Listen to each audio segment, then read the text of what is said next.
It could produce multiple. A call to emergency services in Nashville, Tennessee was received after 9:30 p.m. in late February 2023. The caller was 26-year-old former college football star Blaze Taylor. His girlfriend, 24-year-old Jade Benning, was suddenly very ill. She was nearly 6 months pregnant.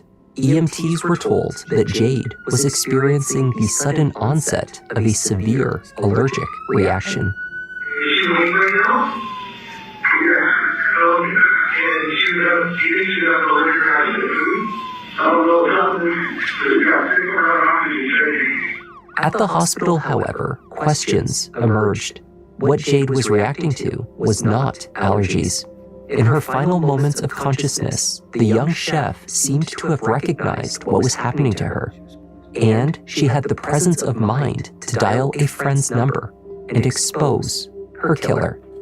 And as I was walking back to my car, I get a phone call from Jade, and I answered it, and I was like, hello? Just normal. And she immediately started saying, what did you do? What did you put in my drink? We got 9 viewers right now. Oh my God. Thank you for the 9 Hi there, viewers that I'm were Kevin, here, but only and one welcome thumbs up. See? to Just Thought Lounge. Today's case is a heartbreaking story of a young Hi, Seth. Is that Manias? It has to be Manias, right? mother. Despite her plans and her optimism, she met with a tragic end. Let's take a look. What did he put in her drink?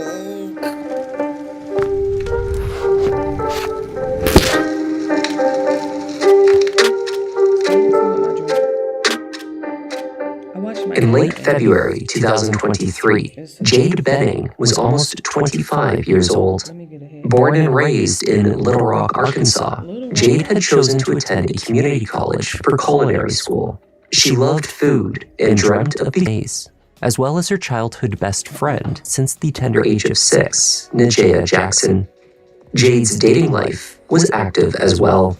Indeed, in early November 2022, the results of an at-home pregnancy test came back positive.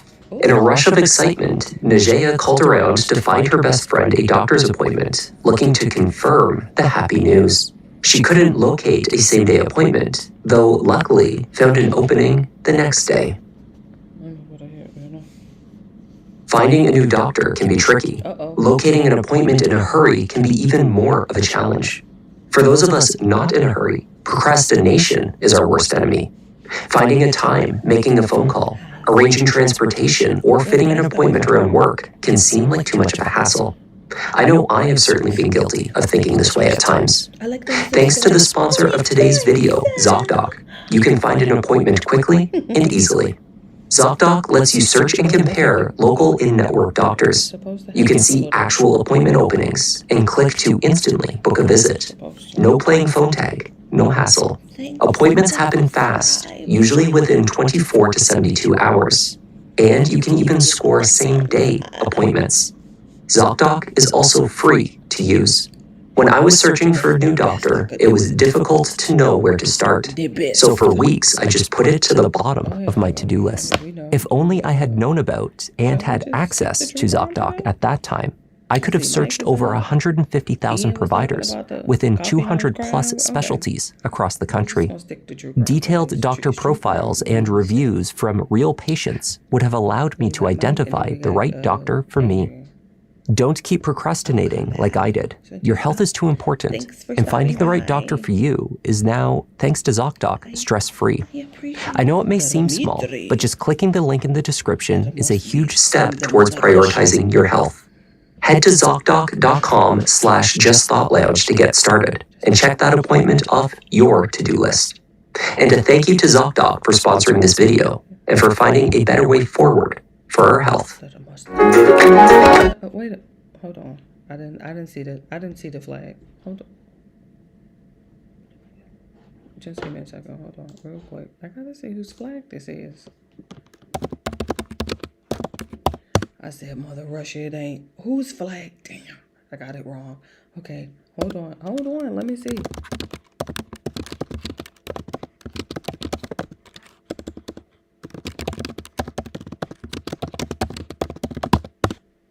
Who was blue on top and yellow on the bottom? Don't tell me. Is that Ukraine? Okay, I said Russia. We close. Hold on, let me make sure that's... Hold on, give me a second. Is that Ukraine flag? Is it Ukraine? Because... Is that... Let me go back and see.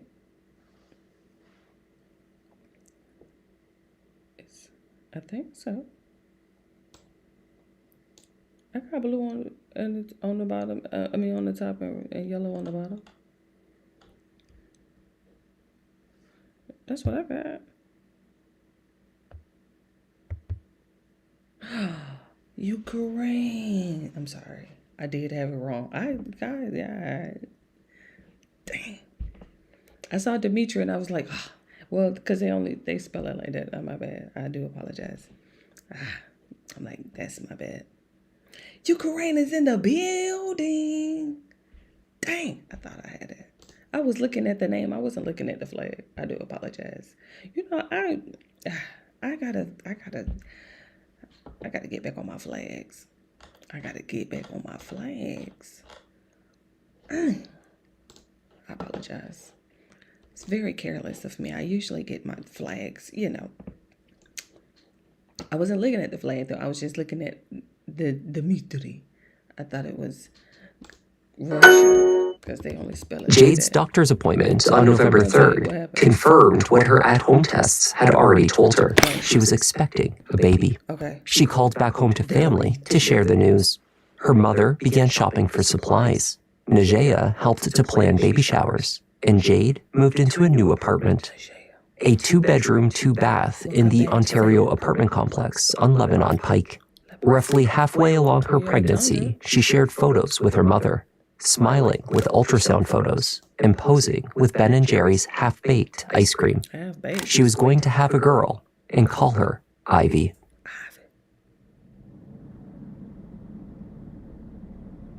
At 9:38 p.m. on February 25th, 2023, a call was placed to 911 from Jade's unit at the Ontario apartment complex. The caller was Blaze Taylor, Jade's boyfriend and the father of her unborn child. What is the location of your Does he sound independent? I'm not sure from Donaldson Pike. I'm at a friend's house and I think she's having a little bit of reaction. I heard some photos of her that we need to find her. And then how he tried to downplay it. Oh, I'm at a friend house. I don't know where I'm at, but I'm at a friend house. I don't know. There's an apartment complex. Is there a 40-year-old with her? Looking, I'm looking around. I'm looking around. I don't know what's going on. Is she awake right now? Yeah. And do you think she's got allergic reaction to food? I don't know. I think even hospital. I don't know what she's doing. If she's doing anything today or anything, but everything was fine. And then I don't know what's happening. So she got sick around and she's shaking. So you think possibly reaction to not having food, is that right? I think so. I don't know. I don't think she's allergic to anything. I don't know. So right now, she's awake and apparently she's moving air freely. She's not struggling to breathe or wheezing or anything like that. That's she's falling off some. I don't know what to do. So is there anything else I should be doing? Okay, and then does she have an EpiPen? Do you have an EpiPen? Do you have an EpiPen? I don't think so. She's not responding. Though Blaze struggled to communicate the address to the operator, EMTs nonetheless found their way to the apartment. Blaze told the operator that while on the call, Jade was awake and breathing normally, though she failed to respond to his questions. Roughly 6 minutes into the call, Blaze noted that he believed she had vomited. He was told to keep her on her side. It was 9:50 p.m. when EMTs made physical contact with Jade. They found her on top of her bed in the main bedroom. She was face down a pink frothy liquid coming from her mouth onto the bedsheets. 12 minutes had passed since the start of the emergency call. When they found Jade, she no longer had a pulse. Oh. She was rushed immediately to the Vanderbilt Hospital. She tried to save the baby. At the hospital, officers sought out Blaze for an explanation of what had occurred in the minutes leading up to his 911 call. The facts he gave to the operator, while understandably confused and frantic, appeared to have been incomplete. Namely, he failed to mention that his girlfriend was nearly 6 months pregnant. He suggested again that she was having an allergic reaction.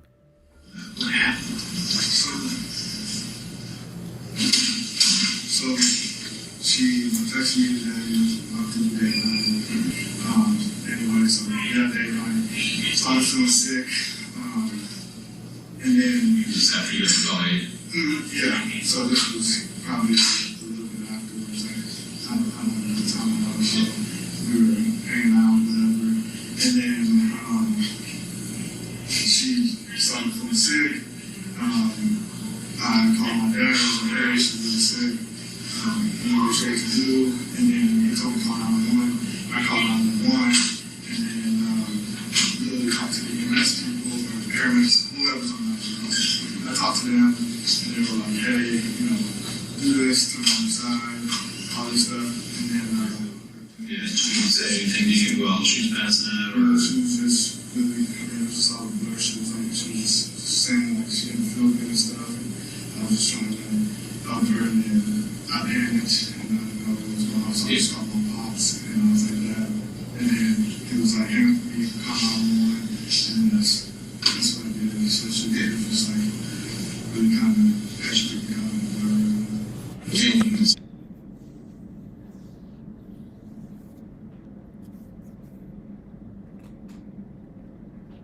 You know, with this true crime stuff, you have to pause, and like collect your thoughts and stuff. Or maybe it's just me. I don't know. Maybe I watched like too much true crime or something like that. I don't know.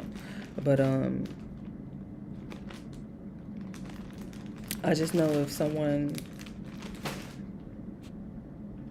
and the first thing you do is you call your damn daddy.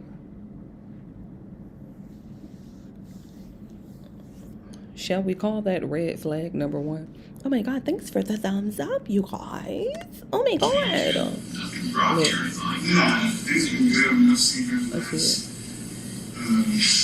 You put some I think water 3 on. days in a row. I just got back in town. I saw her, yeah, because most of the Saturdays. She don't have any medical conditions, of? Not that I know of. I mean, she's pregnant, but outside of that, like, nothing that I know of. I call 911, they kind of ask me that too. Yeah. If she had like any allergies or if anything came around, I didn't know, so I kind of like scrambled to try to look at anyone, but I couldn't really find. I got you. Okay. That's appreciated. You could sit down. When Jade arrived at the hospital, she did not display symptoms consistent with an allergic reaction. Exactly. No rash, no itching, no swollen tongue. Right. Initial tests did turn up abnormal results, however. They found that Jade had consumed a significant dose of cocaine. What the Oh my God. What in the world? What is it? Let me, water dripping all on the house. Is that the devil's dandruff? I think it's the dandruff, ain't it? Better than that damn antifreeze. I'll take it.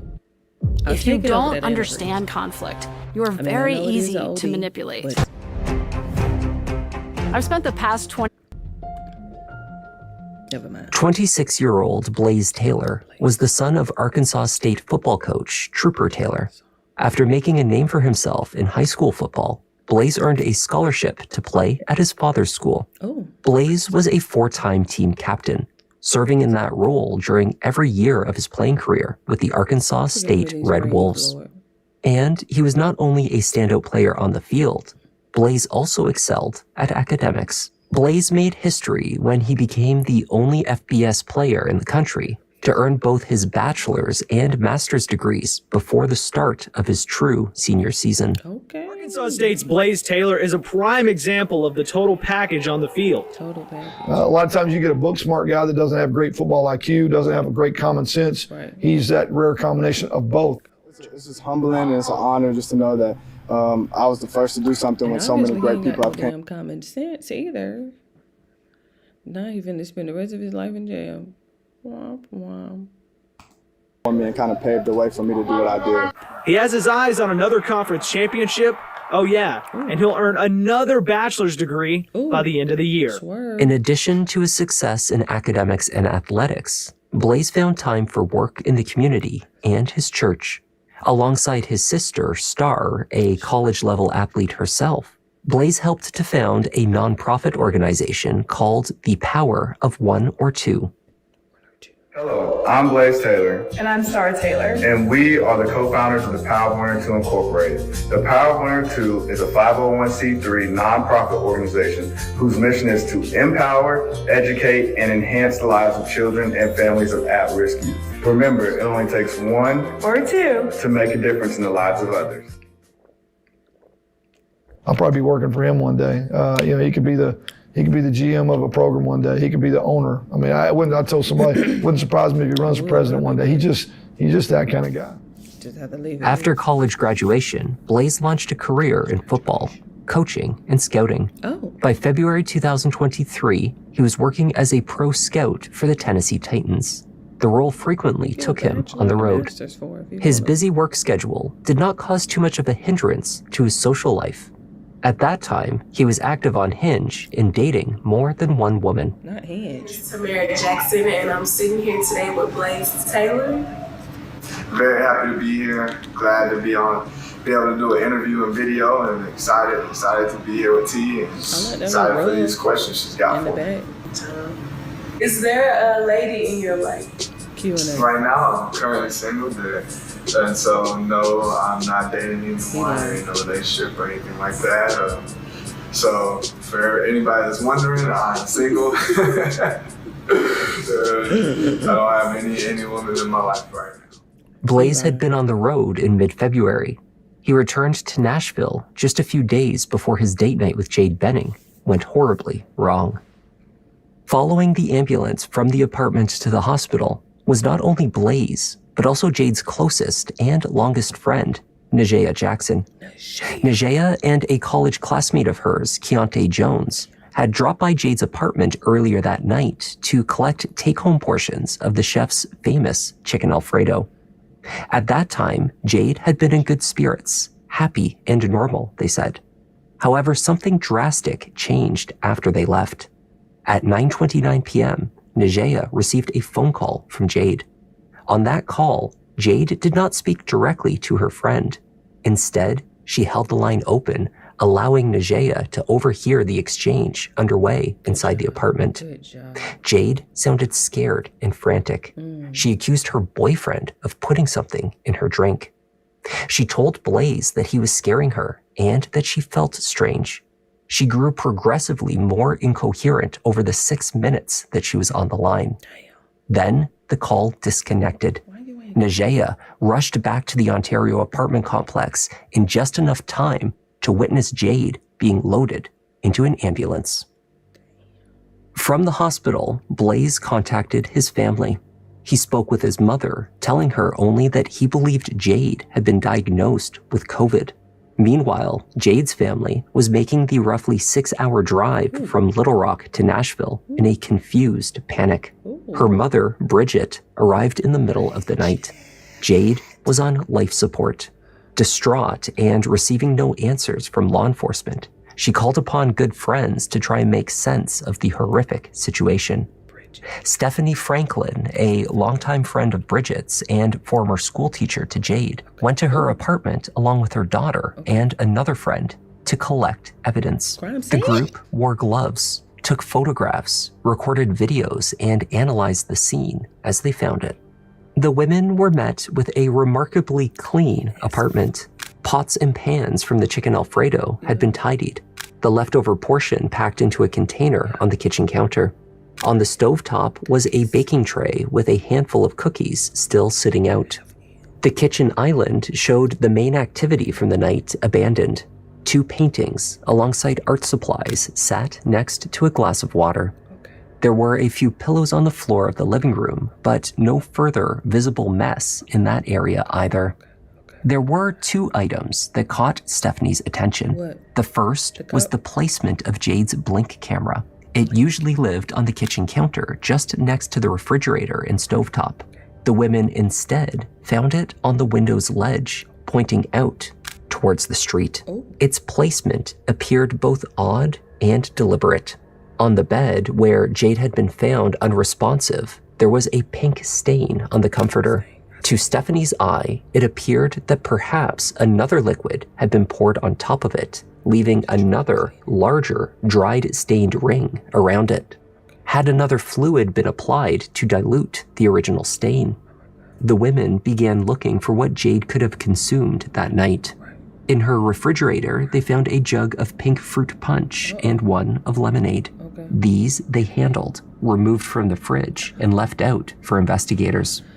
Shout out to Bridget and Stephanie, I think her damn name is. You know, that true crime, it'll take over. It'll jump start. It'll kick in the gear. You don't even be knowing what she'll be like, we finna go back to the house. We finna go investigate. They taking pictures, video, they gathering evidence. Bridget. They seized the comforter, placing it with their gloved hands into a garbage bag and then carrying it from the apartment. They later handed it off to Jade's parents, ostensibly for safekeeping. The amount of oxygen Jade lost before she was resuscitated proved too much. Doctors sadly advised family that she would never wake up. On March 6th, 2023, Jade Benning was removed from life support. It was her 25th birthday. Her baby girl, Ivy, had died days before. Dr. Aaron Carney, the medical examiner, found that Jade's cause of death was a cocaine overdose, though she left the manner of death as undetermined. Family and friends strongly believed that the young chef had been murdered, but medical science and autopsy findings alone could not prove how the drugs entered her body, nor who put them there. So investigators began looking into the relationship between Jade and Blaze Taylor. What they found was a less than excited father-to-be. Blaze and Jade first connected on Hinge in January 2022. They messaged on and off for a couple of months before the correspondence died off. Then, in August, they reconnected and agreed to meet in person. After their first date, the romance progressed rapidly. At least, their physical connection did. When Jade confirmed her pregnancy in early November, she was already approximately 7 weeks along. Damn. The two were still newly dating and not exclusive when they were faced with the decision over their future as parents or not. After some contemplation, Jade made her choice clear. She wanted to keep the baby, whether Blaze was involved or not. She did, of course, hope that he would be open to being a father. But the former football star did not receive the news of her pregnancy positively.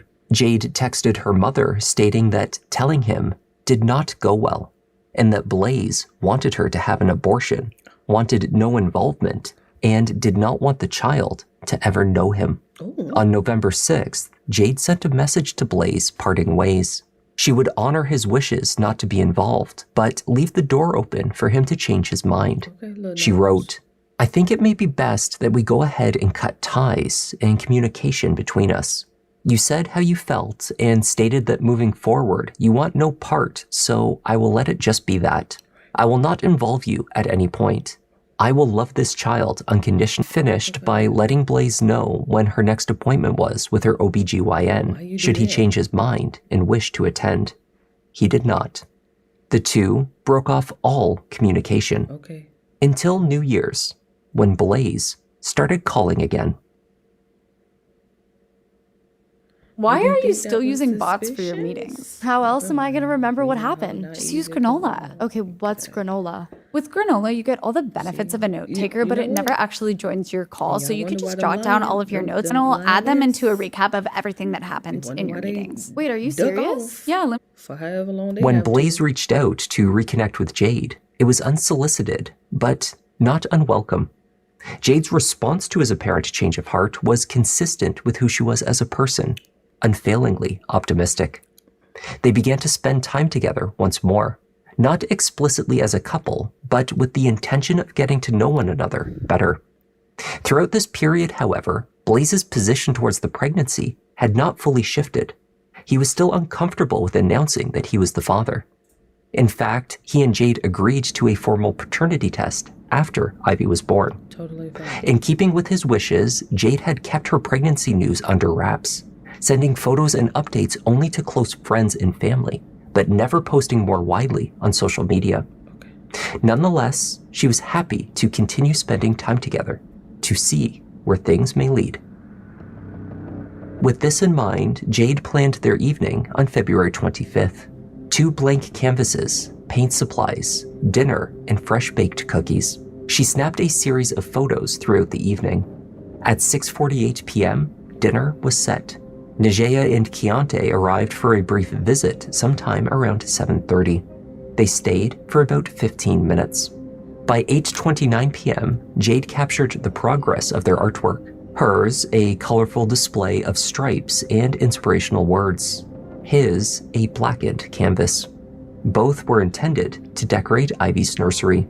At 9:10, the photos showed the paintings were nearly complete. The next activity was between 9:24 and 9:28 p.m. when the two took photos with their artwork, then took silly and affectionate poses together in the kitchen. Only 1 minute after the last photo was snapped, Jade placed the call to Najea, the call that would send her friend racing back to the apartment in a panic. The medical examiner later determined the significant amount of cocaine ingested by Jade had to have been taken orally roughly 30 minutes before she began displaying the severe reaction that led to her collapse in the bedroom.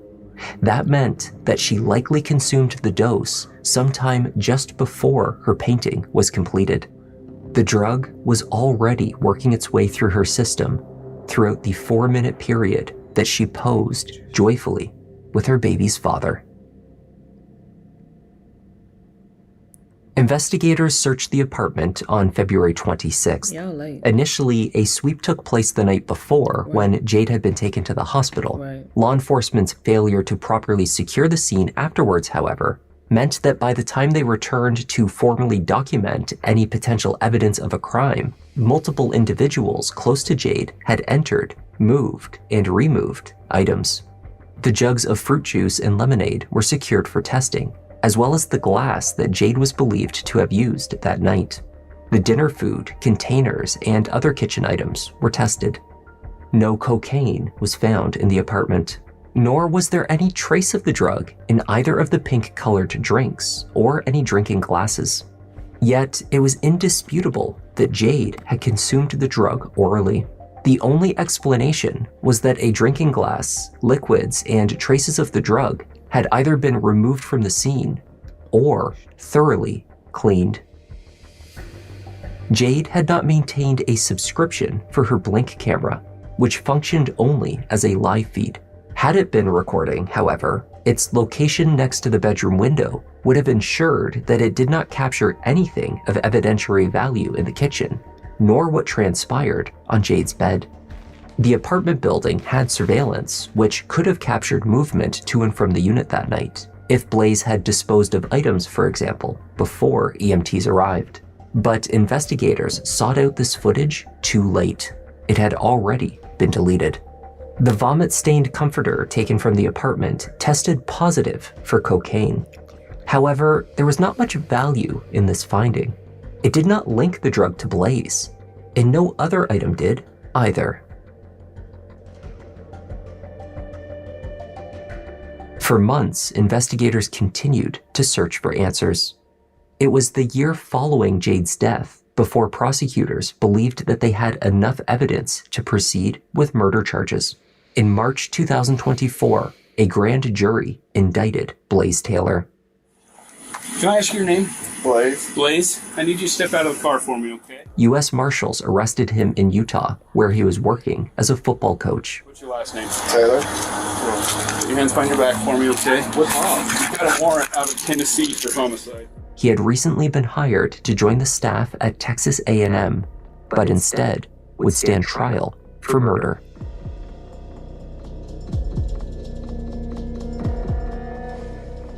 Blaze Taylor pleaded not guilty and went to trial in June 2026.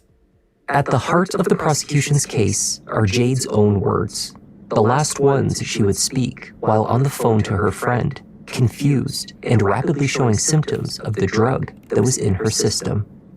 Her friend was talking to Blaze Taylor, and Jade Benning said, "What did you do? I can't feel my legs. I can't walk straight. What did you put in my drink? I knew my drink tasted funny. What's in your hand? Show me. Show me your pockets.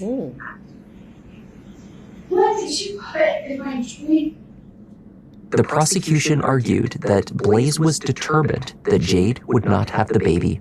Indeed, he wanted to keep the pregnancy a secret, but as her third trimester approached, that seemed increasingly unlikely. Jade was actively planning baby showers in both Little Rock and Nashville for her birthday, only days away. By March 6th, the news would be out. Instead, she died that day.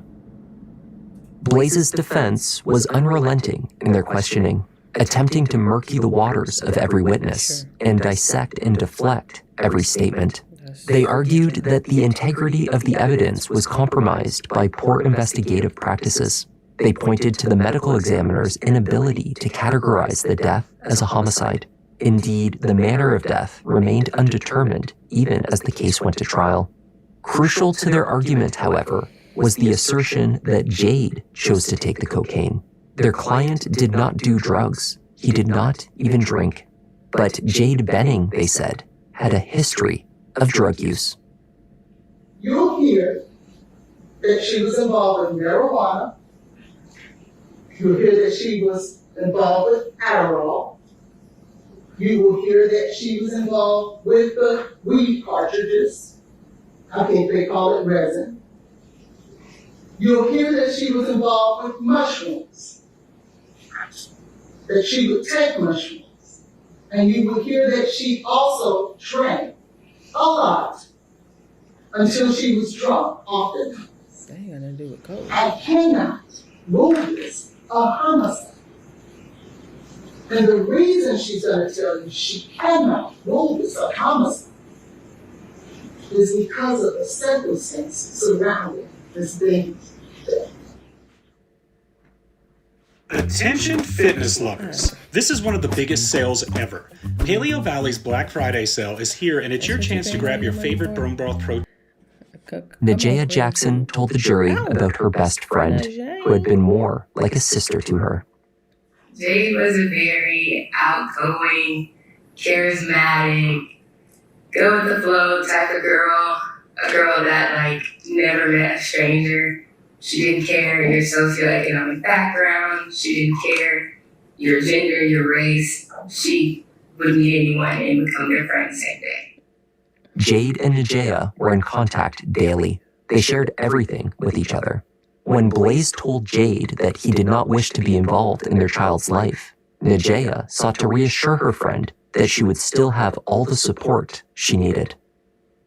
I told her that we're sisters at the end of the day. So if I have to be the babysitter. Come on, give me all the tears, honey. I need all the tears. This is when Mark will come in with that tissue in the back of the camera. I haven't been over there to South White. We will get through this together.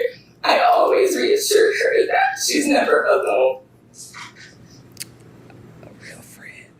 Through tears, Najaya told the jury about the phone call that she received from Jade on the evening of February 25th.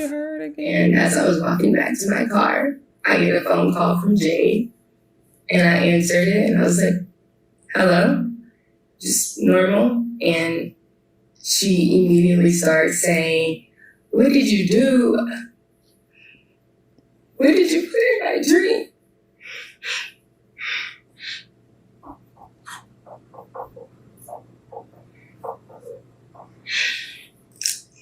Then I heard her say, Blaze, you're scaring me. And he was like, you're scaring me. And she was like, I know you put something in my drink.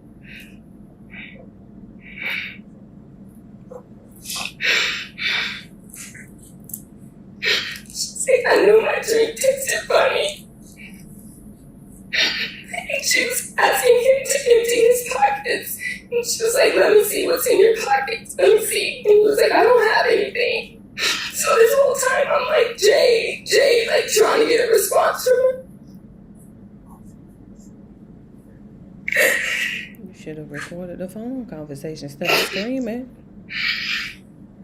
So because I didn't get a response from her, I texted her and I was like, are you talking to me? What's going on? And then she was like, I know you put something in my drink because I can't even walk straight.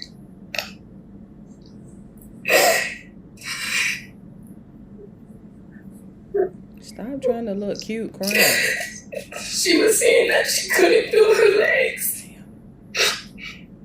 And then she said it again. She was like, you put something in my drink. You did this so something happened to me. You just need Kleenex. I won't She need a Kleenex. She said that you did this so something could happen to the baby. Stop trying to cry cute. Blaze was heard on the phone call making only two statements. The first was that Jade was the one scaring him. The second was his denial that he was carrying anything in his pockets. Najaya did not hear him questioning Jade's other accusations. She did not hear him questioning Jade's behavior or declining physical state. She did not hear him trying to assist her friend in any way. After the call disconnected, she tried calling back repeatedly. Did you hang up? No. At any point, did Mr. Taylor say anything to you? No. And what did you do after that line got cut? I called back. Did you call back more than once? Yes. At some point, and you're calling back the spinning stop, is that correct? Correct. Did you have Blaze Taylor's phone to call him? No. At some point, was her phone answered? Yes. And who answered it when you called back? Blaze. And can you describe what was said in that phone call? I answered the phone, and he answered the phone, and I was like, Blaze, like, what's going on? What's going on? Like, FaceTime me. Like, let me see her. And he doesn't FaceTime me. But he tells me that he's about to call 911. Prosecutors may not have the physical evidence linking Blaze to the drugs. What they did have was a potential pattern of behavior.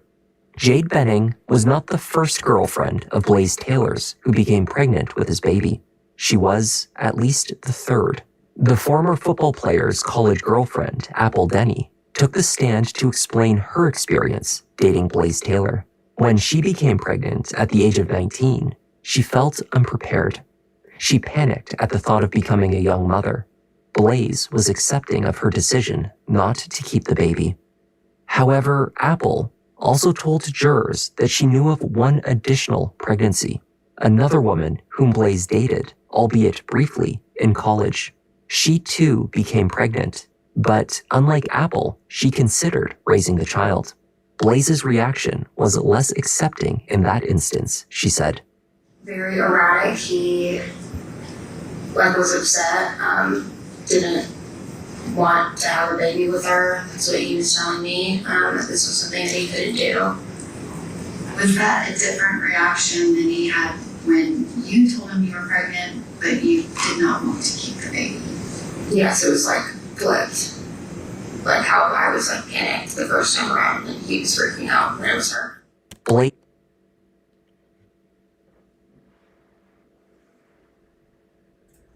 I told you how in them details. Didn't I tell y'all about the it's in the details?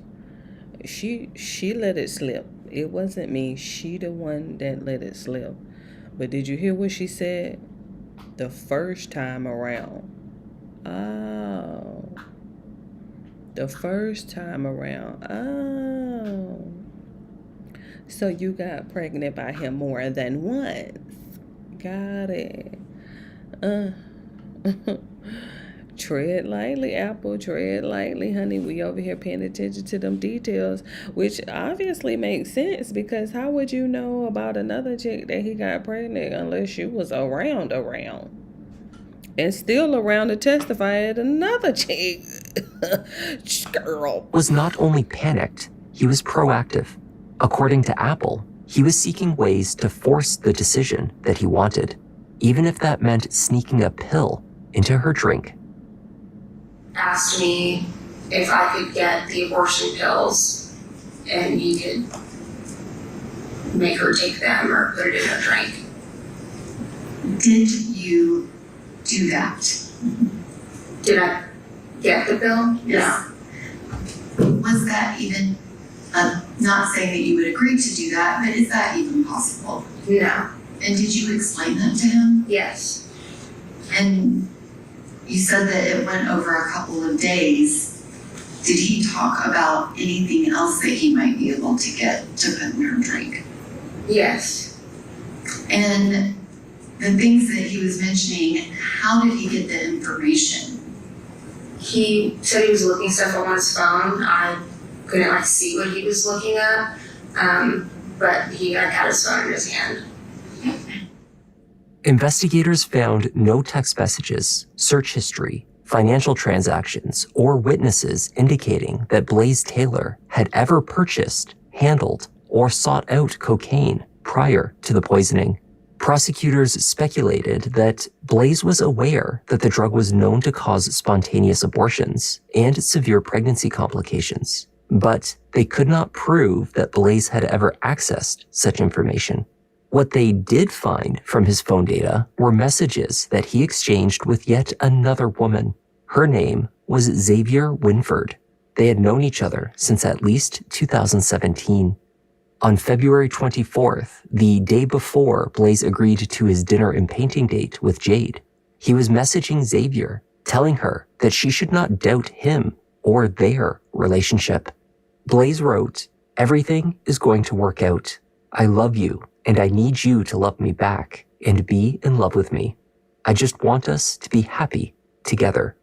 Blaze continued his relationship with Xavier after Jade's death. In fact, when police tracked him down in Utah and arrested him on murder charges, she was in the car right next to him.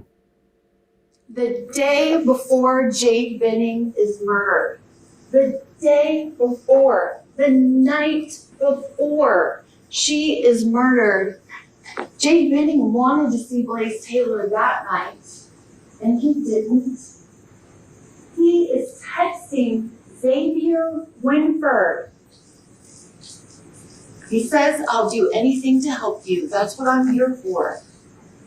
She says, "I trust that's true." And he says, "Good. Do you trust in us?" She responds, "Yes." Why don't we have these type of text messages with the Lance Twiggs and Tyler Robinson text message? Can it? Because we got metadata, we got to and from, we got timestamps and stuff. Why we don't have that? Good. This is a shaky one right here. I don't know what kind of verdict we're going to get with all this circumstantial evidence. Y'all ain't got nothing concrete. You have nothing to worry about. Everything He covered his tracks with this one here. is going to work out. He covered his tracks with this This one here. This one is the thinnest mouse case ever. made from pure aramid fiber, and at one Blaze Taylor had chosen not to take the stand at trial. His team did call a series of medical experts who sought to poke holes in the prosecution's theory. His defense team heavily emphasized that he was a professional NFL scout with no personal history of drug abuse or drinking, arguing there was no logical way or reason for him to possess a lethal amount of cocaine. They suggested that Jade's references to marijuana and mushrooms in various text messages to friends meant that she was a seasoned drug user. There was never any evidence presented to show that Jade ever knowingly took illegal drugs or drank alcohol after learning she was pregnant. There was no reason to believe that she had ever tried cocaine. There was a wealth of evidence showing her joyful preparations to welcome Ivy to the world. Blaze Taylor did not plan for Jade Benning calling Nyjah Jackson. That hadn't happened yet. The last event that happens is that deleted picture, and within 45 seconds, Jade is calling her best friend. What did you do? She is calling her best friend scared, and she is not talking to Nyjah. At some point, Blaze Taylor figured out that Jade called Nyjah. Nyjah Jackson's testimony was unimpeached about what she heard her best friend said and about what happened that night. Blaze Taylor did call 911. He did. After he called his daddy. But he already knew that Nyjah had been on that phone call. That he already knows she's on the way. I submit to you that call to 911 by Blaze Taylor is because Jade messed up the plan. He knew Nyjah was coming. That's why he called. The defense questioned. Do we even have evidence that he called his dad? They should have called his dad as a witness. Did he call you? Did you tell him to call 911? That's what we should have got. We should have put his phone records to figure out, did he really call his dad? Since that's what he told. Never mind. The toxicology results. One test showed the presence of cocaethylene, metabolized cocaine alongside alcohol. Every expert agreed that it would only be present if alcohol and cocaine were consumed simultaneously. Though the amount found in Jade's system was so small, it was suggested that the ethylene could have been sourced from common food items, not an alcoholic drink. The vanilla extract in Jade's cookies may have been enough to produce this result, for example. The defense argued that it was far more likely that Jade had taken the liquid cocaine in an alcoholic drink. If that was the case, she must have known what she was consuming. The taste of alcohol would have been obvious, particularly to a professional chef with a refined palate.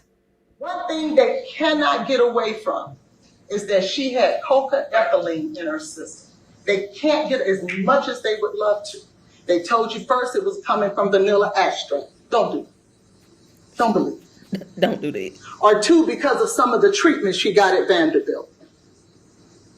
There is no treatment at Vanderbilt that leaves you with cocaethylene in your system when cocaine and alcohol come together.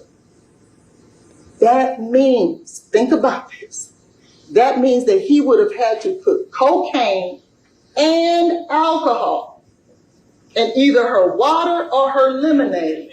And the chefs have sensitive palates. They taste food. That's what they do. They'll taste something and they'll tell you what ingredient is in it because they're trained that way. She didn't taste alcohol or cocaine, neither one of them. And the amount that they're saying that he gave her,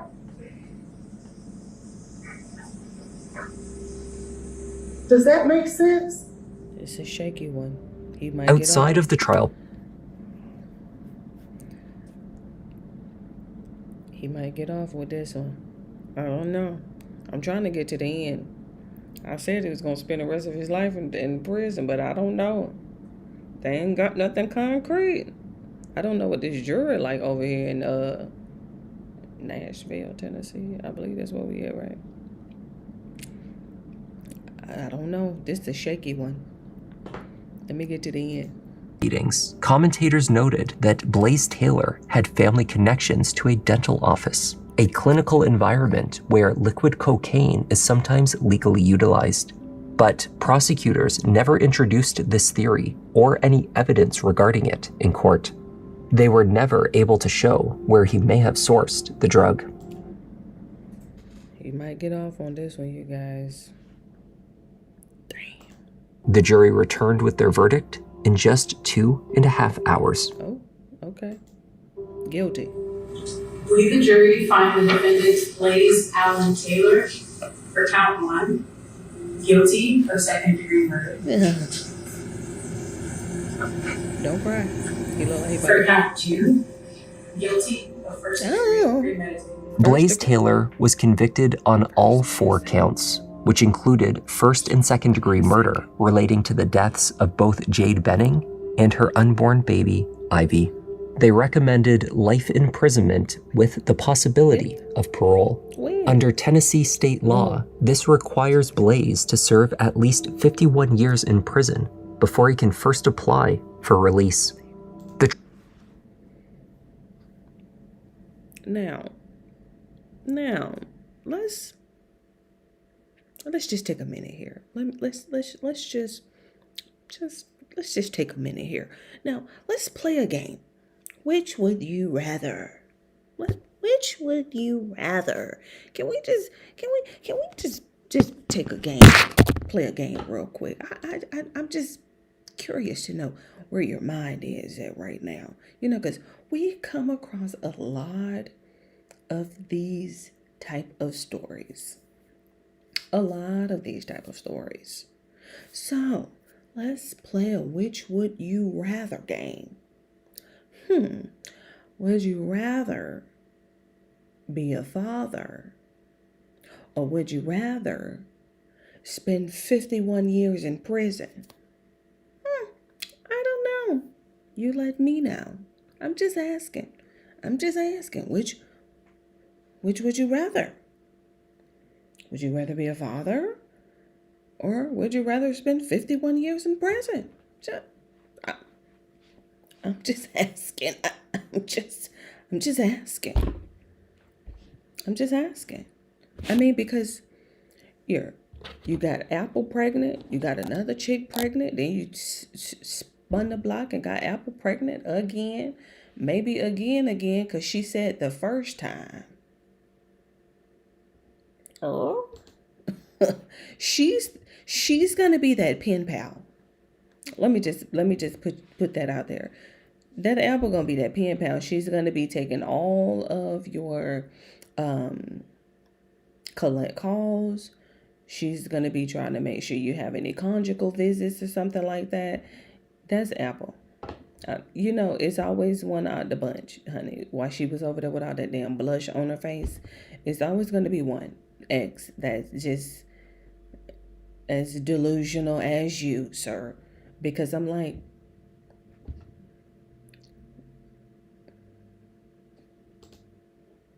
she said that you could just go on about your life and, The judge will formally hand down the final sentence at a separate hearing scheduled for September 9th, 2026, where the court will decide if the prison sentences will run consecutively or concurrently. Jade's mother told the court about her daughter's vibrant personality, her successful catering business, and how incredibly excited she had been to welcome her baby girl, Ivy. Following the verdict, they expressed the severe trauma of having to listen to the defense team spend days falsely attacking Jade's character and labeling her a drug user. Now, however, they feel some relief. as justice I'm a drug addict smoking weed. was served. It definitely was. And that was the tragic case of Jade Benning and her daughter Ivy. Thank you for joining me. This week, I would like to welcome our newest Sherlock Holmes members, KK, Space Cowgirl, Cake Cakes Cakey, Miss Bianca, Little Crazy in Arizona, Jacob Squara, Limey, Michelle Gonzalez, and behold, a pale horse. Welcome to the lounge. It's great to have you here. I'm Kevin. This is Just Thought Lounge, and I'll see you in the next one. You see how Newton got his back? Yeah, the content that you need. This could be a new song. We're talking. The comments, they jot in a few lines. Tune in and hit like, love that, it's too kind. Feels like the whole world is online for true crime. Watch him on the run, but it's not a race. Really hard to disappear, poof without a trace. Sherlock Holmes with it, I put you in your place. Got my smoking pipe, only right, I crack another case like. Yeah, I heard about Taylor interacting. I need that feeling that you brought. Who learned the lesson that you taught? We'll see how long it lasts. She doesn't have any really good track record, what they saw. But her and Travis has found out the lashes what you I'm very proud of Taylor. She's growing up. Found out the but you know, marriage hit different for everybody. It's true crime. I gotta stick to true crime. See, mic drop. And this was hey you! Did you miss out on voting in past elections? Don't let it happen again. It's time to register and make sure you have a say in the next election. It only takes 2 minutes. Register online to vote at readyforvoting.org.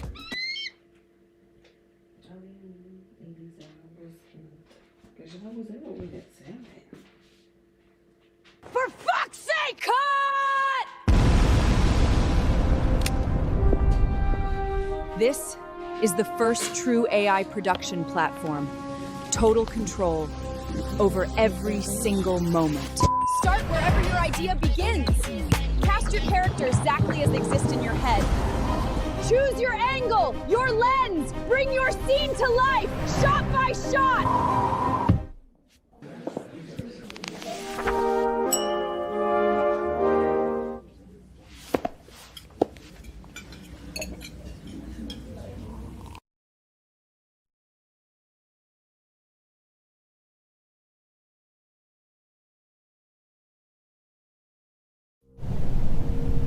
Okay, so it didn't look like maybe somebody hit there so they can go off for a hike. It doesn't look like anybody's hit it. It looked like he just went off the road. I'm going to stay here until you get up this way. Santa Cruz, California.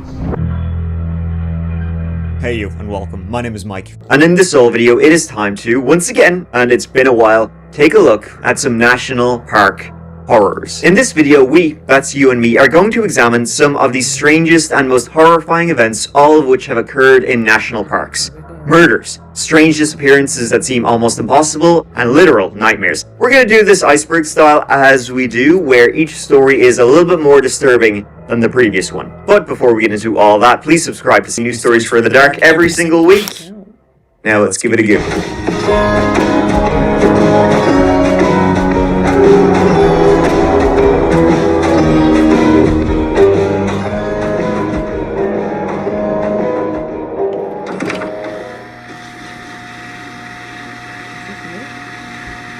The Olympic National Park in the great state of Washington is a place we have returned to time and time again.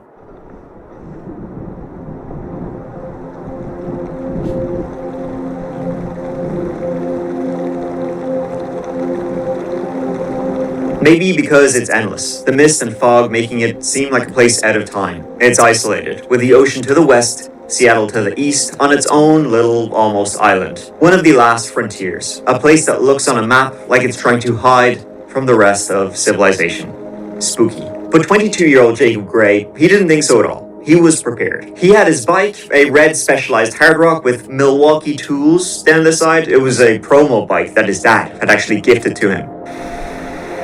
And in the spring of 2017, he was in Port Townsend, Washington, a small city on the outskirts of the national park.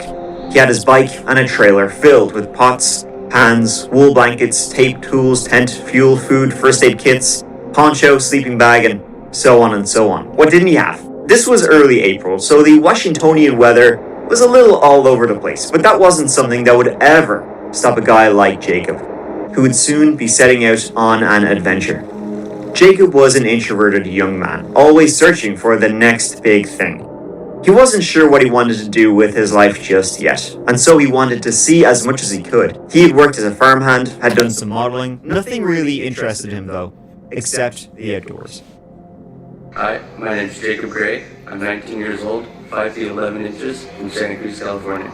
Jacob was originally from Santa Cruz, California, a natural-born surfer, and nothing was going to stop him. And he didn't tell anyone where he was going, not even his Mima, who he had been staying with in Port Townsend, not his grandmother, not his parents back in Santa Cruz, no one. He was just heading off. And it was late on April 4th that he was out pedaling into the rain. Folks, the outdoors can be a scary place. People get lost in record time, and what at first can appear to be a minor or simple injury, that can change in a heartbeat if you don't receive past him as he pedaled his balls off with the little trailer on the rear on Salduck Hot Spring Road. This was about 90 miles from Port Townsend. She'd passed by him in the morning driving on this road as it went uphill. But then, strangely, in the afternoon, as she was driving down that very same road, just this time going down the mountain, she thought she saw something off to the side of the road, like in the woods. It was that same trailer she'd seen in the morning, attached to the guy's bike. Only now there was no sign of the guy. This time it looked like it had been abandoned to the side of that road. A ranger would later stumble across it and think it weird. What at first seemed like abandonment, though, turned into something else. Dispatch, 741 Ron on North Point. 741 Ron.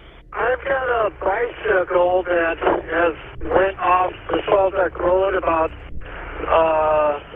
mile marker 7, and I can't find anybody around it. You might want to send a ranger up here so we can see what's going on. Copy, thanks for the info. Ron, that way, is that bicycle down the bank a ways, or is it easy to get to? It's easy to get to. It's got a little character on the back of it, too. It looked like it scratched off the road. It doesn't look like anybody's hit it. It looks like he just went off the road. The camping equipment was all spread out on a tarp beside the trailer, as if somebody had been organizing their equipment. Then they vanished.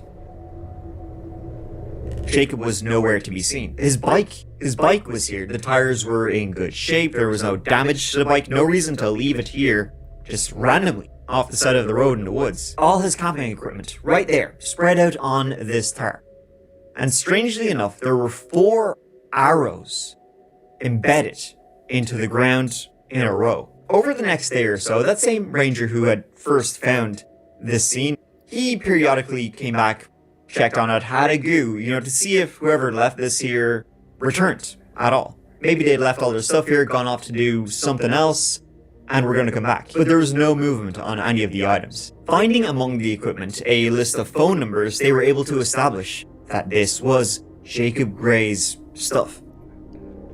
But no sign of him. And calling his family, they had no idea where he was. He hadn't been reported missing, but it seemed like he most certainly was. Jacob had told his family that he was going on a major bike odyssey, going east towards Vermont to see his brother who lived out there, not west. He was excited for this. He estimated he would be doing an Into the Wild, working his way across America, picking up odd jobs here and there. So why had he come here, west, where the weather was very, very poor? Nearby this makeshift campsite was a fast-flowing river, so an initial hypothesis was that he had been here, setting up a little camp, going through all of his items. He'd only been on the road 2 days by this point, but he'd been here, setting up all his stuff, going through all his stuff. He'd gone to the river to, maybe get some water, and this fast-flowing river just took him away. It was still in early spring. At this point, the river fast. It would melted snow, but they wouldn't be able to find anything or even search for anything till later on the summer when the river died down. When his family arrived onto the scene themselves to take part in the search, they were just as puzzled as the initial rangers had been. None of this makes sense, especially with those 4 arrows in a row. That was weird. There was nothing wrong with anything, no reason to have laid everything out here. As I said, he'd only been on the road for like 48-ish hours. The search began. The water was searched, the thick brush, the deep woods. It was led by his family, who never gave up. The authorities never gave this missing persons case the proper resources. They simply believed they didn't have enough to go on to warrant sending out helicopters and major search parties to find him. Jacob had his winter jacket, a backpack, items to keep going, items not found at the scene.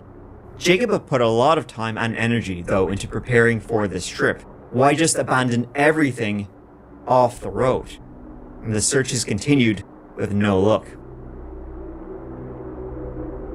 It wasn't until over a year later that they got an answer, though in this disturbing disappearance, it just led to more questions. It was August 10th, 2018. A team of biologists were high up in the mountains, near a ridge above Hoh Lake. This is 5,300 feet above sea level, 15 miles into the mountains from where his bike was. Not an easy trek. Jacob's remains were found there, along with clothing, gear, and his wallet. He was not near any trail. He was on the side of a very steep ridge. The cause of Jacob's death was inconclusive. There were no signs of trauma. He had with him his insulated clothing, plenty of food. Why was he here? It doesn't make any sense, and no one knows. This is at least a 10-hour hike uphill into the mountains in pouring rain to get here, and Jacob had left almost all his supplies behind, and it would have been bad weather. Why leave his stuff behind him? How did he die? Although it would have gotten very cold, he had insulated clothing, food, his backpack, survival equipment. Again, no signs of injury. If he'd gotten into trouble, why not go back down the mountain? Did he find something out there on the road? Something, someone, some secret that he's taken to the grave with him? Was it self-harm? Had he decided to just abandon his stuff and wander off? Well, his family thinks that incredibly unlikely. He was very excited for this big adventure he was planning, that he believed would take him a couple of years, traveling across, seeing all of America, more or less. But people always say that, it seems unlikely that they would do that, but you never really know what's going on up here. In this case, it doesn't make much sense why his body was found so far from where his equipment was found, and the way his equipment was found, the way his body was found. He had clothing to prevent hypothermia. He had food to prevent starvation. There was no injuries on his body like a broken bone or a broken leg or anything which would have prevented him from going back down the mountain, which he didn't do. The weather was bad, but it was getting better. It was in April. It was going into summertime. The disappearance of Gray doesn't really make any sense. Nothing about this case makes any sense. 50% of people in this country don't live within driving distance of a Whole Foods, and even more of them can't afford the premiums, even if they do. Nick Green and his co-founders came.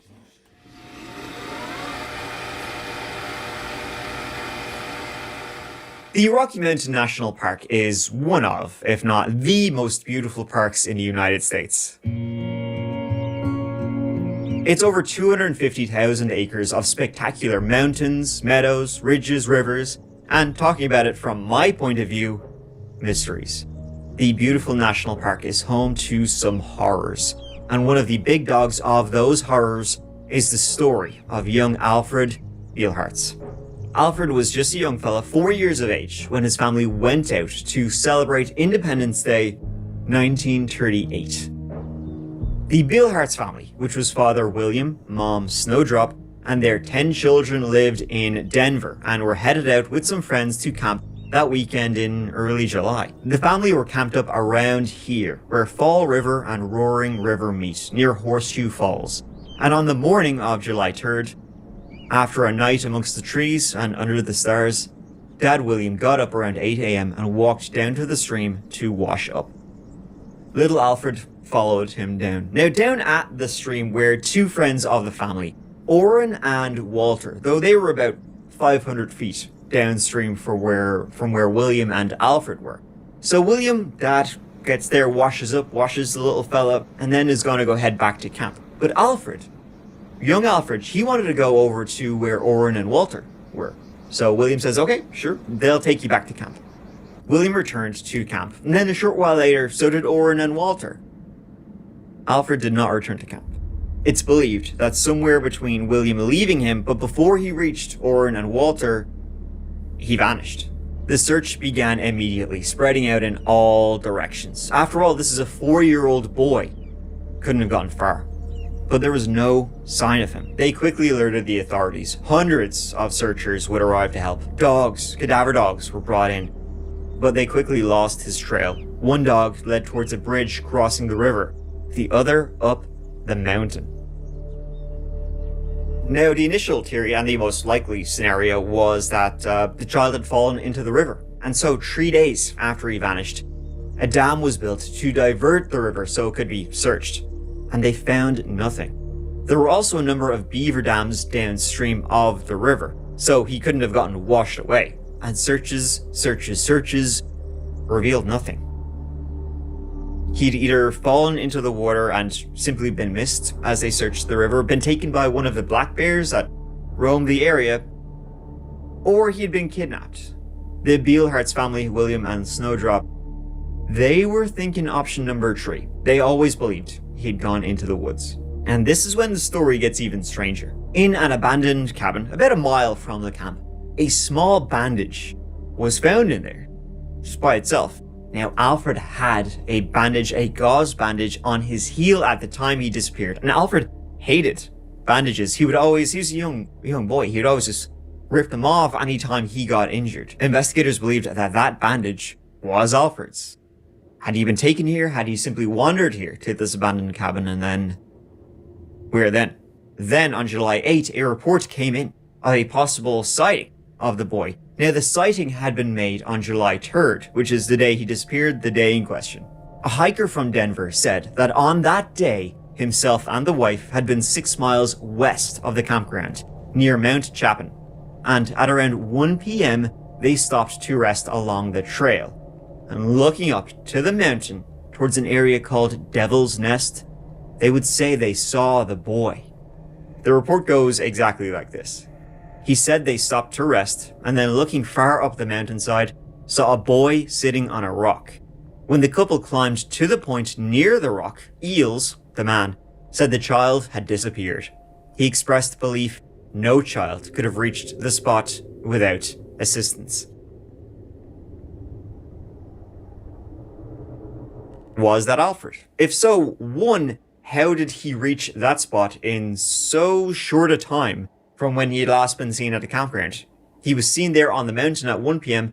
He disappeared from the campsite around 8 a.m. And then 2, if that was him, who was with him? Because he couldn't have gotten there by himself. Both hikers said they saw him, so I would believe that they saw someone. It's also been reported the child they saw made a shrill noise, which could have been a scream, a cry for help, and that he was jerked away, perhaps after screaming. A search of that area, Devil's Nest, was done, and, quoting from the newspaper, park officials were convinced it would have been utterly impossible for him to have climbed alone to the high mountain spot where it was believed he might have been sighted. No trace remained. That same day, July 3rd, another woman would come forward saying she saw a young boy with a mysterious man walking alongside of the highway. She came forward with this report after seeing the picture of Alfred in a newspaper and was convinced that the boy she had seen walking along the highway with some stranger was Alfred. So that's 2 separate alleged sightings of the boy the day he went missing, but both again seem weirdly impossible. The search was eventually called off. No idea where he went with no concrete proof, and the sightings seemed impossible. Then, in November of 1938, the family received a ransom note. Sorry for your son. We went west, out of money. The boy doesn't take to us. We will return your son if you leave $500 20 feet from 32nd and Syracuse, 1 block from your house. We will return your son within 24 hours. The police later staked out that area, made an arrest, but they were not part of any plot, it's believed, if it even existed. Police said they believed the ransom to be fake. No one knows what happened to little Alfred. That's despite the family's...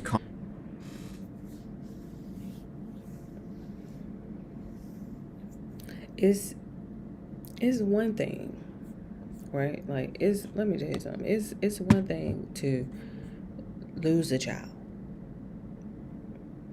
Never had that happen. I've never experienced that before a day in my life, and I thank the universe, because oh my goodness, I can't imagine. But then you have to deal with these deranged, maniacal individuals.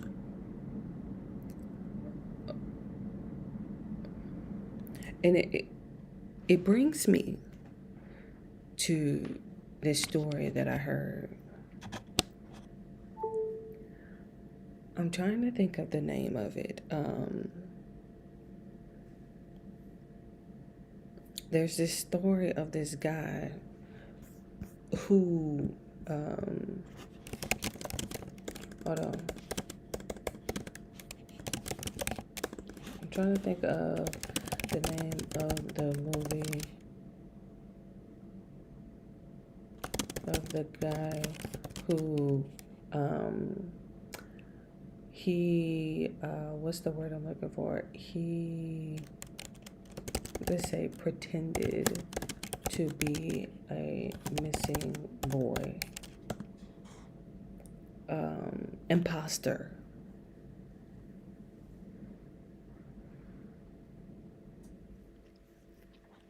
It was one of them late nights that I had got off streaming, and I was going through my playlist, and I'm trying to find something to watch to put me to sleep.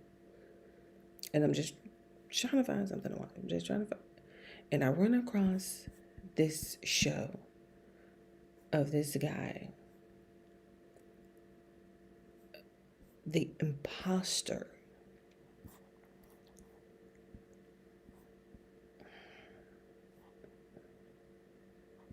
When I tell you. Now, I think that this was the actual...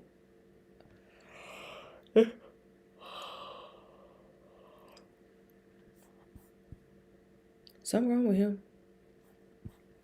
When I tell you something is wrong with that Frederic. He done went over there. He done got him a passport. He done went into these people's house. He done portrayed to be their missing son. The levels that people searches, putting ads in the paper, rewards, pushing for some kind of resolution, they never got an answer. Did he fall into the river and was missed? Did a bear get him? Was he kidnapped by someone out there? The kidnapping theory is what the family always believed happened to Alfred. It just seems like a very strange place, a very opportunistic kidnapper out there in the middle of nowhere to suddenly just nab a boy. What about Oren and Walter, the last people who may have seen it? Alfred was going towards those two men, then they return, no Alfred. Were they telling the truth? When it's something that happened almost 90 years ago, it's unlikely we will ever really know the story or have any kind of conclusion to this really creepy story.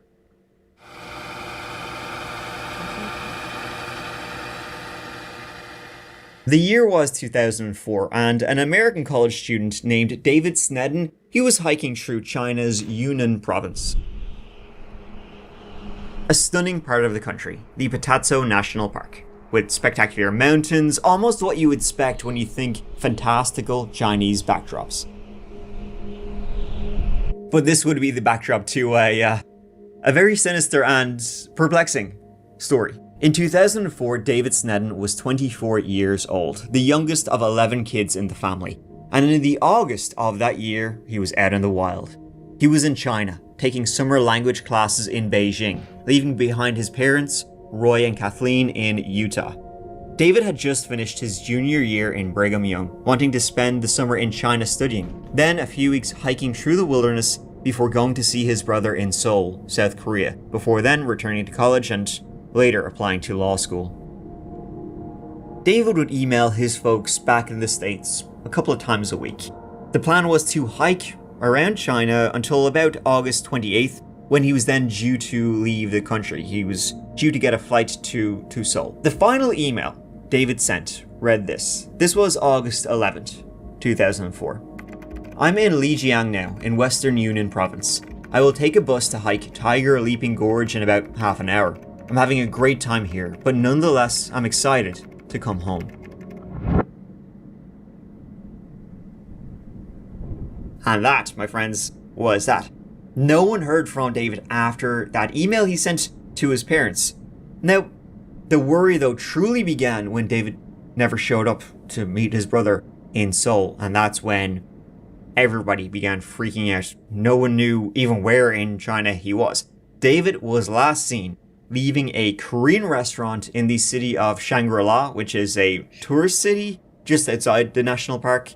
This was August 14th. They alerted the Chinese authorities, who went into the national park and began searching around for him, searching that gorge he said he was going to, searching the countryside, searching the mountains, searching the cliffs.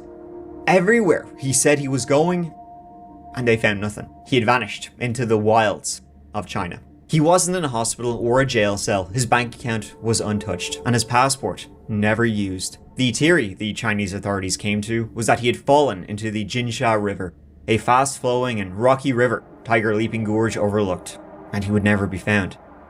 David was an experienced outdoors man, but it happens. Though previously, all people who drowned in that river, their bodies had been recovered. David's would be the first. The family would go out there themselves looking for answers, not believing the Chinese story. And as they searched, it seemed like they had good reason not. If you're in your 30s, this one's for you. Salon gels are so damaging, and regular nail polish chips after just not to. Chinese law, at this stage anyway, it requires that all foreigners, non-Chinese nationals, that the hotels that they're staying in, it keeps a log of them when they came in, where they're staying, their names, copy of their passports, right? So there should have been evidence of where David was going around to. David's hotel had mysteriously lost a logbook for him. Couldn't say if he stayed here, at all. Had no answers, Racking my brains, can't help you, pal. This was the case for every place David had stayed around that national park while he'd been trekking through the wilds. One place, okay. Two places, getting weird. All of the places had no trace of David Snedden being there. Something was up. And then this is where things get even stranger. His family would go around Shangri-La. It's a small enough city, touristy city, looking for any clues as to where David had been. He had been staying here before he went into the park. They would go around questioning people, showing them a photograph of David. Do you remember this white guy? He's an American in the middle of nowhere, China. People will probably remember him. And people did. People remembered David. They said, oh, he stayed here. Oh, he did this, he did that. In fact, they would be able to say that he had gone into the national park. He had gone to Tiger Leaping Gorge, just as he said in the old clackety-clackety email. And he had come back. He had gone and come back. It seems very unlikely that the Chinese authorities would not have discovered this. So their story was looking more and more like it was bullshit. Like he hadn't disappeared into the park, disappeared into the wild, into the woods. No, he had gone there and made it back. But what happened then? And soon after, with all of the questions, maybe these people who remembered David suddenly began forgetting things. Then a theory began to form. And the thing was, this wasn't a theory people pulled out of their asses. It was because it fit a pattern. David had perhaps been abducted by North Koreans and whisked away. He spoke English and Korean. There was no evidence left behind, which made it look professional. Things went missing and people forgot. There was no real investigation by the Chinese authorities into what happened to him. He was last seen at a Korean restaurant, and North Korea is known to use restaurants as a cover for spying. And China and North Korea work together a lot. A month before David was taken, a man named Charles Jenkins, who was an American who had defected to North Korea in 1965, what a great idea that was, he was returned to the US. He had spent decades in North Korea teaching English to military officers.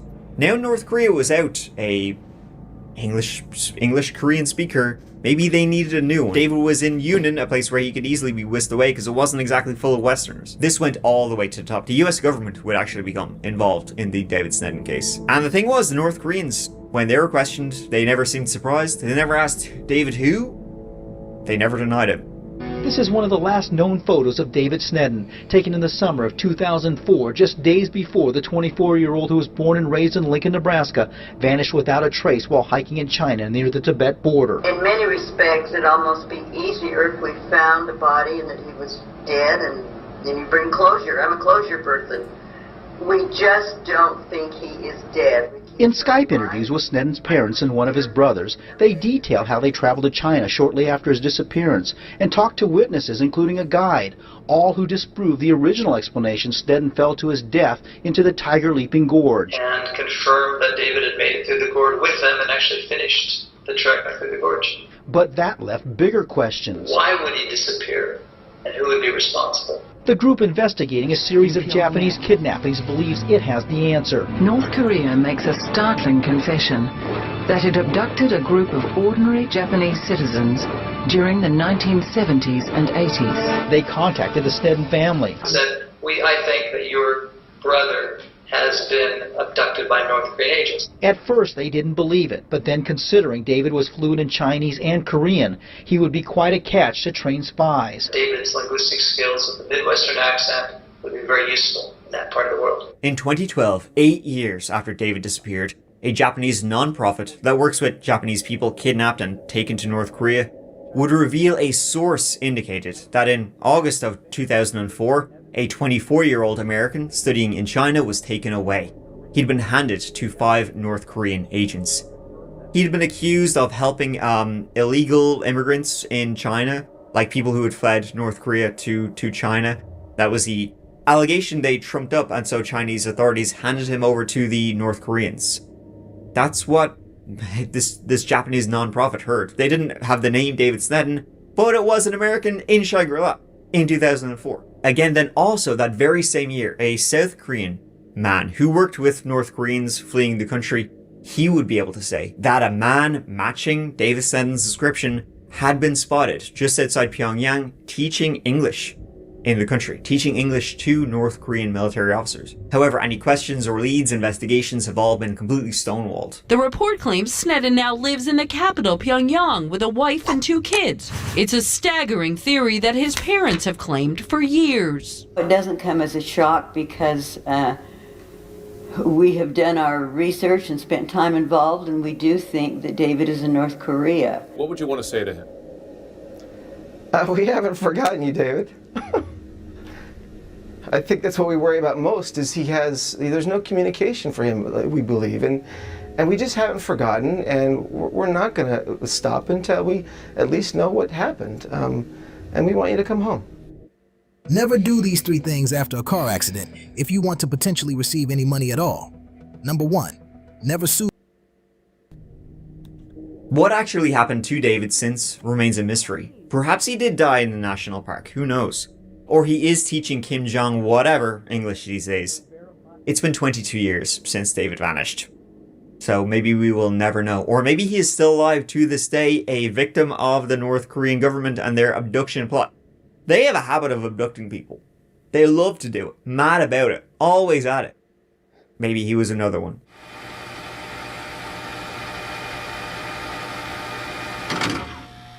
The Devil's Den State Park lies in northwest Arkansas. It's close to absolutely nothing other than Moore Park.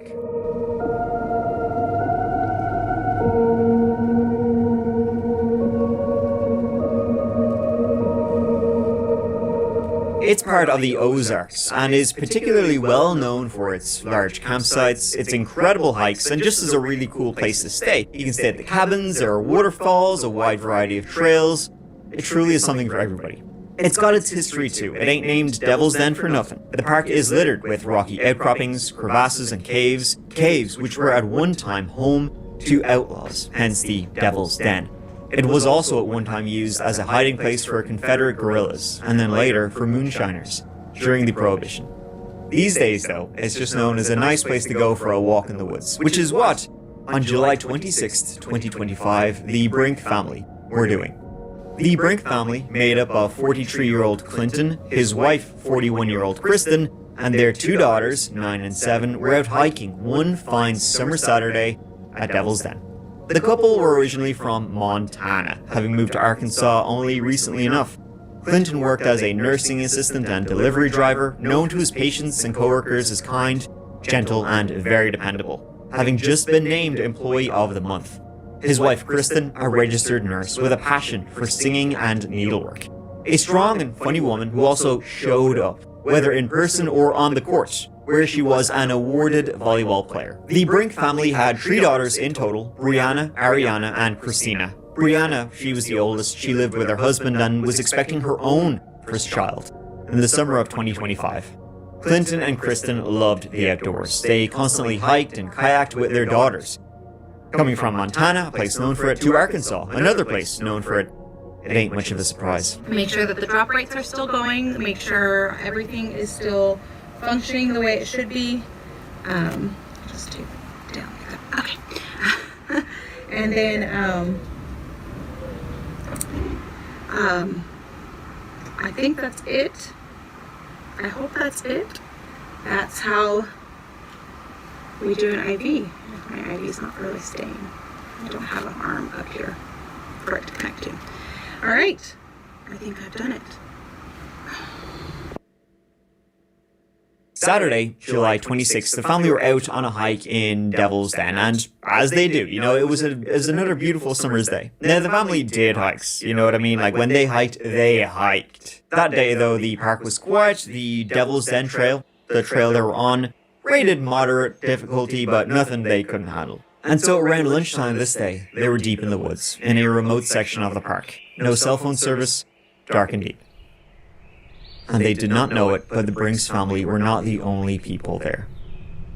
There was someone else in the park, someone the Brinks had never met before and had no idea who he was. What we do know is that at one point the Brinks family encountered this individual who attacked them without any provocation or hesitation. He drew a knife and began attacking Clinton, brutally and viciously, stabbing him. As Clinton tried to fight him off, he yelled for his wife to take the children and run.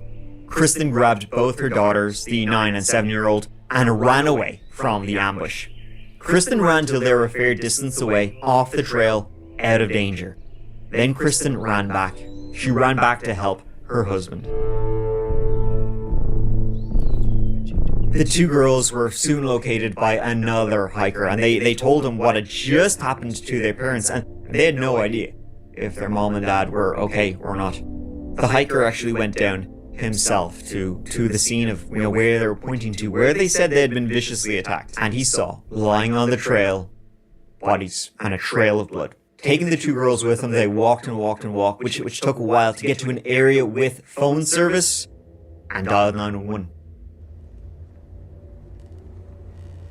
Assault, possible stabbing, Devil's Den State Park. Washington County received a call from the visitor center. 2 children are there. They advised that their parents were assaulted. One was possibly stabbed. The parents are missing. We're all sweeping the trail, me and I've got a maintenance person with me trying to locate the family. Do me a favor and ask them again what the parents' names were. Just relay on this channel. Got two bodies out here. This is breaking news from KNWA.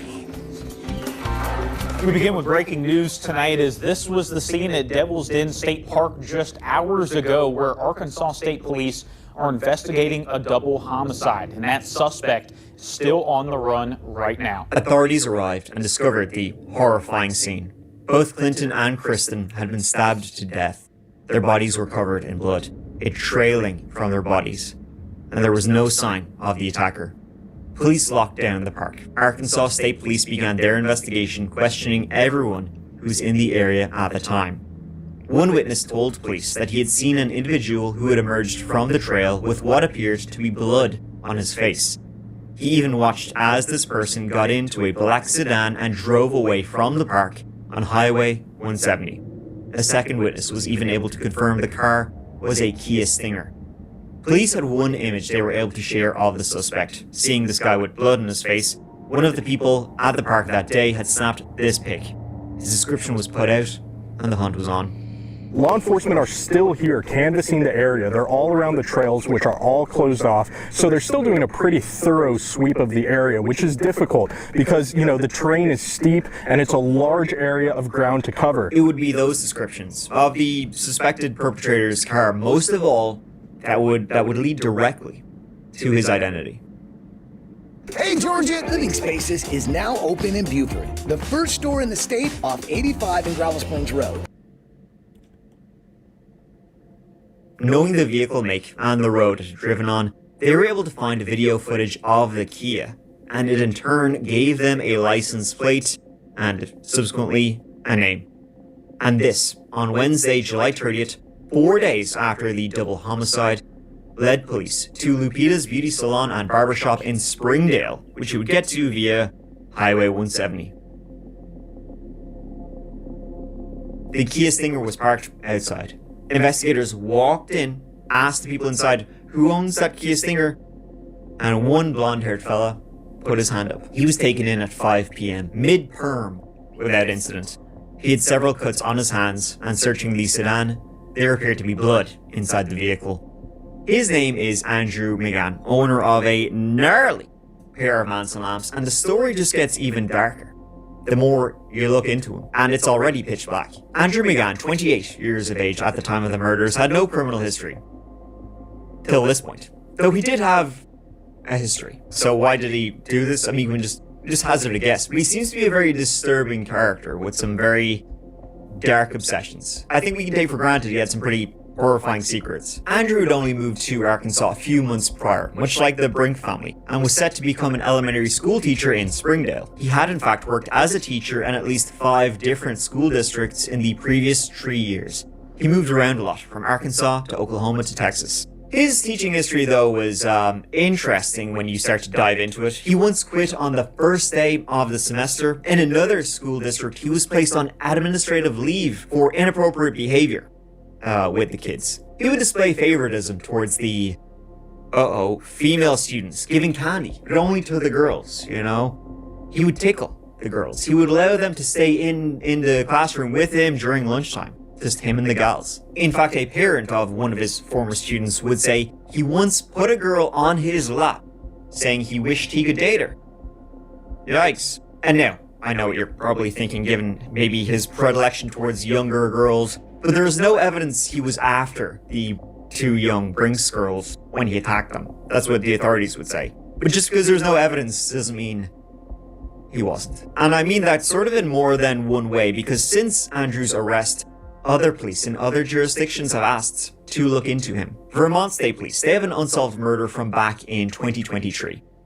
Vermont police desperately searching for the suspect responsible for the fatal shooting of Honore Fleming, a beloved former Vermont State University professor. I wouldn't say it's random, and I wouldn't say it's targeted, because we just don't have enough evidence. Both the suspect and the motive behind the deadly attack still a mystery. And today, as schools reopen, authorities warning the community to be on alert, cautioning the man is armed and dangerous. Honore Fleming, a 77-year-old woman, she was out hiking in the Delaware and Hudson Rail Trail, western side of the state.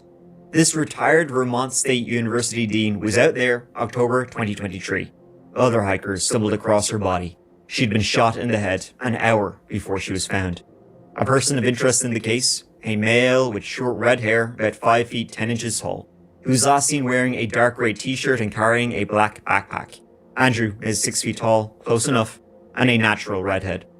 And Vermont State Police have reached out to their Arkansas counterparts to discuss Andrew McGann, the man accused of killing 2 people at Devil's Den State Park on July 26th. The SP is currently investigating the murder of Honore Fleming, a 77-year-old woman who was reportedly shot and killed on the Delaware and Hudson Rail Trail in October 2023. The investigation into Fleming's murder is ongoing, and no arrests have been made at this time. McGann's next court date is set for next Thursday. Investigators have also been reviewing his possible involvement in a 2020 unsolved stabbing at Devil's Lake State Park in Wisconsin. In October, again, 2020, 24-year-old John Schmutzer was out hiking alone when his body was found. He'd been stabbed to death. Witnesses reported seeing a white male about 5'10" to 6 feet tall, dressed in black with a hood, mask and backpack, fleeing the scene. Andrew allegedly admitted to killing the Brinks. His DNA matched evidence found at the scene, the wounds on his hands, and it looks pretty straightforward, though he has since pleaded not guilty. If found to be so, he faces the possibility of the death penalty. No trial date has been set exactly as of yet, but it's believed it's going to be happening around springtime of 2027. Folks, if more of this stuff is coming out, you can be certain you and I will be doing a deep dive into this highly disturbing individual, an alleged double homicider. Maybe even more. But that'll do it for this little video. Folks, thank you so much for sitting through another episode of National Park Horrors. It means a lot to me. I know this series is kind of I got a lot of messages about it. I think some of you guys really enjoy it, and I certainly do. Because national parks are awesome and spooky. But you know what? The next video will be up whenever it's up, so please give it a go when it is. If you're looking for some more of that chapter content, you can check out the merch store, with all that kind of stuff, or you can check out the Patreon. For $2 a month, early access, ad-free, all videos. There's a list of Patreon-only exclusive videos and a Discord, so you know what? Give it a go. But until next time, please take care of each other, please take care of yourselves. Because I love you. Mike out.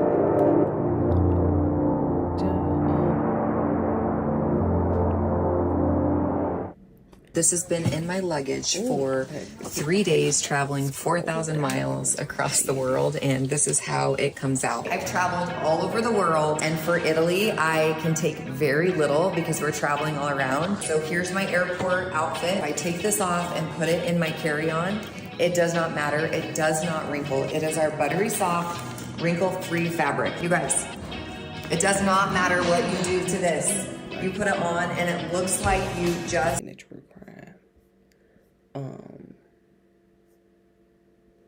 Let me fast lock. Hold on. Is there any footage of the alleged shooting? There is not, Judge. Okay, I just want to clarify that. Do we just really wait 9 whole months for them to tell us that there is no video evidence of Tyler Robinson shooting Charlie Kirk, even though there's cameras surrounding that entire campus? The Tyler Robinson show trial began yesterday in Utah. The preliminary hearings to determine which pieces of evidence can be admitted in court. Let's break down what's been presented so far, but I gotta tell you guys, what an absolute clown show, fed slop circus that we're seeing. First off, TPUSA spokesperson Andrew Colvett tweeted out this morning that there was a, quote, mountain of evidence. Well, let's sift through that mountain of evidence, shall we? Maybe starting with, is there footage of Tyler Robinson shooting Charlie Kirk? Is there any footage of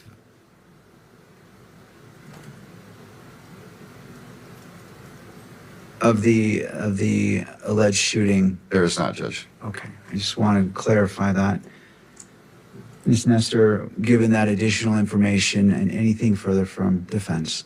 No, but I think I'd like to be crystal clear. You asked if there's any portion of this video that captures, and I believe you asked of the actual shooting.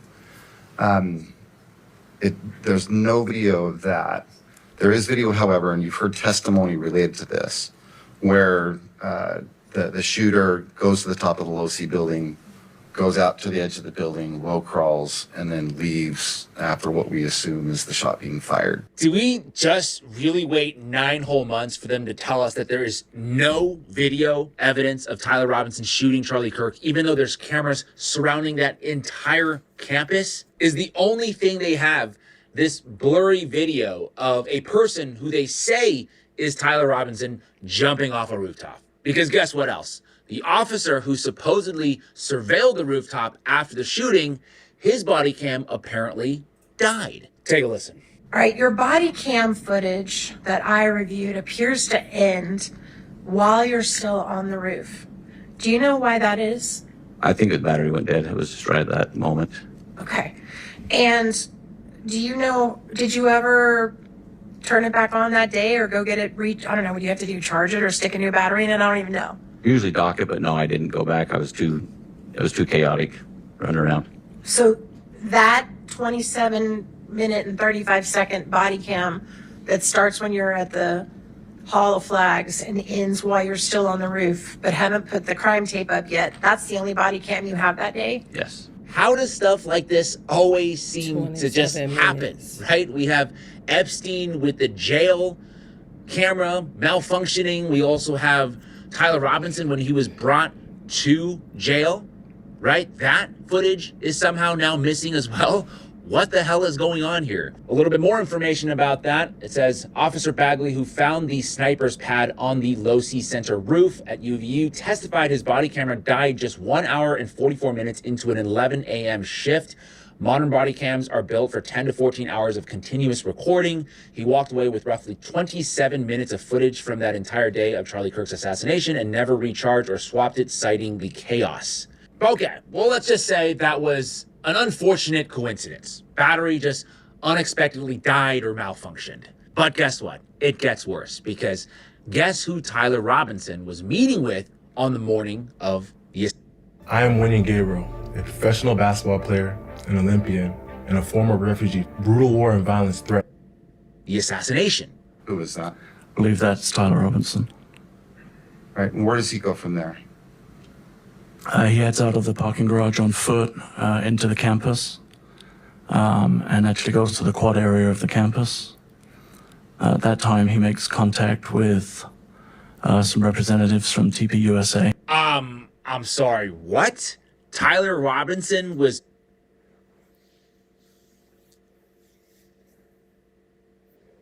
When the fuck did he have time to put these jeans on?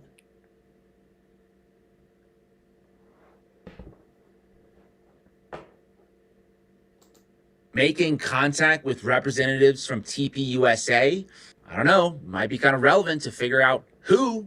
Now, interestingly, an eyewitness testimony confirmed by the same agent in court claimed that Tyler Robinson was seen driving around in a vehicle with a bald man and 3 others. Okay, take a listen. I remember reading the report at some point, yes.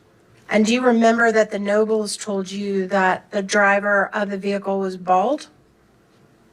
I do remember that being in the report, yes. And you didn't mention that today when you were talking about that Ring camera, did you? I did not. And did they also tell you there were 3 other people in the car? Yes, I believe they thought that was the case.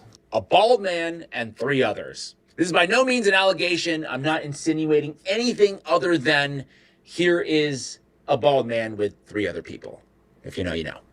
Anyway, there were a few other pieces of peculiar evidence that was introduced by the prosecution. There's item number 7, which is the towel wrapped around the rifle allegedly used to murder Charlie Kirk.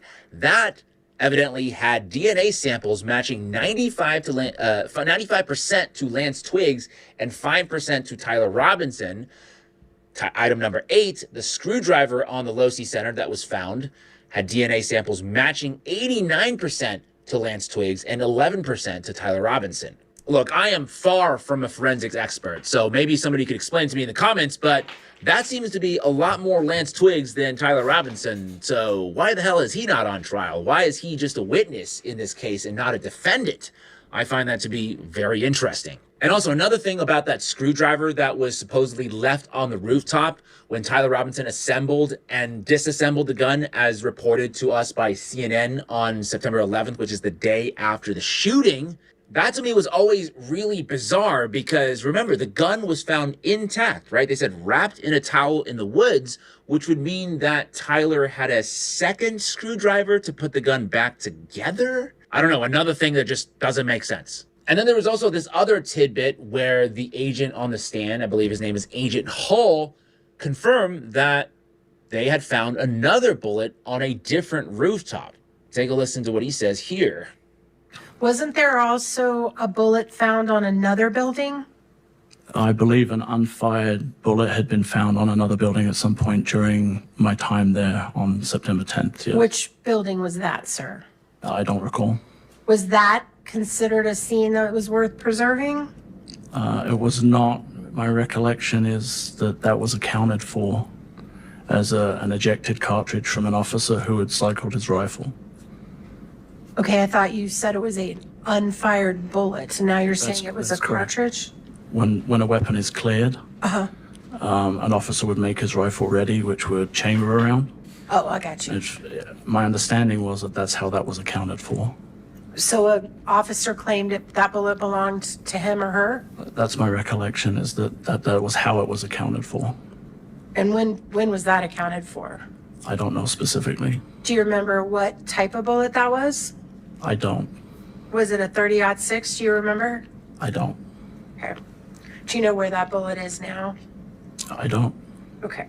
Basically, I have perfect memory of everything up until the point where it becomes somewhat inconvenient for me to recall anything. Oh, I got you. My understanding was that that's how that was accounted for. So an officer claimed In a towel in the woods, which would mean that Tyler had a second screwdriver to put the gun back together? I don't know, another thing that just doesn't make sense. And then there was also this other tidbit where the agent on the stand, I believe his name is Agent Hull, confirmed that they had found another bullet on a different rooftop. Take a listen to what he says here.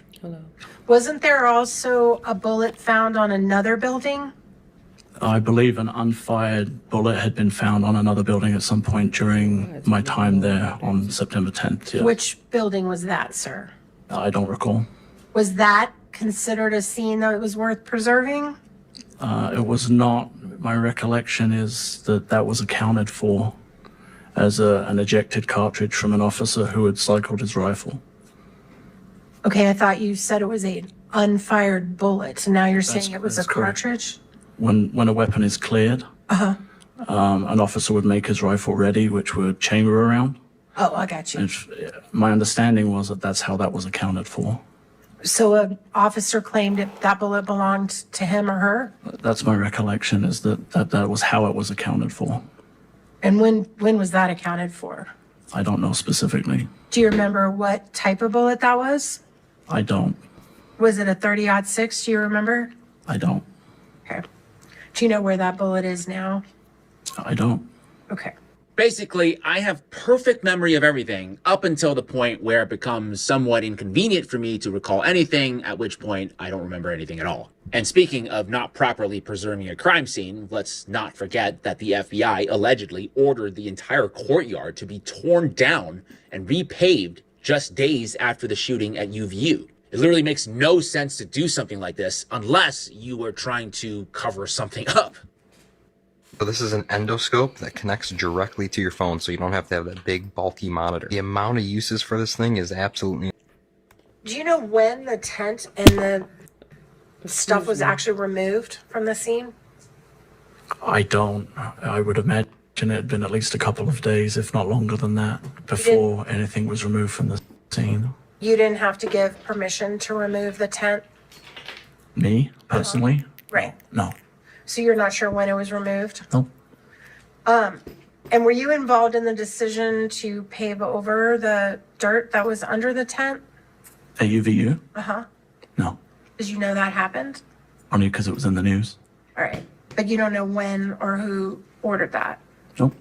So the lead investigator of the Charlie Kirk assassination had no idea who ordered the crime scene to be destroyed and only learned about it on the news. Once again, nothing makes any sense. But hey, let's talk about the other side, because like we opened with, we were told that there was a mountain of evidence, a Mount Everest of evidence. So what exactly do they have?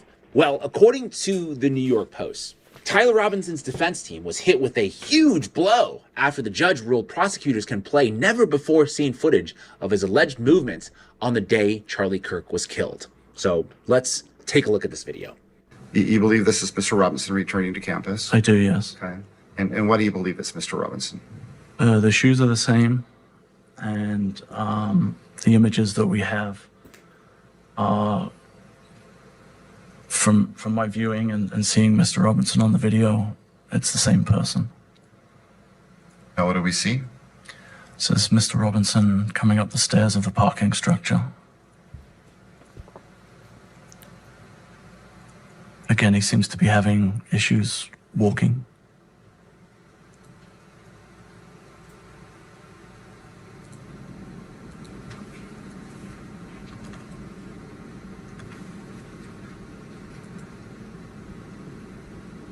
And again, were you able to track Mr. Robinson when he leaves this parking structure? Yes, we were able to. Okay. And again, in the top left corner, the individual is now seen running across the rooftop of the Losi building to what would be the southwest corner of the building, crouching down and then crawling to the corner of the building. And that, ladies and gentlemen, is the devastating blow. I mean, I guess it is something. And of course, I'm not a lawyer. Once again, lawyers, please chime in the chat. But if I was trying to convict someone, I would imagine I would want a hell of a lot more evidence than that. Baron Coleman, who has been doing fantastic coverage of the case, said, quote, "Am I hearing correctly that Tyler Robinson arrived at 8:30 a.m. on September 10th, walked to the quad area, and made contacts with TPUSA reps?" Yes, that is what we heard. And two, then his car is seen on a Ring camera at 12:30 a.m. on 9/11, but the homeowner says it was driven by a bald man and had 3 others with him. And yes, we heard that as well. That is what they presented to us. So I believe this case is yet again another test to see just how much they can push the public to accept a conclusion that has been predetermined, to see just how much the public has left of an appetite to question what we're being told, to examine the evidence, to think critically about what's been presented to us. Because if we don't, then they know we are willing to accept just about anything. That is it for me today. I will be continuing to provide updates on this case. Obviously, Baron has the daily deep dives. Candace is always doing her thing, but you can always count on me for a quick summary if that's what you're looking for. Right. Which, by the way, I am very curious. What do you guys think about what's been presented to us so far? Because, hey, look, to me, it looks like a whole lot of nothing. I got to be honest with you. If you want to support my journalism, you can go to my website, 5149jameslee.com, sign up to become a member. There's also an option to give a one-time donation, no subscription necessary.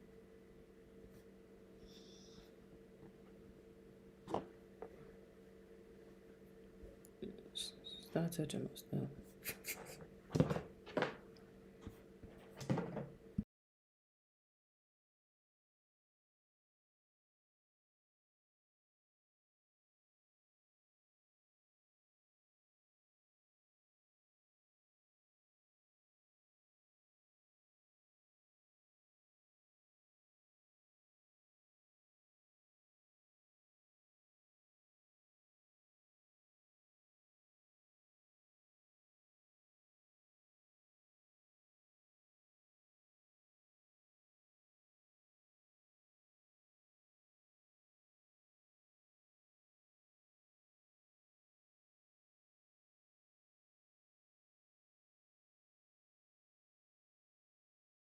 Voting every election is a streak to be proud of. Like waking up to work out or saving a little money each month. It's a way to take care of yourself and your community. But sometimes life gets in the way, and we break our streak. Hey.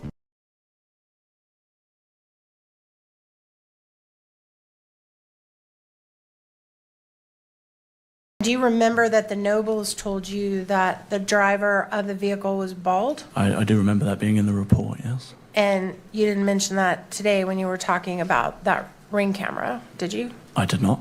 It's an interesting thing to leave out of your discussion of the whole situation now, isn't it? So there was a bald guy driving Tyler Robinson's car with 3 other people in the car the night of the shooting, and that's been in the report all along. And they knew that all along, and he avoided mentioning it. Conspiracy theories are entering a dangerous... Information is the oxygen of the democracy. There's so much evidence out there that even if less than 1% is true, that would be enough to collapse the current paradigm and change the whole planet.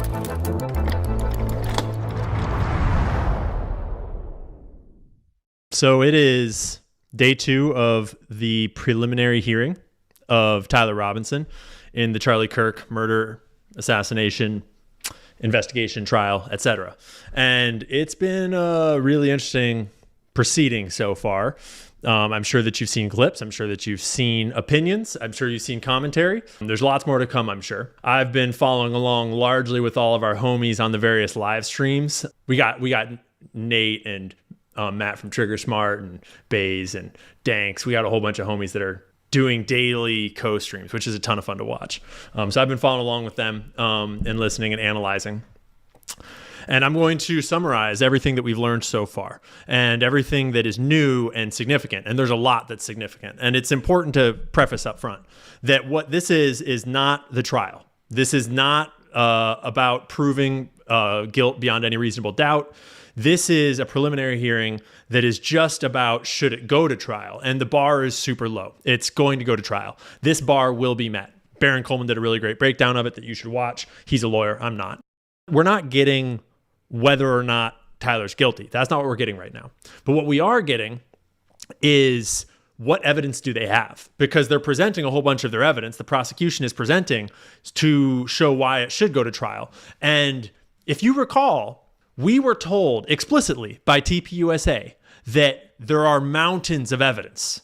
That's the whole premise of why TPUSA is so certain that Tyler Robinson is the guy. And that's why they said that, because they're so sure that Tyler Robinson is the guy, because they've seen some of this evidence behind the scenes, there's just so much of it, that's why you're an evil person for asking any questions, doing any investigations. That's where the premise that Candace Owens is a horrible, hateful person comes from, is because there's so much evidence that it's really, there's no question, and you don't need to ask any questions because the feds already solved it. So we are expecting to see overwhelming evidence. And there's some evidence that we already knew we were looking for, like there should be video of the shot being taken on the roof, because we know there's a video camera that explicitly is pointed at that roof that saw the person on the roof.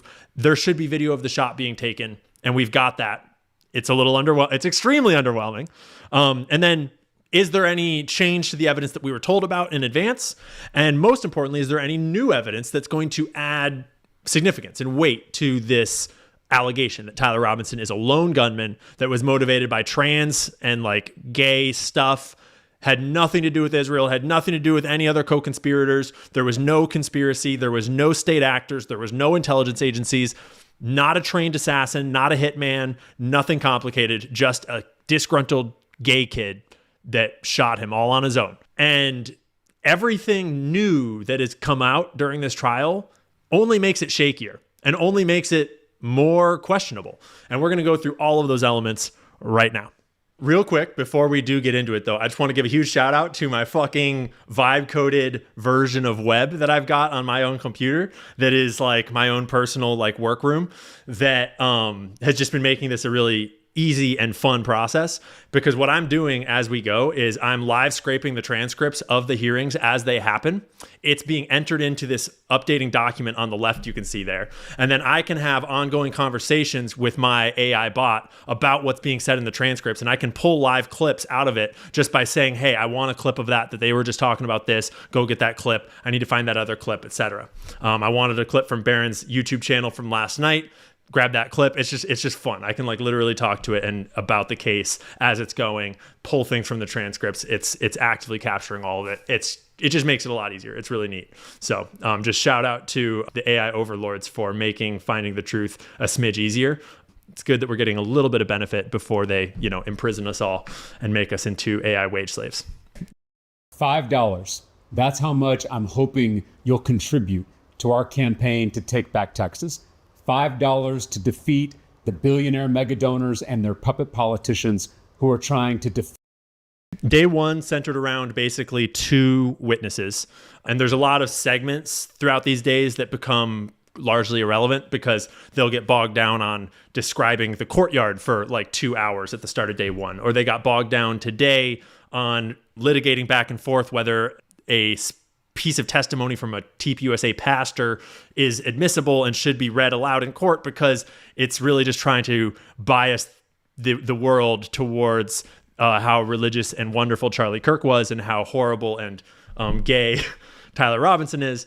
So those parts we're not gonna dive into the sort of extemporaneous discussions, just the place where evidence and testimony gets really interesting. And I'm genuinely not trying to cherry pick. My perspective is that it seems extremely unlikely that Tyler Robinson did this on his own. That's no secret. I think this was an intelligence agency operation based upon the evidence that I have seen. But I'm not trying to specifically cherry pick things that only add to that. And a lot of people that are watching along, I'm seeing a lot of the comments and the chat segments that are where a lot of the audience to this spectacle are sort of rooting for their team. And that is not my experience watching this. I certainly think I have a good theory about what did or didn't happen, more so what didn't happen than what did happen. I don't know what the hell happened, but I'm looking for like new information to help inform me. So, for example, they were talking about, should we admit this video evidence? Should we show it in the courtroom? And I'm like, fuck yeah, dude, show the video evidence because I want to know more. If that video shows something relevant, I want to know what it shows.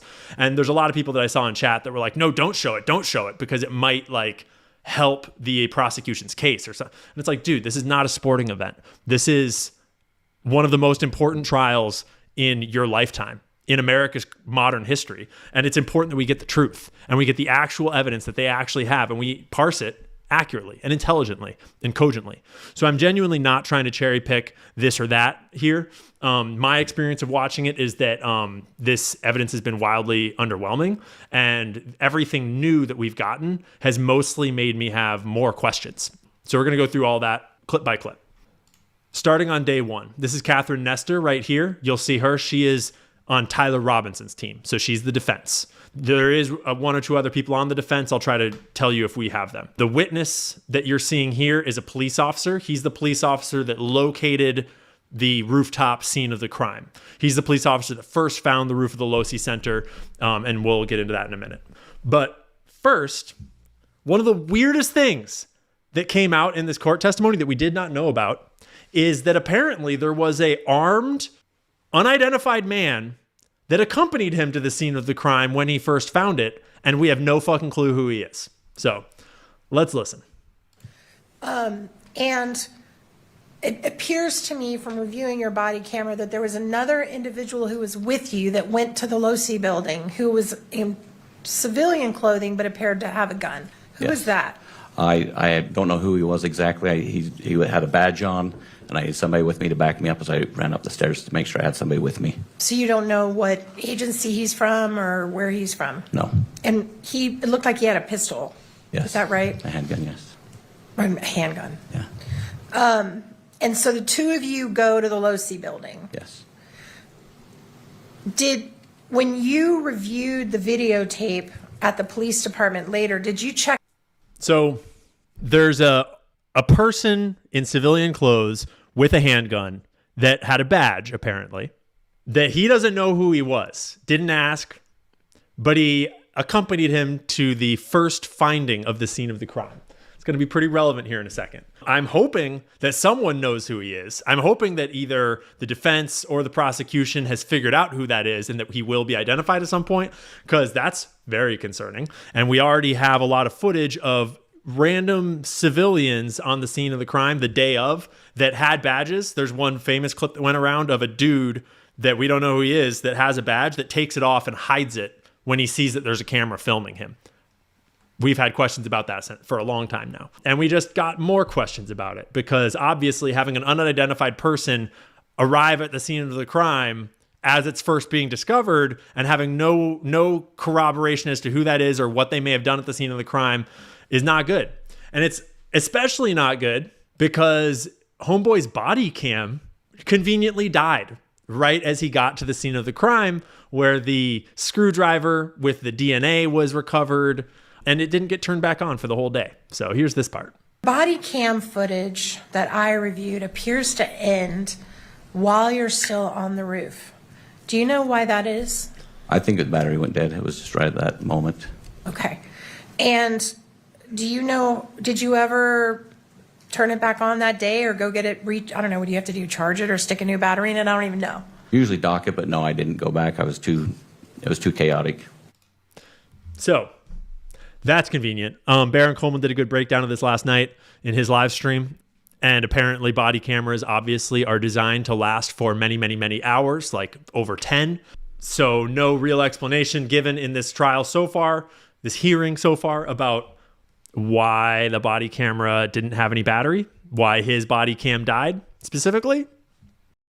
I can't fathom the idea that I'm unintentionally bleaching my vagine, bleaching my bum, and my kids too. When we found out about what is in toilet, that's concerning.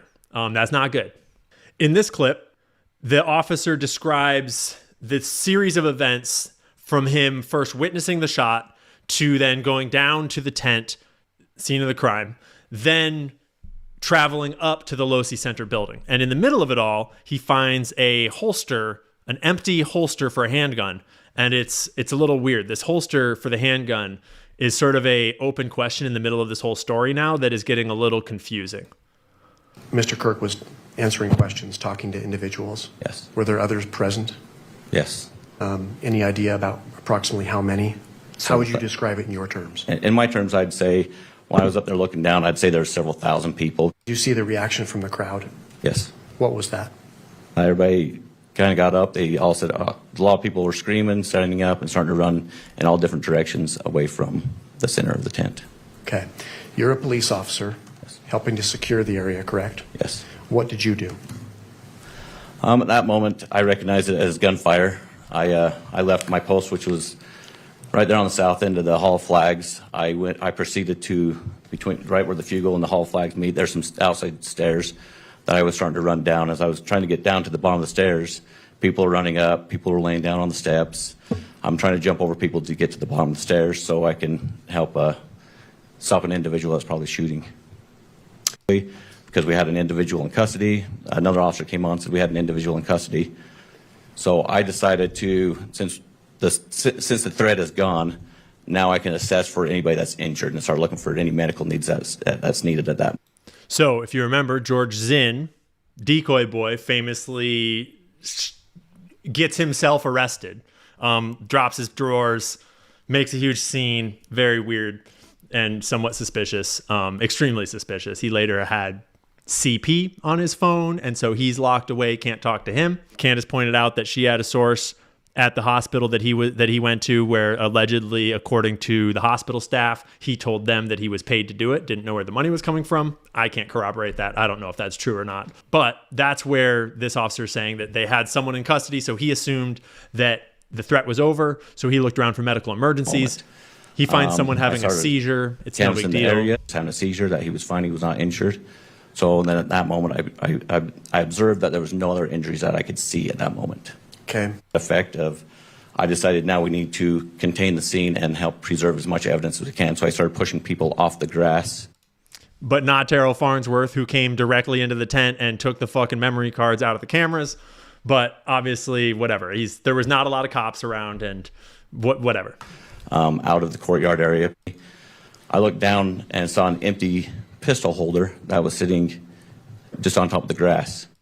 I presume this is on the steps of the grass. We can see it in the video where after the scene is kind of cleared up, officers kind of find an item in the steps of the courtyard and they kind of deliberate over it for a second in the video that we have, like the Adam Bartholomew video. So I assume that's what we're talking about here. And at that moment, things had died down just a split second. I realized that the shot I heard was more of a rifle shot and not a pistol shot. So he realized minutes and minutes later when he finds this pistol holster, that's when he realizes that it was a rifle shot, not a pistol shot. And what causes you to say that? Just from being around firearms through all my trainings, crackle sound. It's more of a violent kind of sound. Kind of imprecise terminology. Rifles making crackle sounds, Longer, but whatever. so. Whatever. That's why I recognized it. Not a big deal. Okay. I assume that he knows the difference between a rifle and a pistol sound. It's not. Is a rifle sound louder typically? Yes. Okay. Going back to when you heard this gunshot, could you tell where it came from? As far as direction? Yes, I knew it came from the east of me. From the east of you. Okay. So you see this realization comes to your mind. What did you do next? At that moment when I saw the holster, the empty holster, I turned to my chief and I said, that was a rifle shot. And he said, I agree. And I looked up at that moment, right in the line of sight, I could see the Losi building had a direct line of sight. So I proceeded to go look at that and see what was going on up there. And that's where at some point along his journey to the Losi Center, he starts being accompanied by an unidentified man with a gun and a badge in plain clothes. Later, I believe in Nestor's cross-examination of him on this, it sort of gets elaborated that he doesn't know what happened to the holster. Nothing was done with it. Allegedly, I think according to him, they just left it there, which is super fucking weird. Obviously, you collect that and fingerprint it, and that's evidence, but whatever. So there is a holster that is confusing.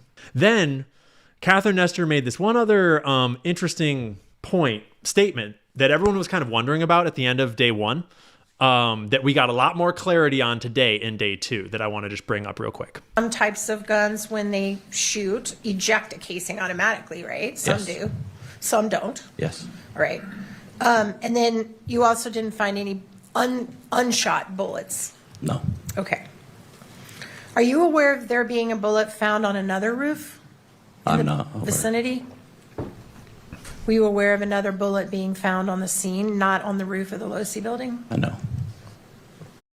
If you sit on the toilet, bear down, and barely anything comes out. You don't have constipation, you have poop paralysis. And the difference between the two is everything. It's why fiber, laxatives, stool softeners, and enemas haven't helped. They treat constipation, not poop paralysis. But when you do this for 7 seconds, it all comes out effortlessly. This is the quickest way to clear out stuck poop. I'm going to show you why you can sit on the toilet pushing for 20 minutes and barely produce a pebble, and how to finally fix it. Look at this model of your colon. See these twists and turns? They run more than 20 feet through your body. Every inch of that 20 feet is lined with muscles. Scientists call them peristaltic muscles, but I just call them your poop muscles. And these poop muscles are what push waste through your system. They squeeze and contract like an ocean wave, moving everything from one end to the other. When they're working, you go to the bathroom in under a minute and feel completely empty when you stand up. But what nobody tells you is there's a food sitting in nearly every kitchen in America right now that quietly paralyzes poop muscles. Eat enough of it over enough years, and those muscles weaken and lose their ability to squeeze like a sedative, slowly putting them to sleep. Without those muscles squeezing, nothing moves. Poop builds up until you've got 10, 15, even 20 pounds of stuck stool blocking up your colon. That's why your belly bloats out like a balloon after every meal. Why you have to strain and push just to eke out a few pebbles. And why you feel like absolute garbage. You're not constipated. You have poop paralysis. Even worse, the longer your poop muscles are paralyzed, the more your bowels stop working the way they're supposed to. Gut problems multiply. You stop going regularly. Foods you used to be able to eat no problem start to give you cramps and extreme bloating. Some people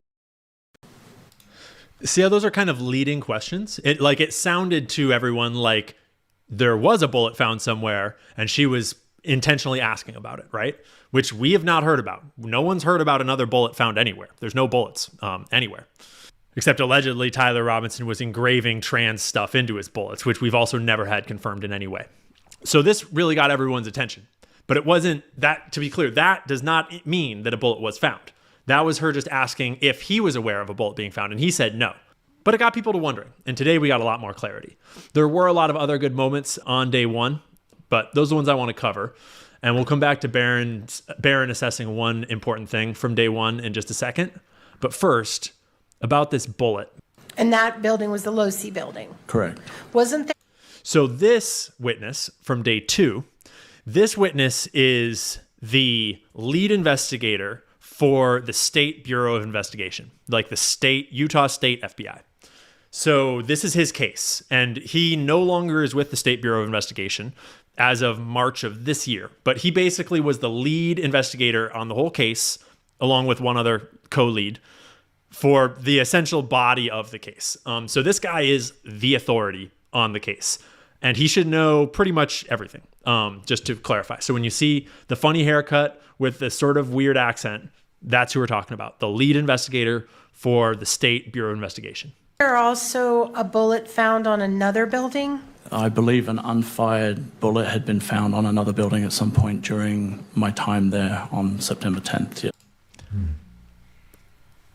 So, whoa, dude, hold up.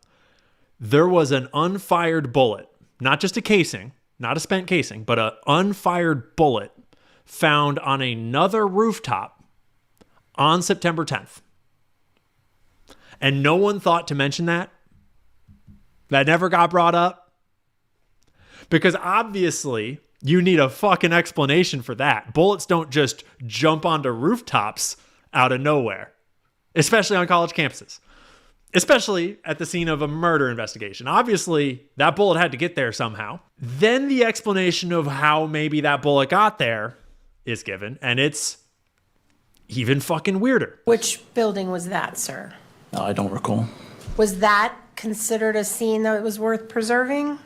It was not. My recollection is that that was accounted for as an ejected cartridge from an officer who had cycled his rifle.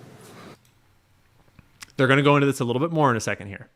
But what he just said is it was accounted for as a cartridge that was ejected from a police officer's rifle when he cycled. Meaning, apparently, there was police officers on rooftops with long guns, with rifles, allegedly. We have no knowledge of that. There's no reason to believe why. Like, A, they already had someone in custody right away, George Zinn, on the day of. And then B, once they determined that it wasn't George Zinn, there was no shooting going on. The campus was clear. So why would there even be police officers on other rooftops with rifles? It's not like we're sniping the scene.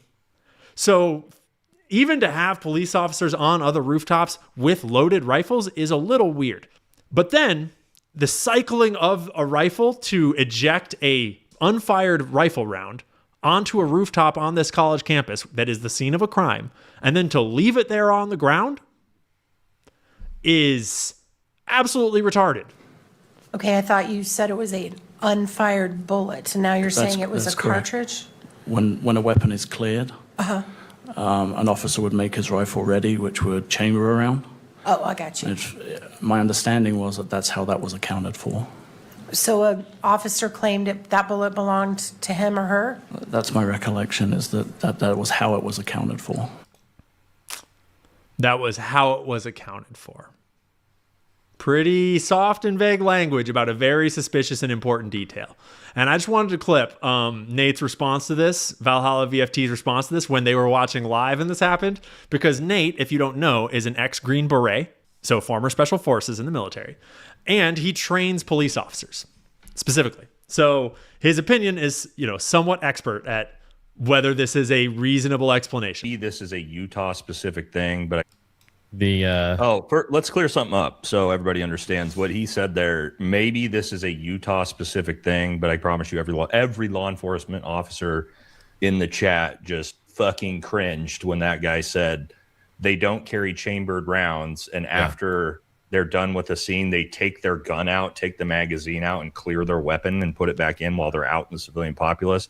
0% chance that is done anywhere. Okay, officers are going to carry a chambered weapon in case they need to use that gun to defend themselves, and they are not going to be fucking with it out in public. Not a thing. So I don't know.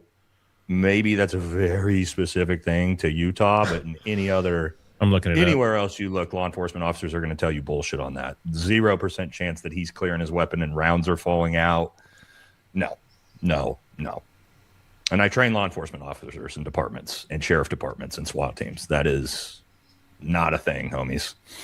And if they cleared it, they wouldn't leave it.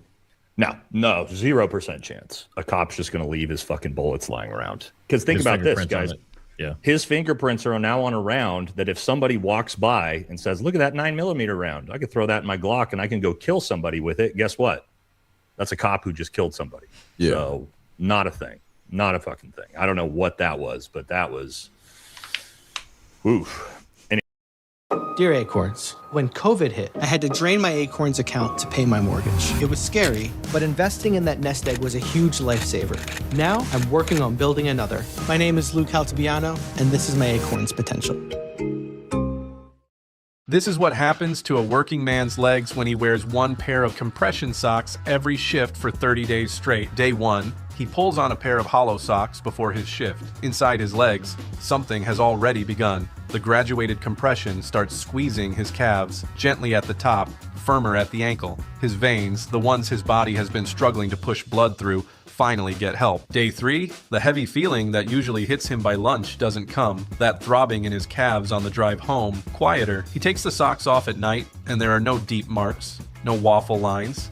His feet don't feel like bricks. Day 5. He sleeps through the night. No more leg cramps at 3 a.m. waking him up. No more restless kicking. His feet aren't cold under the blanket. He wakes up and his ankles aren't stiff when they hit the floor. Day 7. The swelling around his ankles has visibly dropped. His boots lace up the same way they did at 6 a.m. and at 6 p.m. No more cramming his foot in at the end of the shift. The puffiness is gone. Day 10. He gets home and doesn't collapse on the couch. He plays with his kids in the yard. He helps his wife with dinner without his legs throbbing the entire time. The exhaustion he used to wear like a second uniform, it's lifting. Day 14. His co-workers notice. He moves faster on site. He's not the guy sitting down on his break anymore. He stands through the whole shift and still has energy left for his life. Day 30. His ankles look like they did 10 years ago. The heaviness is gone. The waffle marks are a memory. His wife notices he's standing taller.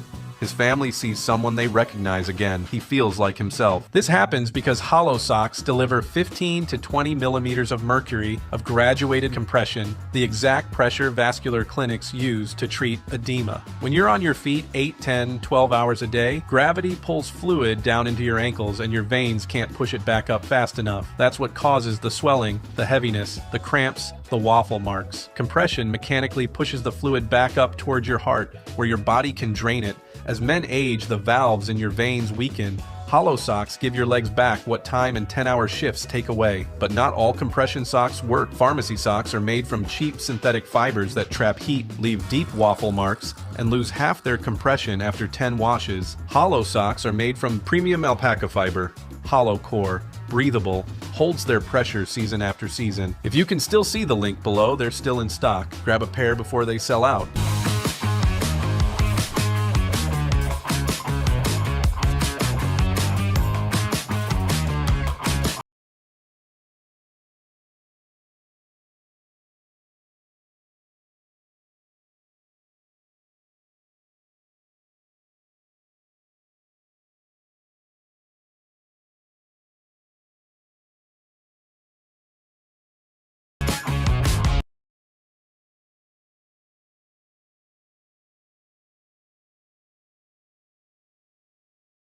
Anyway, so pretty straightforward explanation of how that is not a fucking thing. That is no way to account for an unfired bullet, rifle bullet, being found on another rooftop, which we don't know what rooftop it was. I'd be very curious if it was the Sorensen Center, by the way.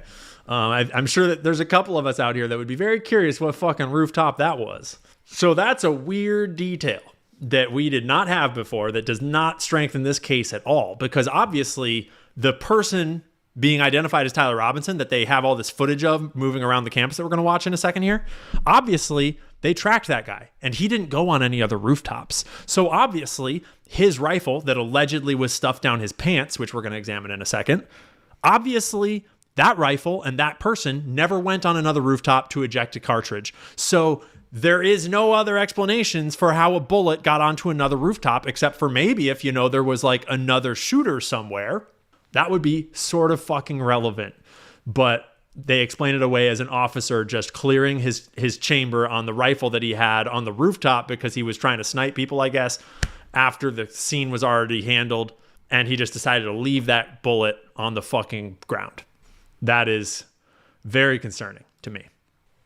But before we get to all the juicy stuff from day 2 and the extra people that were in Tyler Robinson's car, the bald driver of Tyler Robinson's car, the actual footage review of the shot being completely not on camera, and all that stuff, I want to just quickly grab this clip from Barron's podcast last night where he said something really, really important about Judge Graff that I think is really interesting. It's a 4-minute clip. We might kind of skip through it a little bit. Judge Tony Graff has gotten a lot of grief. And a lot of people think he's just a little too buddy-buddy with the prosecution, rules a little too harshly against the criminal defendant. I did not find that today. Granted, it's just day 1. I didn't watch all of it, but I thought he was fairly neutral. He may have given a little latitude to the prosecution. He did rule against them when it was particularly egregious one time. So that was it. So then he shows this clip that has been going around of Judge Graff watching the actual footage of Charlie being shot. On the screen, he's, for the first time in this trial, watching graphic footage of the moment that Charlie gets shot in the neck. Probably in like 4K from the official Turning Point cameras that were pointing at Charlie. So it's pretty intense. And this was his response. Just watch his the reaction judge. when it happens. And then I'll raise a question, but I want you to watch it first. This looks great. Ugh, hey, I don't even want this. Oh my gosh, I love this one.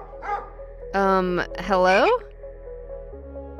So what I want to talk to you about today is... Unfortunately, we're not allowed to talk about that anymore. Why not? They decided we can't. Ugh, I'm tired of other people making choices for me. That's why I'm voting. Are you?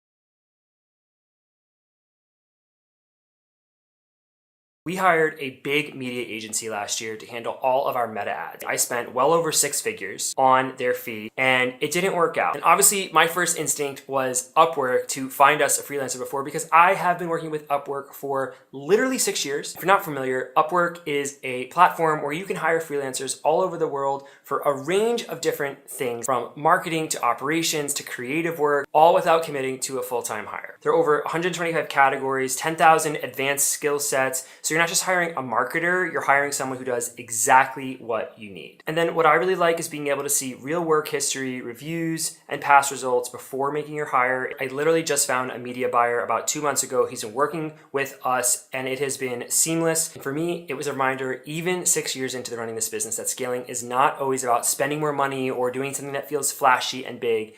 It's just about making the right hires. And you can do that with Upwork.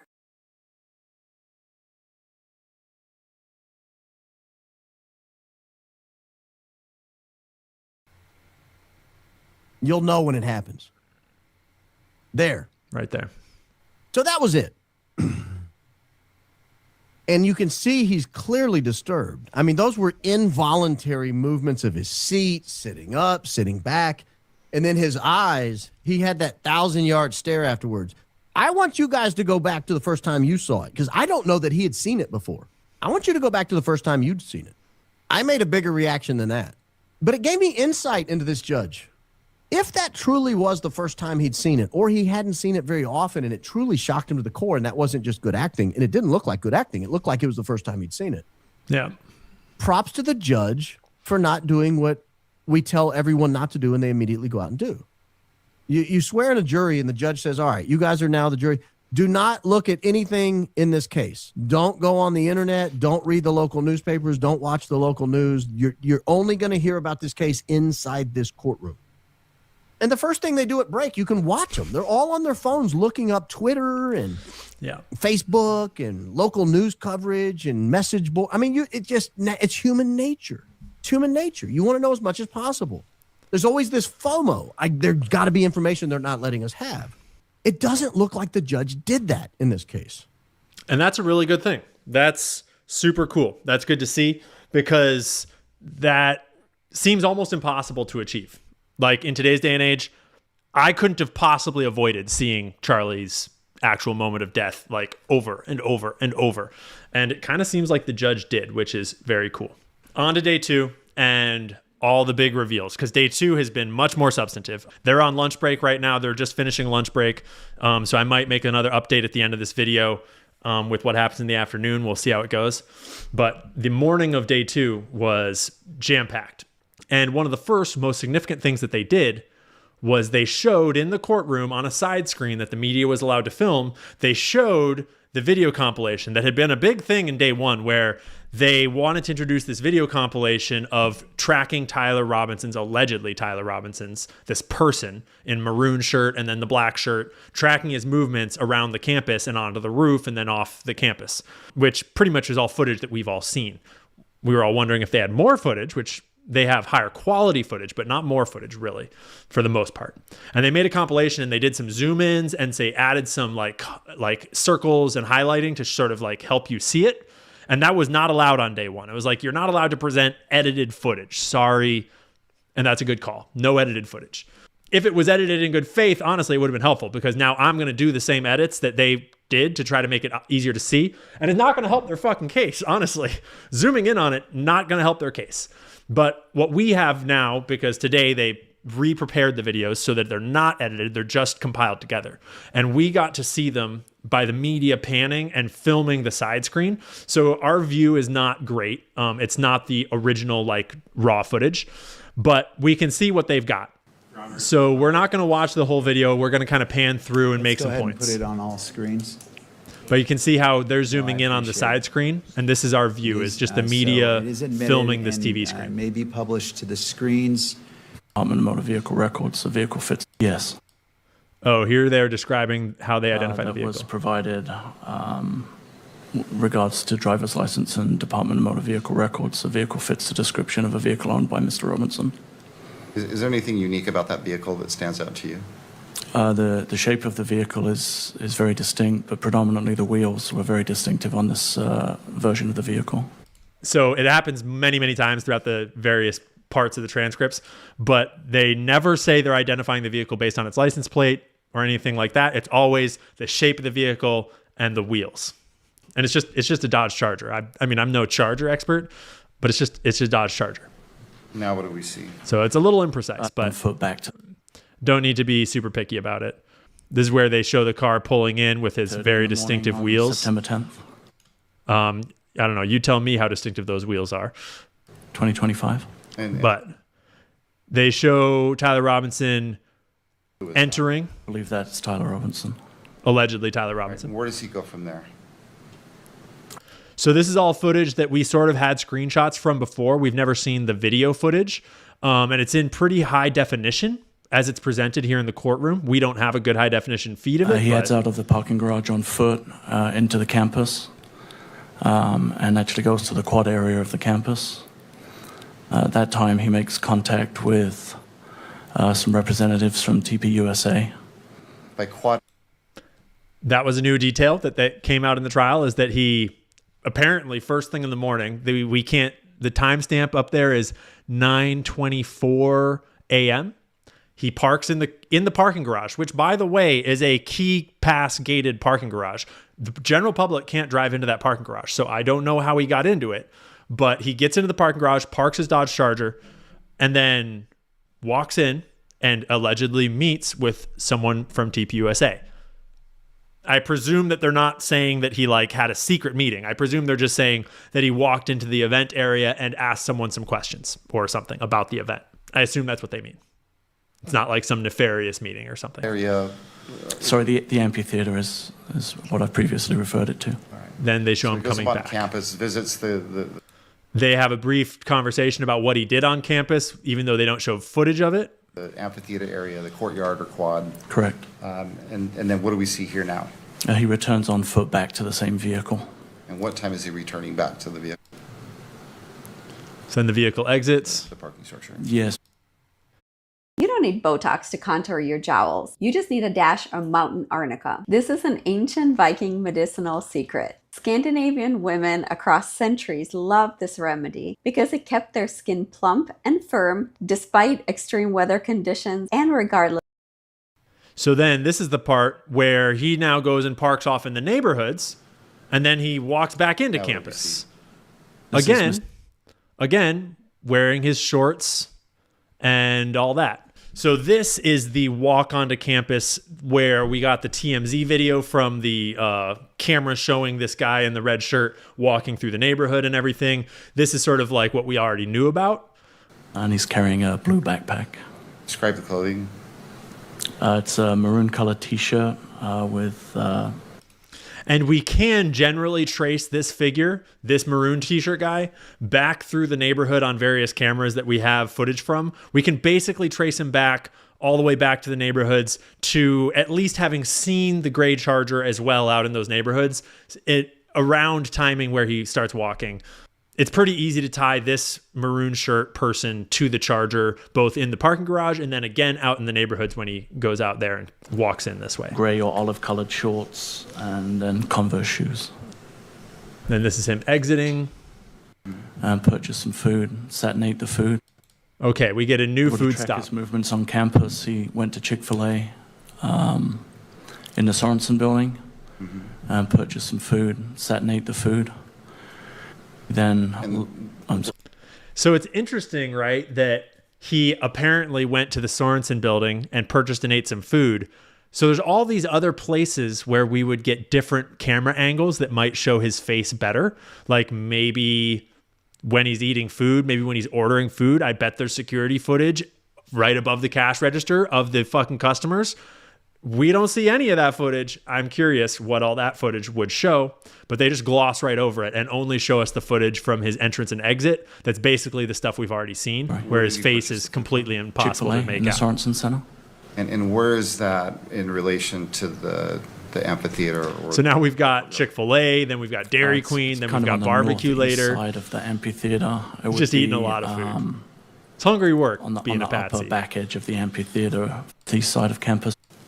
Then we get to black shirt guy with jeans on that is allegedly the same person, though there's no clear evidence given to corroborate that it is the same person. There's nothing tying one person to the other than that they appear to be the same person and that they're telling us it's the same person. But it's not like we have not seen black shirt guy with the vehicle.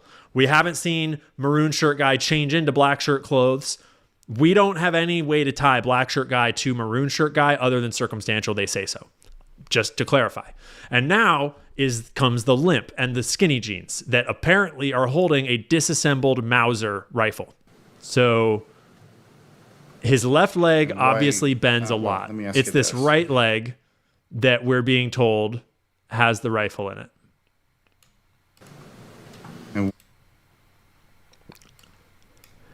And honestly, this is the best frame I've seen so far. I can't really zoom in my QuickTime player any better. Maybe we'll try to zoom in on this part in the video we watch in a second. But honestly, right here, this is the closest I've seen to something that looks like a straight object in his pants at all during this whole process so far. Why? Well, let me ask you Because the claim is that he has a rifle down this leg of his pants. That's the claim. I do, yes. Okay. And why do you believe it's Mr. Robinson? The shoes are the same, and the images that we have are from my view. So now the belief is that the right pant leg contains the rifle. And seeing Mr. Robinson on the video, it's the same person. He's noticeably wearing different clothing. This He is at wearing different 11:55 clothing, a.m. And he also is walking with a gait or a limp in this video. With the gait. But wait a minute.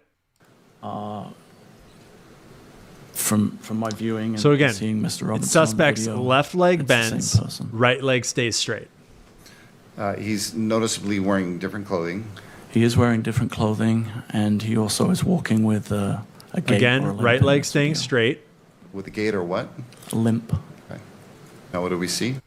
This is Mr. Robinson coming up the stairs of the parking structure. Again, he seems to be having issues walking. Keeping his face hidden. So this is where we got the still frames that were released the day of. This is where they come from, is this video. And seeing the video, honestly, makes me more open to the argument that there's something down those pant legs, possibly. Like this, seeing this video, I think it doesn't strengthen, like it doesn't do a whole lot to me, to my perspective, but it doesn't like strengthen the idea that it's totally debunked that this person had something in his pants legs. Because seeing it in motion is a little more clear than still images. And again, were you able to track? Were you able to track Mr. Robinson when he leaves this parking structure? Yes, we were. Wait, what? Now it seems to be the right leg is bending and the left leg is straight. When he leaves this parking structure? Yes. Right? Now his right leg is the one bending and his left leg is straight.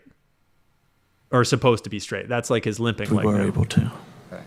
So when he leaves the parking structure, Am I crazy here, guys? I'm contradicting what I just said. I just said that the video makes me willing to admit that maybe there is something in his pants legs. Because watching him walk with that, right leg limp is pretty consistent throughout this whole first clip when he's walking up the stairs and up into the thing. But then they include this other clip at the end and again, were you where able to the track- limp seems to have were you able switched to track legs. Mr. Robinson.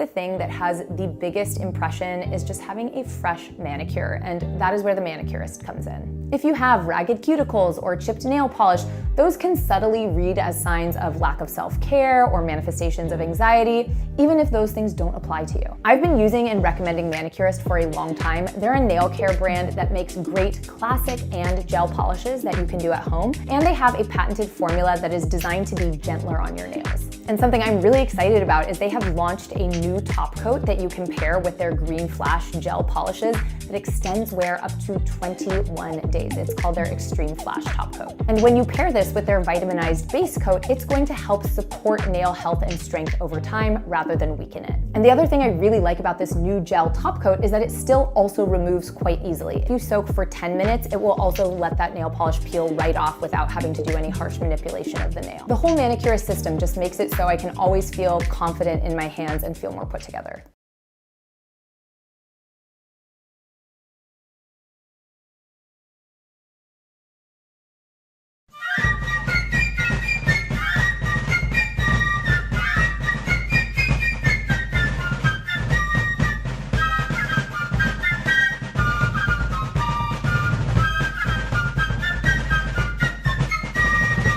It's Tuesday, June 30th, 2026, and welcome back to Goodfellows, a Hoover Institution broadcast examining history, economics, and geopolitics.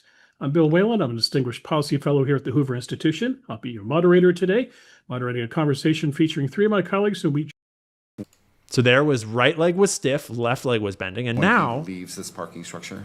Clearly right leg is the one bending and left leg feels stiff. And I have to point out that this is in a moment where he might not realize there's a camera behind him, because he's kind of getting out of the stairwell. So, I mean, this is 11:56. So this is still when he's supposed to have the same gun and the same pant leg. And it definitely, the limp is significantly different in this clip, different leg than in the other clip. Yes, we were able to.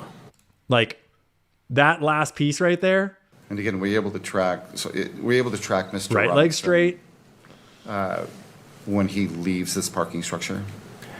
Yes, we were. Right leg bending as hell. Left leg straight. So when he leaves the parking structure, where does he... So what the fuck? What the fuck? But that's not even the part I wanted to talk about. I just got distracted.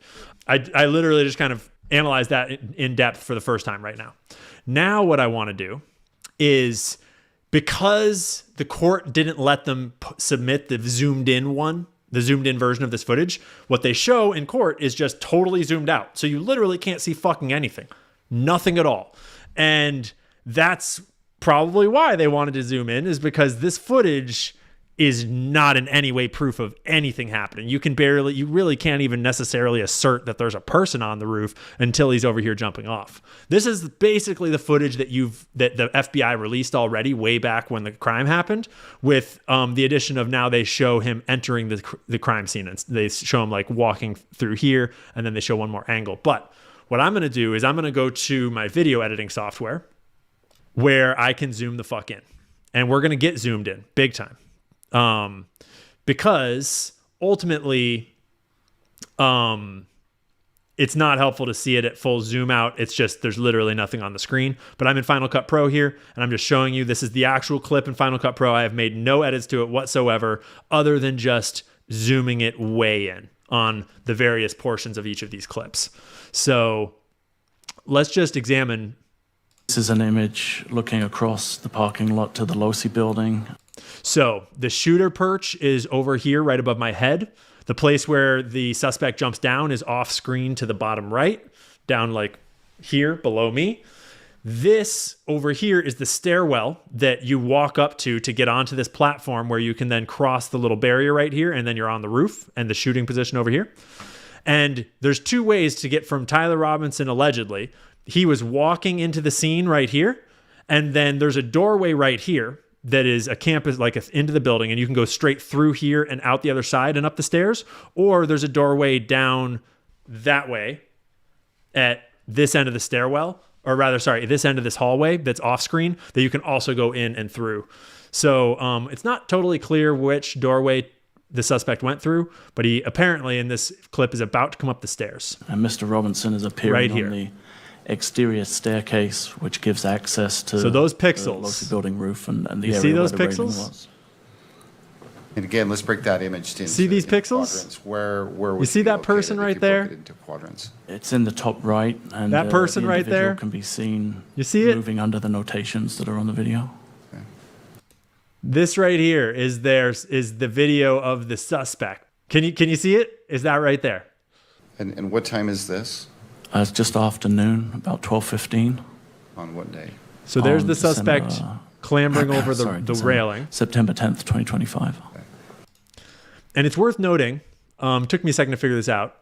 It's worth noting that in the actual footage, so 12:15, and then it jumps to And what time is this? 12:17, right there. It's just afternoon, about 12:15. On what day? On December. So it's still a compilation. They're still editing together different clips, and then it jumps again in a Sorry, second here. December. September 10th, 2025. What just happened, or what did we just see happen? The individual actually kind of 12:22 rolls. So they cut 5 minutes out right around the time that the individual rolls over onto like the actual roof proper, which is important to realize. If you don't realize that, it's even more suspicious. But they cut 5 minutes out, and then this is the footage that we see. What just happened, or what did we just see happen? The individual actually kind of that was rolls the cut. over the railing. And now here's the individual running out onto the roof. So what we can learn from that is that basically there was 5 minutes, give or take, where the suspect had gotten onto the roof and was like hiding by the little bit like retainer wall, allegedly assembling the rifle. Although in the initial charging documents, they said he changed his clothes on the roof too, which obviously does not fit their current narrative. So there is some huge discrepancy between the initial charging documents and what we're now is like the actual case. That's fine. You know, it's okay, I guess, I think. But it's 5 minutes to assemble the rifle, basically. That's the story, because the rifle's in the pants, and now the rifle's ready to go. And they cut 5 minutes out of the footage, so that's all they had. Onto And now the roof of the Losi building. All right. it actually seems to freeze for a second, and the pixels just stay there for a moment, and then pixels And keep again, moving. in the top left corner, the individual is now seen. And then running pixels across keep the moving. Rooftop of the Losi building to what would be the southwest corner. And then the pixels are just the over building. there. But notice that crouching like down there's and then pixels crawling to the moving corner here. of the building. Smoke maybe? I don't know. So there's just pixels And this is at what time? over there. Around 12:23. I think the timestamp on the video is 12:22. On the 10th.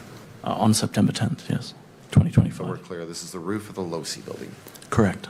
And you're watching Can you still the see assassination of the decade. Yes, you can, laying prone. Yeah, you can tell that he's laying prone right there, can't you?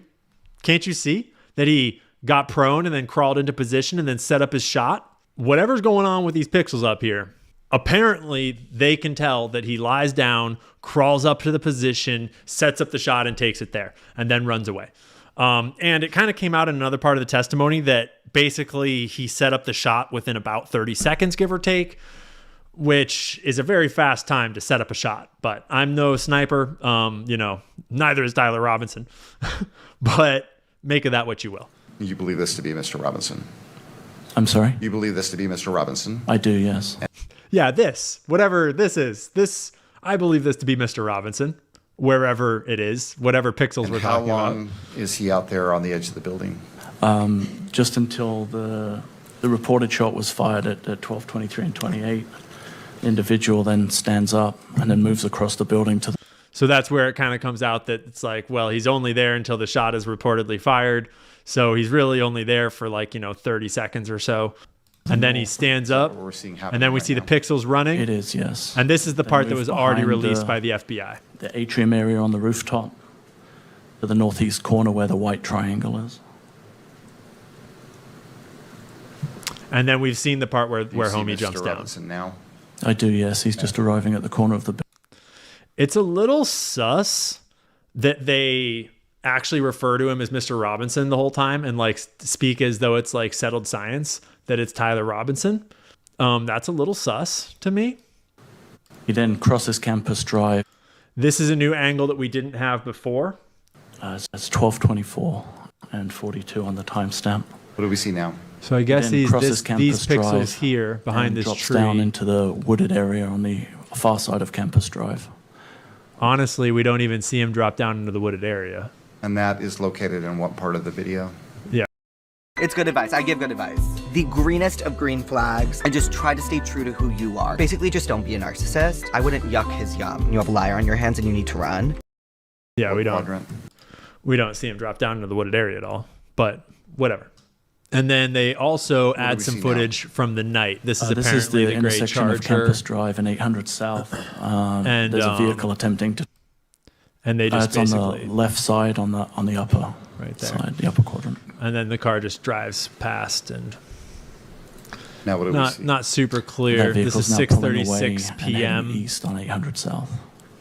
UTC. So that's the new version of the footage that they released in court today, and it doesn't help at all.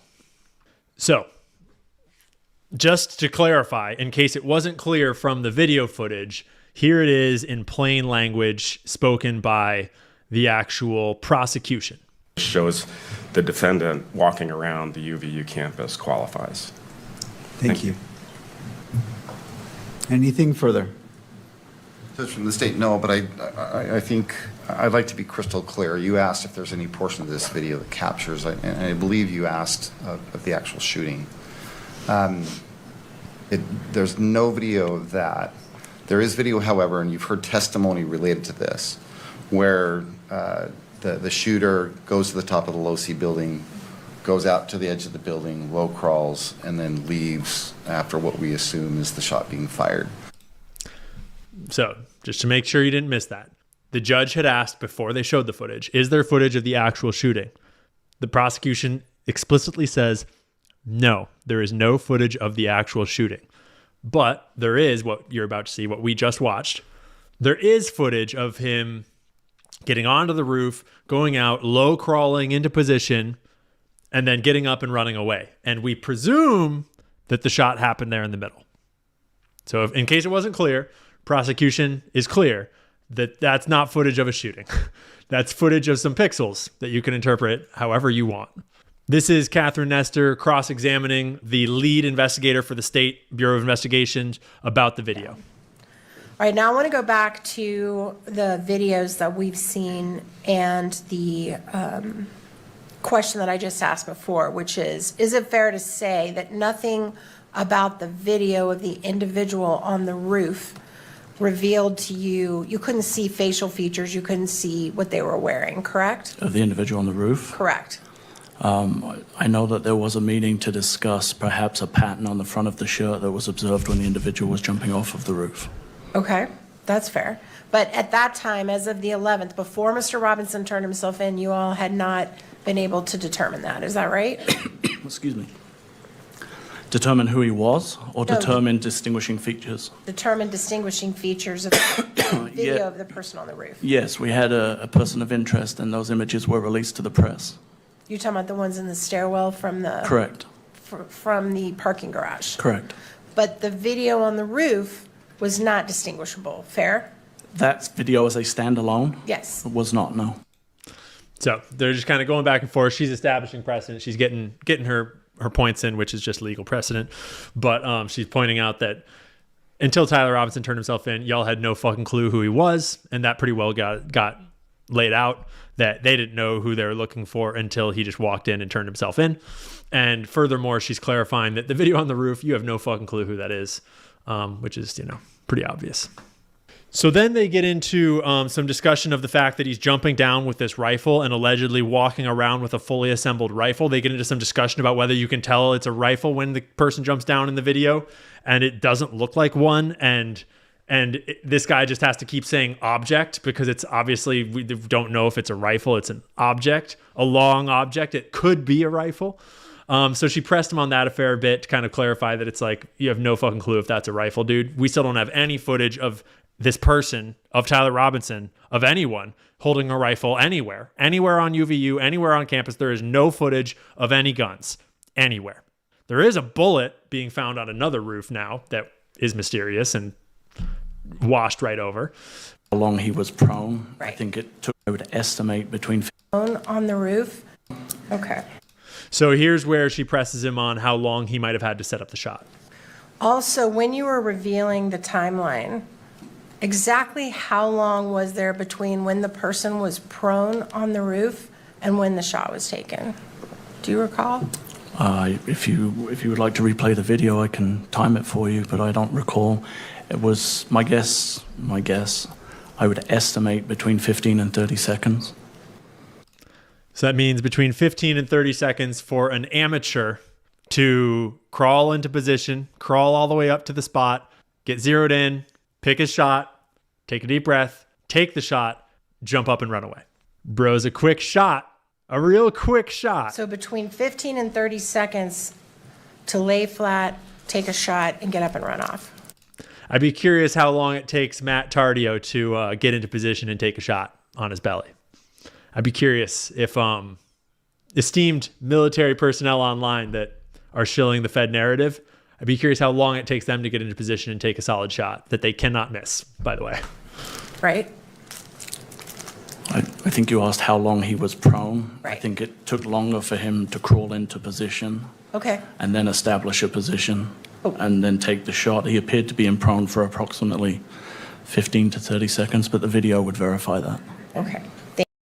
You might be an all-time fool if you haven't set these up around your house. It smells like a millionaire's house. Homes can stink, especially kitchens and bathrooms. So we made an odor eliminator that fills up homes. Like most homeowners who get nasty plugins, they don't understand how bad those are for kids and pets. So we crafted a game-changing air freshener. This stuff truly looks different and works different. I'd be lying if I didn't tell you these remove mold and mildew smells, but our best sellers can be on huge sales, like pumpkin spice or apple pie. Once you use an odor eliminator that looks like this, it will make a difference like so many people claim. People love our lavender scent that gives off a freshly clean house feel. Our mission was simple: make a natural air freshener that eliminates odors instead of just masking. You can choose the way your house smells by picking any of our scents that are still in stock.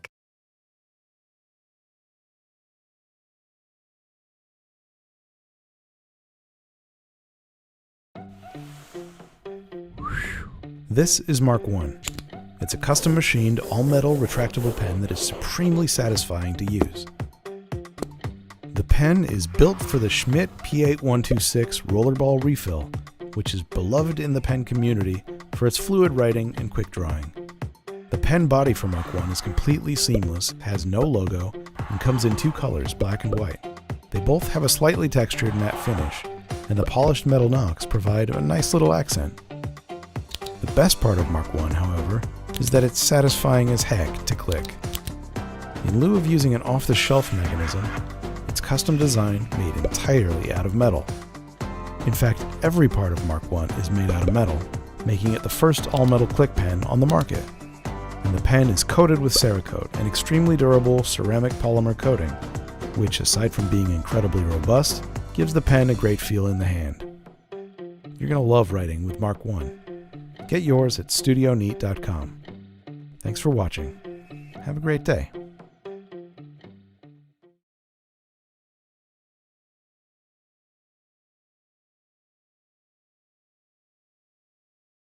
Thank you. So again, that's the total time for him to get prone, crawl into position, and then set up his shot and take it. Footage. Okay. But were there other angles that are not shown here in this prelim? Yes. Okay, that's what I was trying to get to. Thank you. Were you involved when the gun was located in the forest area? I was not involved in the search for the gun, no. Did you get notice when it was located? From the footage that we reviewed, we identified an area that we believed could be potentially of evidentiary value, and then it was secured, and then I was notified that as a result of that search, a gun had been located, yes. Were you involved in the processing of that gun? In other words, I was boxing it, shipping it, sending it wherever it was going to go to be analyzed? I was not, no. Okay, thank you. All right, now I want to shift to the autopsy for just a moment. You were not present at the autopsy, is that right? I was not. Okay. So anything you know about the autopsy was not from personal observation? No, other than from my meeting with the medical examiner and his report. No, I was not present. Did you meet with the medical examiner after he had conducted the autopsy? I did, yes. And when you met with him, did you provide him information about what you all had learned in your investigation so far? We didn't have any reason to provide any investigative information to him. The purpose of the meeting was to establish what information he could provide to us. Well, in fact, on the front page of the medical examiner's report, he talks about the investigation and information he learned. Did he learn that from you, or did he learn it from someone else? It would be my recollection that he did not learn that from us, but I couldn't speak to how he did learn about it. Okay, so you didn't share with him your conclusions about what happened or how Mr. Kirk was injured or anything like that? That's my recollection. Okay, thank you. And isn't it also true that fingerprints that were taken from Mr. Kirk and autopsy photos were provided to you on a CD? Yes. Was there anything else provided to you from the autopsy other than that? Other than the CD and the report? Yes. Not to me, no. You did mention not to you. Were you aware of anything else from the autopsy going to anyone else? So this part's interesting, and I don't know what to make of it. I'd be curious what you guys make of this part. I believe standard practice is anything of evidentiary value that the medical examiner collects is transferred through a chain of custody. And are you aware of anything that was transferred after Mr. Kirk's autopsy? I'm aware that there were items transferred for evidence, yes. What items? I believe some fragments of a bullet casing. So I assume that he means fragments of a bullet, not a bullet casing. Because like the casing is not the thing that shoots into the body. So I assume he's just misspeaking and that he's referring to fragments of a bullet that were recovered from Charlie's magical steel neck. I'm assuming it's a misspeak because fragments of a casing would be very fucking weird. That wouldn't make any sense. So now we get to the part where there's just a bald guy driving Tyler Robinson's car with a bunch of other people in the car the night after the crime. When this part is just like, what the fuck are we glossing over here? Now, I'd like to talk a little bit about the Ring camera that you obtained. And you interviewed a woman named Ms. Noble, is that right? To get that Ring camera that we watched with the car on the outside? We interviewed her to verify the authenticity of the video, yes. So they're about to talk about this report about the interview with Miss Noble, who is the owner of the home with the Ring camera that captured allegedly Tyler Robinson's car pulling up multiple times, I believe. But this is about when it pulled up in the middle of the night, I'm pretty sure. And do you remember that the Nobles told you that the driver of the vehicle was bald? I do remember that being in the report, yes. And you didn't mention that today when you were talking about that Ring camera, did you? I did not. It's an interesting thing to leave out of your discussion of the whole situation now, isn't it? If the driver of the car that we were already discussing was fucking bald, maybe that would be a little bit relevant to the case about the kid with brown hair murdering someone. Okay, bud. A little concerning. And did they also tell you there were 3 other people in the car? Yes, I believe they thought that was the case. So there was a bald guy driving Tyler Robinson's car with 3 other people in the car the night of the shooting. And that's been in the report all along. And they knew that all along. And he avoided mentioning it on first examination by the prosecution.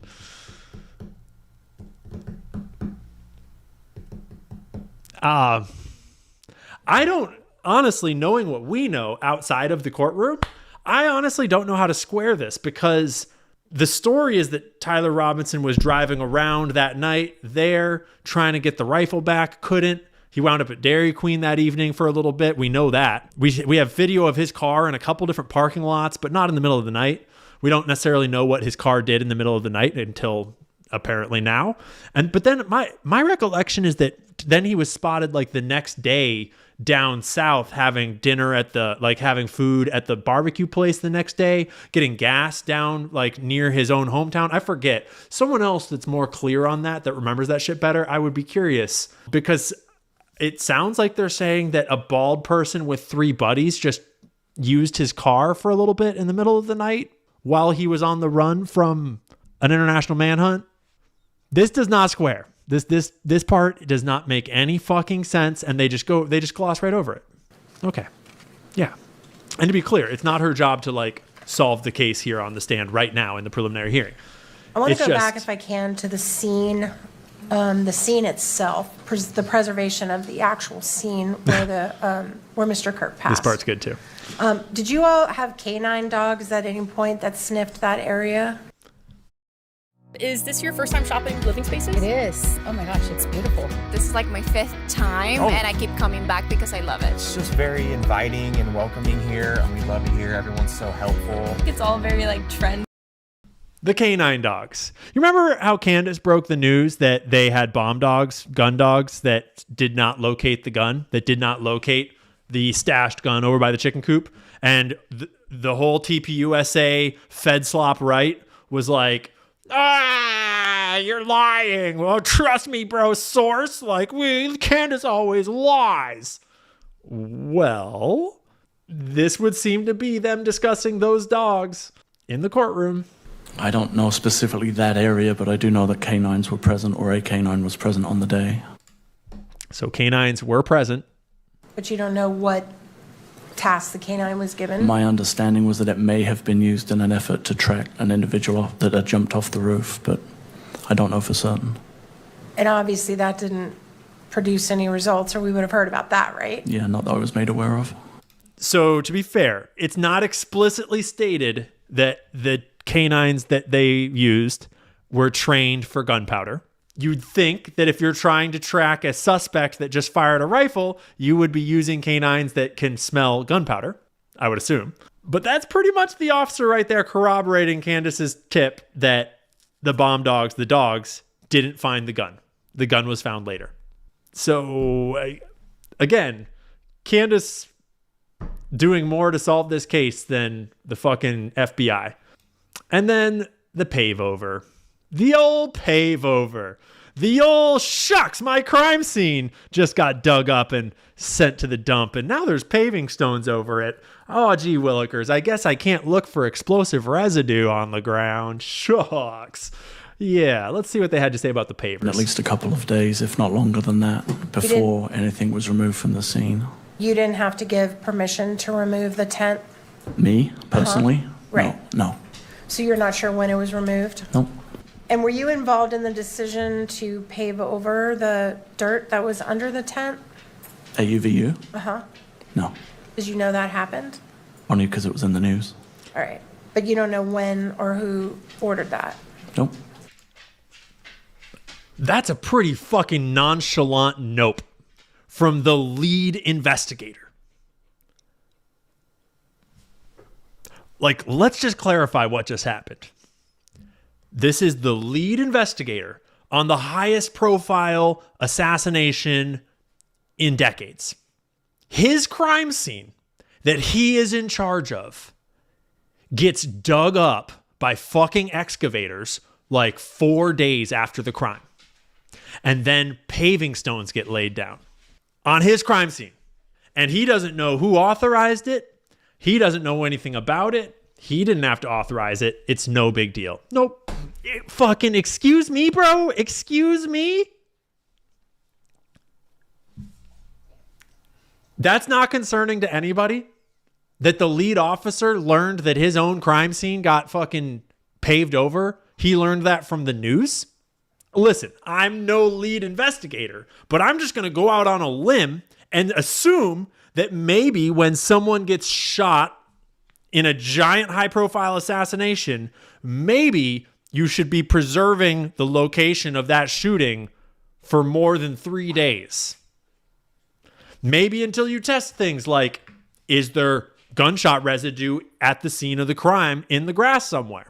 Is there maybe explosive residue? Are there fragments of anything in the grass? Is there anything else suspicious? Is there maybe, for example, at Daly Plaza, a little chipped off piece of concrete where another bullet fucking hit the cement? And if you pave over this crime scene, you'll never know that more than one bullet was fired at JFK because there's clear evidence of bullets that weren't the one that hit him. But it's no big deal if you pave over the crime scene 3-4 days later or whatever, apparently. He had no idea it even happened. That's super fucking weird. I mean, to me, that seems super weird. Call me a panican, whatever you want to say. His haircut doesn't seem bothered at all by it. And it's true that during the time before Mr. Robinson turned himself in, you all received lots and lots of tips from the public. Is that fair? Correct. You received tips of death threats that Mr. Kirk, understanding that the individual they used to facilitate Mr. Robinson turning himself in was someone known to Mr. Robinson personally that had been connected to law enforcement. I know he was known to the family. I don't know his connection specifically with Mr. Robinson, but I am aware that someone was used to facilitate Mr. Robinson turning himself in. And were you aware that he was one of his Boy Scout leaders? Did you know that? I think I had heard that at some point. There was a connection. I didn't recall specifically what it was. And This is Basma, a mother from Gaza. Basma and her family were forced to evacuate from where they lived and are now displaced. The family often goes entire days without a single meal. Basma is doing everything she can to try and provide food for her children, but because she is... Mr. Robinson, in fact, no police went to go arrest him. He drove himself, or he was driven with his parents to the Washington County Sheriff's Department, correct? That's my understanding, yes. And he voluntarily walked in. That's also my understanding, yes. But the footage is gone. Conspicuously. That was the first moment you ever knew his name connected with this case. Yeah, aside from the image that we had, that was the first The image was not his name. time that we had a name of an individual who had taken responsibility, yes. That is most of the clips. There's more, but that's most of the clips of new stuff, surprising stuff that I thought was important or interesting. It's still ongoing. A lot more will come out. A lot of opinions will be shared online. There's a lot of screeching right now. The bots are in full effect. The Fed sloppers are all out there screaming about how evil someone like me is for even thinking with my brain about anything. Don't think. Just accept the party line. Don't believe your eyes or ears. Those pixels were for sure Tyler Robinson. And hey, maybe they were. Maybe they were. But I am still very, very skeptical of the even most remote possibility that a 30-06 could cause the wound that we saw on Charlie's neck. And I feel like I want to just remind us all why I'm skeptical of that. So I'm just going to rapid play a couple of clips from a couple of the various people that have tested this shit out of what 30-06s do on impact.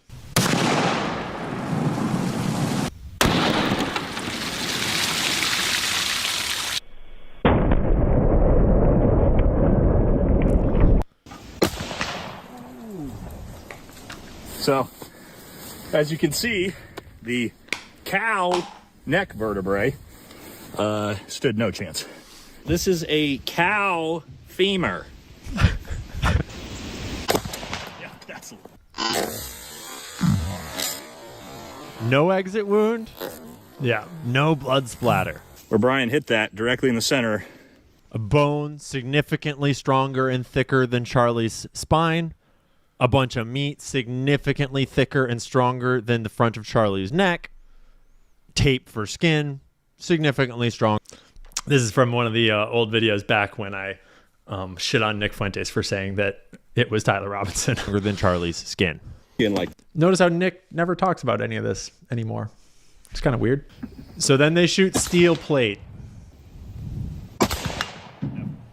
Clean through 1/4 inch steel. Clean through 3/8 inch steel and 1/2 inch steel. Almost, or actually it potentially did actually blow out the side. So steel, no match. Chris Martenson did significant testing, more scientific than anybody else, where he recorded all of his different variables and recorded all of his different tests and did a bunch of them, like 30, 40, 50 different tests. Board and into the cinder block. And by the way, it pushes and shoves that whole cinder block backwards. So here Chris Martenson is shooting a bone-in roast with a plywood wall behind it, with a cinder block behind it. Here to backstop it, because I just said, can anything stop these rounds? It went through the cinder block. Wow. Through the first wall of the cinder block. Great camera. So glad. So it went through the roast, through the wooden wall.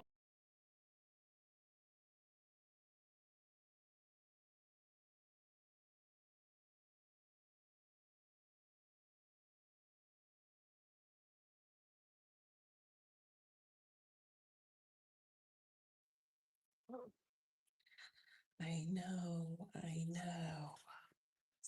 Let me wipe your face. Hold on. Make sure that you're straight. Second, get this together here. No,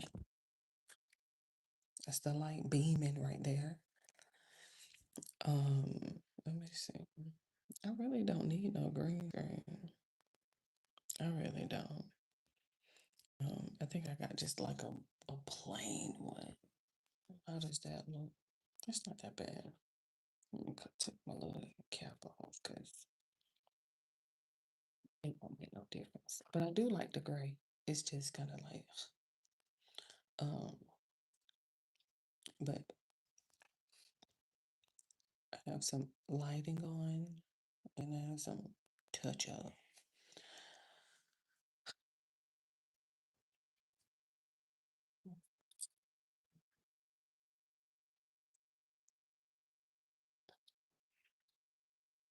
It's Vlogmas now, so I don't know if you know how that goes, but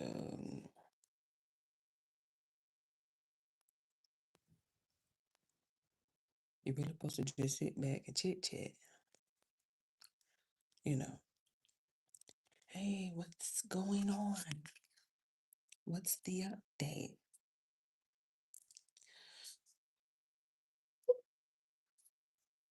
$59%. Let me get you on charge. We'll see how long I'm able to. I get distracted, interrupted. Oh, he is on it today, Lord. Child, listen.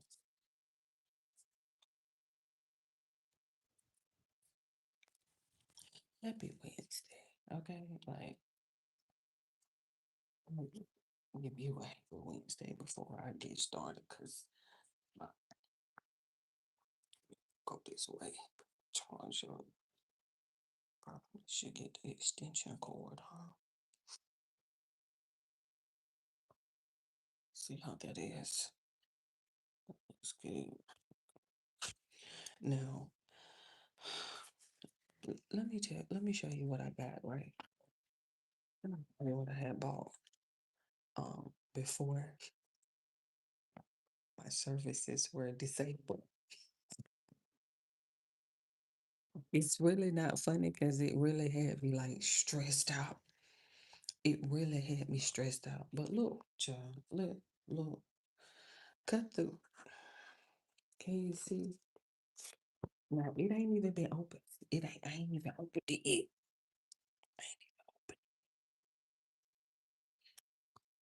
It came in the middle. That's Sunday, the 16th. Let me open it. I was stressed. Look, I was stressed. We had just started on reading Korean Independent. We had just started. We were doing so good. We were doing so good. Listen, I jumped up. I went to go see what was going on. Oh, right? I'm like, oh, I hear him crying. Let me go see. Let me go see.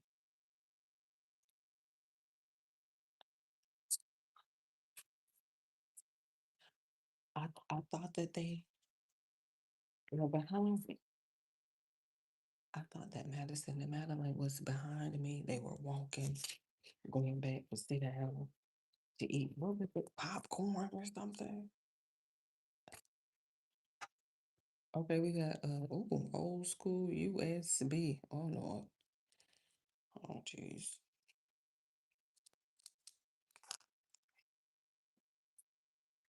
I think it's a stand that's supposed. It's a tripod that's supposed to work as a selfie stick, and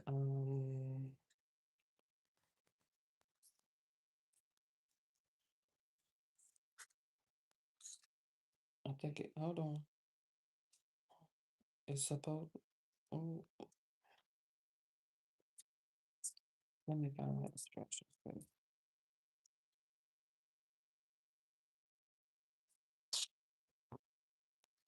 Uh-huh. Okay, she got 3 modes. Well, huh? Small. What did it say? Feel like. Small feel like. Oh, okay. Okay, I see it. Uh-huh. Uh-huh. Micro USB charging board. Uh-huh. I see it. I see it. Let me now how her feet supposed to pop out? I wonder is it hold on, let me uh-oh. Oh. Oh, okay. So when you pull it like this, let me cut the green screen off real quick. Um Hold on. It's just like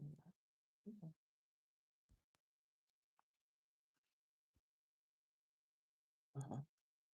So it works as like a little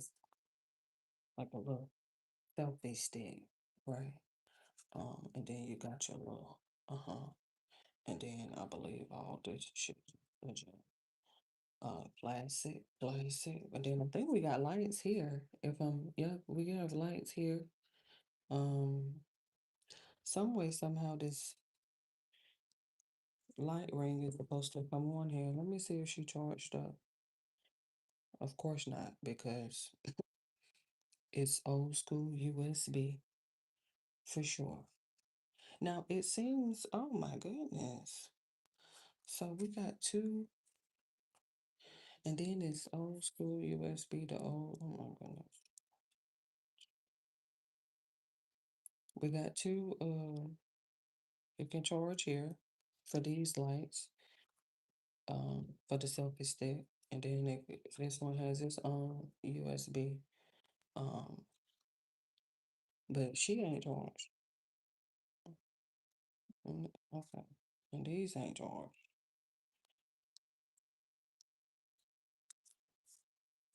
Let me get this to check on.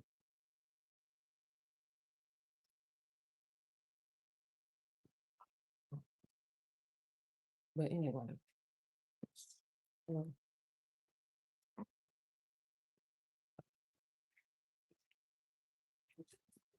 no individuals can live stream under the age of 13 by themselves independently. Don't walk away from it. Don't go use the bathroom. Don't go nowhere. Just stay right there. Stay with it. And then if you need, just cut the camera off. They got a button over there where if you just push it, it'll just go off. Just do that. Do that. If you have to go somewhere, if you got to do something real quick, and you got kids in the background or something like that, just that's gonna be your best bet. Now, what ended up happening? This is the tea. Let me get a block. I should have a USB block. Now, this is the tea. Because I told you I was stressed out about it. I was so stressed. I was like, I can't. What am I supposed to do? No, okay, so George, I'm talking about full blown stressed. Okay, now look at this. Look at this here. I just realized it. We have two USB ports for each light. One charger, of course. So this light got a charge, and then this light got a charge, because she got her own USB right there. And then she got her own, but it seems as though this light This, do you see this button here?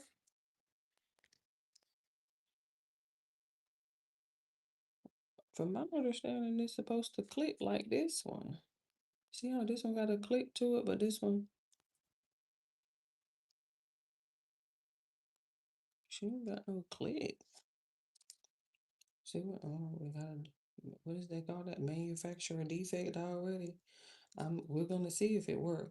But you know it's USB, old school USB. So, you know you gotta 2 hours just to get 50%. But I just opened it, so she got a charge. I got an extension cord here, and from my understanding, I got multiple USB chargers for sure. We have those lying around. So, um, no, let me finish reading the instructions. As you can see, I'm multitasking here. Oh, okay. I was trying to figure out how to open up this because I see that we have a uh, uh, what they call it? What they call it? What is it called again? Let me see what's the name of it? It's on the box. Remote shutter button. From my understanding, this is what this is supposed to be here. This little, but let me. I just don't see how you're supposed to take it. Hold on. She don't. She. Oh, okay. I remember that part. It does slide, but I'm trying to figure out. Let me read the instructions real quick. Um. Okay, the charge. Battery model. Bluetooth. Which can be replaced for 2 seconds. And the mobile phone connects.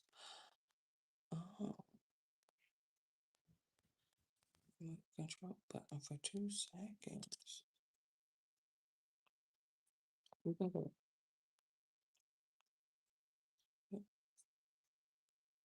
I need to charge it first before I'm able to even Bluetooth. That's what she said. Where's all the Bluetooth remote control button for 2 seconds? The blue light flashes and the mobile phone searches for and then connects monster somebody.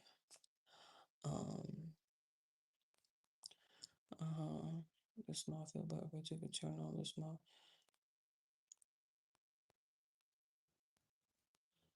Okay, so I'm assuming it's just one light to cut both of them off, and long the key for 3 seconds to turn light off. Okay. Press the right ring light button to turn off. Okay. Adjust the brightness. Okay, and the temperature and long press the key for 3 seconds to turn it off. Okay.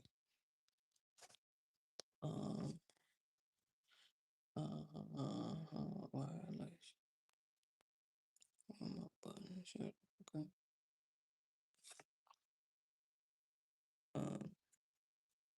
What was that? Who they call it? It's Monster or something like that.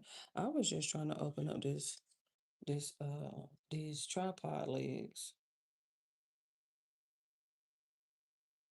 because obviously that's what I need, but you don't really know how much strength you need to like pop them open. So let me see. Oh my goodness. They look like they snap together in there, but it's kind of hard to get like a grip on when you're down. But anyway, as I was saying,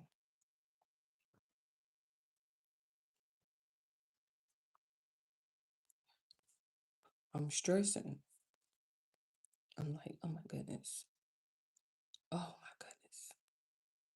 my live streaming capabilities have been disabled. I'm checking every day. I'm checking every day for like 3 days straight. Just, is it like 48 hours? Because immediately, okay, I was live streaming on Twitch. They the one that caught like the aftermath. I should have downloaded that video or screen recorded it and uploaded it. The aftermath. You listen, the aftermath is what that's what should come. The aftermath of it. Let me find something to hold this extension cord in place. But I go to YouTube Studios. First, I go to my email because, of course, you know they're gonna send you an email correspondence. Excuse me. Yeah, I'm like, what?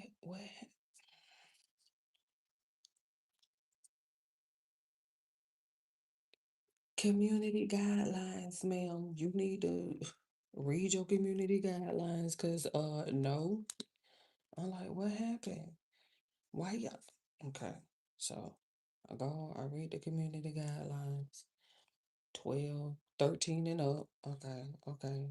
To be on the to be on live, you gotta be 13 and up. I'm like, okay, all right, okay, all right, we got it.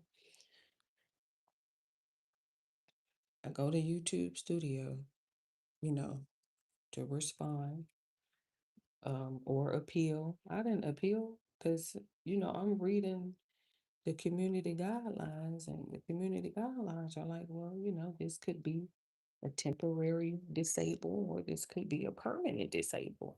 So I'm like, okay, that gives me hope.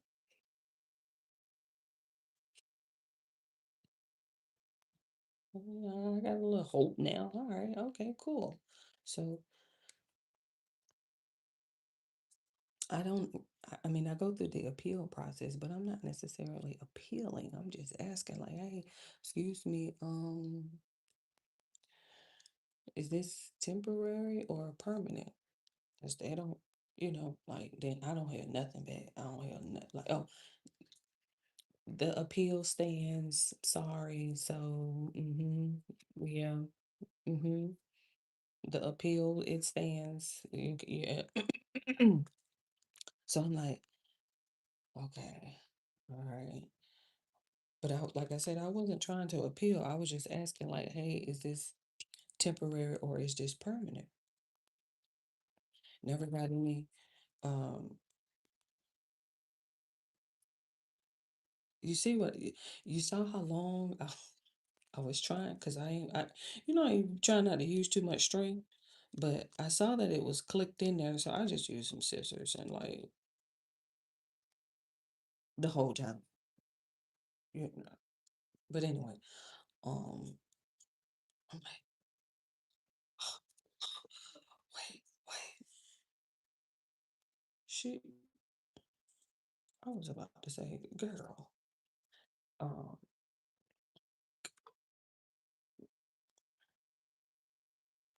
so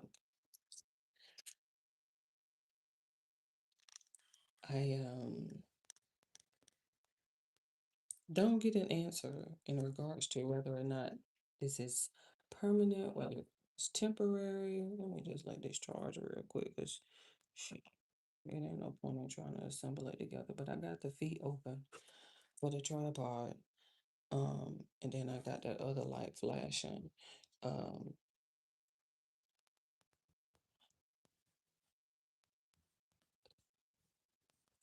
okay, so this is supposed to like slide up this button, this little thing right here. It's supposed to like slide off. It's supposed to be a what they call it, removable remote shutter button. It's supposed to remove. I don't have like the arm strength to be doing like all of that. Um, let me take a water break. So Couple days go by, I don't hear nothing. So now I gotta go through the YouTube app and I gotta figure out like, okay, how can I get in contact with, you know, YouTube support? Right? So I found this little back alley um to try to like talk to somebody to go through like the live chat and all that.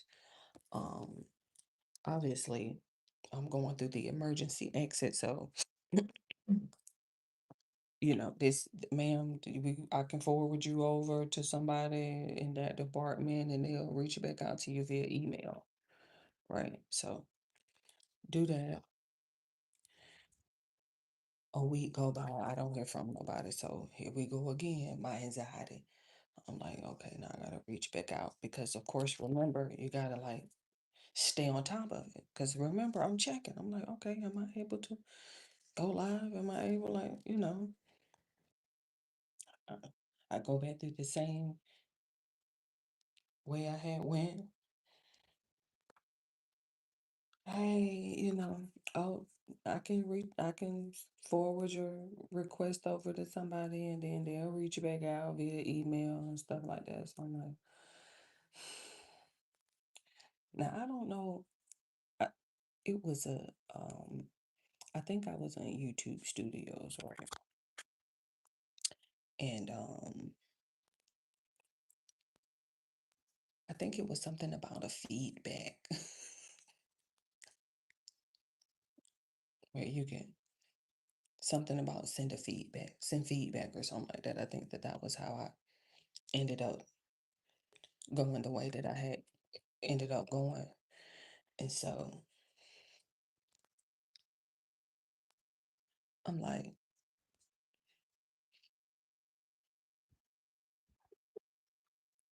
I don't even know if I saved the doggone.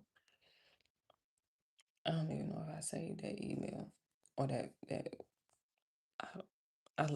I consider it an email, even though it wasn't like sent via email. It was sent as like as a feedback response to YouTube, but I don't even know if I actually saved it. Is that YouTube Studio? It was YouTube Live. It was something. I can't even remember what I saved it as. Let me see, live streaming YouTube. Okay, okay, okay, okay. I got it. I had saved it. All right. So, and then I have to put my emojis in there because um I speak emoji. I'm like, I'm reaching out to inquire about a recent infraction utilizing the live streaming feature on my YouTube channel. Which in result, hold on, the date, this was December 2nd, 2025. This was between 1 and 2 p.m. I just copied and pasted it to my calendar. I said, which in result led to my live streaming capabilities being disabled. After careful review of the community guidelines, I have become fully aware of the age restrictions for YouTube Live.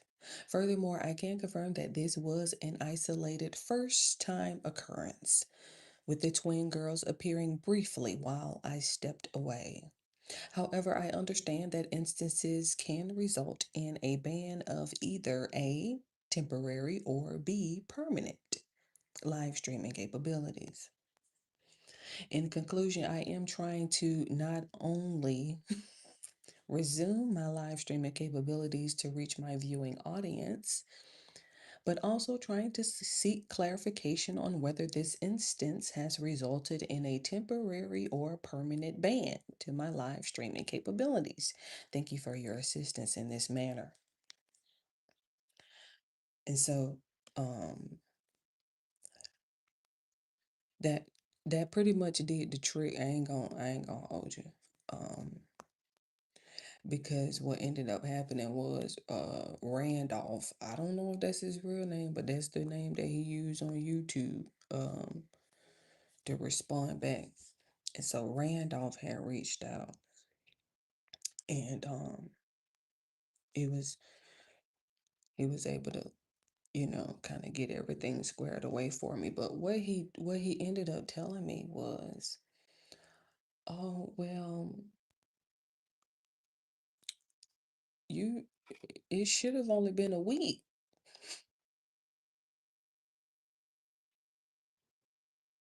I said, I hit him with the. It should have, but I can look into it and see what happened because it was like it, it really should have only been a week or something. I don't know. Especially if this was like your first time. I listen,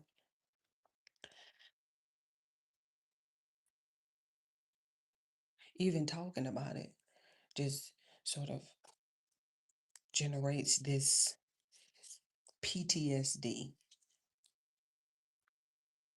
because we were going on a month now. Like it's been almost a month, to be quite honest. And so I'm trying to. Give me a second, cause um,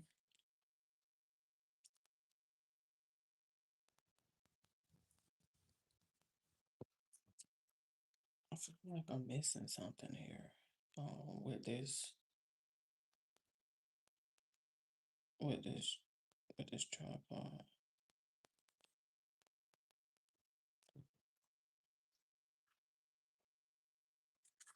It was like, I can. It was just. Oh, okay, it just slides on the back of it. I was like, how does that go on there? All right.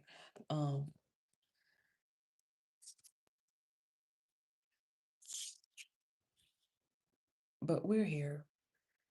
We're here. It was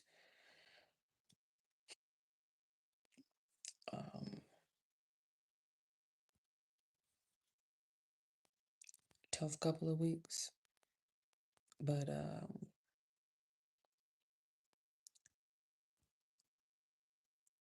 wait a second. I'm just checking my email.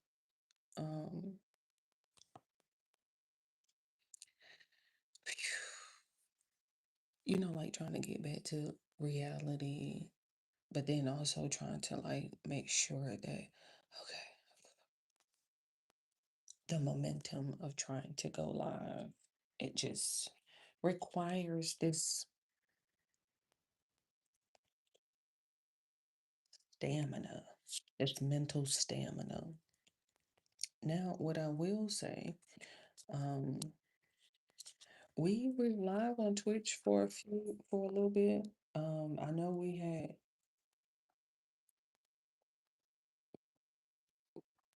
we were on chat. We had just started reading. We was on like chapter 1. And so 15 to 22. I I just recorded it instead of live streaming me reading it. I just recorded it. 15 to 22. So I ended up reading the first half of chapter 1. I got all the way up to like page 22. The problem was then I had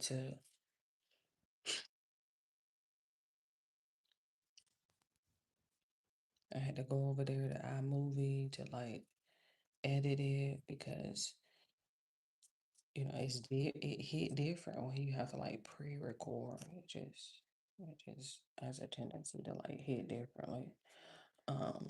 No complaints at all.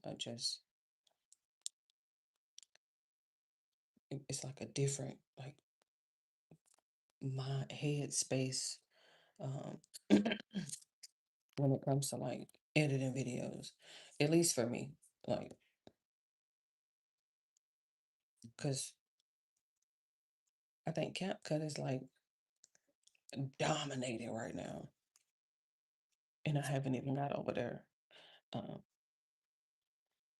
I use clips. I use iMovie. I'm on Apple, so I'm like, we have our own little stuff. We don't really be needing all that extra stuff. But then I started going over there to my second channel, Mrs. Dr. Mind Games, which is obviously where I am now. Because Josh, hold on. And so I'm behind the scenes. She got 1 million views on this damn video already. Candace dropped the video. She went live today 4 hours ago and they got 1 million views already. Oh,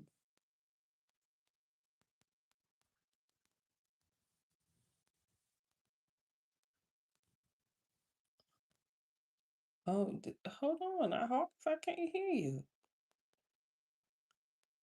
The death of Celeste Rivas, and it is not David.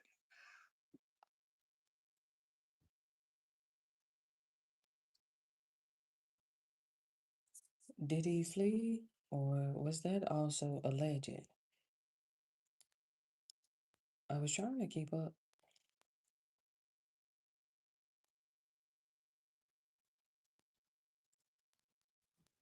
What was In the 3 months since Charlie Kirk was murdered, I've really tried not to comment on the murder investigation in public. I don't even have my headphones, Tucker. It's a lot going.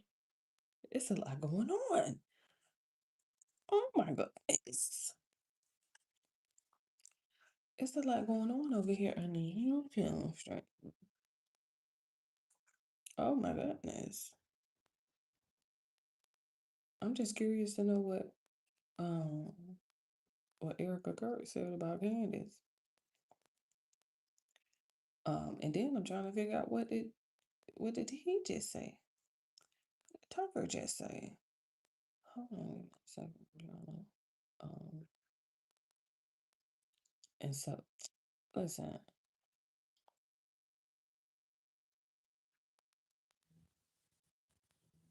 I don't know what Christian better do.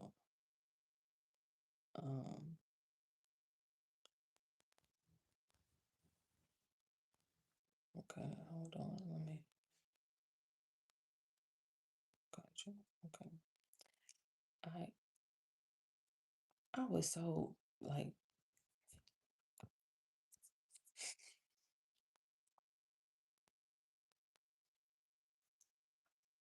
I had started back scrolling, staying up, late night scrolling. But I was on my other channel. I was on my other channel, so I'm good. I'm good. And so I had to I'm off the camera though. I think it's clips. I actually have to edit this real quick. Let me go over here to clips real quick. See, I can go to clips.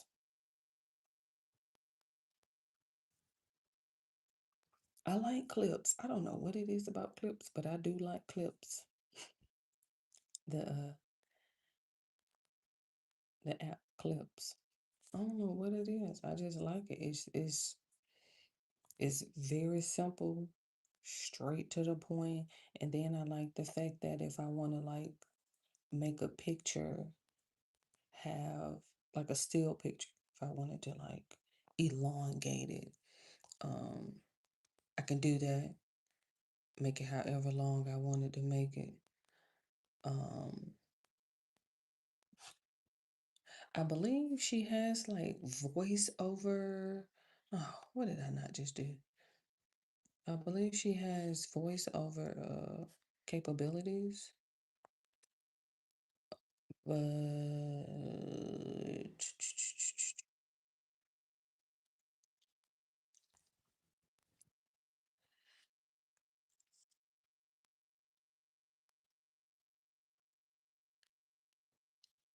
see what I mean? Like, but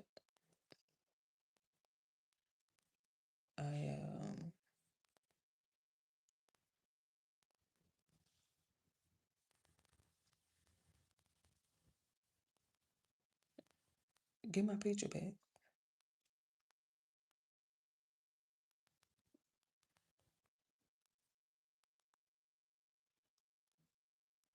The trim it to a certain like, cause you know YouTube shorts are 3 minutes max. So I had wrote this. I should call it a diary entry.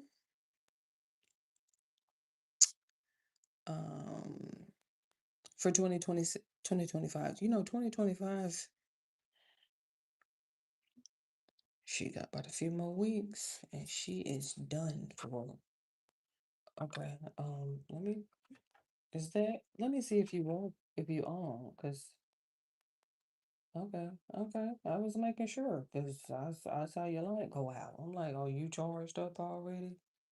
That fast? USB? Hold on, let me charge the other side, cause she gotta get charged now. But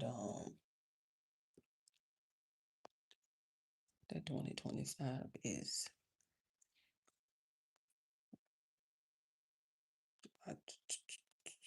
2.5, 3 weeks, 2.5. I had to write the first time, 2.5 weeks. I'm talking about. And so I was laying in the bed. Actually, my live streaming capabilities became active Tuesday. That was yesterday.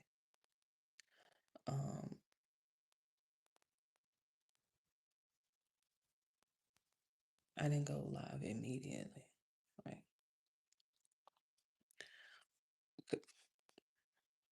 You got to get back to that point, right? And so I was treading lightly. I was treading lightly. I'm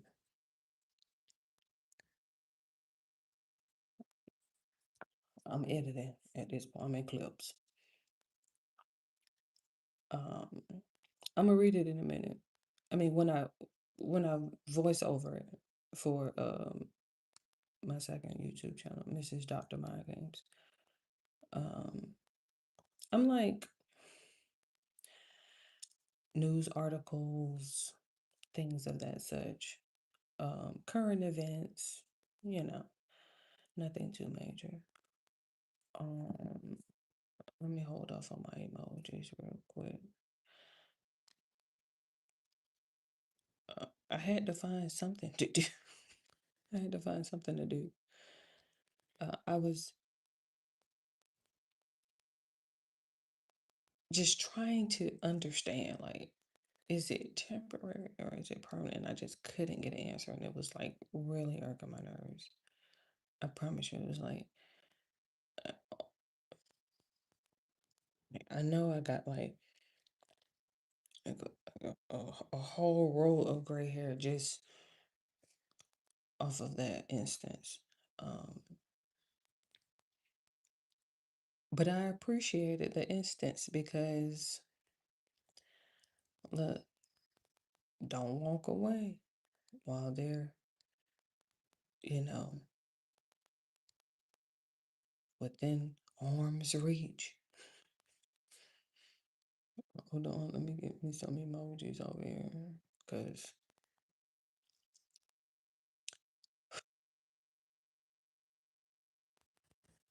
not to have your live streaming capabilities disabled. They was like, we didn't know. I'm like, girl, I didn't know. That was my fault. That was my fault. Like I said, I just got up and walked away because I thought that they was like, I ain't think that they was gonna sit down, be in front of the camera, talking, engaging, doing all. I had no idea that they were doing all that. Like, it just shocked me because I'm like, as soon as I sat down, it was like bloop. I'm like, what? Oh, and we removed it. What? What happened? Right. But I thank you for the incident. I really do. You know, we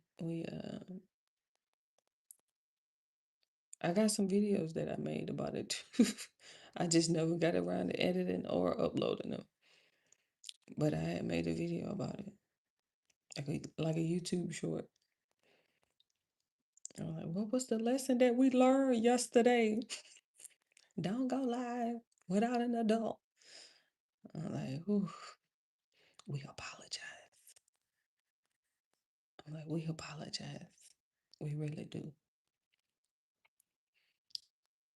But of course, that's just part of life, especially for 2025. She coming to an end. And let me tell you something. Ooh, she is getting all the honor and all the praise, Lord. We thank you. Because when I tell you, that 2025, then she ain't played no games. Do you understand me? Look up, honey. It's December 10th already. Gone. Here and gone. Goodness gracious. Where did that 2025 go? Where did that 2025 go? We moved, gave birth, and some more. Oh my. Still breastfeeding 5 months later. Man, this 2025 ain't playing no games. She got me very anxious about 2026. I'm like, oh, so that's how you coming? Okay, no. Girl, stop, honey. Girl, stop. And so I was laying in the bed last night, just having some reflective thinking time to myself. And I was like, man, she coming to an end, honey. She coming to an end. I mean, this was just the fact that I found out I was able to go live. I had been complaining. I'm like, 1,000 subscribers to go live. I had been complaining. I don't know how the Holy Spirit just led me to like figure out that I could go live with just 50 mobily. And then you can go live on your computer even without 50 subscribers. It just threw me for a loop. I'm like, oh my goodness.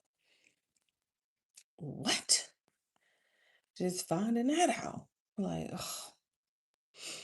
So just imagine how devastated I was. Like when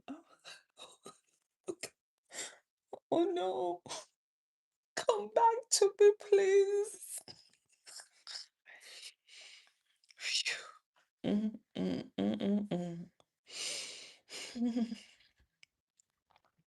But shout out to Randolph. I'm talking about, listen. Shout out to him. Because I'm like, he was like, oh, well, I mean, maybe you need to do this, and maybe you need to do that. And it was only supposed to have been a week. It's supposed to do it automatically. I'm like,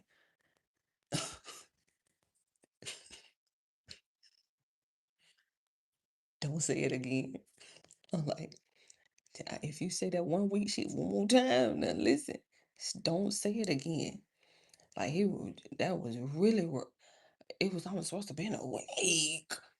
I'm like, we're going on a whole month right now. Please don't say that it was only supposed to be in a week. What? My blood pressure.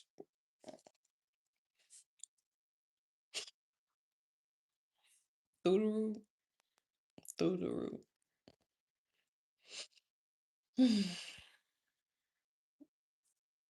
I'm just editing. How much time I gave these? All right.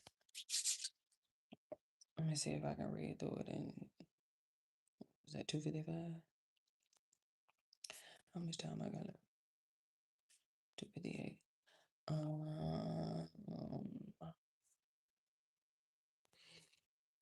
I can always make it. I'm trying to figure out if I should do evolution of 2025.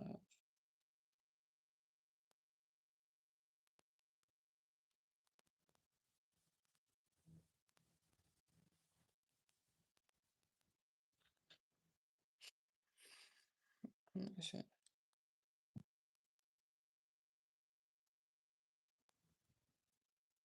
I'm so glad he finally went to sleep. Oh my goodness. He was struggling. Ooh, my bad. Oh. What was that? Delete that. How much time is that?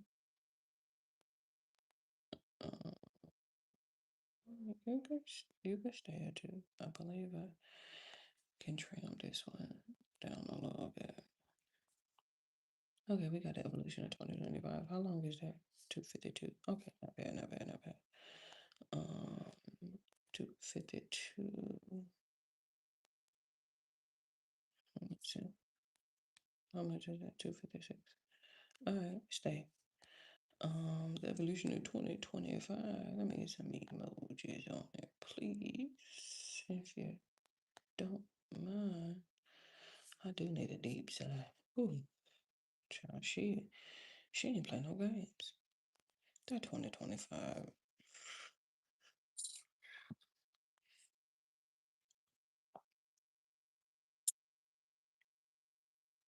She didn't play no games.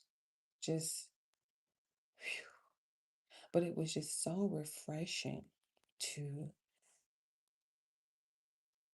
experience the evolution.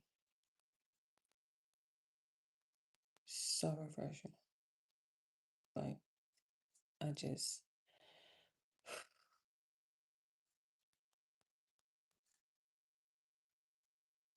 had a moment last night.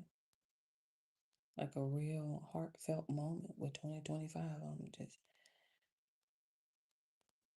thanking the universe for this opportunity. I'm like, because you think about what happened to Celeste,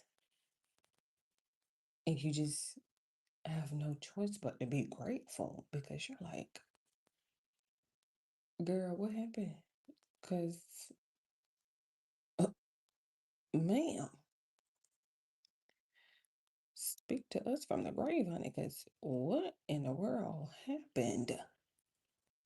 Like, please, what happened? I mean, you went from we probably won't ever get like the full story. But I know they going through a deep dive over there on his Instagram and his TikTok and stuff like that, or wherever he be at. But then again, it may not even be him. We don't know what's going on. This is just so like mind-boggling. Completely mind-boggling. And I know that we're supposed to be prepping ourselves for 2026, which is positive energy.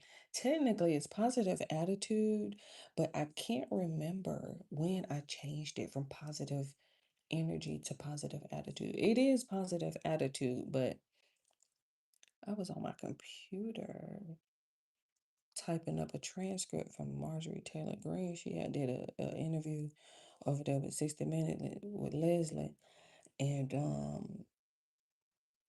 I had did a hashtag, and positive energy came up for 2026, and I'm like, energy or attitude? I'm like, I put energy, attitude. See what I mean? I put attitude. It's positive attitude because I know that I got a book, The Power of Your Attitude by Stan Taller. So it's definitely attitude. But I'm trying to prep for 2026 because karma is coming back around. Well, coming around for 2027. And let me tell you something. Go ask Donald Trump what that karma talking about. Just go on over there and ask him what that karma be about. Because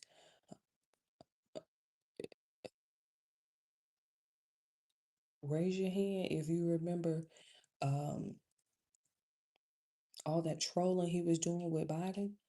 Bidenica. Bidenica. Just my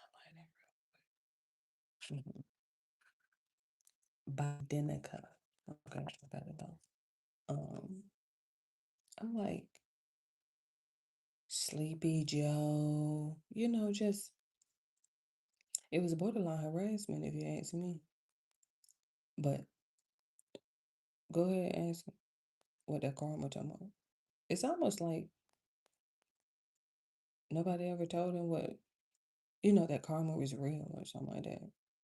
But then again, remember we're talking about like Donald Trump, right? So of course he has to experience it like personally, directly in order to understand it. And then even still, he'll probably deny it. Oh no, it's just I'm like, no, that's karma. That's definitely karma. I'm like, I, I don't even know how this convicted felon got back in the White House anyway, but nonetheless, oh no, I'm definitely here for it. It was that Bidenica for me. That really put a nasty taste in my mouth. I'm like, oh no, he didn't. Trademarked it and everything, honey. Bidenica. The disrespect. Okay, see, you play too much. Okay, all right. Yes, I'm getting my emojis together. It takes a minute because they're hand selected. All right, let me see. Cause like I guess that's what I don't like about clip. Like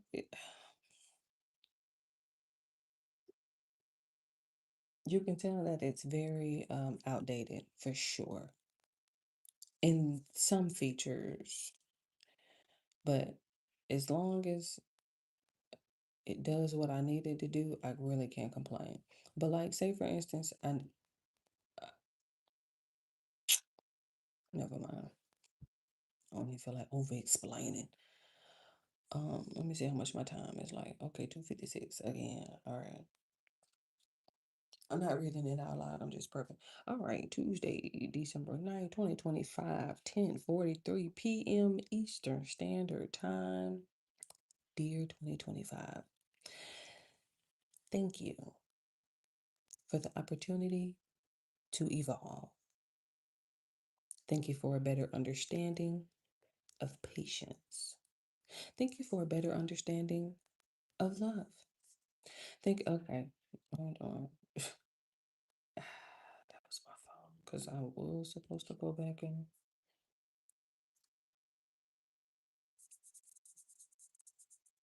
change that.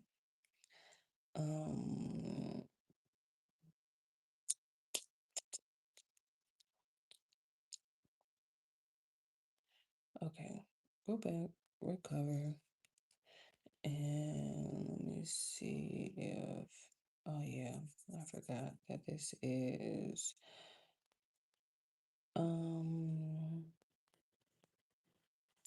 I did this on my computer. Wait, let me see if I got notes on here. It might be on here. Yeah, it's on here. Okay, let's. That's what I get for that.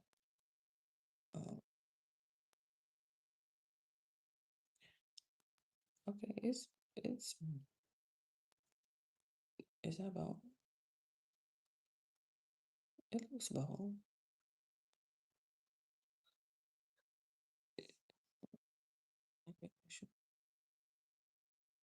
Okay, I can italicize it. It's just, can I adjust this font?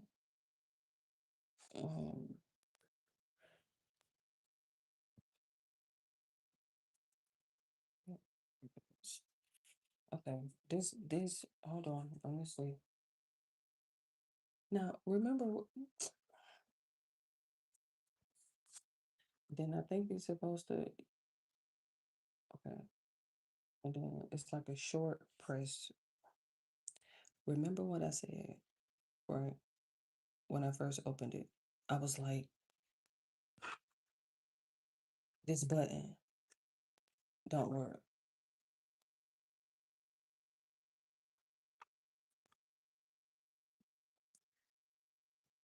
The button for the light. I was like, it don't even work. See how you remember that thing, that doggone button that I was almost cussed. Um that I had said, I don't even know why I charged it. I'm gonna send it right back. Um Luckily I was live, but it still won't matter. It just like it just threw me off because I'm like, well, wait a minute. This button, and it actually look, if you look at the charger port, it does look defective. I don't even know why I'm wasting my time charging it. I forgot about that. That long. Well, your little, see what I mean? But remember what happened with the last light that I had ordered? Um, oh, I put it in there. Those little light clips. Remember I had ordered those? I'm just give me your instructions. Um,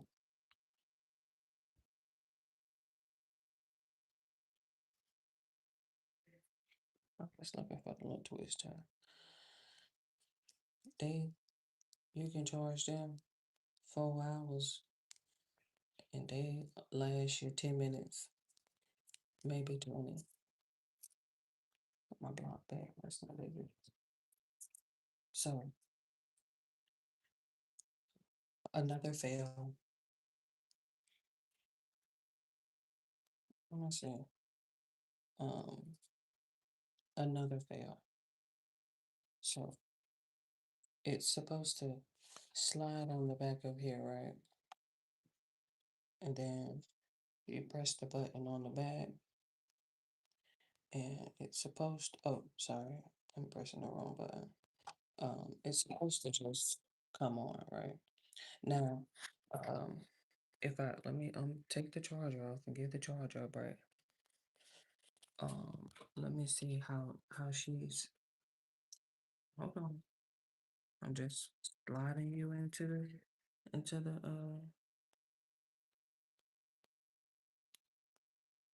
okay. So that's this.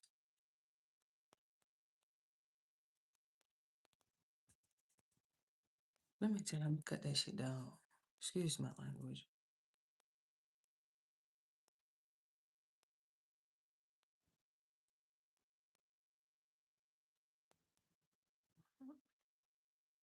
Let me edit it.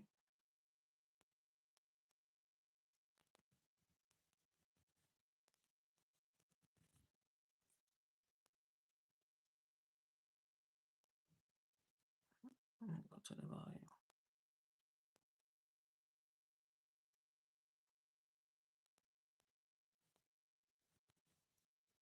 Um,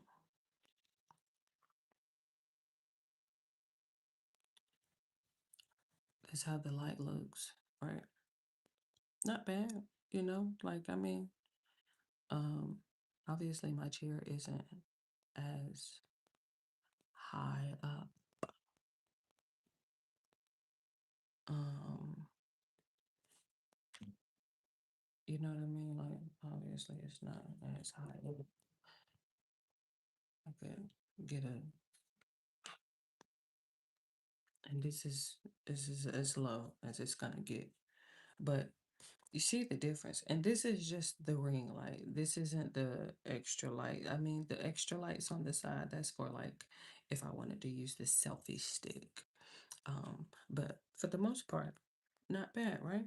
Like it has its little added benefits and stuff like that. Yes, you get to see the new grow and all that. You get to see how big my forehead is. Right. So now I have to figure out whether or not I want to take it back, send it back. I didn't let that ring light charge up all the way, so if it goes out,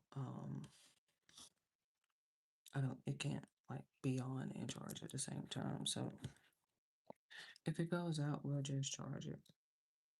But I'm gonna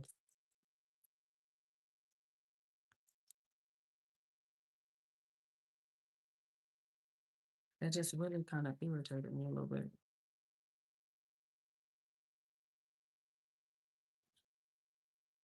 Because I hadn't used it. Listen, when I tell you, this came in the mail that Sunday. And I didn't go and get it until that Monday because they put it in the little box. And I had them to ship it to Home Depot because I had to take the other ones back. I couldn't like send it back via UPS. I had to like actually return it back to the store personally. So I'm like, well, since I gotta return it back to the store, I might as well just have this like shipped to the store.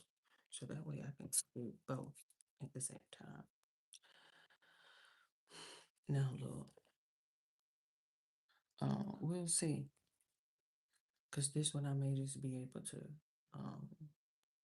send back via UPS. Print the label out. Find a box. Cause I don't have the bag that it came in. So I just probably have to get a box. Just try to go to Family Dollar General or something like that and just get a box. That's nothing. Let me edit this real quick because I can't even upload it because I forgot that I wanted to I wanted to increase the font. Just trying to see if it's gonna let me. Oh, interesting. Oh, girl, stop playing with me. Okay, let me see if I can change your color. Real quick.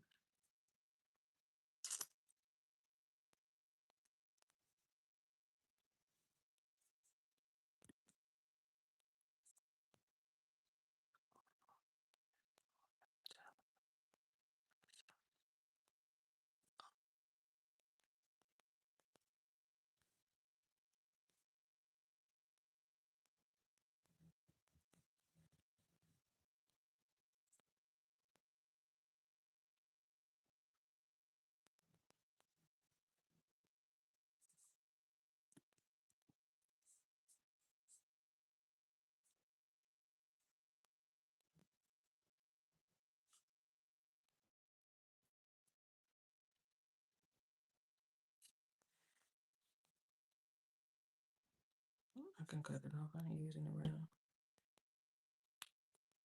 What did she say? I don't have time for that, but here's my break. Hold on. You want to keep telling me to come down while we're building?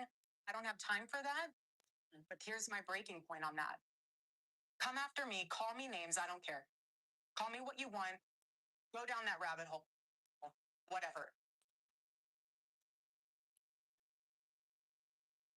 But when you go after my family, my Turning Point USA family,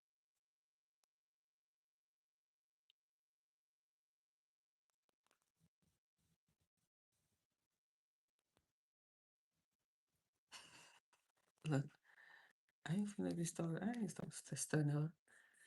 You want to go after my family? My turning point with see family?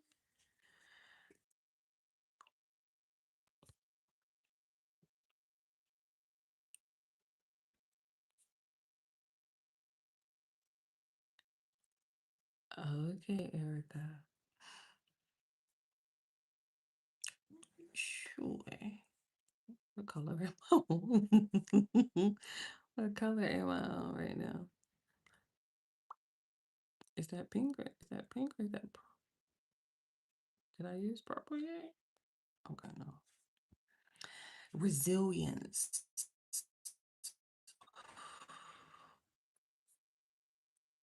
Girl, that resilience showed up and showed out. New life. I did give birth this year. And when I tell you,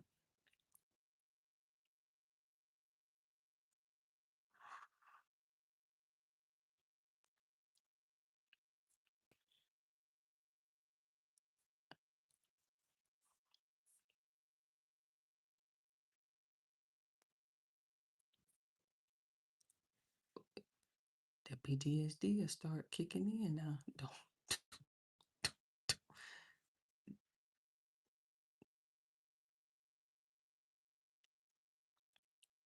The PTSD is something serious, okay?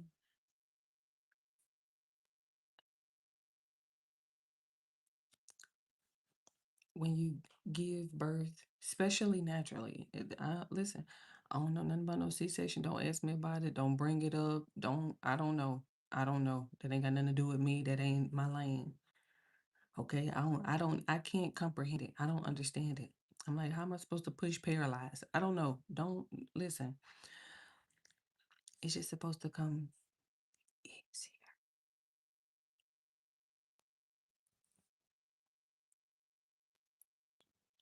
It's supposed to come easier.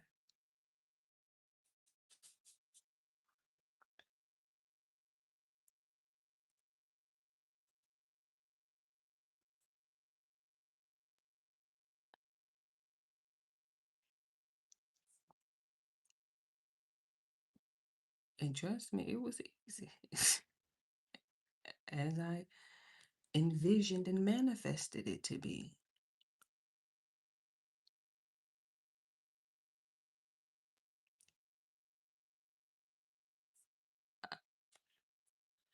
Maybe it was too dang on easy. If you ask me, it must have been too easy. And I must have triggered somebody, you know, act the way they act and treated me the way they treated me. Like it had to have triggered them. That's the only thing I could think of. I'm like, I must have triggered her or something, because man, man. And so I did give birth this year. Safely, successfully, no problems, no complications, just bloop, bloop, bloop. Thank you.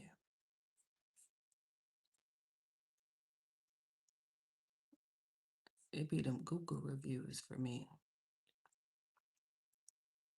Because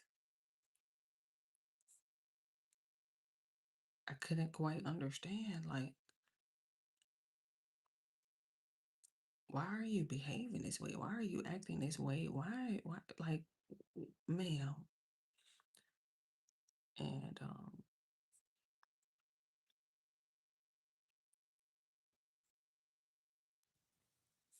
I'm so thankful that the universe just allowed me to be who I am. And just continue to be who I am. Like, just don't don't do too much. Don't say too much. Even today, even today, I had an appointment. Tell me why these people had me sitting there for a whole hour.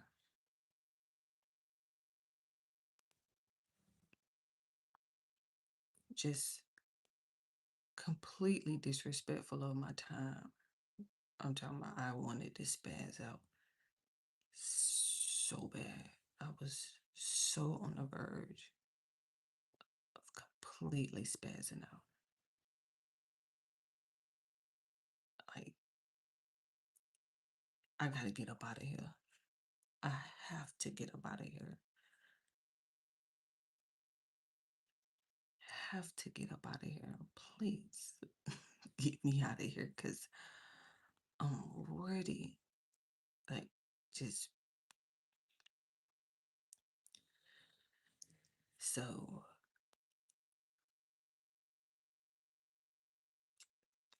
when you start to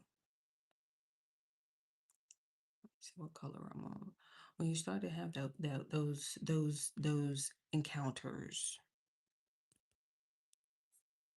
we all experience life differently.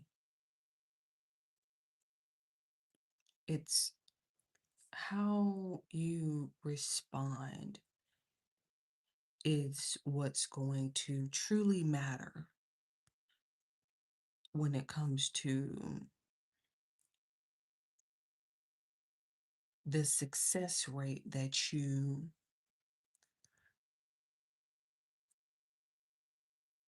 what's the word I'm looking for? Accomplish, achieve, attract. It's one of the main words that's going to determine how successful you become in life.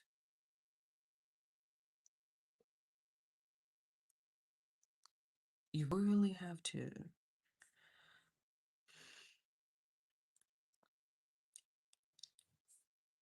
understand the game of life and how to play it. It's Florence. Look at Florence, honey, coming through with the book and the quote. You got to know the game of life and how to play it. And if you have not read that book,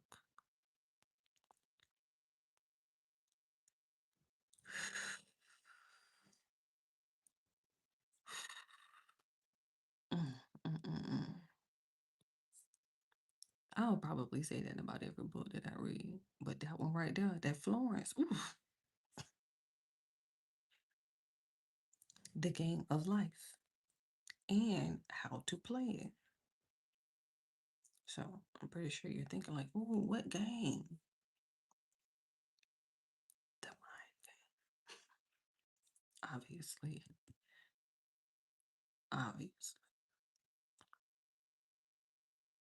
I'm just saying, like, obviously. But if it wasn't obvious, the mind game.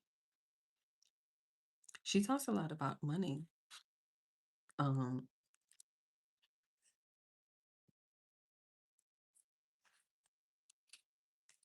in that book, to be quite honest.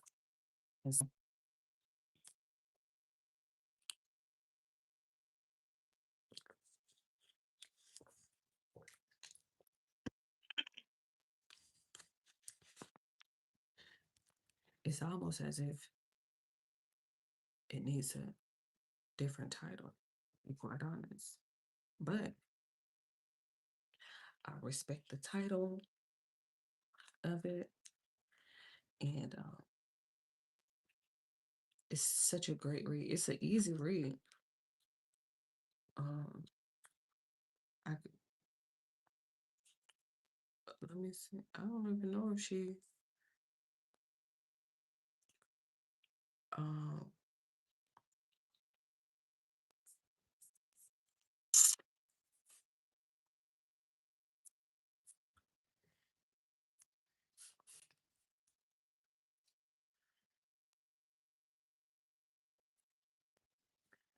I'm trying to see. Oh, the date on this. I'm in my notes on my computer, right?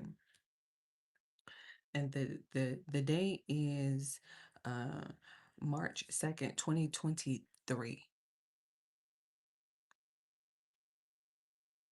The game of life and how to play it. It's literally right here. Look here, I'll show you. If you don't mind your business over here, don't read nothing else. You see it right there. It says the game of life and how to play it, and then it has the date. Oh, I didn't have that brightness cut down. Oh, this that was um how to control your emotions around a fine. I can let you read it. I mean, not like read it, but I have notes. Child, I'm obsessed.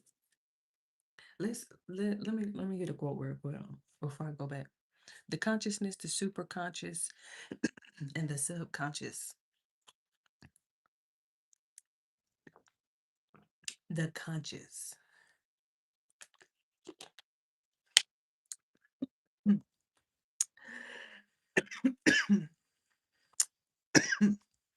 me catch my breath.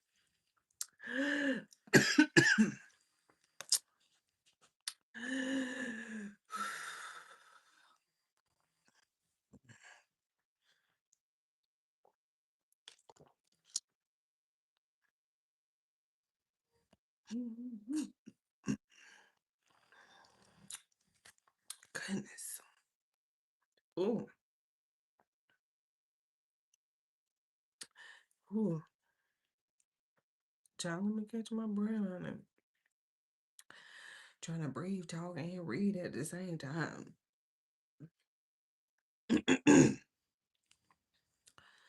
My throat was dry. She taught us about the law of non-resistance.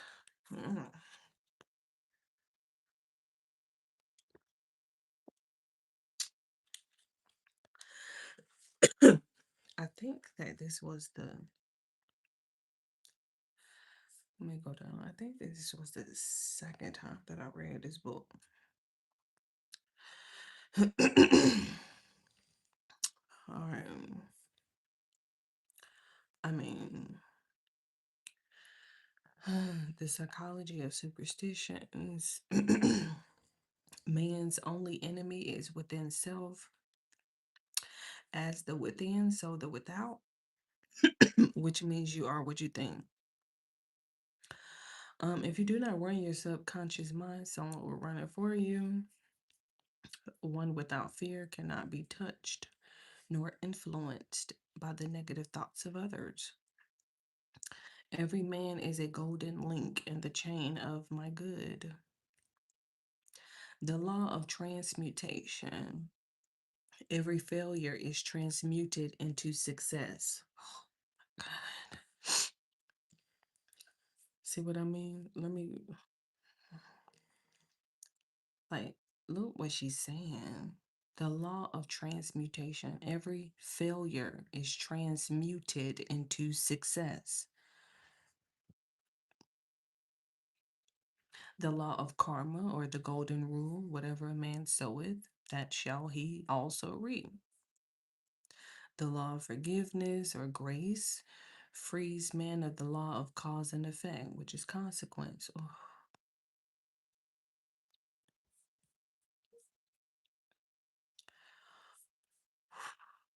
Hold on,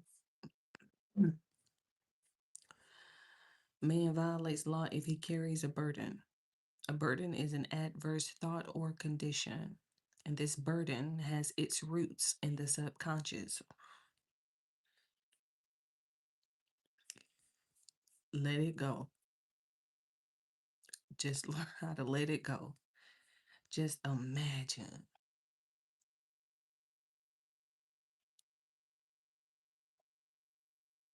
There is no peace or happiness for man until he has erased all fear from his subconscious. Peace or happiness.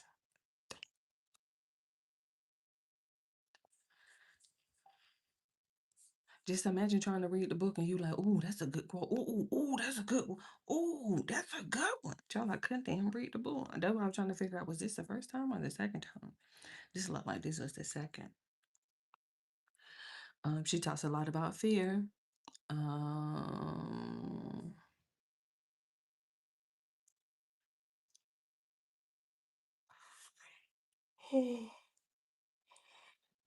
It takes a very strong mind.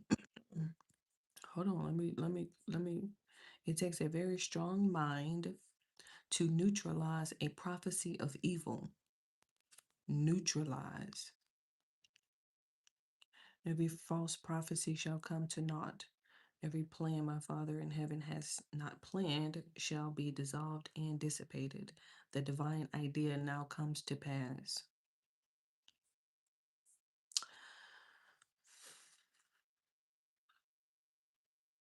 The superconscious mind is the God mind within each man, within each man, and is the realm of perfect ideas. Okay, the law of superstition. The right idea substituted for a wrong one, resulting in no loss nor sacrifice. Interesting. The subconscious mind has no sense of humor, and people often joke themselves into unhappy experiences. I disagree with her on that one.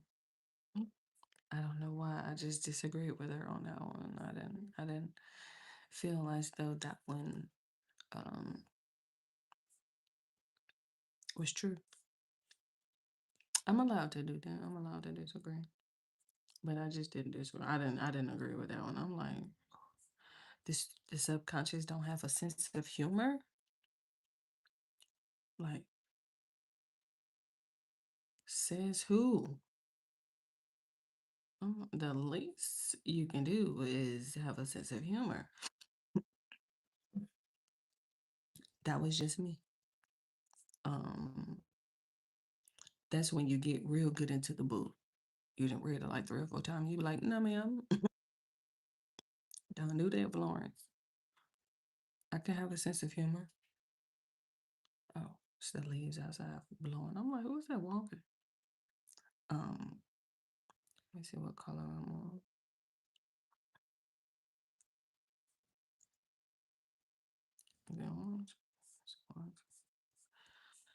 So, it's Vlogmas. It's Vlogmas. And that's what we doing. Sitting back vlogging. I'm gonna learn how to time lapse and voice over my videos. Because that's what I'm working on now. Red, pink, whatever color you want to call it. And then I think we're back to blue. All right. I'm wrapping it up, obviously.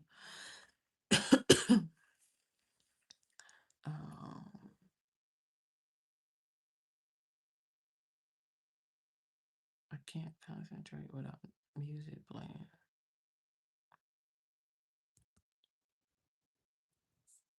Obviously, because it's very difficult. What's something?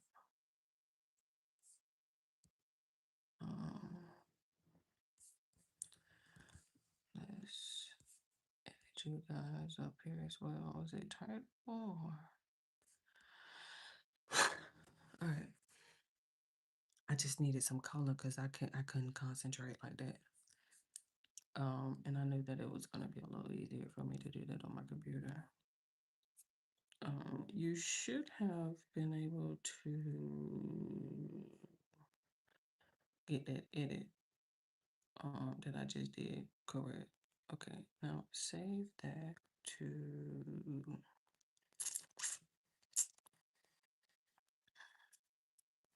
Okay, go to print. Sure.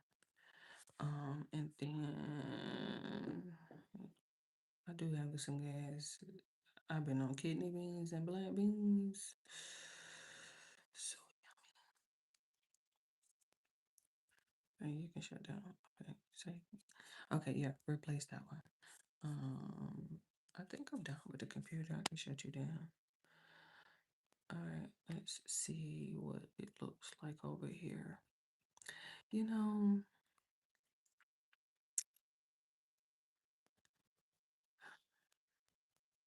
for some reason, I just like that black background for some odd apparent reason, but I just can't change it.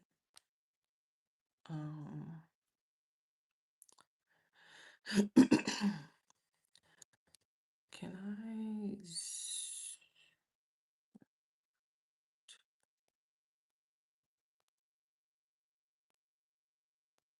What is this?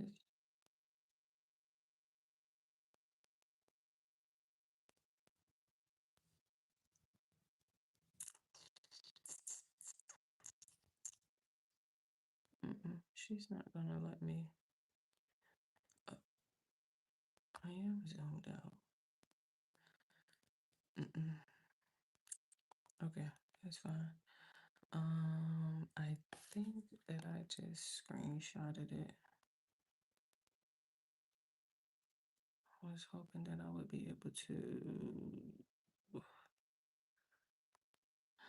change the background, but that's okay.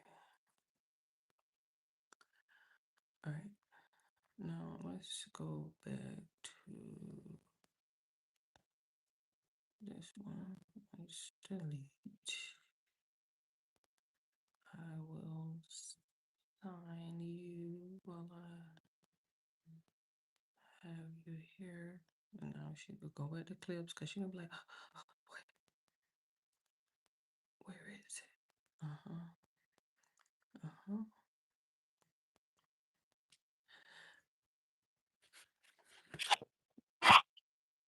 Relax. Just relax. Relax. Hold on. Because, oh, I see. Hold on. Let me lay it back a little bit. I forgot that I still got this mic on the bottom of this. Oh, first of all, that ain't your stand. That's probably why. Sit it down. It's not your stand.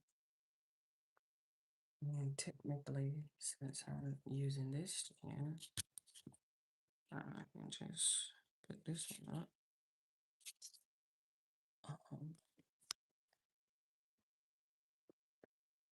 Oh, excuse me. You're right.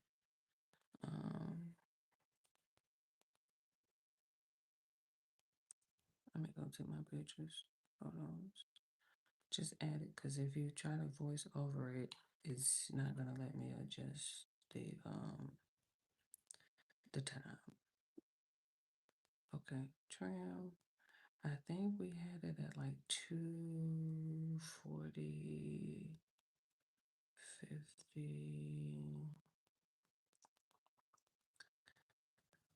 250 something. Let's see what 246 was. What does that give me? 251. Okay, that's not bad. Everybody good? Everybody good? Okay. Let me see. Am I gonna be able to read it? Tuesday, December 9th, 2025, 10:43 p.m. Eastern Standard Time. Dear 2025. Dear 2025, thank you for the opportunity to evolve. Thank you for a better understanding of patience. Thank you for a better understanding of love. Thank you for a better understanding of tolerance. Thank you for a better understanding of success. Thank you for the resilience you bestowed in me this year. Thank you for assisting me with bringing forth new life. Thank you for your safety this year. Thank you for new relationships. Thank you for ending relationships. Thank you for removing toxic people out of my life. Thank you for only allowing positive and supportive people around me. Thank you to Dr. Money Magnet for teaching me the importance of financial freedom. Thank you for prepping me for 2026.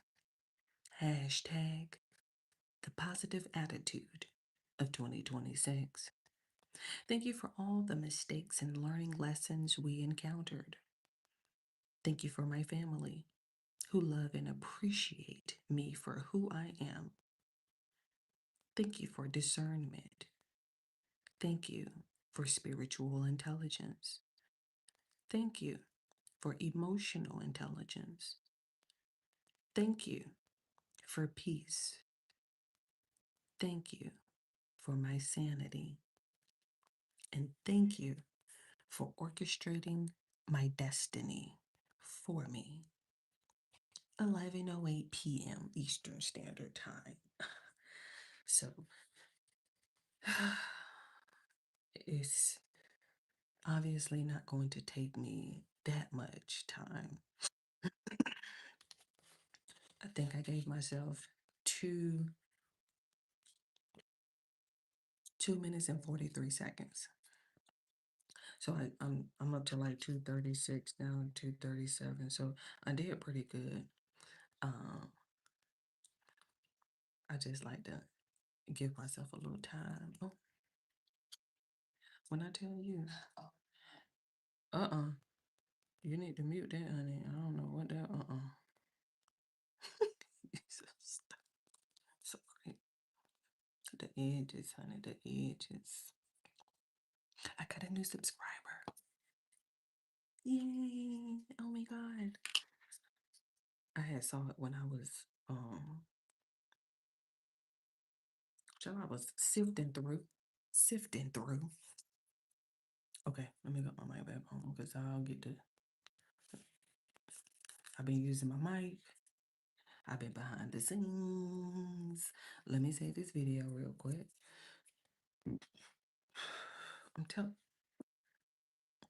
me I got gas. And I can't hold it because I'm sitting down. So that'll be painful. Trying to hold gas and sit down at the same time, that's painful. Holding gas is painful alone, but sitting down is just what they call it, diabolical. Indeed. All right. I went to Clips.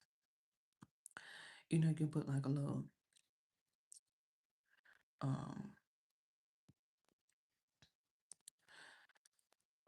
tag on it. You know, like a little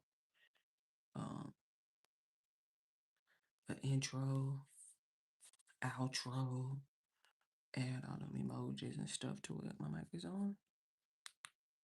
It's on now. Okay.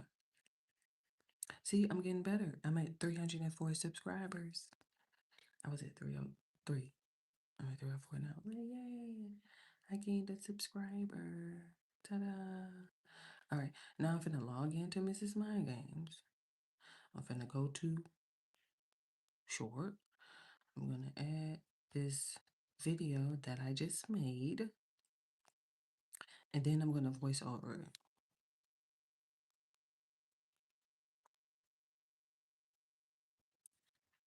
I'm just reading it. And then if you want, I can upload it over here too as a diary entry. All this happened, you know, over the last couple of weeks because I was stressed about. I was stressed. I miss you guys. Listen, I want to contribute to social media, specifically YouTube. Look, I got 4 thumbs up. Ta-da. I got 4 thumbs up. And so, I need to read.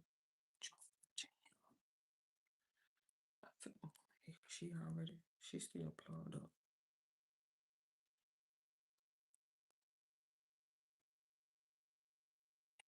I put them. I better put the scissors back. Oh, I don't know. I'm trying to get the Wi-Fi off. Put that volume down. Okay.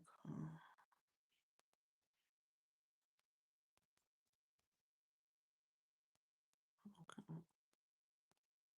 Right.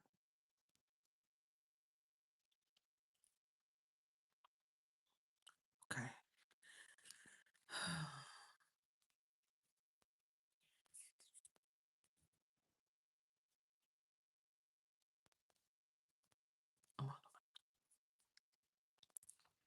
Come on, volume up so I can hear it.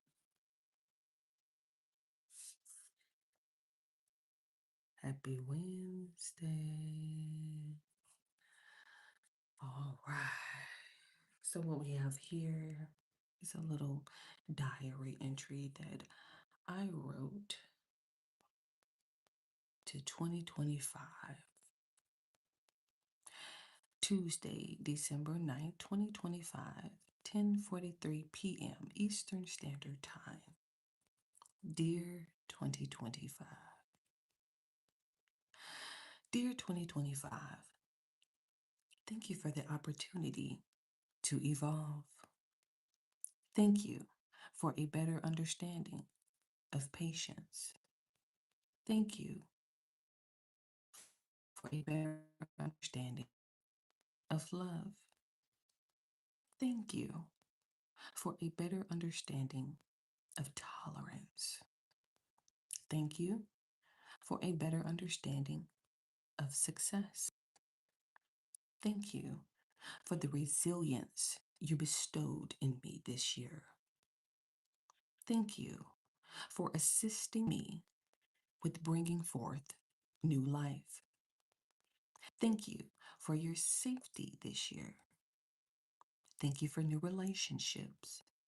Thank you for ending relationships. Thank you for removing toxic people out of my life. Thank you for only allowing positive and supportive people around me. Thank you to Dr. Money Magnet for teaching me the importance of financial freedom.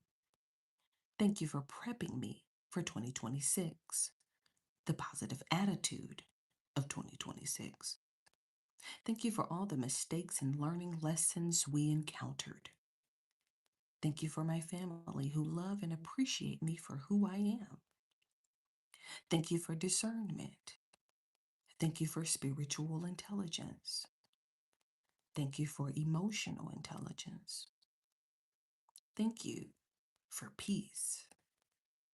Thank you for my sanity. Thank you for orchestrating my destiny for me. I should have put amen at the end, but I just put the time because it was 11:08 Eastern Standard Time. And so I know she's coming to an end, and I appreciate everything that she has brought.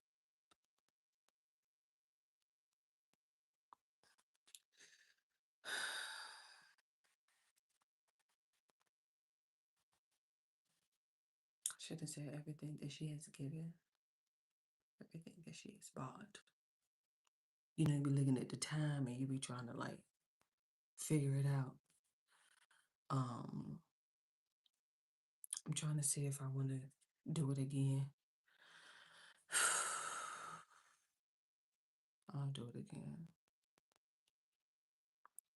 Happy Wednesday.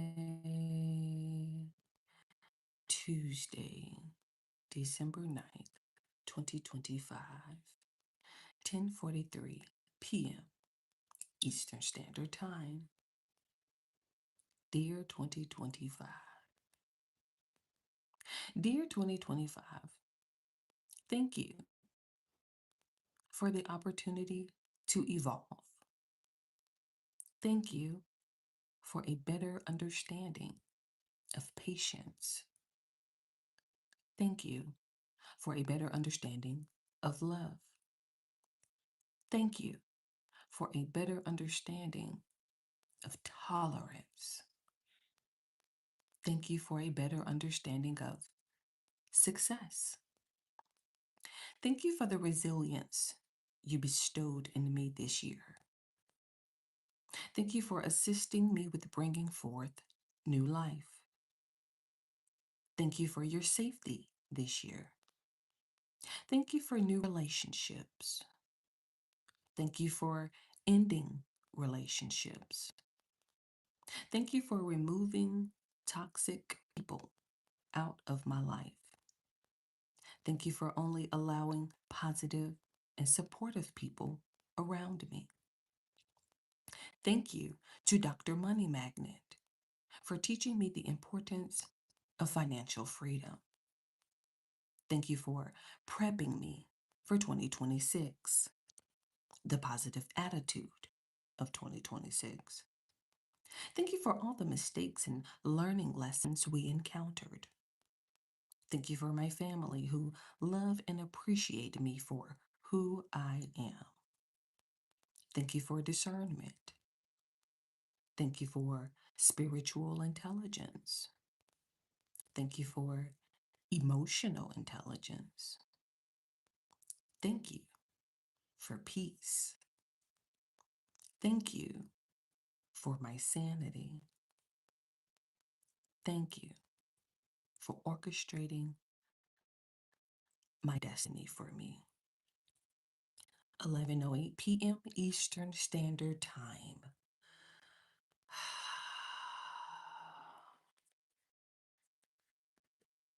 Thank you for humbleness. And thank you for always staying by my side. In Jesus' name we pray. Amen.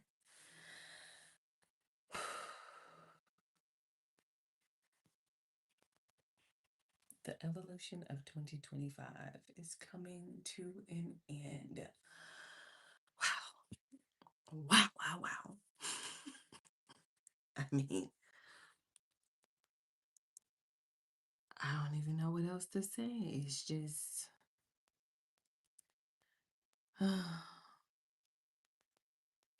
she's leaving me. And she is coming full-fledged with a 2026. But I mean, we're anxious. We're excited, of course. I mean, Shh. Look, hush. I'm just thankful to make it to the end of 2025. You know, when you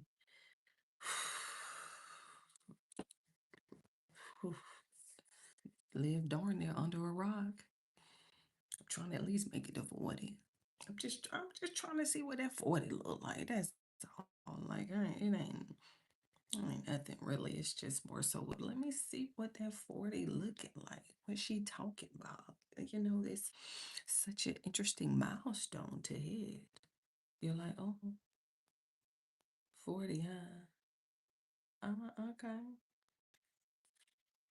I see you.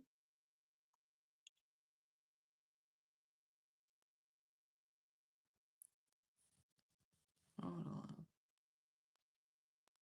Because it was different earlier. What was we on? 23. Okay. 22, 23.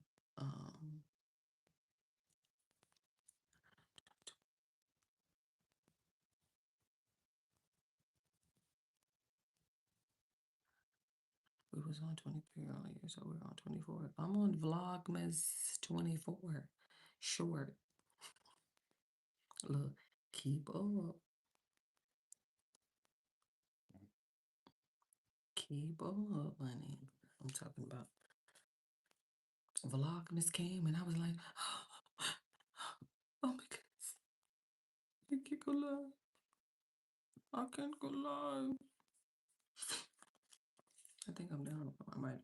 I'm finna get up out of here because you know I gotta clean up. I gotta do this. I gotta do that. I have to, you know what I mean? Then I gotta wind myself down.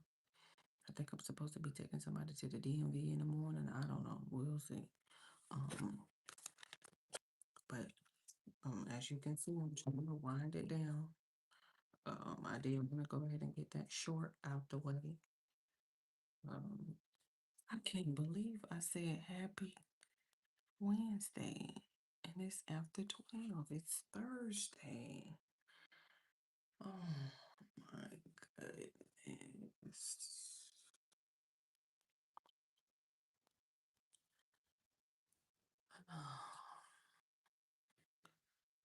We gotta go back. We gotta go back. Because I'm like, ma'am, it's just leave it. I can see. I can read it. I'm sorry. Let me see. Just took the damn mic off. I looked up, it was after 12. I'm like, oh, it's it's Thursday. I'm gonna give my Thursday a shout out now. Okay, listen, get your mic back on and get it together.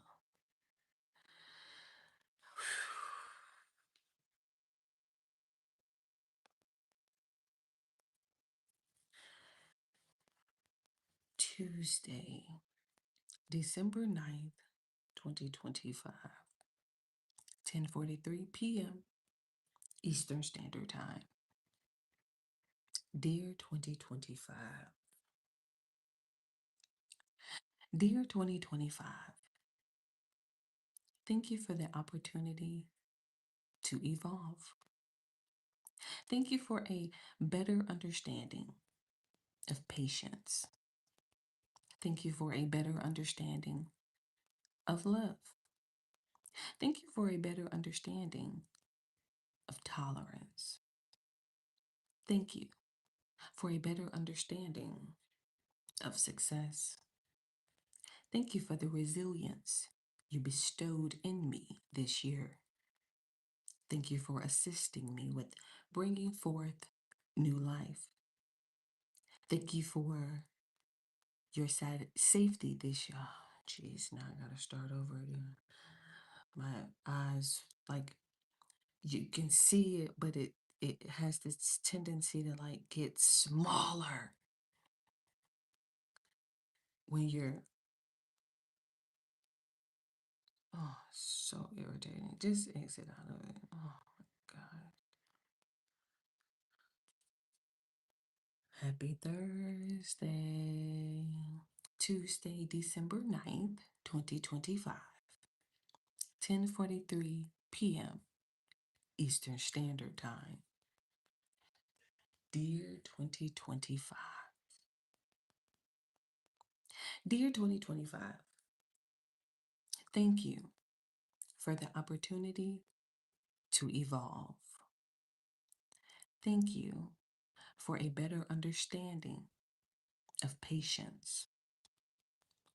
Thank you for a better understanding of love. Thank you for a better understanding of tolerance.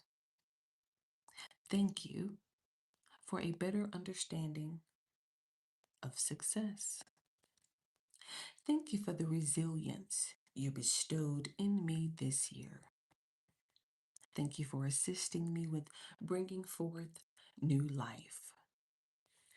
Thank you for your safety this year.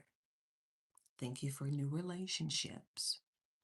Thank you for ending relationships. Thank you for removing toxic people out of my life. Thank you for only allowing positive and supportive people around me. Thank you to Dr. Money Magnet for teaching me the importance of financial freedom. Thank you for prepping me for 2026, the positive attitude of 2026. Thank you for all the mistakes and learning lessons we encountered. Thank you for my family who love and appreciate me for who I am. Thank you for discernment. Thank you for spiritual intelligence.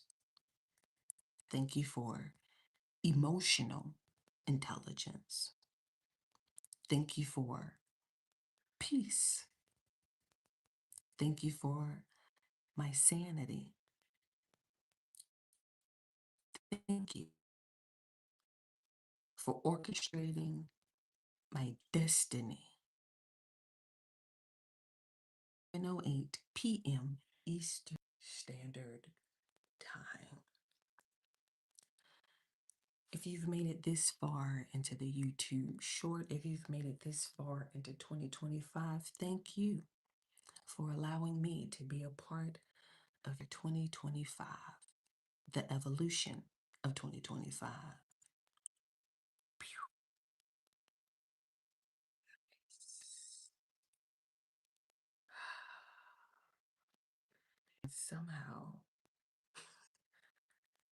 Somehow, I just remember to say Happy Thursday at the beginning. Some way, somehow. I don't know how. But some way, somehow, I was like, Happy Thursday. Because I didn't say it the first time. It was so ironic. But in the meantime, between time, I am going to hold on. Oh, the light went out. I didn't even pay attention. Or it's going out. Same thing. So it has a button back here, right? And then it slides off of here. You know, it's like a little ring light and stuff. I really shouldn't worry about charging it right now because I'm finna get ready to go. But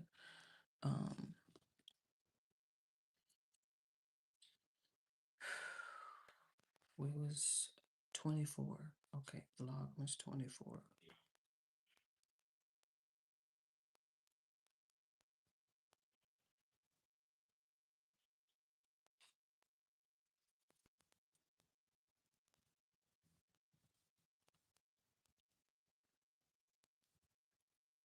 What you do? He's so loud. And I told him stop being so loud. I text him. I was like, excuse me, volume.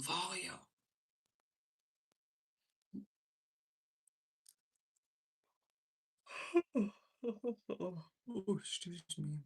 I know.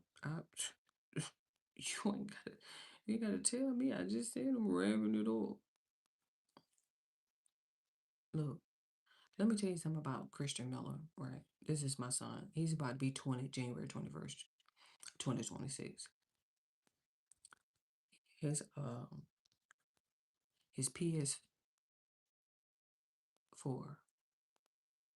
PS5, my bad. I'm getting it again.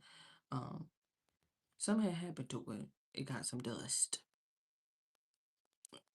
Right, and it was malfunctioning, or it wasn't cutting on, and things of that such. He took the whole PS5 apart. I'm talking about to the point to whereas he had to order this little screwdriver. It's like a micro screwdriver, like really small. It's like smaller than the small one that you used to. It's micro. I'm like, and he fixed it. Why he didn't make a video, I don't know. I asked him that. I was like, why didn't you make no video? guess he didn't feel that he needed one. But anyway,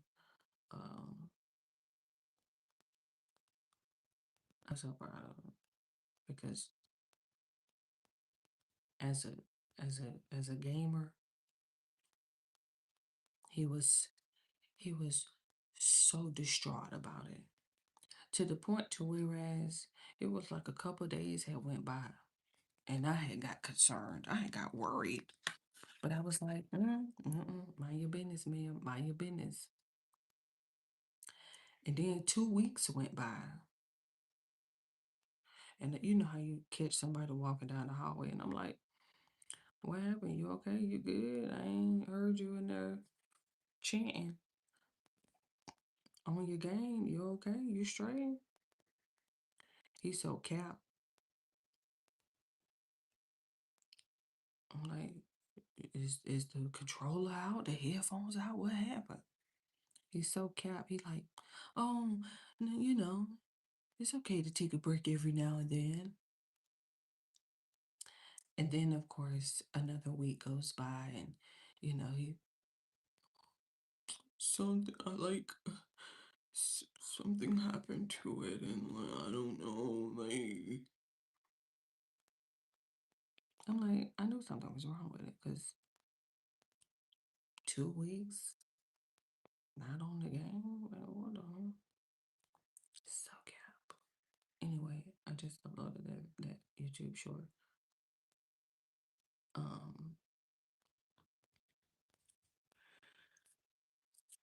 All right, I'm done.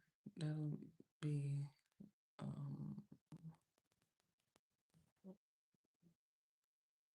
it's almost done. So we'll finish reading the book here sooner or later.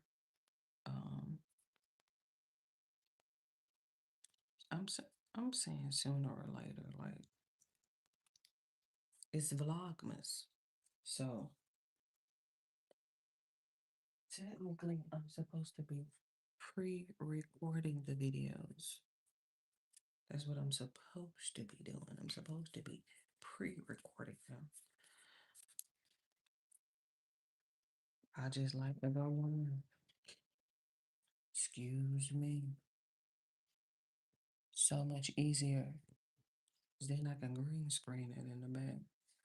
All right, that YouTube short is officially up now. I'm going to go and lay down because I'm done for tonight. I appreciate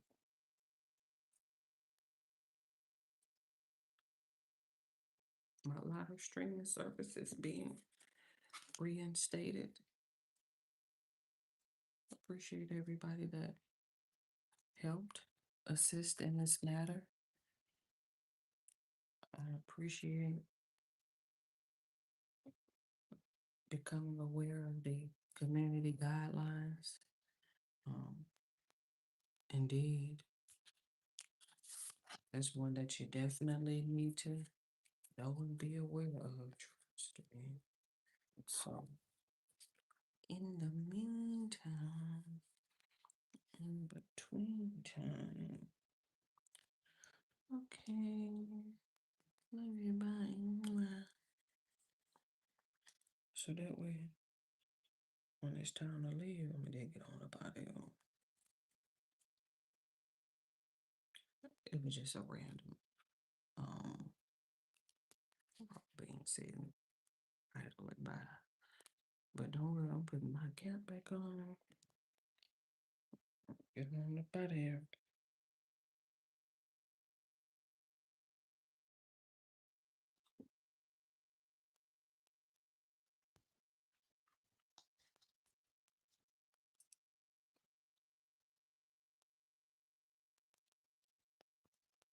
I thought I had charged it.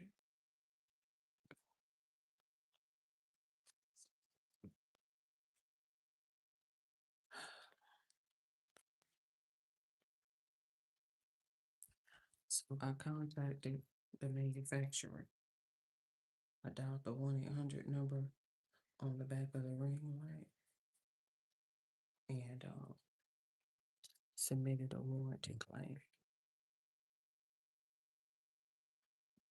That's what I ended up doing. And find the on button.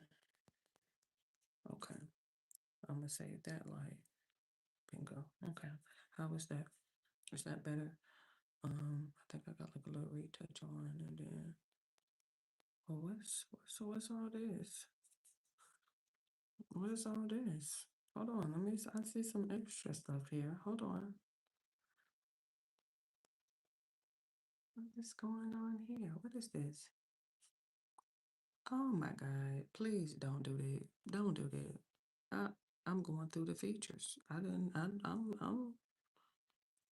me see.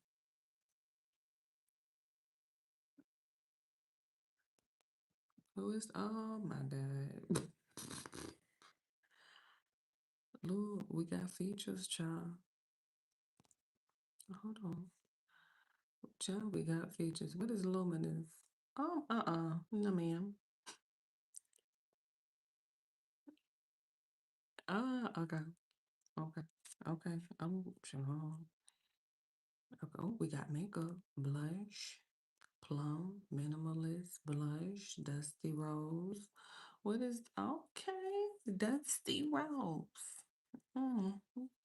So and then who would blossom? Oh, so you blossom. You know I'm gonna go through them features, honey. That's what we had over there on Bigo Live, child. You could change your whole face. You could change your forehead size. You could change your chin. Okay, and then we got some blush. Let me see the blush. Okay, we got a little blush. Okay. And then what is this right here? Blush. Okay, blush hearts. Okay, okay. Now let me see what's going on with the lenses. Radioactive. What is radioactive? What is that? Oh my God. Look at it. Thank you. I mean for the thumbs up. Okay, radioactive horror TV. What is that? Oh, okay. Horror TV. Okay. We going through the features. We got new let me see the link. Oh. Infrared. Okay. What's this dance? Oh. Blue retro. Look at you. Check you out. Thermal. Okay. And then who is that? Retro. Okay. Now let me go back over here because we got some facial. Oh. So that's that's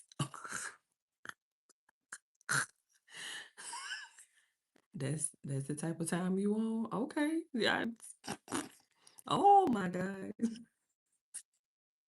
I gotta go through all of them to see. Oh, interesting. Okay.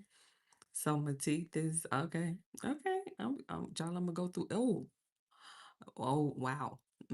Interesting. Let me see. Let me see. What is this? Okay, cringe. Oh, jeez.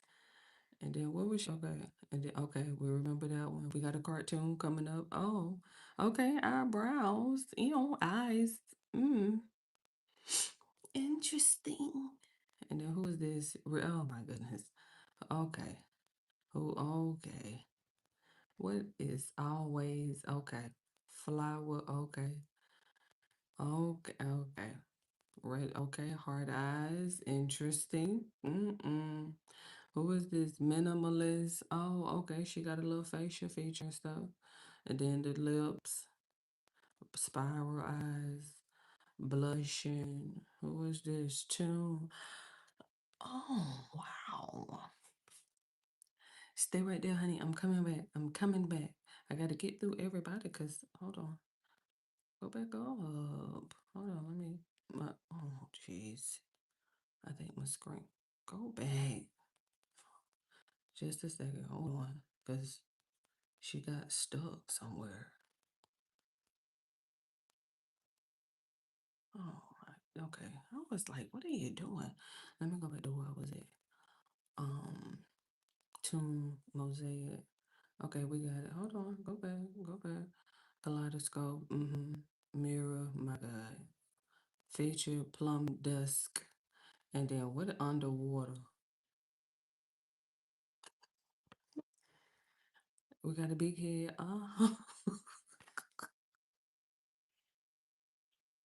Look, they got live features. I can see you. Blue Retro. I like that one. Thank you for the thumbs up. Okay, and then the dance party. Who I was going back to the tune, to the tune. Go back to the tune. Okay. All right. Okay. You ain't said but a word. You ain't said but a word. Bam. Yeah, yeah, yeah. Got him. I like this one. I'm gonna keep this one. Okay. All right. We got the filter. We got the filter. And then we got the light going. Now I do have an extra light here. Let me see what she look like. Well, I probably don't need that because I did charge it up. I like the cartoon. Oh, I like it. Because when you go live, you be having like features and stuff over here. So, I was just going through. Look, see what I mean? Just going through the features. And let me wipe your face. Make sure you good. All right, cool, cool, cool, cool, cool, cool, cool, cool. Happy Thursday. Brian and James, okay, listen. The reason why you get to a point, hold on, just a second. Let me get my computer. Let me get my computer, because I be having to have a little background focus music on, but hopefully we'll, and then you know what I realized? Watch this. For the remember yesterday we had opened we had opened this live. We was trying to put it together. We was reading through the instructions and stuff like that. And remember we had got to the light that one of them, the button was, child, why it just pops out. So I'm like, hopefully they could just send me another one of these. Cause you see the button and she ain't give me nothing. But the ring light is great. Tabletop. It works as a selfie stick, and I haven't gotten to that remote button.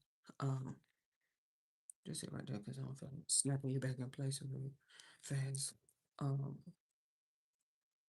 So I just called the 1-800 number and was like, "Excuse me,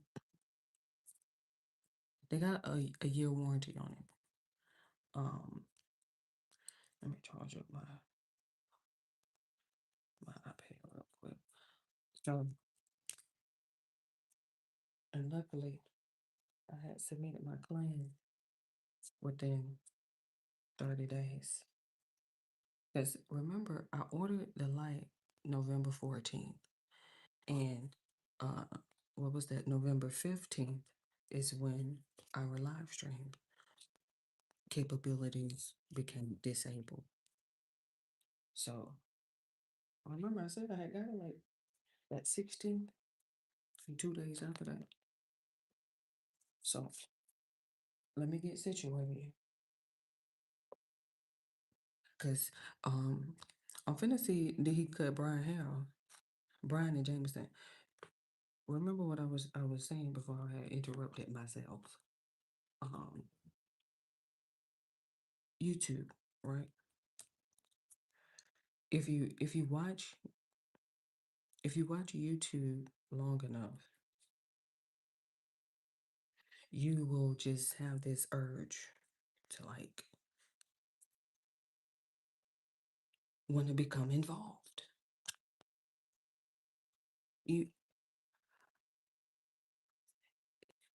You know they have these back alleys over there on YouTube. It's not all about people talking, live streaming, stuff like that, which obviously that we have that as well. But if you've ever had to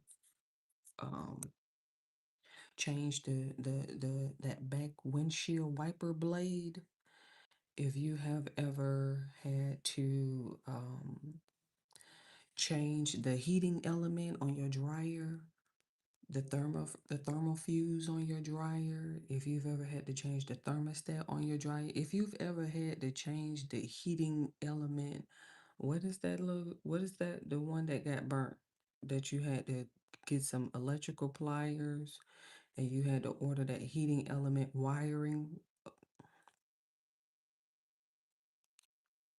If you've ever had to, like I said, remember yesterday I was talking about disassembling that PS5 and breaking it all the way down to the micro YouTube. Join us. There's room for everyone, I promise you. There's room for everyone. You will get to that point. I will encourage you to just get to that point, whereas you want to engage. Now, I'm gonna just go ahead and cut it down. We'll just go ahead and put this out here. Because we used to just be able to go live years ago, back in 2018, 2019-ish. No, I think it was like 2018, 2017. Anything before 2019, we used to just go live. Just go live.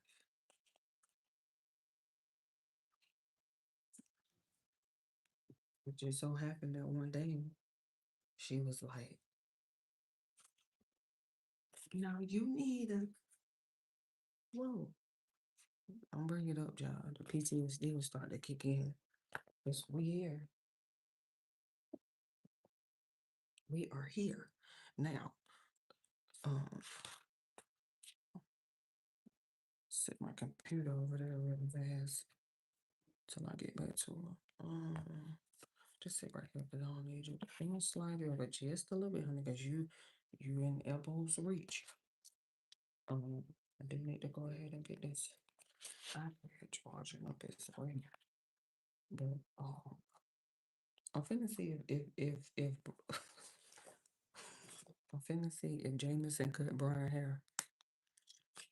I'm finna look, cause Brian had cut Jameson damn hair. Literally. While he was asleep. Child, patchy. So it looked like they could have possibly,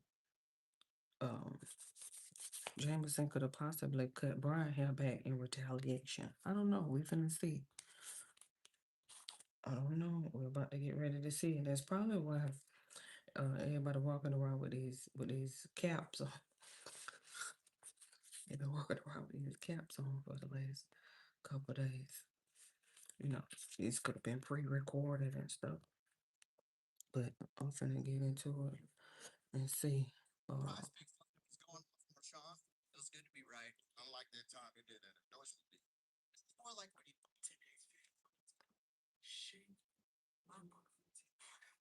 He came back with it quick. Oh, he sleep. Oh, that dang on Brian is sleep, honey.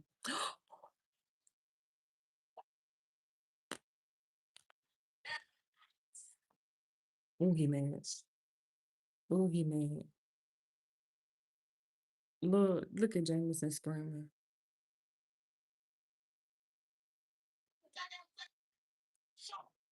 Oh, he throwing stuff too. Oh my Lord. See? And Jameson was on the verge of tears when Brian did it to him. So and then look, he over here. Let me just watch it because they so messy, honey. I am here for it. Back with another episode. I already did.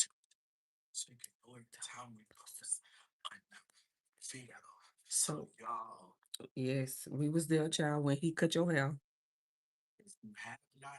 Yes, child, we saw it. Of course. And then come back to this one because you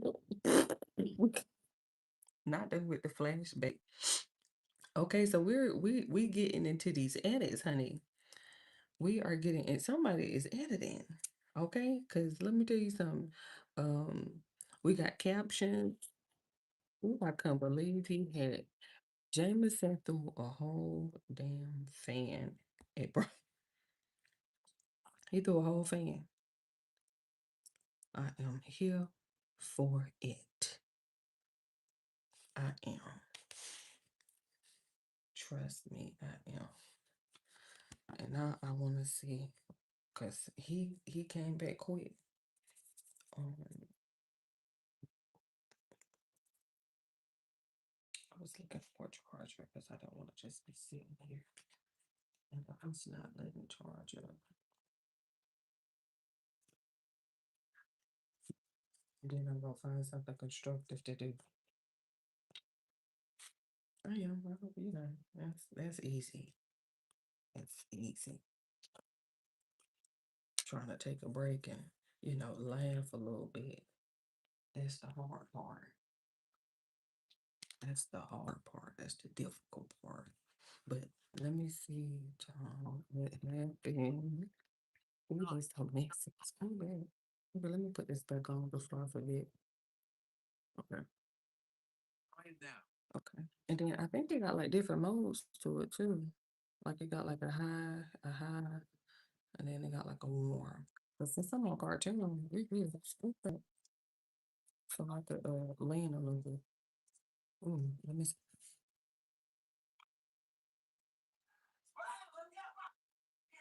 He just and he about to cry. You finna cry about him? Yeah, I'm finna cry about him. Brian got me. He got you. He cut that hair. Look, he about to cry. He got to cry thinking about it. He took it to a whole different look. Yeah. Like this the definition of being when you didn't want to go like Facts. y'all. Facts. Y'all know I don't play about my hair. I don't know. Okay. I don't play about my hair, about my face, like but I look. I don't play it. You know. He about to cry. Look. Oh. Oh. You should have cut all that out. What you trying to save it for? The fact that the shade room posted it, I was like, oh no. I didn't know that the shade room posted it. My mom. Yeah. And my mom seen it. She thought I was overreacting at first. But when she seen On the shade room? yeah. Of course. So last night, Brian took me to go see Wicked. I went to see it. So I ain't been all night and Right. thinking, so I don't like, go that far. Mm-hmm. But boom.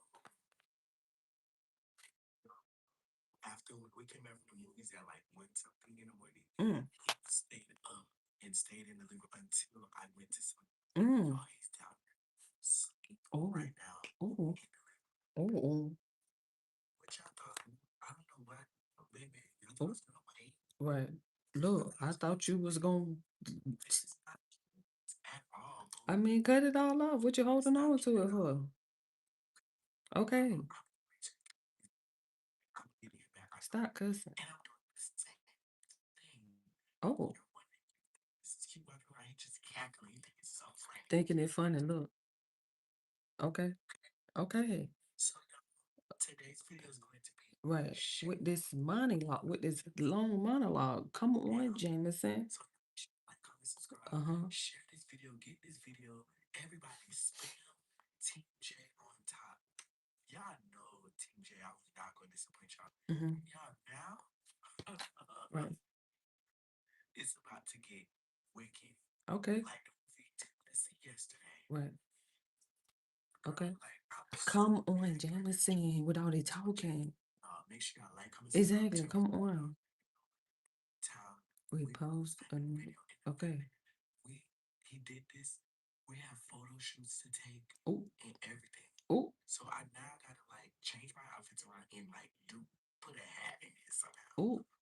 Oh. I'm gonna take this twist to the hat. So y'all, without further ado, let's get into this episode. Brian is asleep on the sofa, Lord. Somehow he's about to get ready to take the cap off, cut these loud clippers on, and cut his hair at the same time. He sleep, honey. I'm talking about just like you was. Look, Victor. They like, hey, look at James with that booty wiggle. Lord, he is so mad. He is so mad. Take that. Tell me, I'm so nervous. He was too when you was asleep. Oh, Brian. He threw something that broke. It was some. Oh, I don't know how you didn't feel that cap come on. Look. You should have woke up as soon as you heard them clippers. Come on. That's what I said. Just get it over with, James said. Just get it over with. He went fast too. Look, oh, 3 times. 4 strokes.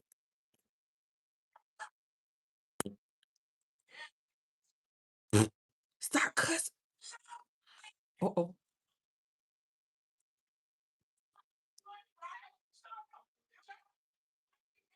Cut it down. Oh, he threw some one time.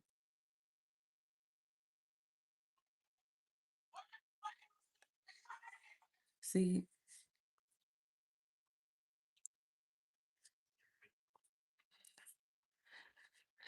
this is BJTV, Brian and Jameson.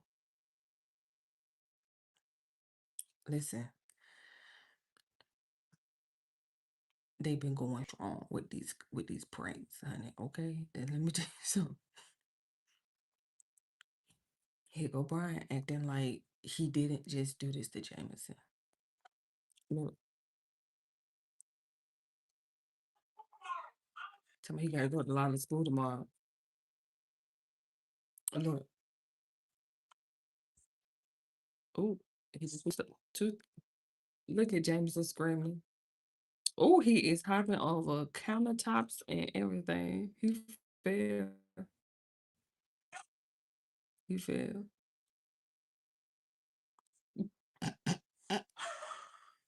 He fell. Hold on, go back. I missed it.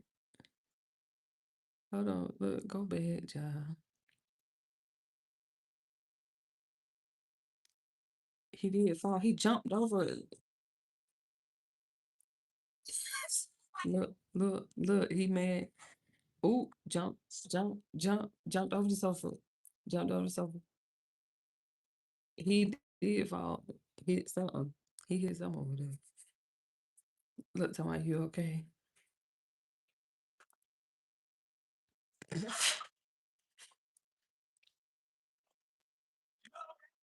Look, he trying to lure you over there. Don't fall for it, Jamie. He did the same thing to you. Now he acting like this is a brand new prank. He acting like it's so serious. I'm like, you should have that same energy. Look, don't go over there, Jameson. He don't fall for it. Look, don't fall. Man, come on. Look, now he telling me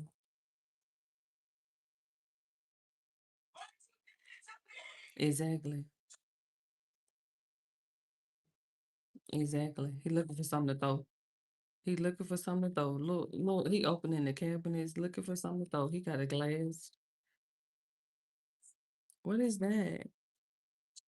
A glass cup?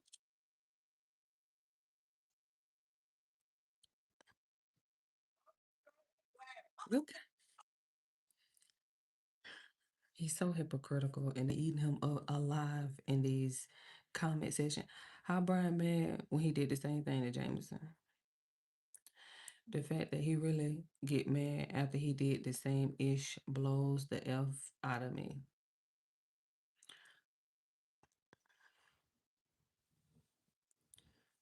He needs to leave his Brian is gaslighting, manipulating, hypocritical, crazy, etc. I'd run. Now y'all both walking around looking like the man of the juice. This is crazy as ain't no way he this mad and he did it first. Brian is a narcissist. They funny. Ain't even give it a full 24 hours before get back. That's what really got me so blowed. Look, he finna throw that glass. That glass cup. See what I mean? But look how angry he is. Like he didn't just do this to Jameson. And Jameson was about to cry. Oh, he threw it.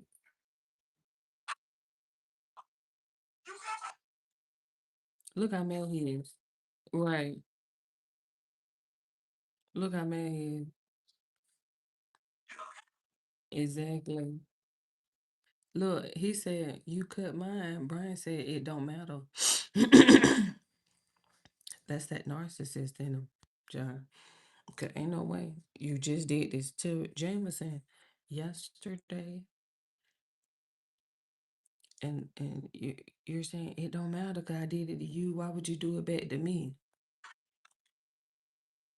Exactly. Look, look. But what he grab his phone for? Oh, he looking at the camera. Like that's gonna make it look. He gonna look in the camera and get more madder. To my calm down.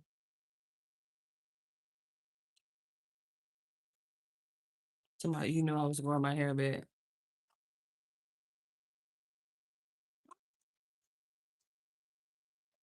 Did he say stop running? Is he telling him to stop running?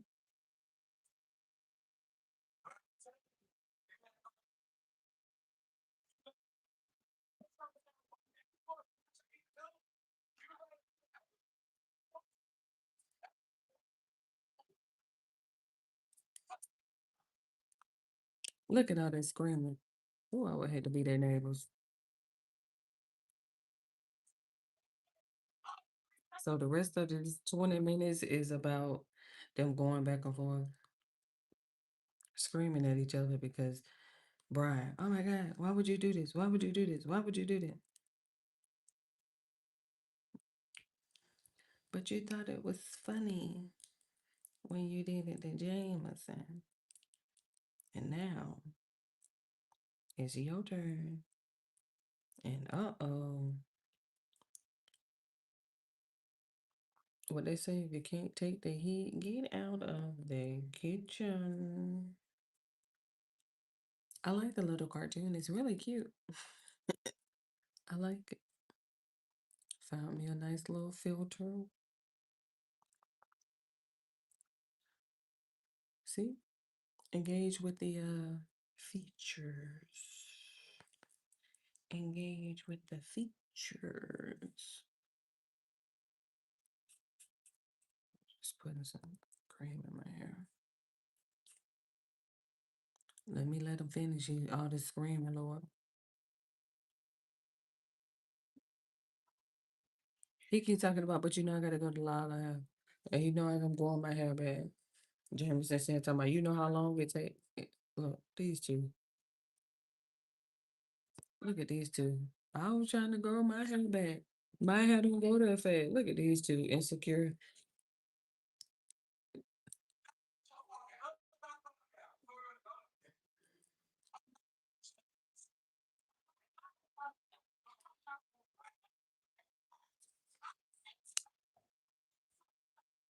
Look. Something wrong with these two, I'm telling you.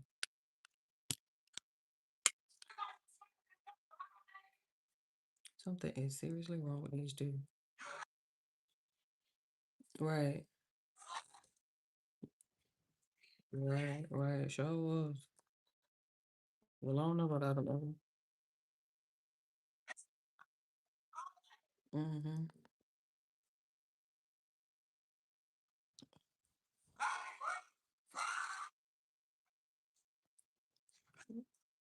He keep running into the mirror. Oh, I could not.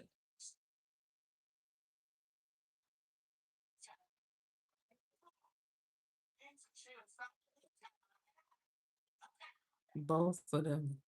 Exactly. Right.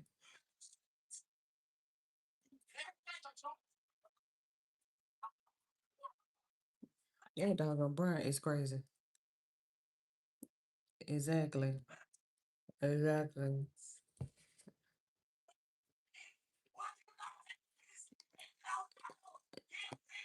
Right. Look, he's stupid. Right. Exactly. A real hypocrite. Exactly.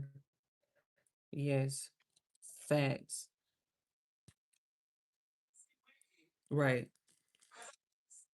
Right.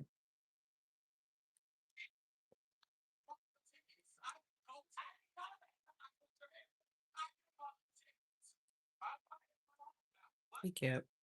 He kept.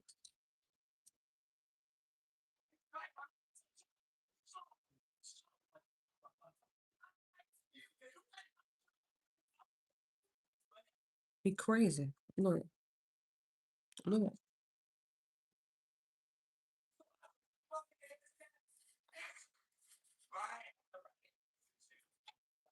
Look. Look, Charles. Charles, something wrong with that doggone brain, honey.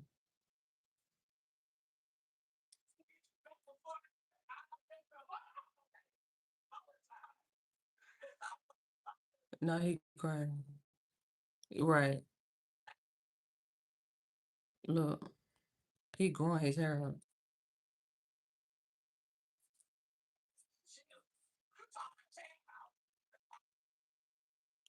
Look at how hypocritical he is. Look. When he did it to him. Exactly.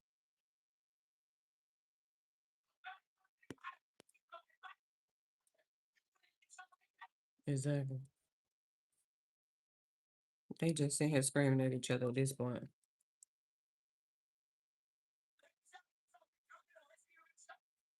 Mm-mm.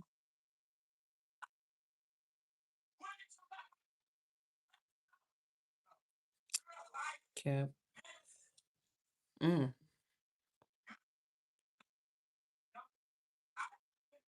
Mm. Oh,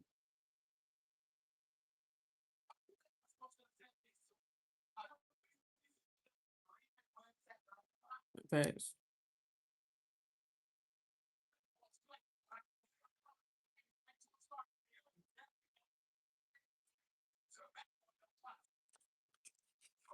They both crazy.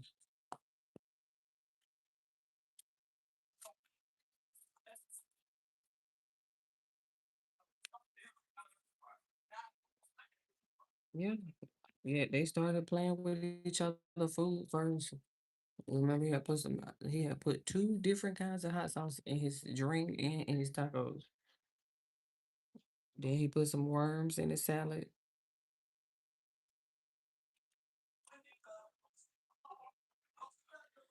Um, yeah, that's enough screaming for me, honey. I can't do all that screaming. Um, that's the part of being a little YouTube. You get to like see and know everybody. Like everybody, literally. Like, ooh, ooh, ooh. Ooh, ooh, ooh. Uh-oh, Pooh Shiesty. First video with XXL. I think it's called double XL actually, but um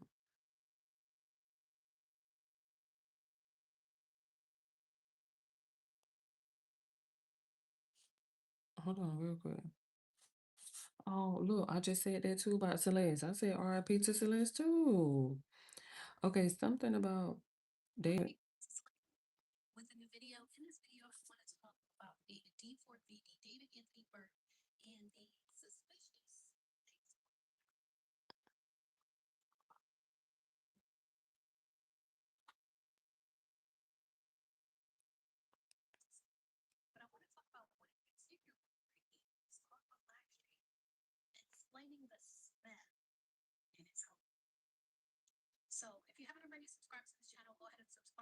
crime and context. Look, like and subscribe.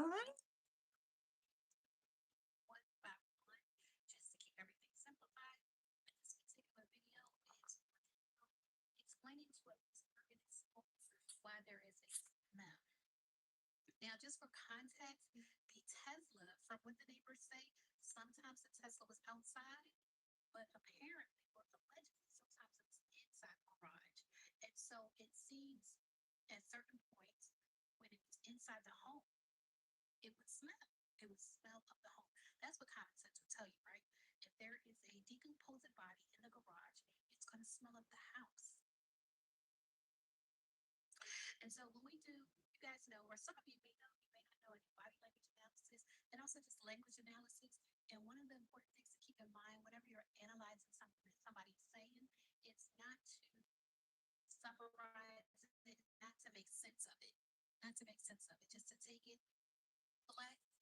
What they said is what they said. If it doesn't make sense, it just doesn't make sense. And his explanation here, it just doesn't make sense. His theory on why his house smells just doesn't make sense. Let me see what he say. David and Mia, because I believe they are a couple. This whole situation is a love triangle going wrong.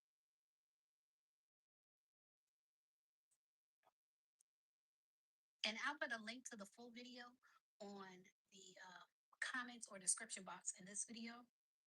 You know how I want you guys first to notice how David's little fake twerking. Right. It's not getting the attention of the girls. It only gets Neo's attention. Neo's the only one in that area, in that bathroom, sexually attracted to David, first of all. Did you guys know David? I think he just tapped him on the butt, too.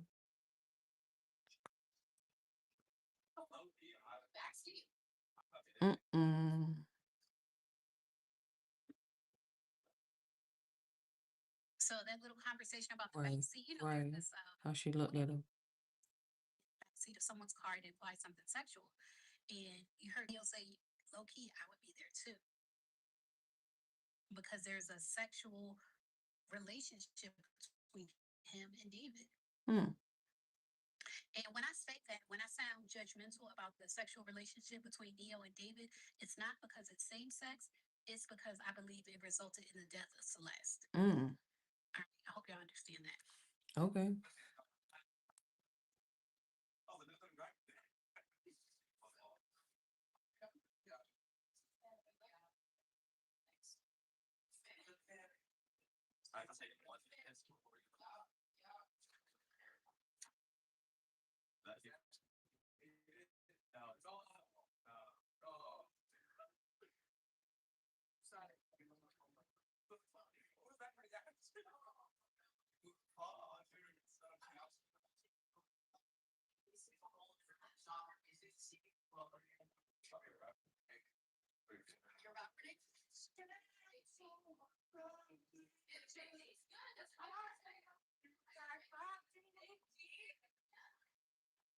He's singing, Neo is singing some song, and the lyrics are scared, so I pretend that I don't love you like I do.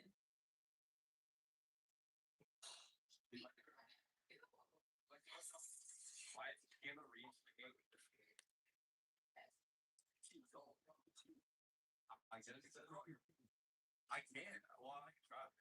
You know, we're farming on TV. Yeah, my God, I got work. I got work. That's no water.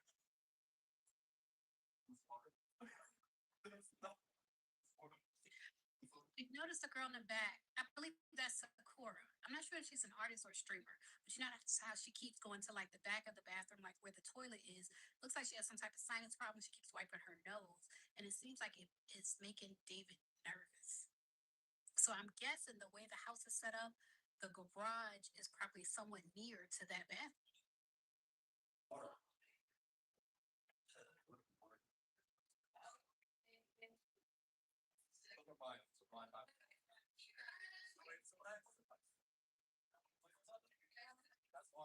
So that's Celeste that they refer to is Celeste Herrera, allegedly Celeste Herrera, and they're trying to keep her off the stream.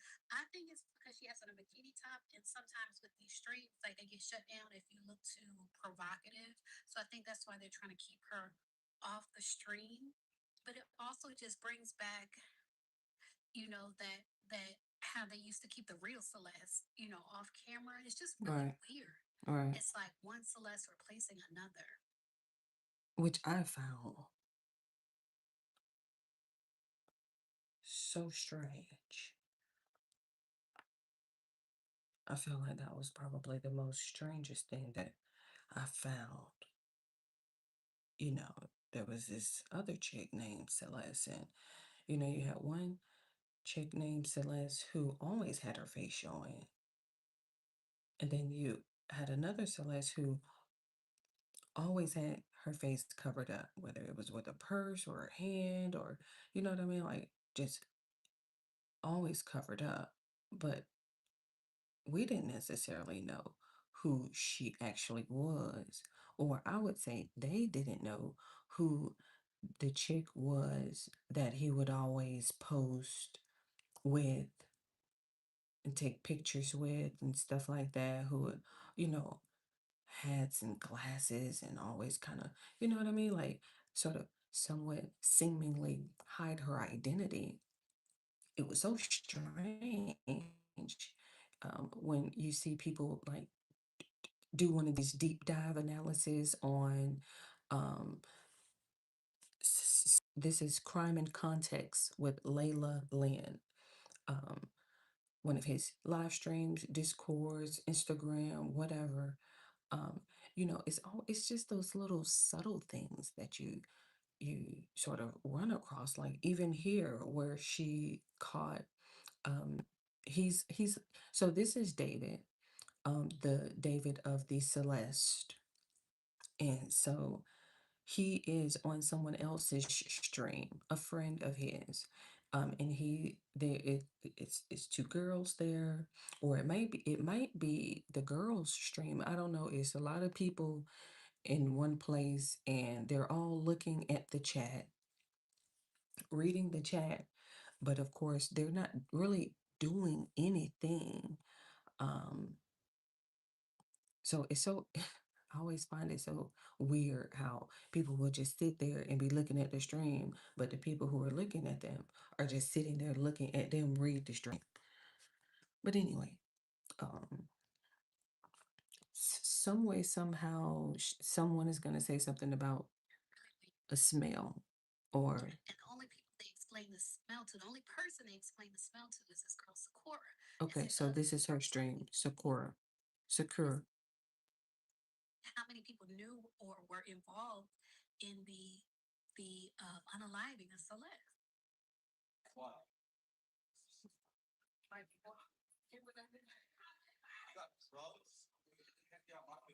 She said it's her Dayquil. You could see she was having some type of sinus problem.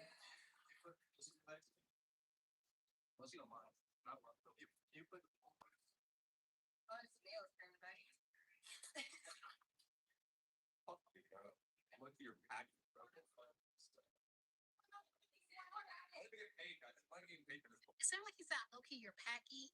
Like David said, "I have a lot of drugs in there," and she said, "I thought it was Neil's drugs," and he said, "F you, I'm low key, you're packy, but I don't get paid for it." And they did say that there were prescription bottles found in the home.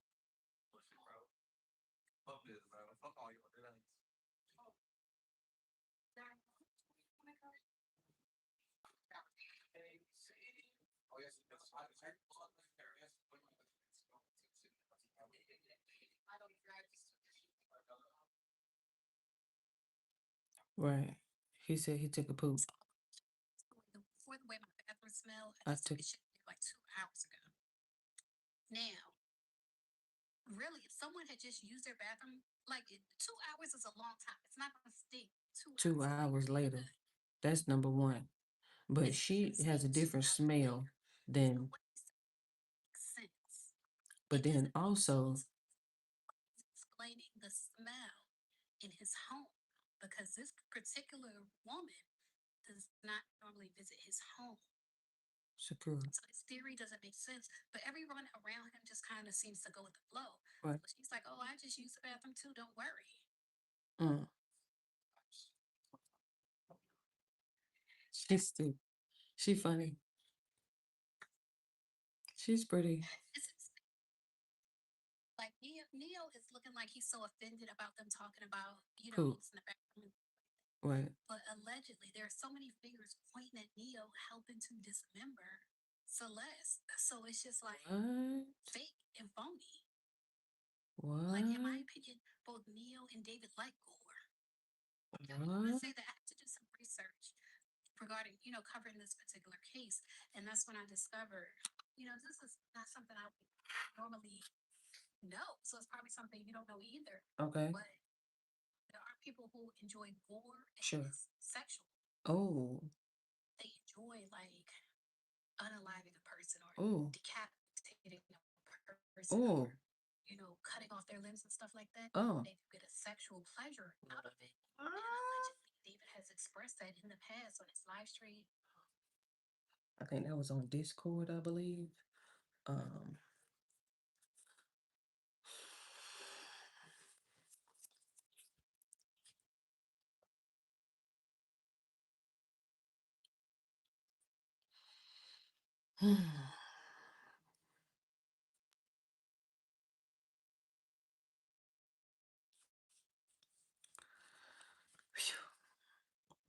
Anyway, look, that'd be enough for me, honey.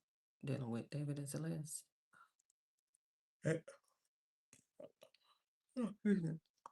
I'll get to a point where I just can't. Like, I just can't. It just becomes like way too much. Especially when it comes to, like an active case. Because the theories will just become so overwhelming. Now we got body language analysis on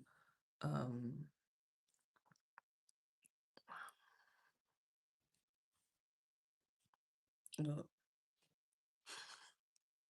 Tyler Robinson. They over there deep diving his jumping down the rabbit hole with him and his body language. I'm like, I said I was gonna find me something constructive to do. And so it's YouTube. I'm telling you. It's YouTube. She has this way of reeling you in. I'm not making it up. I'm telling you, she has this way of just look. I'm already on YouTube now.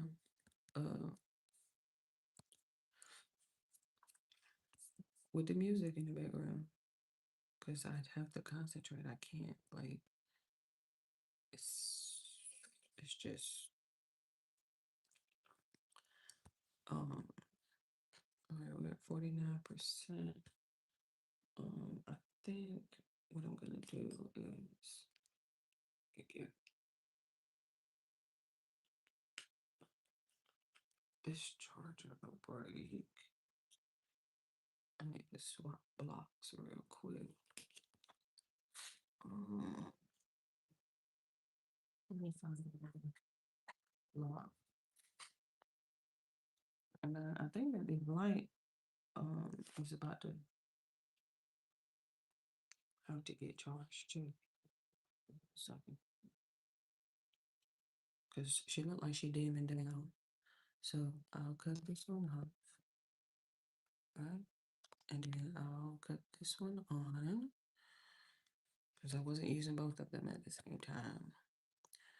I can slide this one off. Hold on. I'll charge her up real fast. It is detachable, so that's pretty cool. And then she has like those selfie lights. So I'll give that a break. I'm not giving myself like a time limit per se, but whenever Koa call me, pew, pew.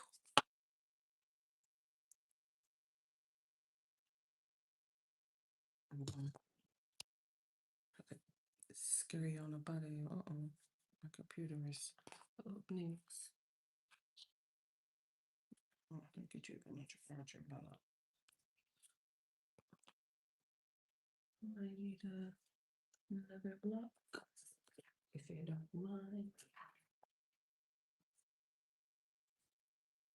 And luckily now I'm inside, so I don't have to worry about the whole iPad thing and trying to, I can hear. I'm inside, which is obviously why I'm not talking so loud.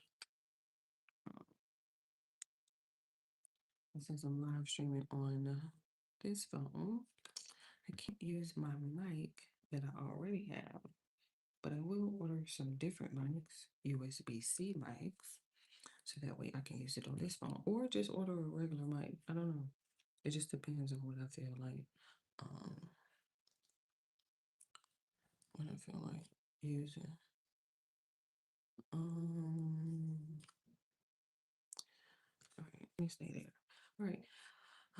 We're writing a letter to 2026. Let me take all the caps on. Dear 20. Oh, no, ma'am.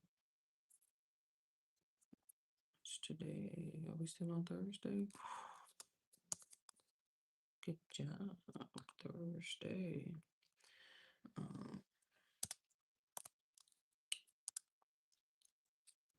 December 11, 2024. Time is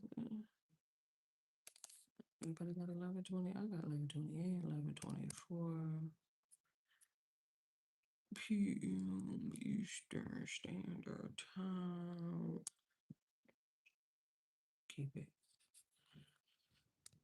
Dear 2026. All right. Let's.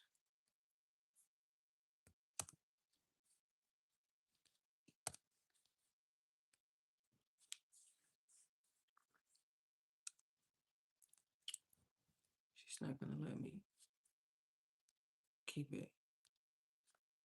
To keep changing it line by line. Give me some water before I get started. We're writing a letter to 2026.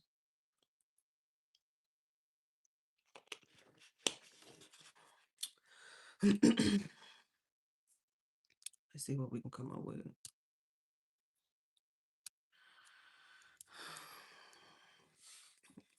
Let me adjust this real quick.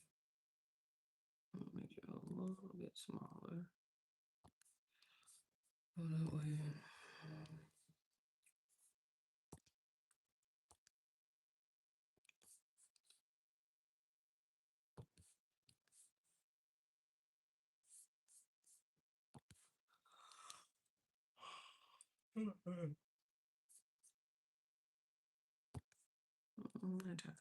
I took a nap.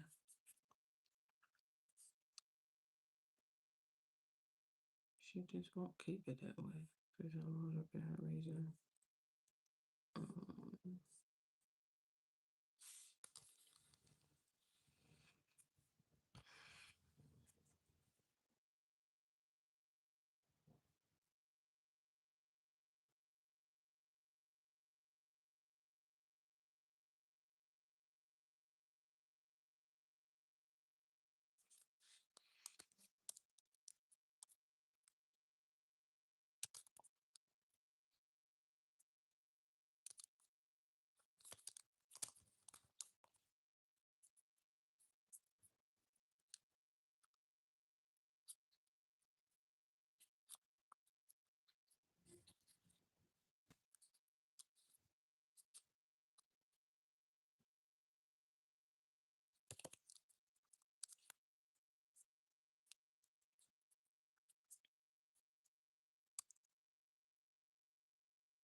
just sending it out real quick. Give me a second.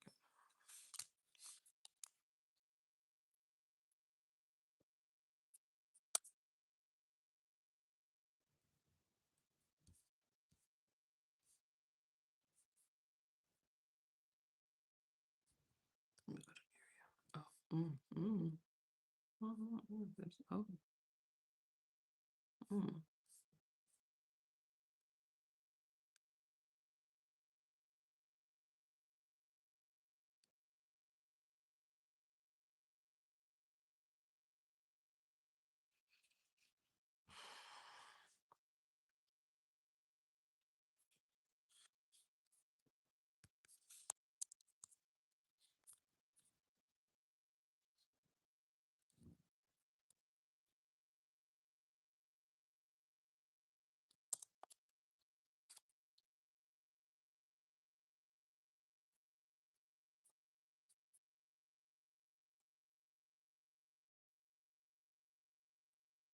Oh, oh. Mm-mm.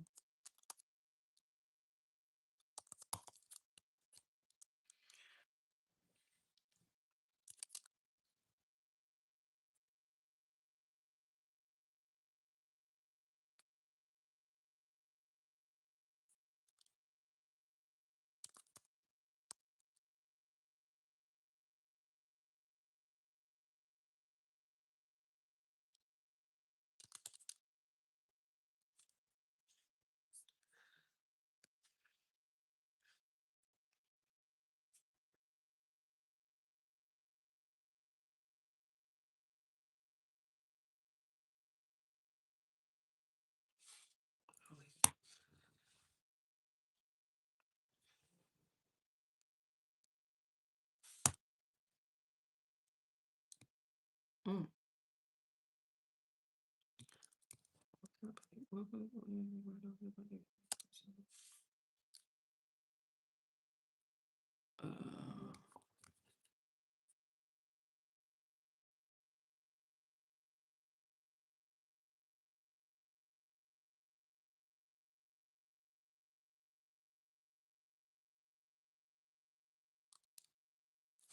Okay, that's fine. Okay. Shit.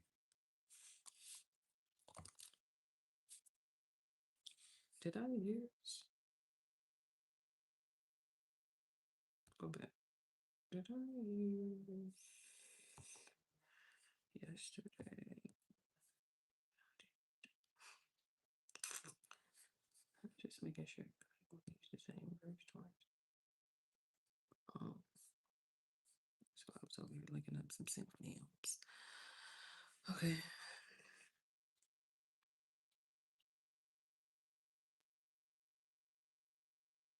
Mm.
got it. Is it this?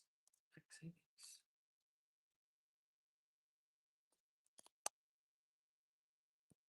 Thank you for arranging.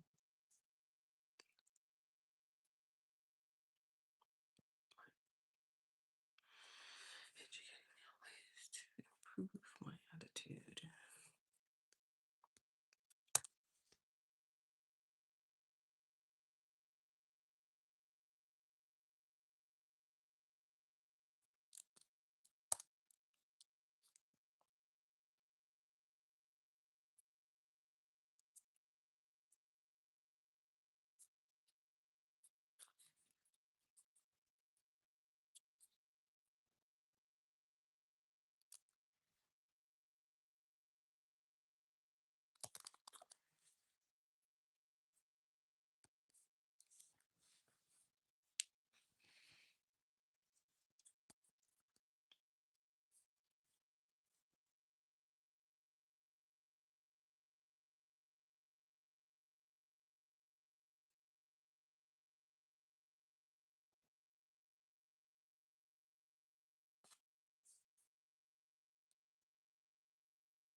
Oh, oh. Let me see.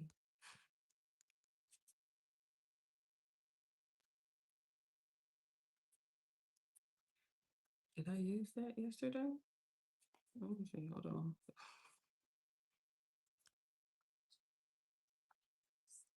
I don't think so. No. I don't think so.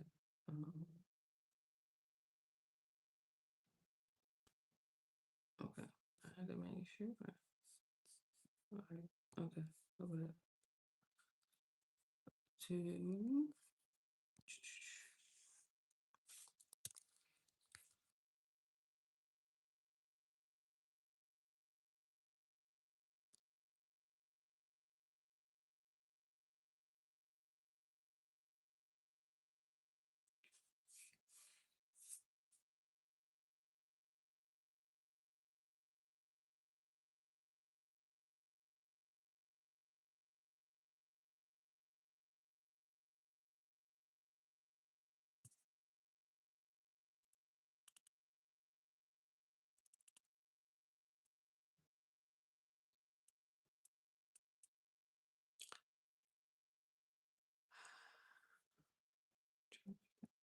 Find the word that I.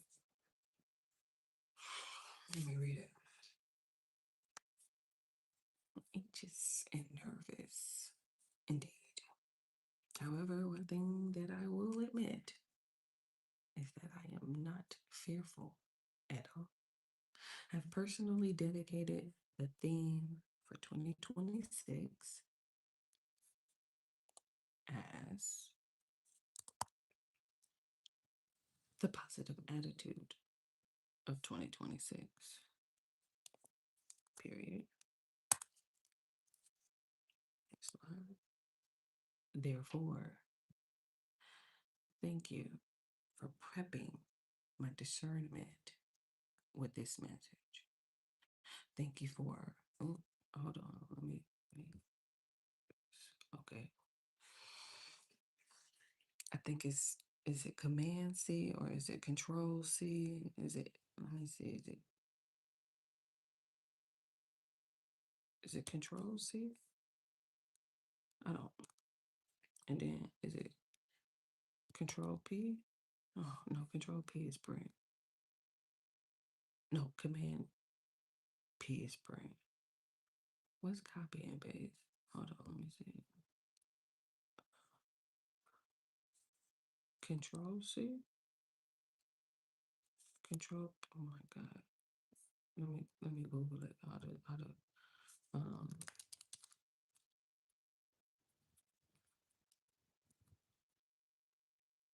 it's a Mac. Is she Command C to copy? I thought I did. Oh, V.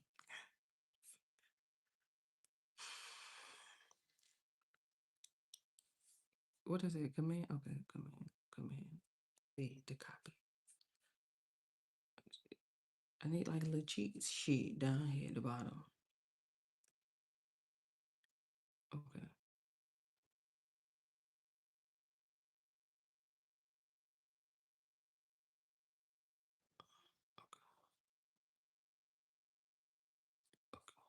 Hold on.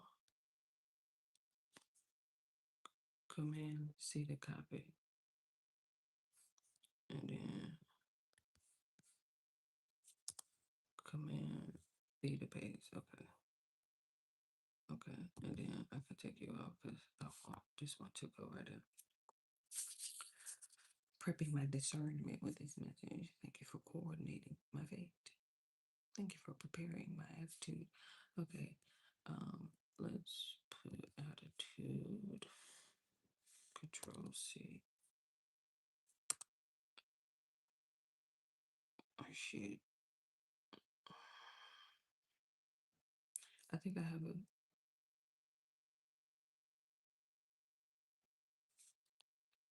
prepare my attitude. Okay. Was that? She been working me. Cause I don't be knowing what you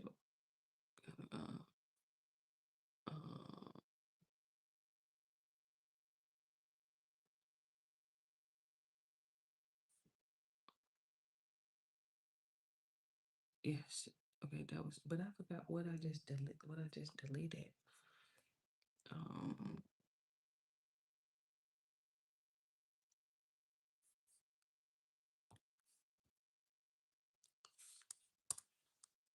okay.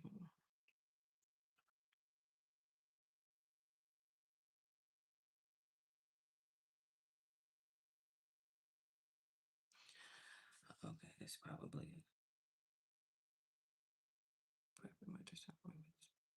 preparing. Okay, I could just change it.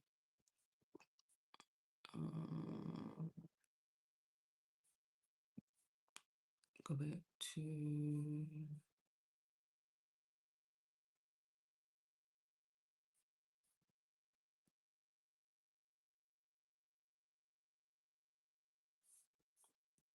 looking for a word now.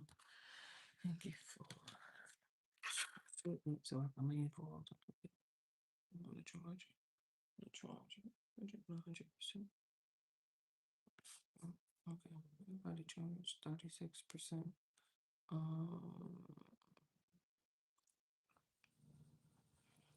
have another charger.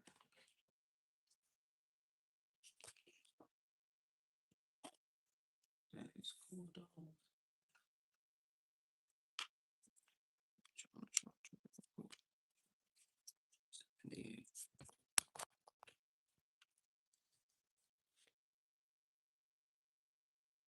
I'll give you a break.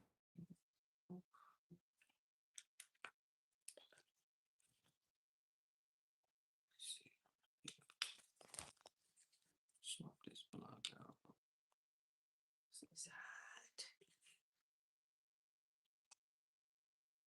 Give it a break too. That way you like just put you on the charge.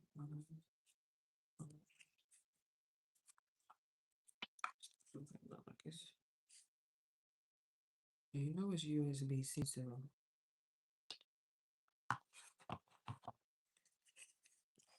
it should be.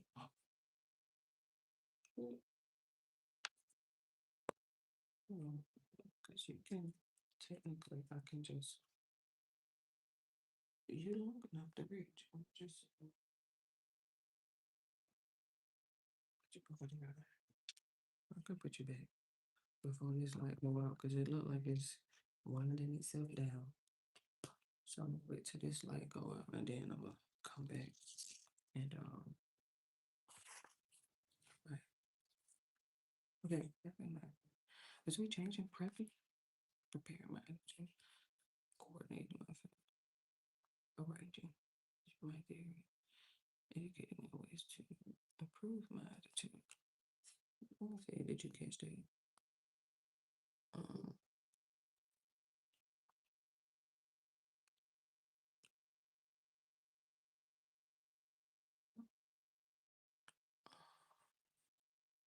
It's that doggone.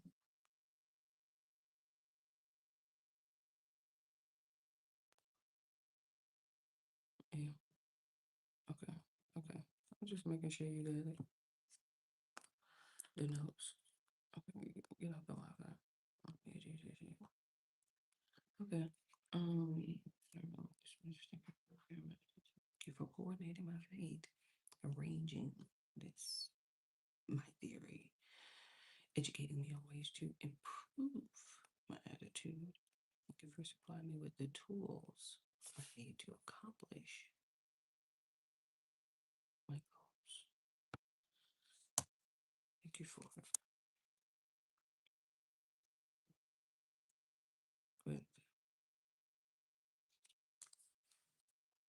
with the opportunity to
I guess vocal vessel.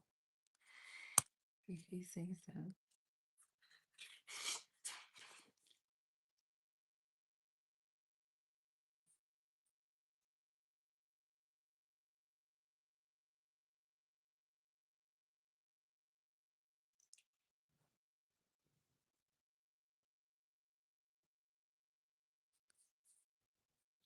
Bodies.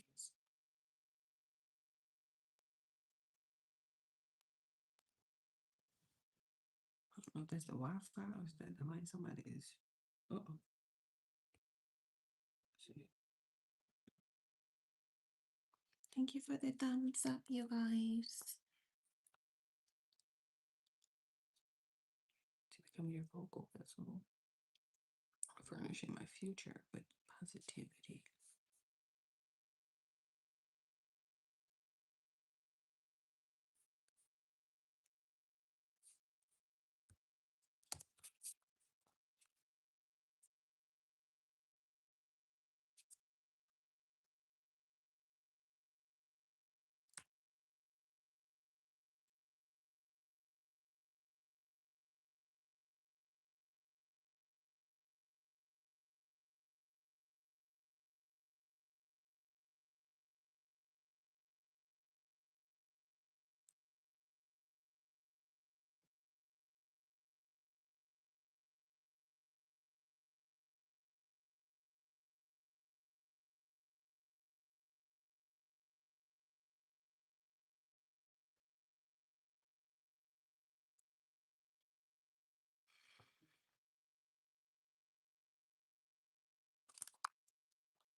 What time is it? I know. I know. I just at least wanted to.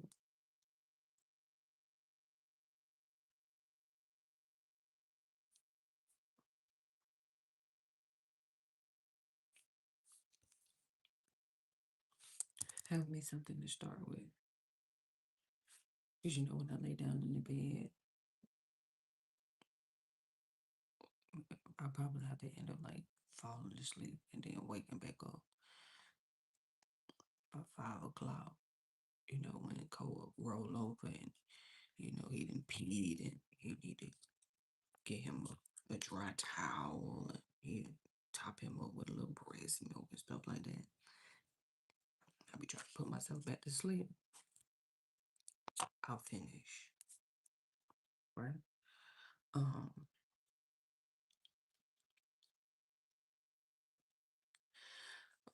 We're writing a letter to 2026. We're trying to make sure that, you know, we at least acknowledge, hey, child, you a couple weeks away. And we have some things that we need to work on. You know what I mean? I want to go ahead and try to at least finish with Korean Independent and then get started on Stand, the Power of Your Attitude. So, jumpstart us off for 2026. But it's coming up 11 o'clock, 12 o'clock Eastern Standard Time over here. Tomorrow is Friday. It's just a real chill day. I'm sure I'll be back, of course. But if I finish, right, like if I, let me go ahead and get my little colors and stuff while I'm talking. You know, I gotta multitask.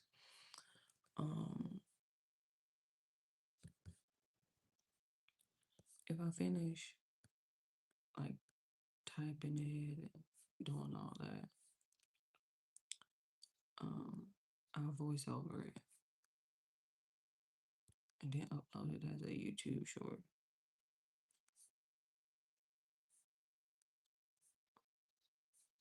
That was my plan tonight, to at least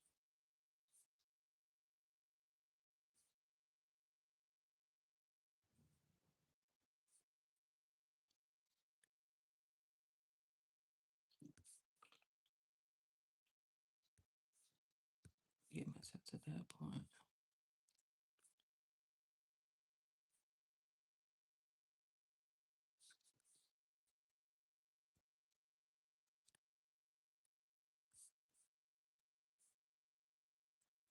Oh, but the main thing is, what are we focusing on for 2026? Positive attitude, goals.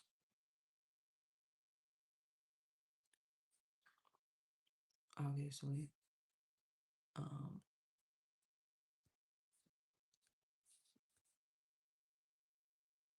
not only just a positive attitude, but just positivity.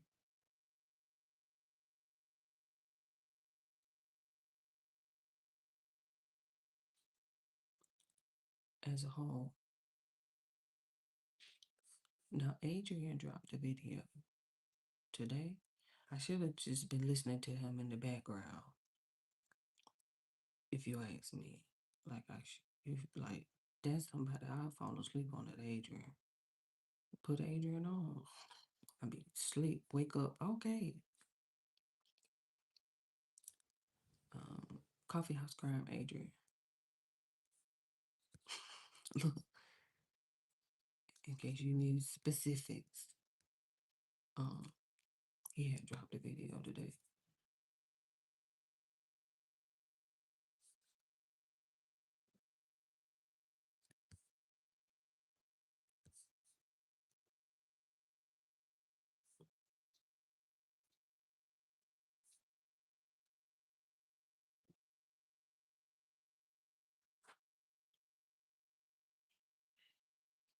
Christian.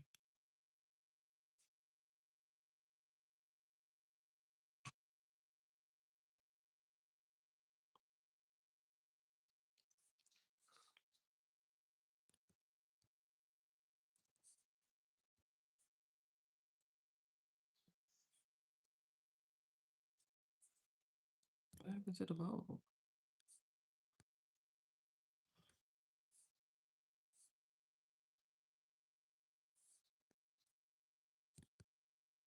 Strike through.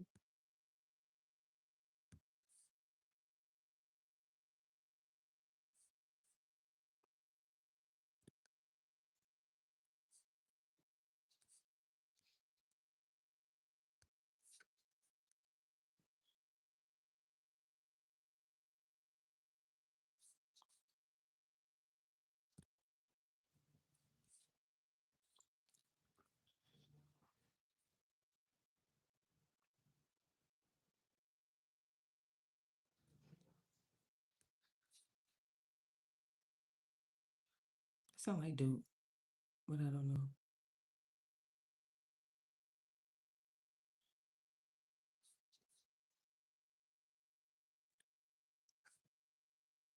I don't know who that is. Somebody talking loud. For some reason, it sounds like Duke Dennis. I don't know who they listen to. It sounds like the donuts.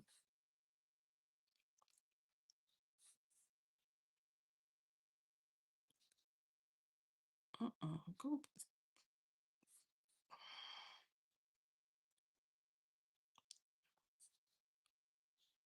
I asked you to do that.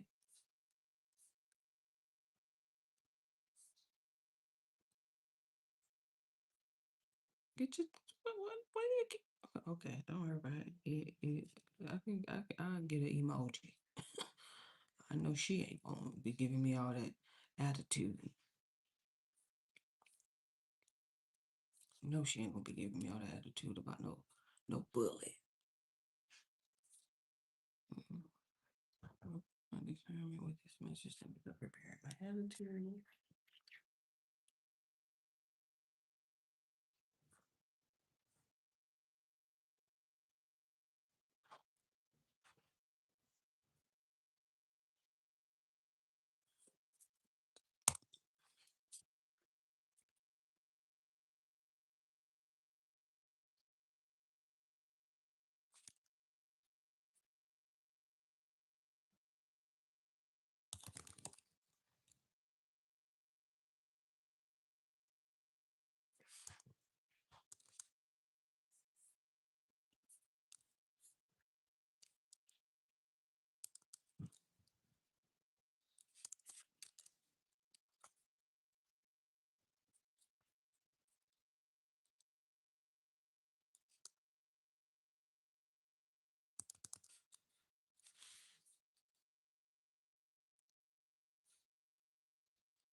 I forgot what I was about to get ready to write.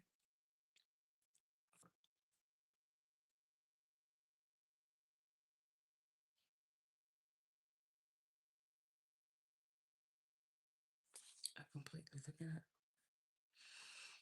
Let me just stop right here.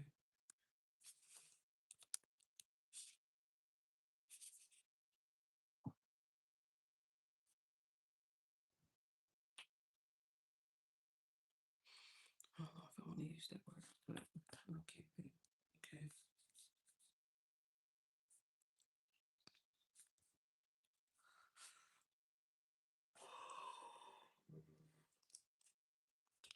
already gotta wrap it up and,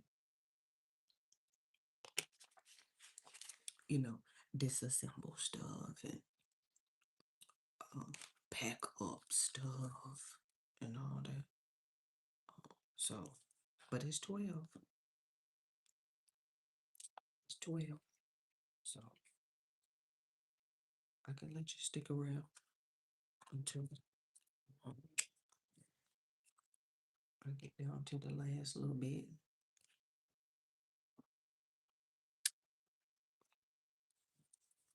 Let the charger go. 41%.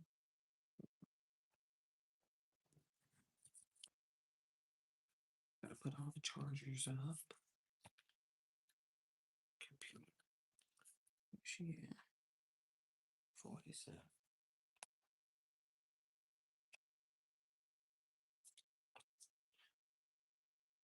Extension cord up. I think we might have to go in the back.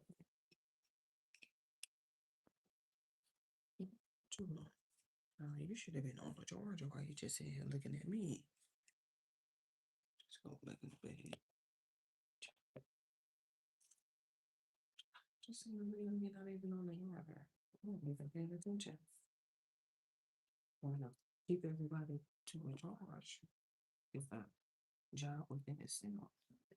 I'll leave it like that. Put my computer off real quick. So, as you can see, the takedown and the prep is just as tedious, if not more tedious, than before. So I'll probably just keep the box in the garage. And, I think I was putting a light in my bag, so that way we might look at the stuff. But I think she might be able to go at top. So much in this bag. Okay, baby. Let's see if she's able to go up top with the rest of this stuff. Can you zip? Don't just get up there. You gotta get up there and be able to zip. Okay. Okay. Zip will be so loud. I didn't complain. Put the blocks up, put the chargers up. Wait. Phones off.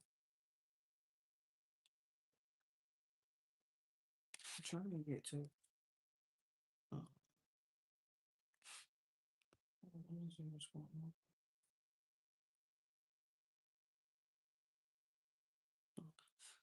Let's,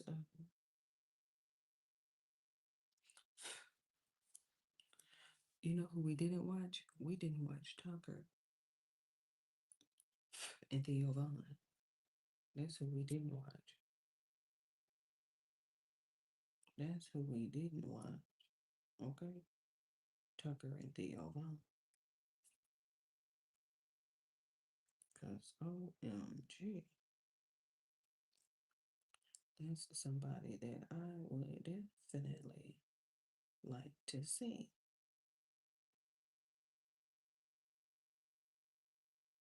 Let me get him back. Okay, you should have down here at 98%. It was looking crazy. Why did they get 100? So it was. How do you think you got the 98?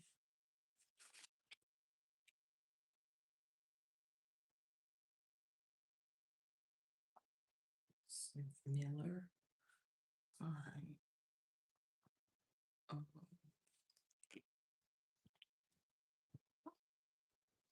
Let's see if I have some room on the stand.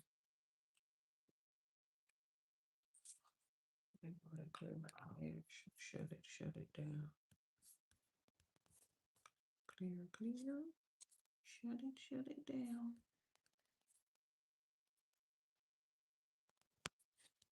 All right.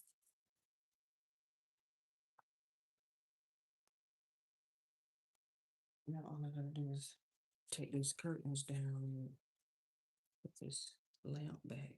Oh, I need my flashlight on for sure. But in the meantime, in between time, put this flashlight off so I can see. Thank you. Bye. Mwah.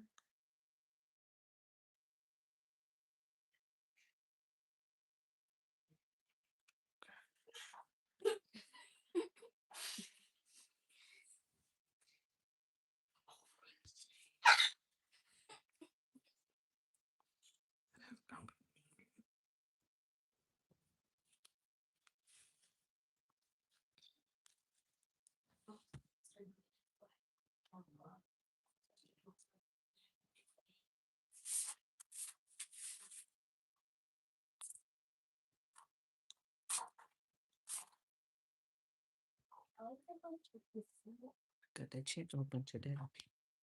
You see. Playable. Choose your game to stream with. Oh my god, we're gonna get 8. I wonder what that look like.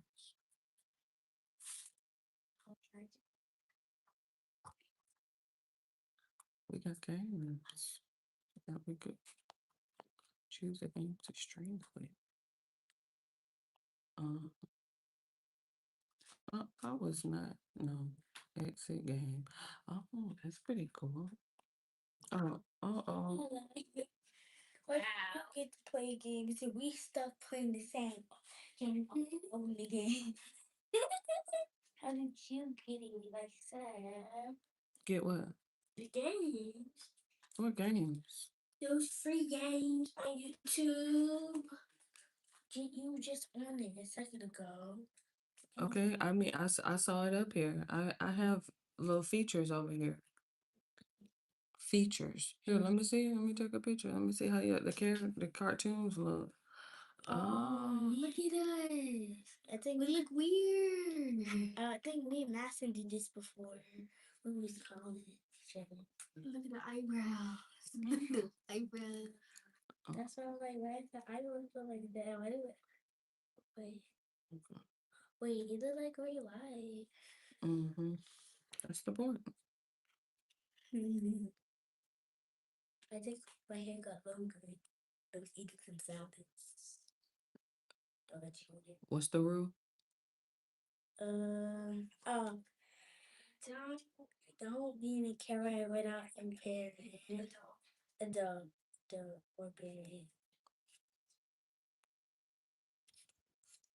Just making sure that we know the rules. Wait, what happens if I split?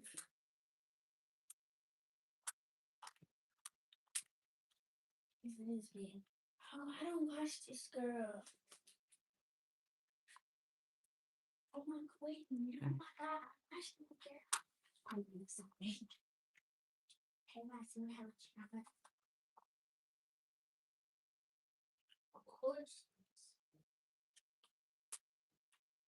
So let's go everywhere. You have the hall jump. Touch it. Hop. Hop. Hey. Ready?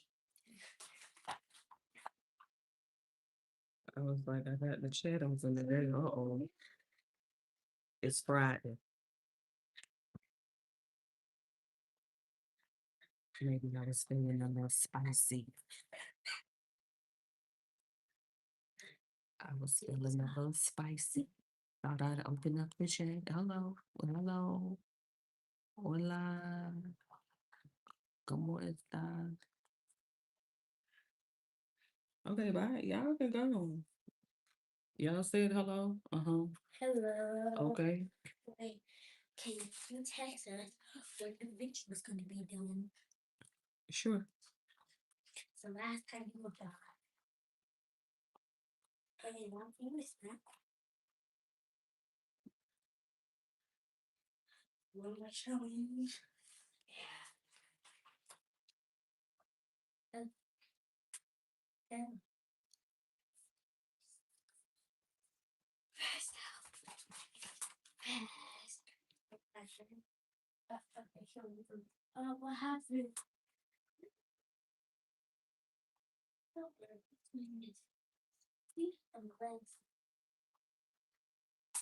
Okay, thanks.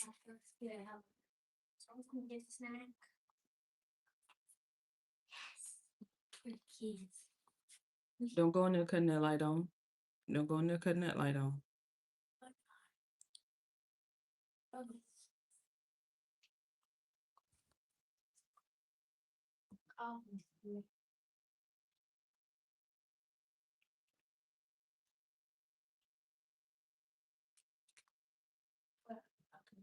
Who are you? Emily. Right there. This is my first day with this chat on, so be quiet. Look, like, hey, don't do that. Let for y'all in the background, let him know that I don't usually have this chat open. So all that coming in here talking and stuff, you didn't even speak.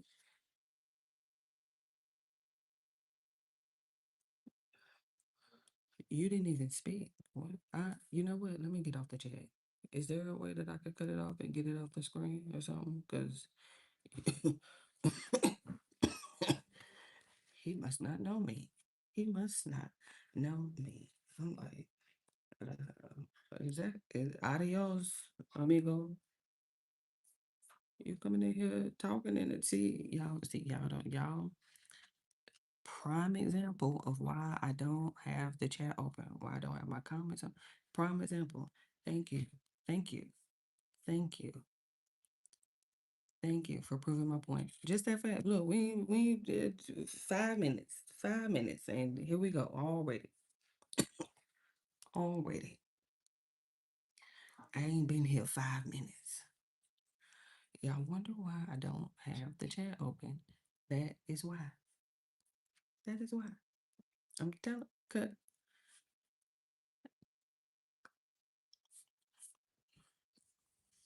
Being on the camera versus being in the chat is two different playing fields.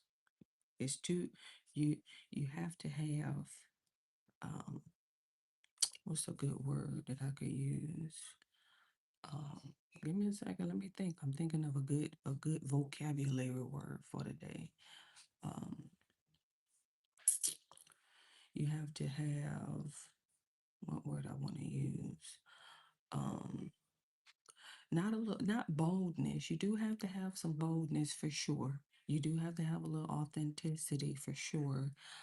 You do have to have guts to cut your camera on, and go live, because this is live. This is live. So if you in the comment section, you ain't about that life. So to be and you talking in the chat, tell that.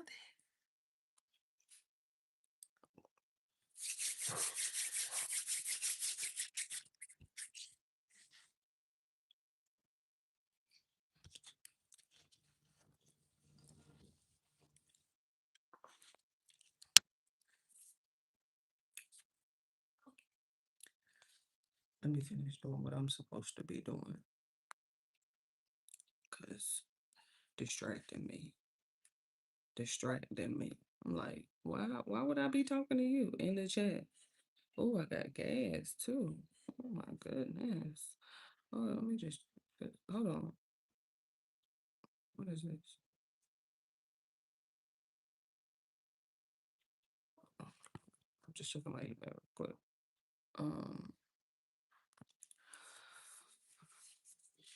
Give me a second because I do need to pay my gas bill real quick. Let's do tomorrow.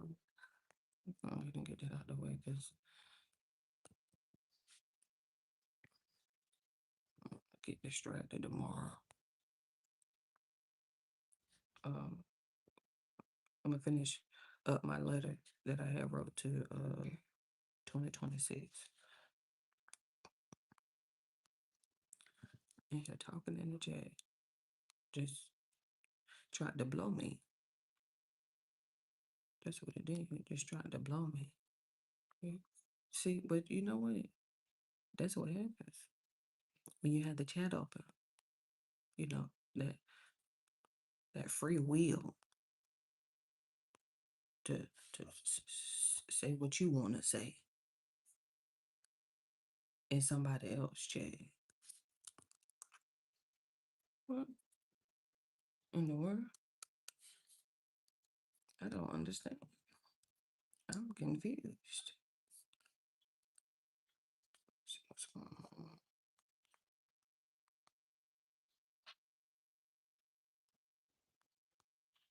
I'm gonna pay this gas out bill real quick. Then, um, yeah, I could have paid it today earlier. Could have, but it just didn't happen. To be quite honest, and it ain't due till tomorrow. So that's why I wasn't like pressed about it. Okay, no.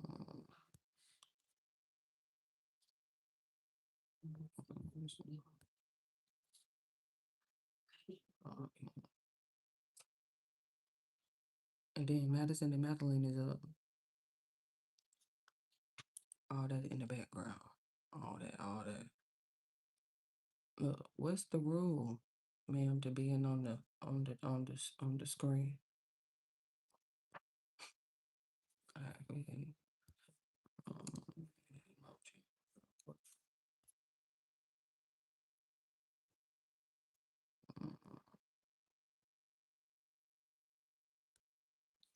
Emoji. Okay.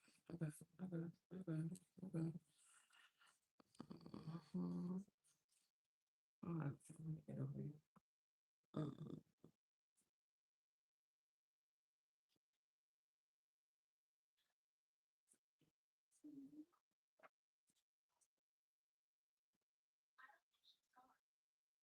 Cut it down, whoever that is.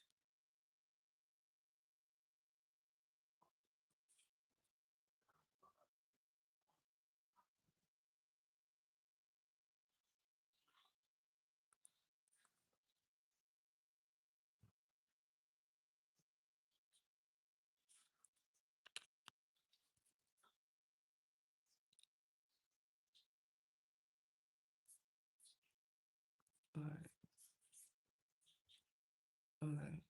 Log out now. Just wanted to go ahead.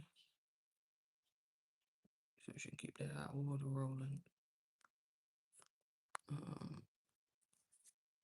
Okay, I can delete it. Yeah, so yeah. Who is that? By now, okay. See what I mean? Who is your so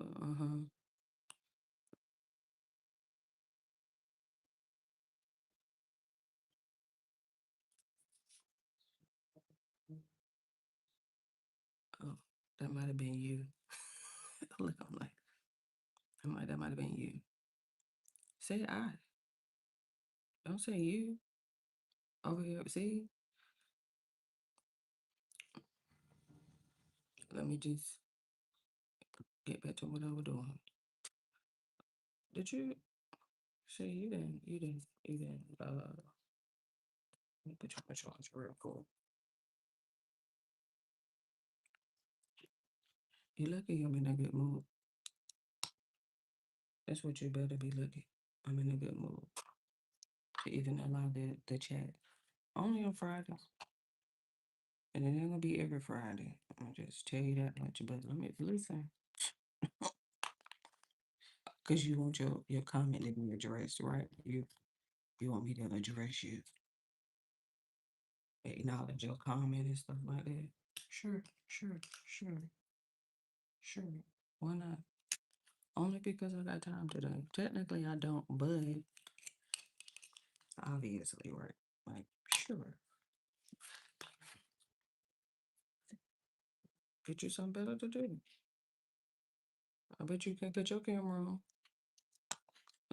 Let me put the light on here. That's what we're gonna do. Alright, okay, cool.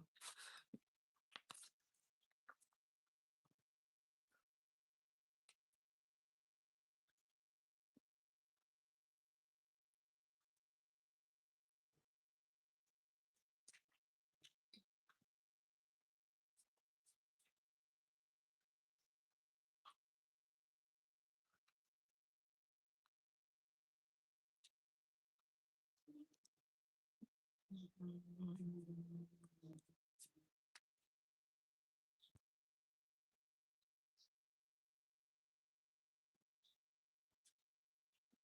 one.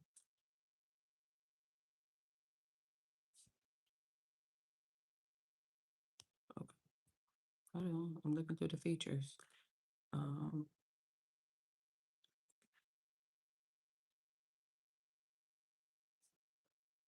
so- okay.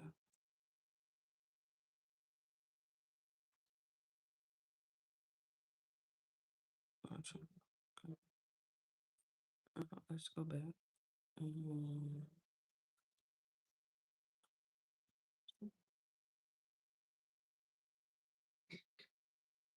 so-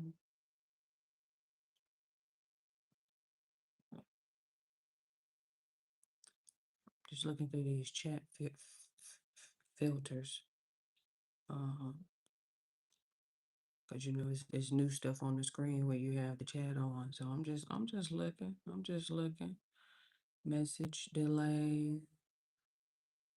And then you got participant mode, whether or not you want anybody to participate and send messages, subscribers only, live commentary. Limit participants to the specific people you approve. Add approved users on desktop. Okay. And then you got, okay, so you can cut it on and off. I see. And then you have like a live chat summary.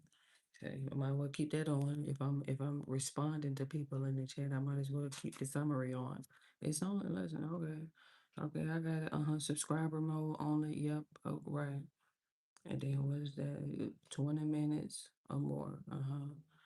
Okay. And then I think it's some with a little game that you could play if you have the chat open. Which is pretty interesting. Start a poll and then start a Q&A. Okay. All right. Okay, go. Um, Somehow this didn't update over here. So let's finish writing our letter to 2026. Because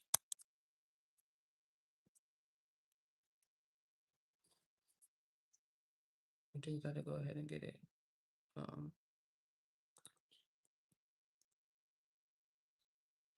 Why cut the Wi-Fi off? Cause she trying to ma'am, you doing too much. Cut the Wi-Fi off.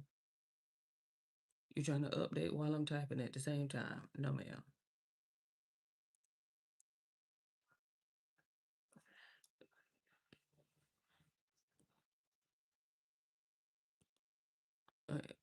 Cause I thought that you would have been able to at least update on here, but you didn't.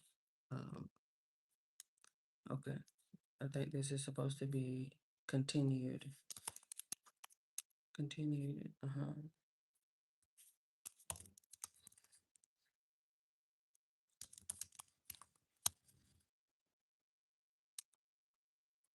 Okay. Comma.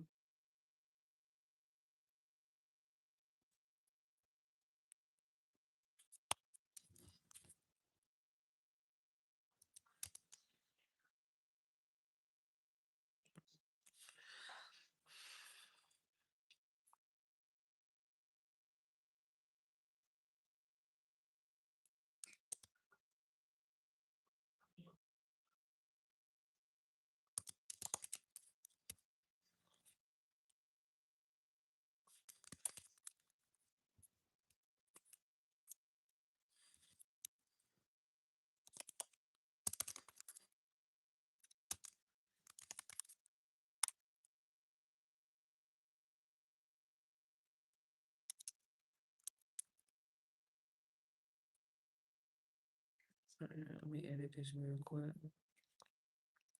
Oh, I missed that one. Constructing. It was supposed to be constructing. But I couldn't think of like a sentence to finish constructing.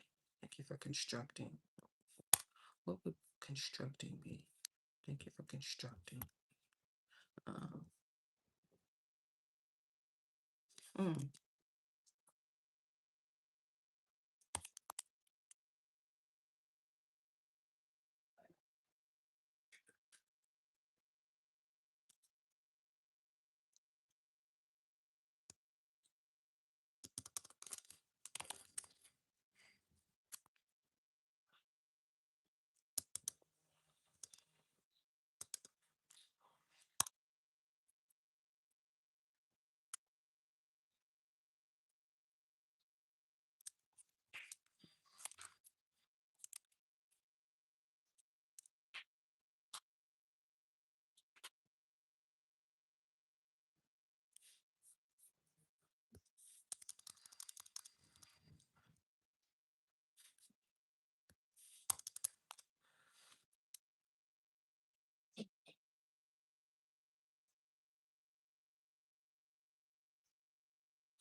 What you mean?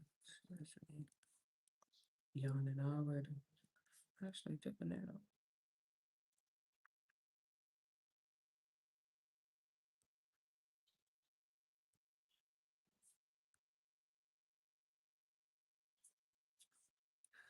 Um,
We gotta get them emojis now.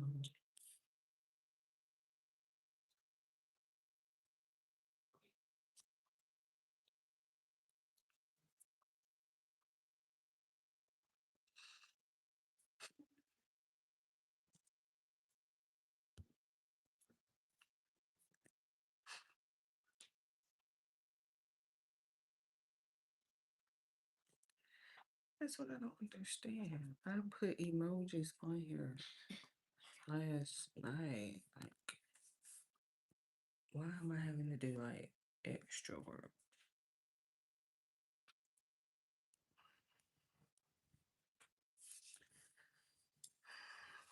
I knew I wasn't tripping. I'm like, I thought I had put some emojis on here already. It just didn't like.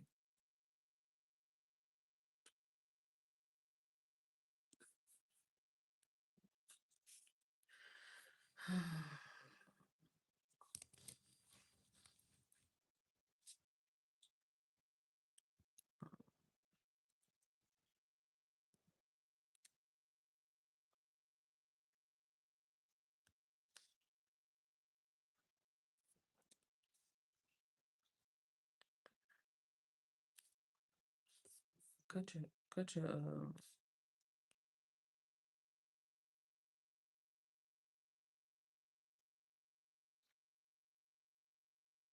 okay. Let me put your Wi-Fi back on because you might be able to update yourself, and then that way, I can just let me see if she got you.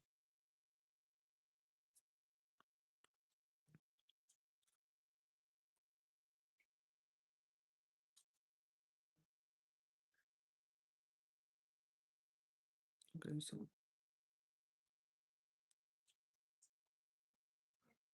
go on, get out the way then if that's okay.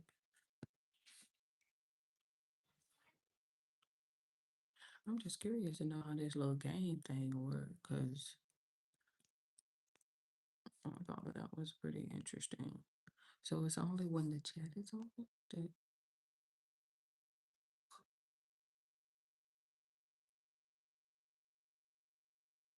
let me see. Let me see what's going on. I just wanted to see.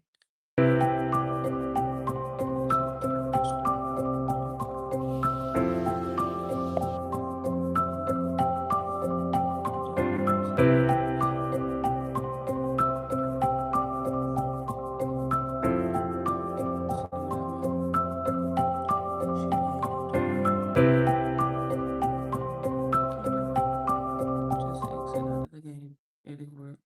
I tried. And let me see who this is.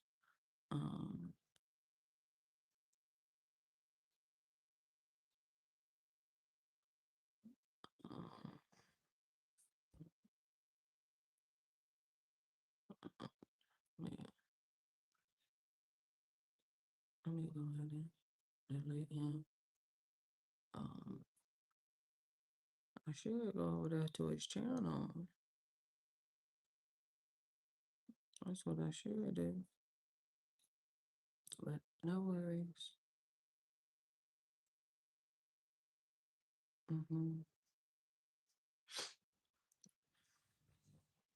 You all that negative energy over here. I be trying to tell them that, but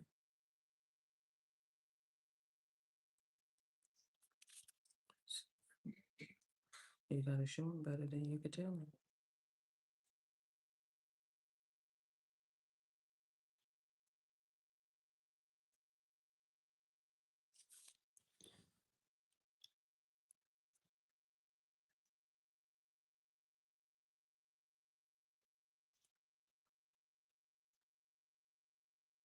So where is it?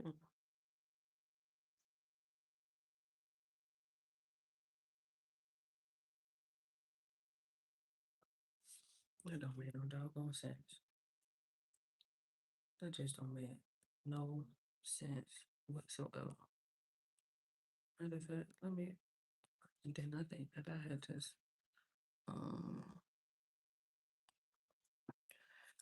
see, I got some gas. Oh, don't line my beans, Lord.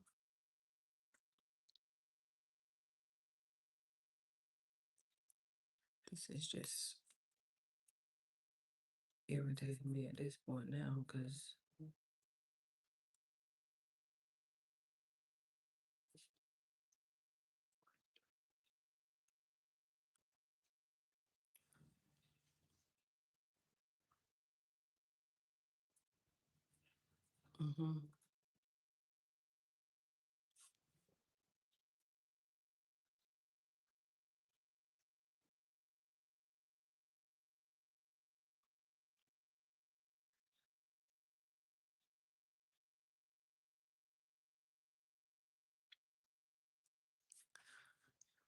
now let me see what happened because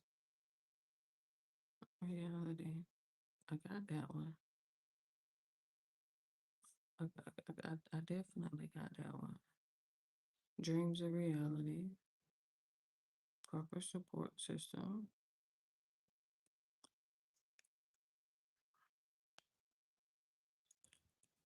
Okay, love and guidance. Continued safety. And loyalty. Okay, now I'm just curious to know what happened to evolution.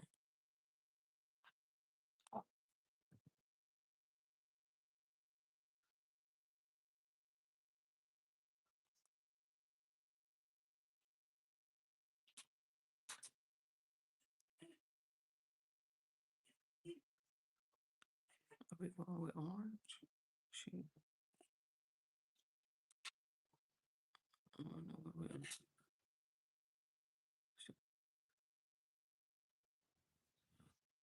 I don't think it's gonna matter. Personal growth and development. So with this assignment.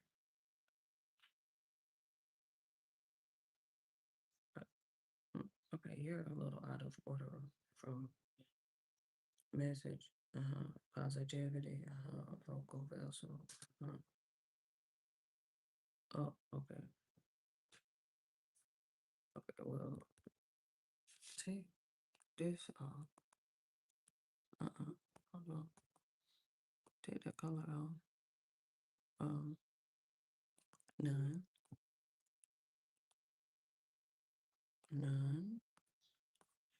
And then let's do assignment. Bingo. Okay.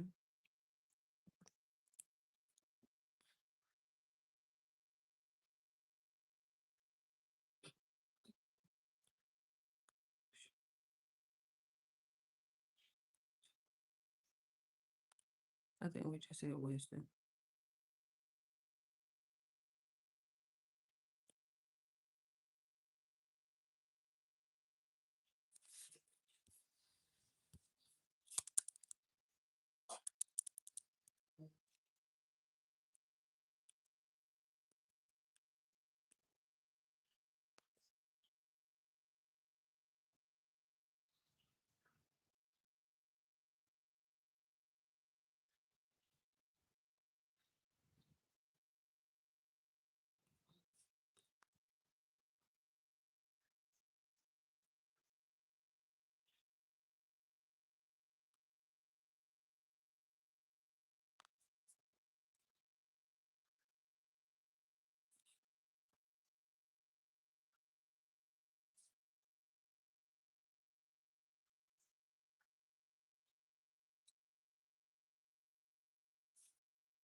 Let me get these emojis together.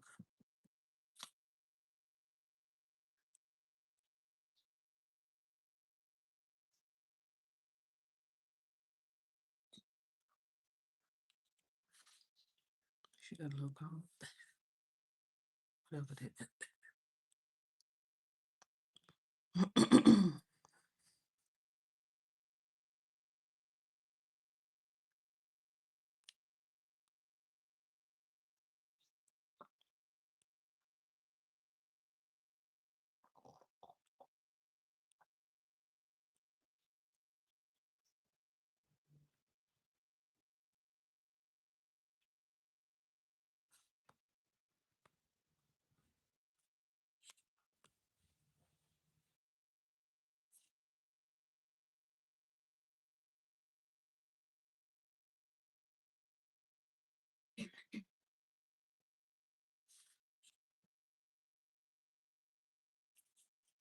Baby don't miss the wheel. Madison, you can go ahead and get Mr. Well out the garage. You can go ahead and get Mr. Well out the garage. Hmm? Oh, hello. Hello. What you doing? Emojis. 5. I'm putting it in my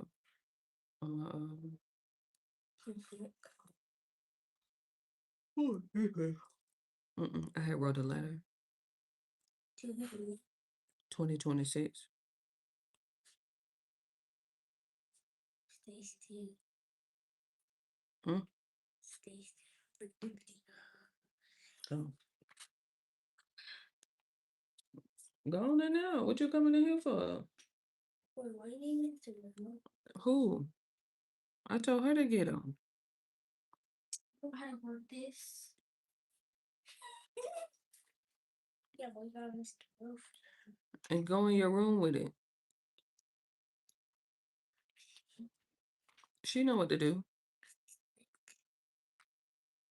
I don't know what she got going on with that little. I guess her throat dry. Look at me, dummy shirt nail. When it's done, you just got to check the minutes. Right, exactly. It's creamy. Hmm. So like, Did you have a snack? yeah. What did you have? I was gonna give you some cereal. And Master kept trying to give me these one piece. So I thought about giving myself some grapes. Did you rinse them? Yes.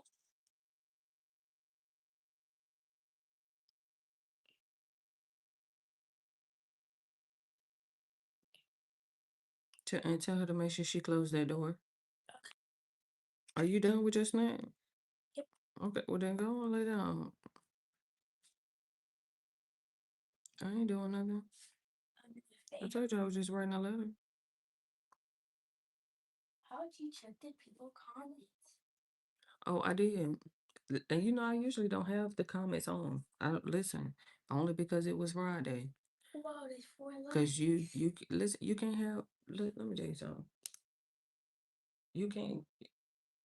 You know, on my videos, I be having all my comments off, and then when I go live, I cut the comments off. Now you do have a feature right here where you can cut the comment on. You can cut it off. And you can cut them on. But you know, people get on here and they just be talking crazy. They just say the craziest stuff. And they're so mean. How? These people act like I know them. Like we know each other. Just come on here talking crazy. Look, let me scroll down. Cause I already had to delete some messages. Here you go. Talking about loser. Who are you? Black. Don't know none of these people. Somebody said, hey, hi, hi. That's what I'm saying. I'm like, you come on, say hello. I can say hi back. That's not an issue. But you coming in here with all this negative energy, and then this person who I had okay, well go help her, Madeline. Okay, that was finished. She know what to do.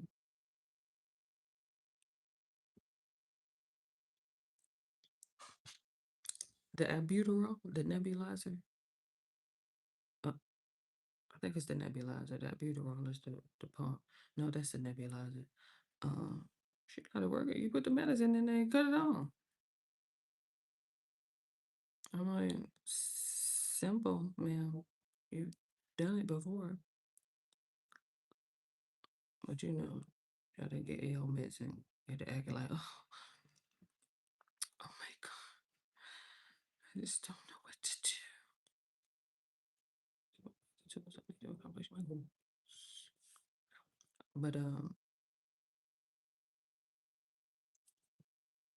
there's also one thing you got to learn how to teach your kids as well. Man, block out the negativity, please. Block out the negativity every time. Just do yourself a favor because people don't know you. People don't know you. He said, "Who are you, Black?" And then, what was the other dude talking about? Ew. He just came on here just because. Just because. Ooh, she got her chat open. Come on, let me say something. I'm like, without saying hey first, say hey first, and then come with your negativity, with your insults. I'm like, don't insult me without speaking first. Excuse me. Okay, we do have to add some. Hold on, I'm gonna go back. Thank you. Not thanks. Thank you for your.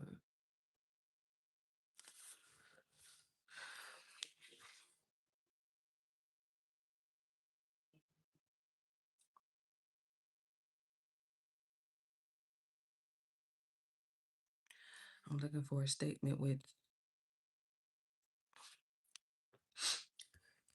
I have financial freedom on 2025. I'm just.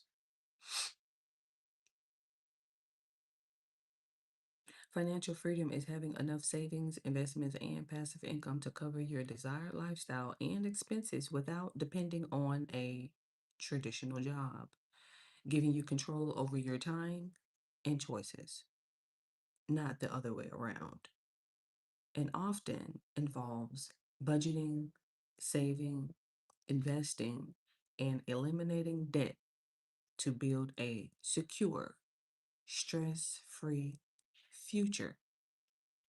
It means work becomes optional, allowing you to live life on your own terms. Yes, How do you get a medicine to last an age? just one. Okay. And can you, ma'am, listen, yeah, put this back up there. Put the curtain back. And then you have to come this way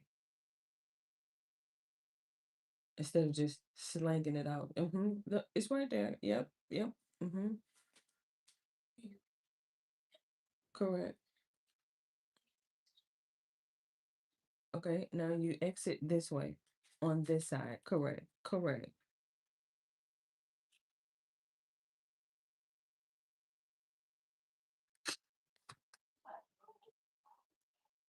That's an AI overview, which I mean, I love it. I absolutely love it. She got some pictures um that I need for sure.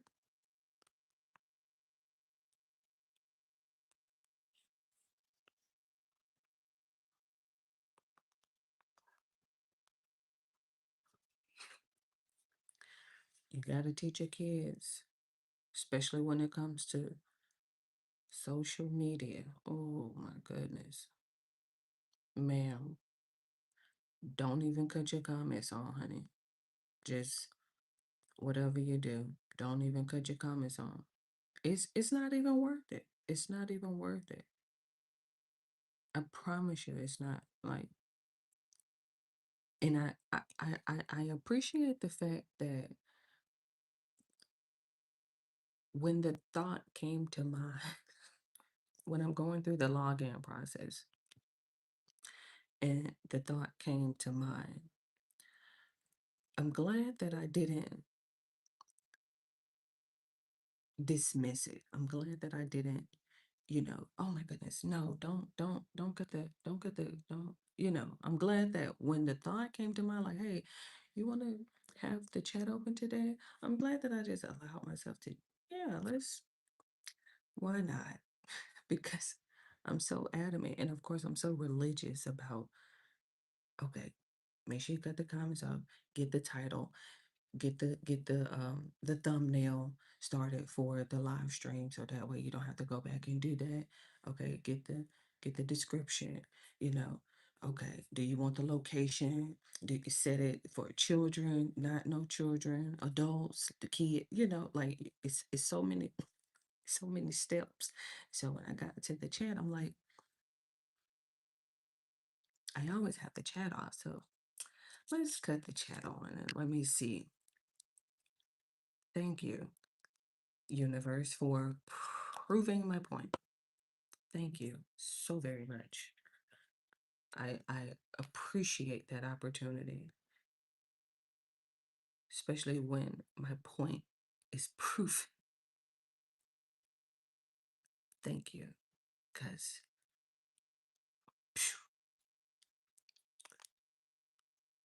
and if that's what I have to deal with, I could only imagine, like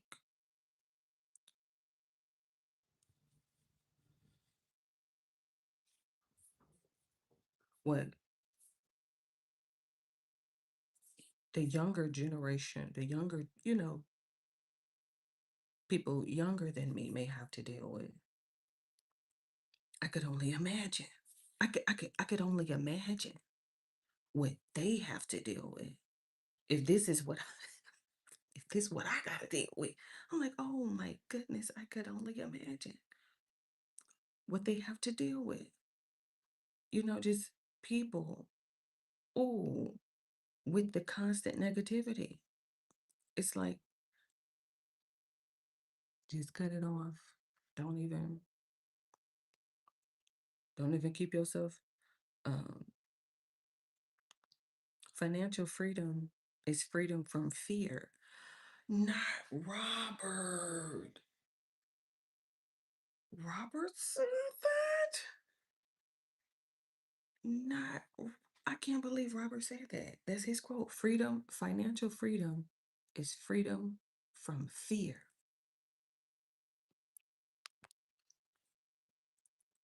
Kiyosaki's Robert, okay? That's Rich Dad, Poor Dad. It ain't just any old Robert now. That's Robert Kiyosaki, Rich Dad, Poor Dad. Let me text her because she's very loud.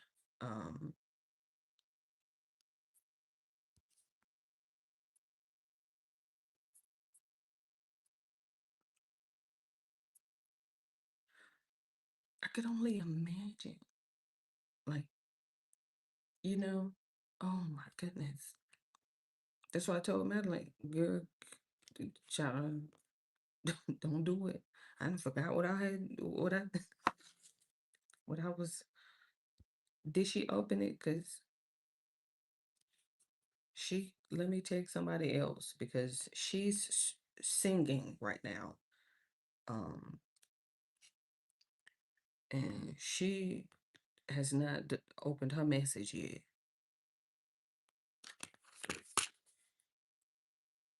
Madeline, please, you're too loud.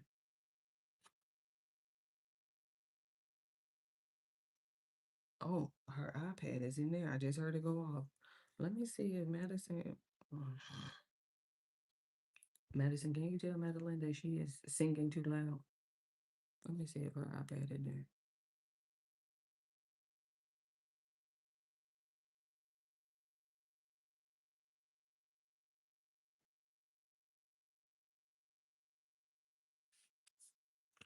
She is live at the opera. Just singing. I'm like, ma'am, it's 12 o'clock. I think both of their iPads are in here. Um, we have to think 2026 for um independence. Gotcha, gotcha. I didn't want to say financial freedom. I wanted to have another word for it. Um,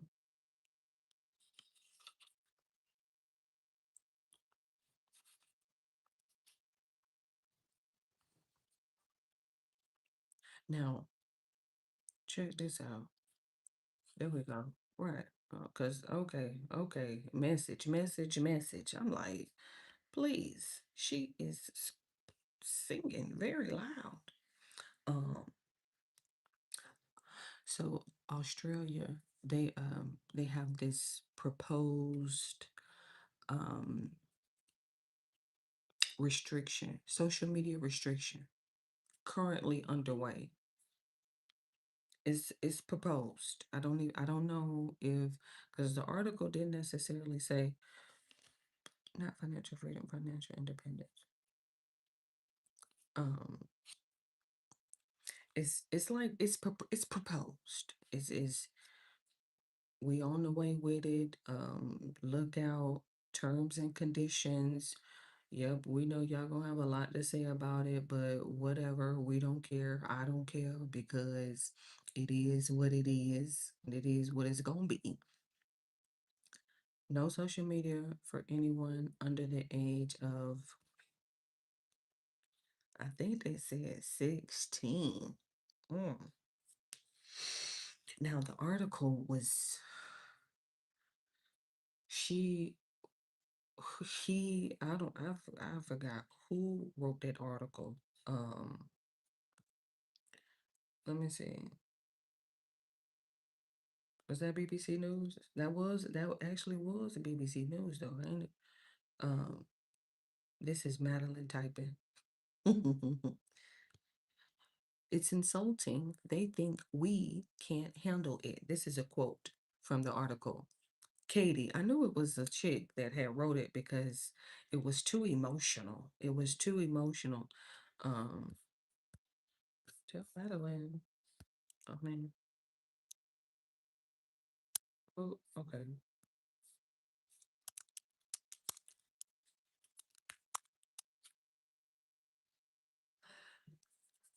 The Australian teens banned from social media. Okay, I figured I just wanted to know who had wrote it. It was so emotional. You know, she'd have went all the way to the outskirts and she didn't talk to somebody, you know, on one of them plantations that got a few acres.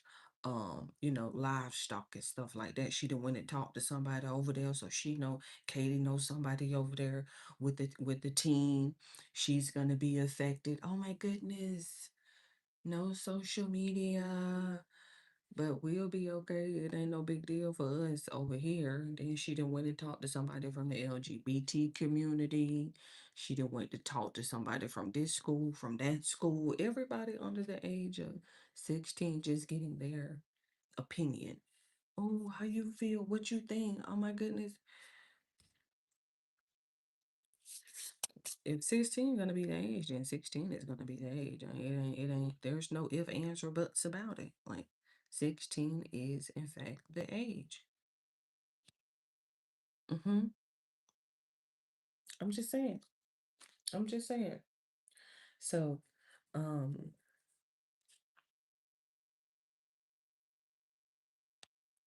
I, I don't, I was reading the article and, you know, as a mom, I'm like, oh, but then again, logically, I kept thinking to myself, what is the age range for social media? You know, because you get to some point in the article where she was insinuating that, oh, some of the tech companies may have an issue with this, and you know,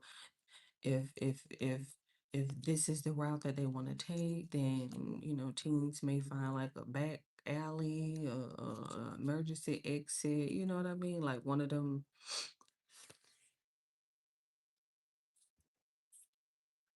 Just call it one of them back alleyways to get in.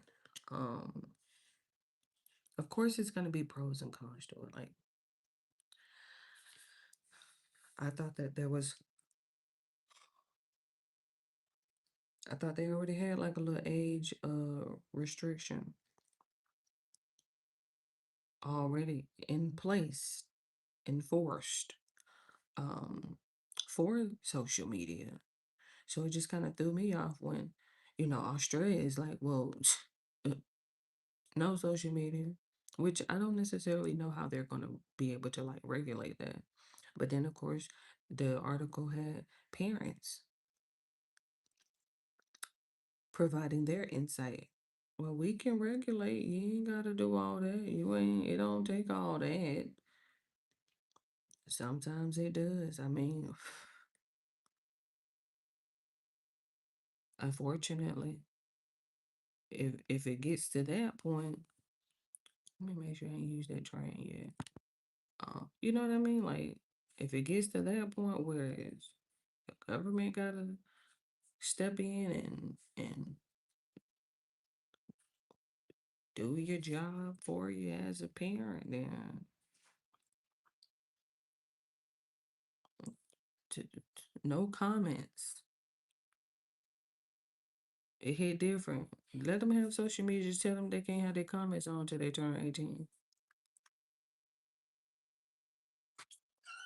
Tell them they can't have their comments on until they turn 18. You don't need to be talking to nobody.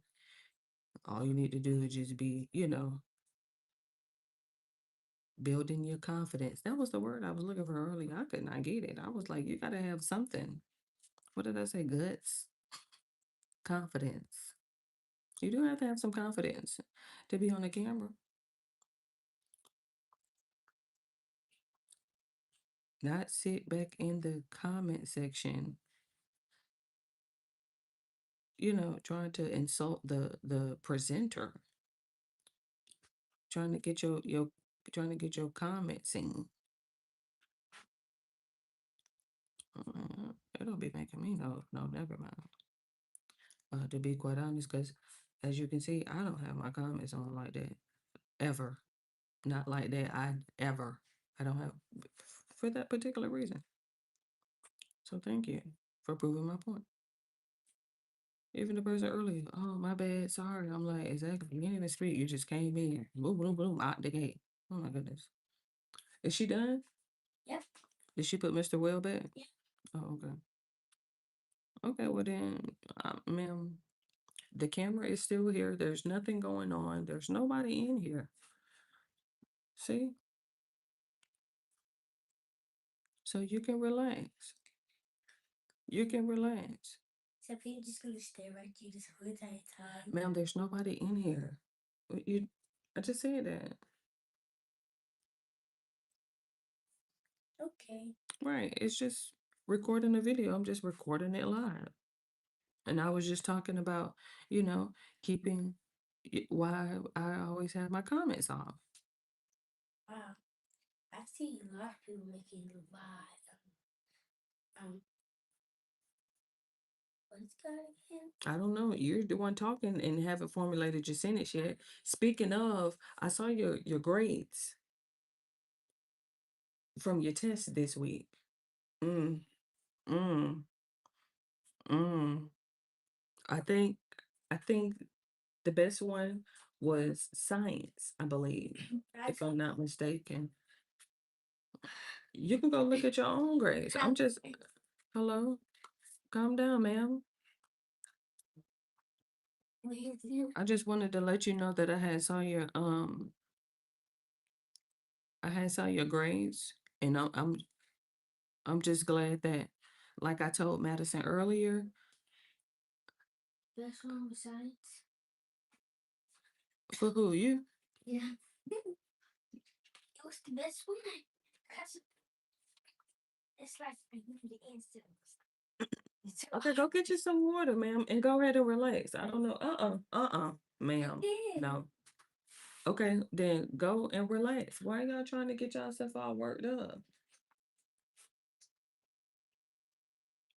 What you doing with your computer? That's what other people my grade. No, you cannot. You can look at your grades, ma'am. This is not for you.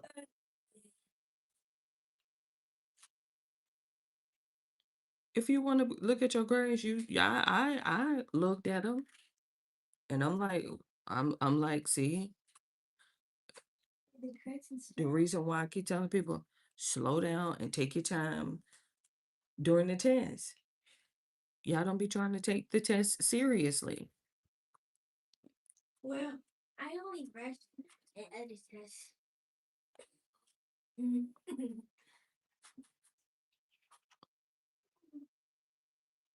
Well, that could be. Hmm? Don't say somebody. Oh, I was the same. I'm gonna be easy. I'm soon pass. That's a great idea. That could be the first person to be done.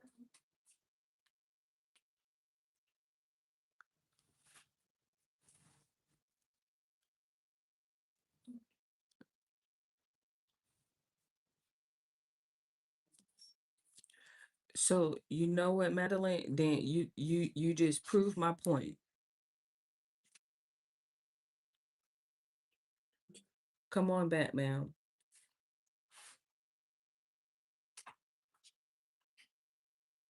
You just completely proved my point. Because I told her, what did I say earlier this week? Not the rush. Or else what?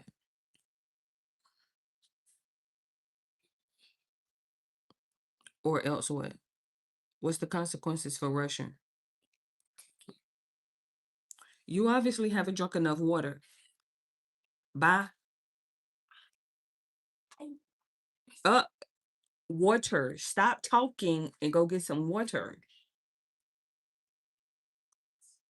Tell Madeline she can shut it down. I have her computer for the weekend. Because I told her, I said, if you rush during these tests, I'm going to have your iPad. And she just, eh, eh, eh, you didn't even have to tell me that you was rushing. I saw your grades. So I knew you was rushing.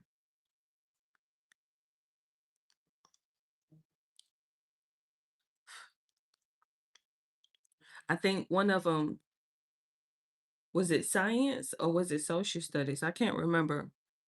Um,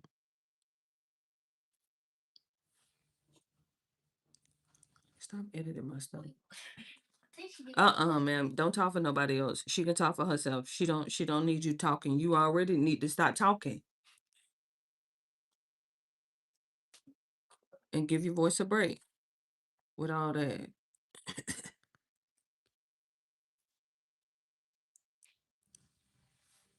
Clear.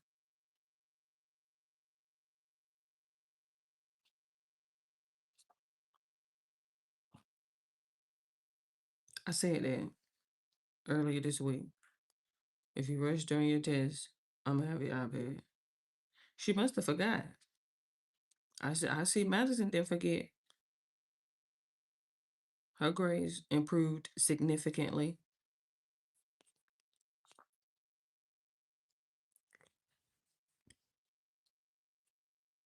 They'd be running through the test, flying through the test, just clicking anything. I'm like, did we read? What is going on? What happened? No, didn't read. I'm like, okay. Well, I'll have your iPad for the weekend. Come on, let me to the bank.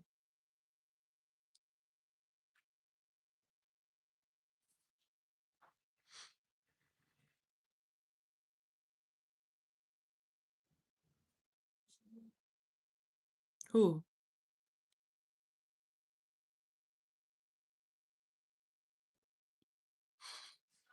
She ain't gonna want to bring it to me. Oh, they shower.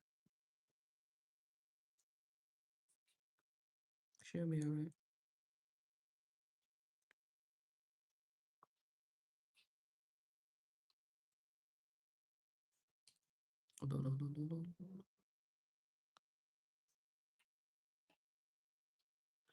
I'm just getting these emojis done.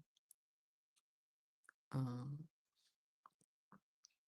And then we gotta record.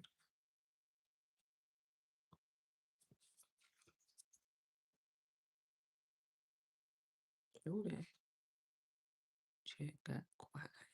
Let me put that subscriber mode on.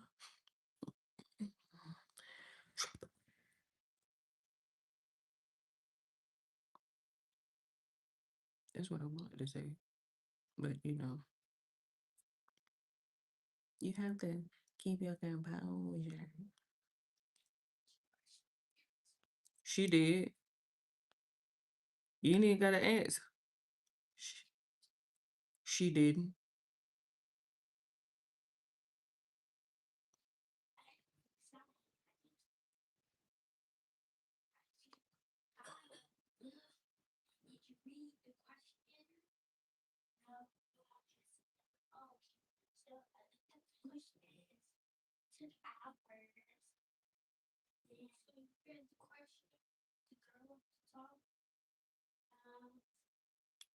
Why?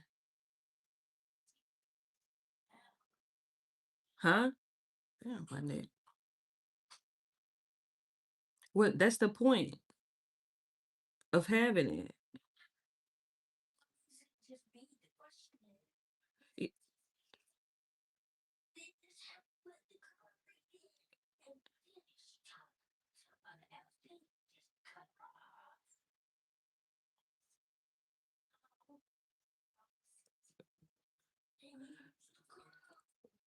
See what I mean? Exactly. Because that's what you have it for. And you should, Madison, be quiet. And you're supposed to highlight the sentence that you want her to read out loud.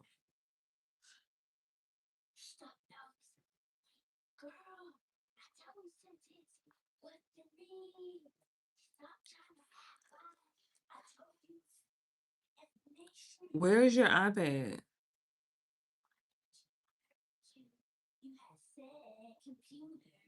Ma'am, bring me your iPad. Because you heard me also say to take your time during your test this week. What? Nothing's wrong with rushing during the test. Bring me your iPad then. No, ain't no, you're right. Because I said if you rush during the test, then what? So bring me the iPad. What's the problem? Like what you like? I don't understand. I'm confused. If I said if you rush during the test, I'm gonna have your iPad, and you rush during the test, why are you having an issue with bringing me your iPad?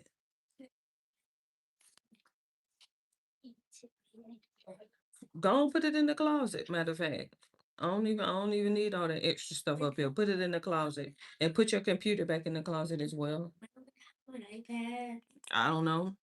I don't know. I'll see. I'll see. I could have an iPad taken for like 100 years. I never could get that.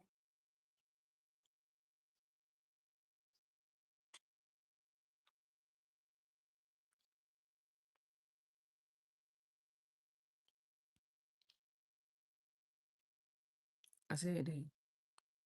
I know I did. Okay. What's wrong? This Russian good test. Madeline, just walk away. Just go ahead and walk away. Put your iPad up. Go and lay down. Because now you want me to just keep going back and forth with you. I'm already busy. Now you want me to keep going back and forth with you about your iPad. Now you're trying to cause a scene about your iPad. There's nothing to be talked about. There's nothing for me to be going back and forth with you about. You rushed during your test after I said don't do it. I already told you what the consequences was. So when I checked your grades, okay. And then you confessed. You already said that you was rushing during the test. Bye. Go put your iPad up. Stop making that noise. Just go put your iPad up and stop making the unnecessary noises.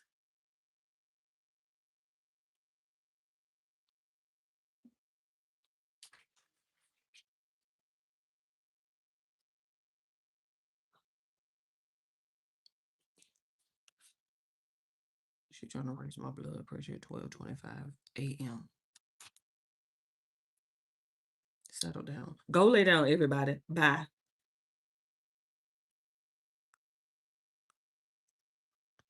She trying to raise my blood pressure. It's like way too late for my blood pressure to be raised this high.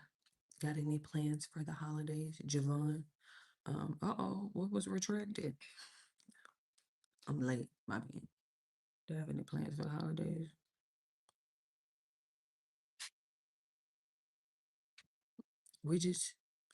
Our main goal is to just make it to see the next day.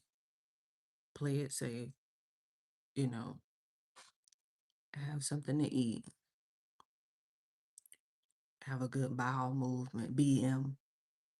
That's it. That's the only plans that I have is at least try to make it to the next day. All that. Hey, that's too much for me. It's too much. I'll be trying to make it to the next day. I'll be online. For sure. For sure.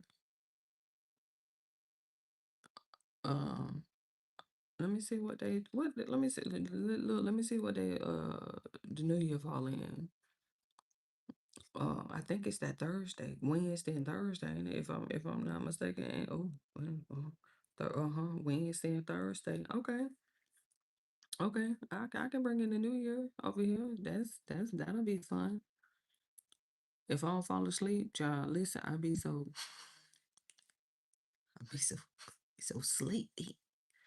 I might bring in the New Year on here. That'll be fun. That'll be a first. I usually try to be sleep, bringing in the New Year. That's always my plan. Just go to sleep. And then that way I wake up, like 12:30. And look, if you lucky, you might get like a Happy New Year text. If you lucky, it's not always guaranteed. It's definitely not always guaranteed. Back at you. Definitely back at you for sure. Times 10. I want you to succeed. Don't just succeed times 10. Like, just go beyond it. Don't just over succeed. How about that? How about you over succeed? You know what? I'm going to push it to the limit. That's why I'm over here. That's why listen, I'm coming down to my last emoji. Okay? I'm coming down to my last emoji here. We wrote our letter. This is called pre-manifestation period. This is when you're manifesting, like how you gonna map out 2026. And so we just finished up our little letter here. I'm telling you, we wrote a letter to 2026. Them emojis, they be so. They had me working. I was working for them emojis, honey. Let me see real quick because I'm gonna have to change my time here. 12:29 a.m. Go back, edit it. And so 29.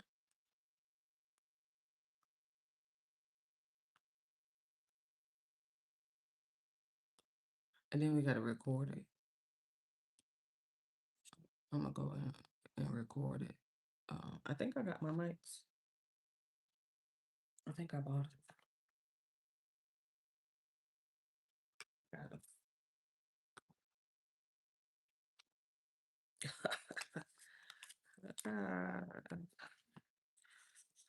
I've heard it before. Thank you for the compliment.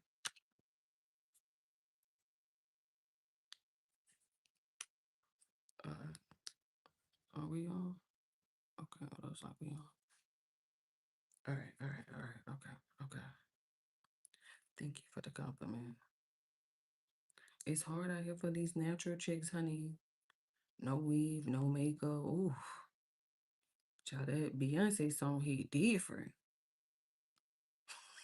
I woke up like that. I did, child. Did you get the sleep cross out your?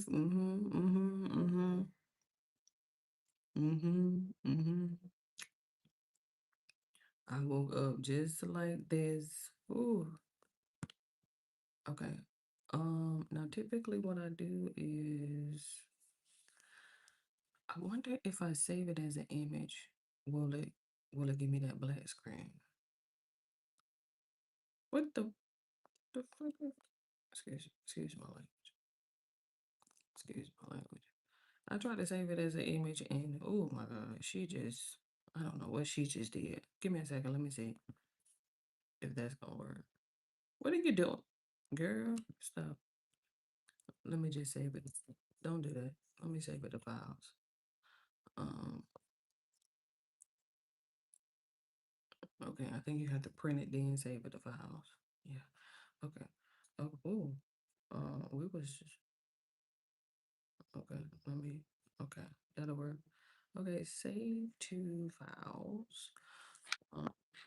So, and then I'm gonna do dear 2026 hashtag.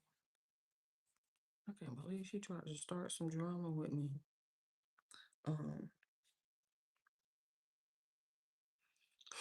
If I'm standing outside, am I outstanding?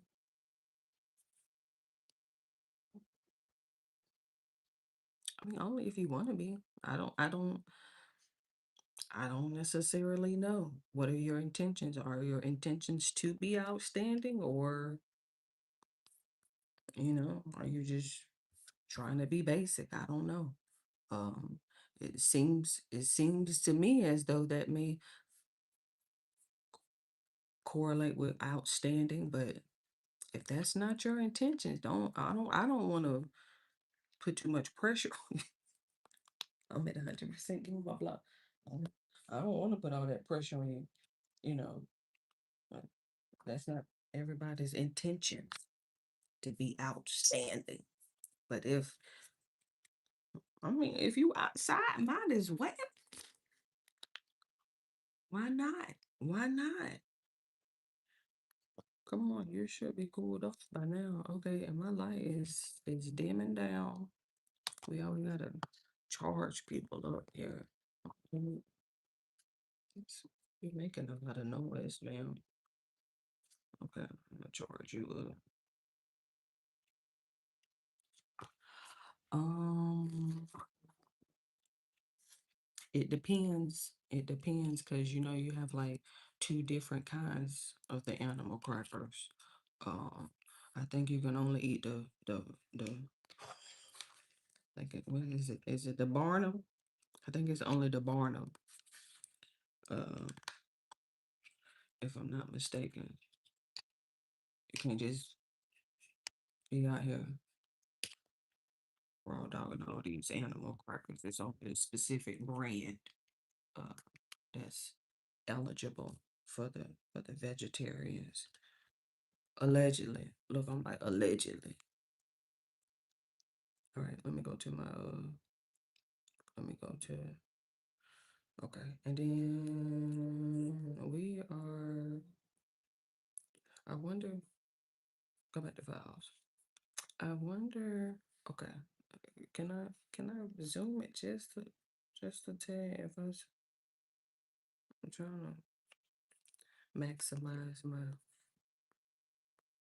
uh,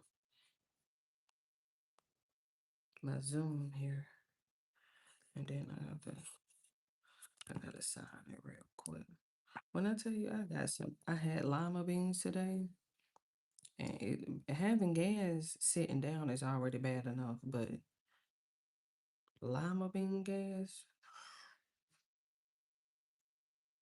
I'm gonna just leave that there. So I father right, well, no, not at all. No, I don't have no problem with it. If you're clean when you get out of the shower, how does your towel get dirty? Um, um, I know us melanin folks, we can't help it. Um, what what happened? Look, what did, what just happened?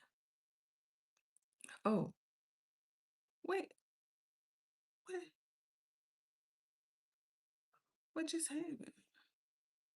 Oh my goodness. Uh, you can't do my picture like that. Oh, I did zoom it in. Damn. Oh, jeez. But let me go back. Let me see if I can edit it or just.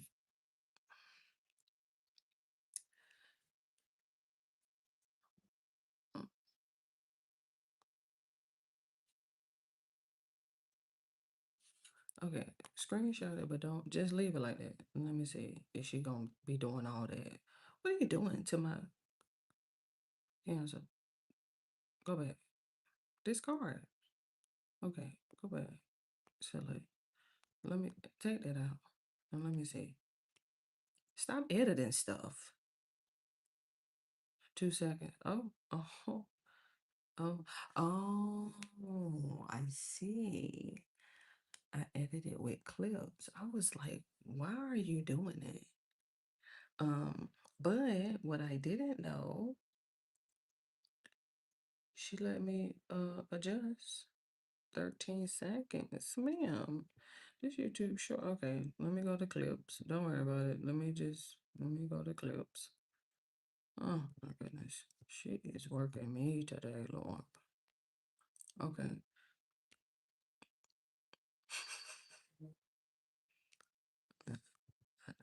I'm just saying, I know it's melanin, folks. We got that hit different. And then some people don't use soap. So I wouldn't judge you. Unless of course,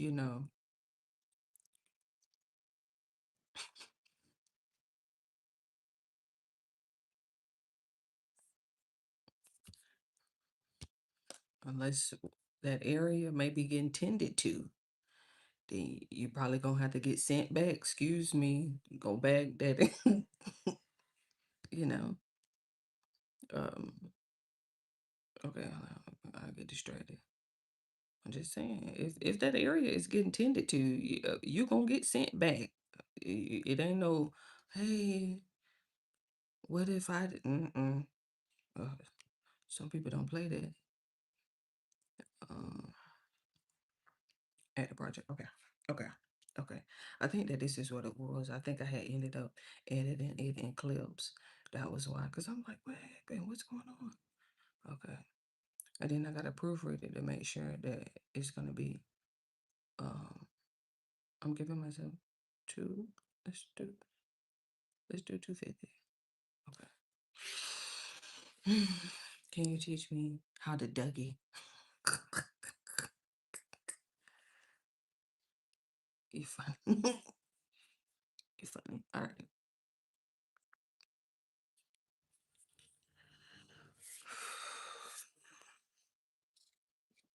Let me get my first page. I don't even know how to take it myself. It's something with this. I know that for sure. But it's like a lot. It's like way too much shoulder for me. Like too much shoulder and neck and like spine and knees. Like I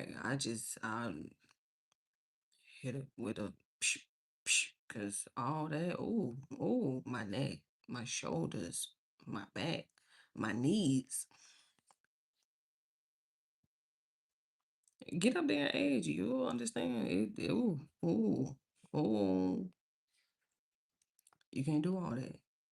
No more, not no Dougie.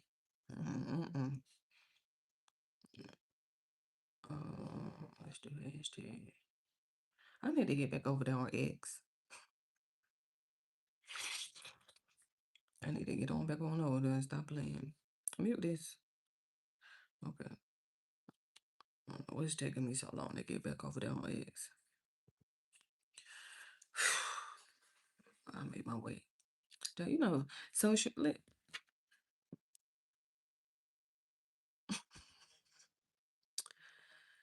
People have no idea. Have no idea about social media, especially with me. Like Social media is different for everybody, but for me, look, I'm over here on a cartoon. I'm over here on a cartoon. Top 5 favorite singers of all time. Singers. Um, singers. Okay. I do like Whitney Houston now. Listen, I do like Whitney. I do like Miranda. Um, she's a gospel singer. Ooh. Mm. Um,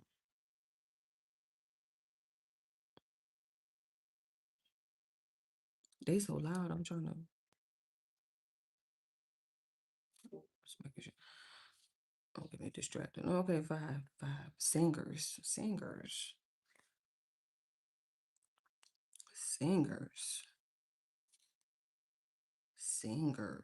Is Bad Bunny a singer? He be singing. He a rapper, but he do be singing. Tory Lanez be singing. You know, you can't just have all women. You gotta have a man in there too. Um, okay, I think that's 4. I don't know who that 5 gonna be. I'm thinking that's a whole different mind shift when you think about like music. I'm trying to think singers. Drake be singing. August Alsina used to sing, but he just, oh my goodness. You know, because you got to think about like my age group and stuff like that. Um, and like people who I listen to. Chris Brown be singing. Okay. Breezy. Okay. Like it be people that be singing for sure. For sure. Um, it's just kind of hard to like kind of put like singers, you know, because they be doing both. You know how Beyonce, she used to sing and then she started rapping. Nicki Minaj, she was rapping, then she started auto-tune singing. You know, like I was just trying to be diverse because um One Direction, they be singing. Used to when they was Selena Gomez. Ooh, Selena, Lord. Ooh, that Selena. She would be singing. She definitely be singing now for sure. Um, Camila Cabello used to be singing before she whatever happened. I ain't heard her sing in a minute. Um, she be doing a lot of singing in that group. She did a little solo singing too. Um, and then what happened? Who was she with? Sean? Ooh, they got a song. Um, I can't ever think of that song. Um, you know, Willow Smith be singing too now. Ooh, that Willow. I got some singers. I got a few singers now. I'm talking about music. Michael Jackson. Does he be singing? Senorita. Michael Jackson was singing. I mean, he be singing. He was singing. Okay. I mean, Michael Jackson is in his own lane. You can't just.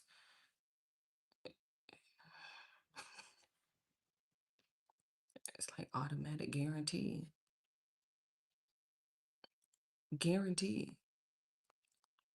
He was really great though. Like, especially when you have people like faint and stuff when they come to see you. I'm like, goodness, child, you faint. Just overwhelmed. I'm like, that's a little extreme. It's just imagine somebody faint when they see you in real life. Just goodness gracious, you okay? Mike. So, but he was also a performer too. So I appreciated that about him as well. Like he was a real performer. Well, I just appreciate. I just didn't like the fact that he didn't like his skin color. But then again, that skin bleaching is very serious nowadays. Like we was looking at Mike, like, why would you do that? But nowadays, you're like, oh goodness.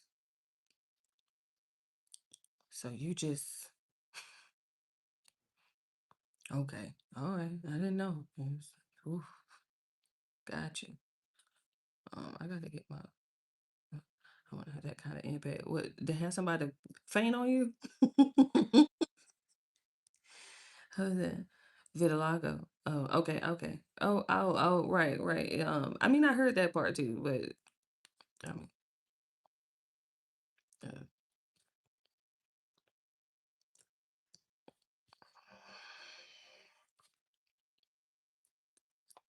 I was going easy on him. Look, I'm like, I was going easy on him, don't you think?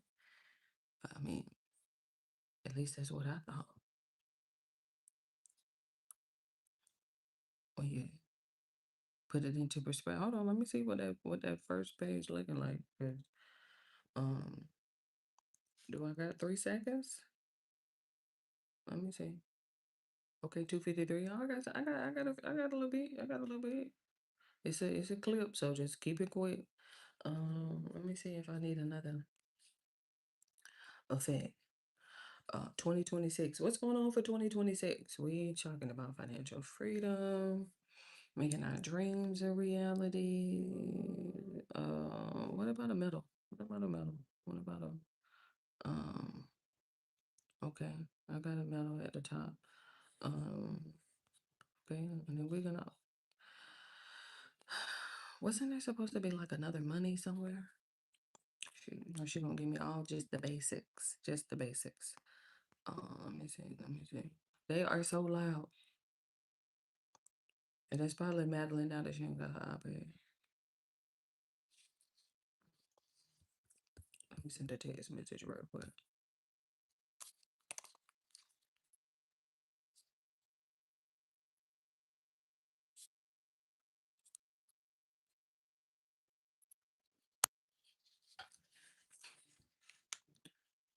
Wanna dance? Depends on the song. Um, the big part on it, and then it depends on what kind of dancing. Are we cha-cha sliding or, you know, are we twerking? Which are we ballroom dancing? Like, are we slow dancing? What are we doing? Uh, don't get me excited. I'm just asking because dancing is different for everybody. I don't want to assume. All right. I have to admit, I am both anxious and nervous, and look, all of the above. You ain't about that life. Stop lying. However, I should have took that out. One thing, oh, that I will admit. Okay, okay. 44. Okay. Let me get you a better. Oh, you know what? That was my fault. Child, I had unplugged the charger and should have just put you on the computer. I got moons. So do I. So do I. Believe it or not, so do I. I'm talking about dancer. It hard. I guess but I think it's also my love for music too. That's what I'll admit. Like you do have to kind of love music to like have it coincide with dancing.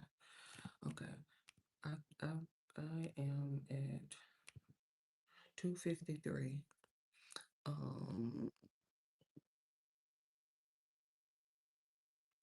Let's go to 2:55, and then that should get me to 2:58. All right. Okay. Okay. All right, go ahead and save that video, honey, so we can go ahead and get it started. So it's 12. Oh my goodness, 12:50. All right, we're about to get ready to. Excuse me. We're about to get ready to record. On my other YouTube channel. I wrote a letter to 2026. Is the mic on? I'm gonna have to swap it out, y'all. I'm wasting battery. I got you. I had to edit the video, the YouTube short, make it 3 minutes long. And then I gotta. We don't necessarily know if I'm gonna record it perfectly the first time, but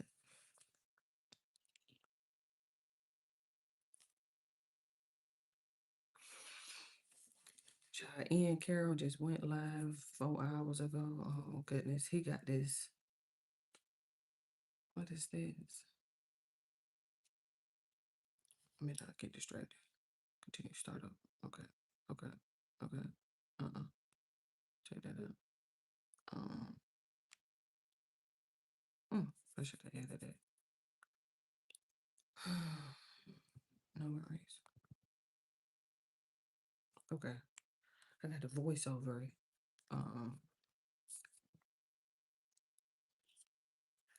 But you know what? I did that the last time and completely forgot that I was trying to read it off of here. Let me airdrop this to myself real quick. So I can read it off my computer. That way I ain't gotta like be trying to squint. Okay, airdrop this to me real quick. And then that way, I can just pay attention to the let me get that. Thank you. Open it up, please. Oh, that's so much better. All right. Okay. And then that way I can just focus on the time. Okay. Man, I'm gonna process the video. Yeah, that's great. Okay. All right. This is at least I got a task done and I got the light charging up. And then we're gonna call it a night. We're gonna call it a night. So remember to charge this doggone light. So I'm a chocolate king. Like Hershey's or Milky Way. Like Ghirardelli or what's the other one with the G? So I heard. All right. Stop distracting me. Happy Saturday. Okay. Happy Saturday. Happy Saturday. All right. Let me get my.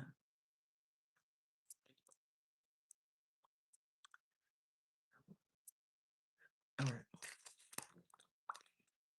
So my lips don't get stuck when I'm reading.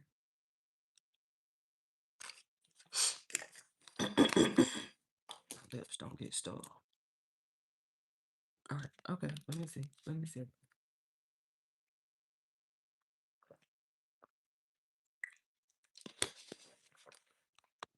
Okay. Cut my brightness up so I can see. Cut the music down. Oh yeah, we on the mic. Okay.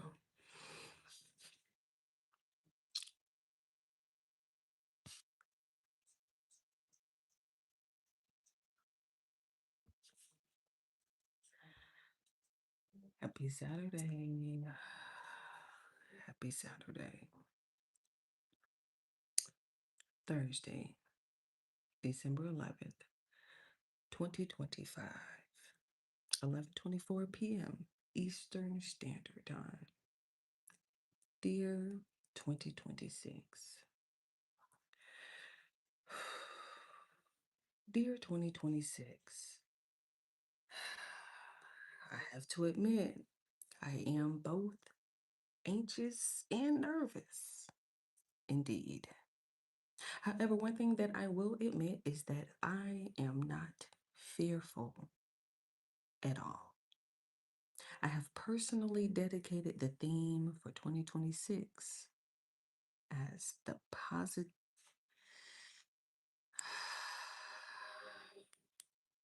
I have a I have a grammatical error. Oh my God. Why did I just catch that? Fuck. Oh my God, I just caught that.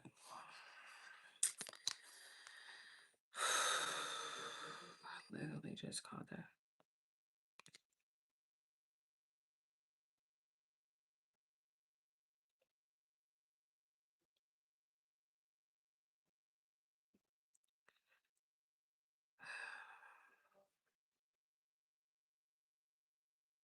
All right. Okay. It's just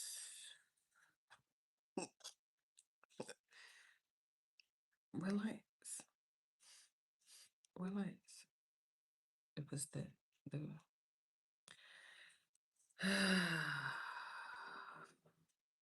happy Saturday. Thursday, December 11th, 2025, 11:24 p.m. Eastern Standard Time. Dear 2026.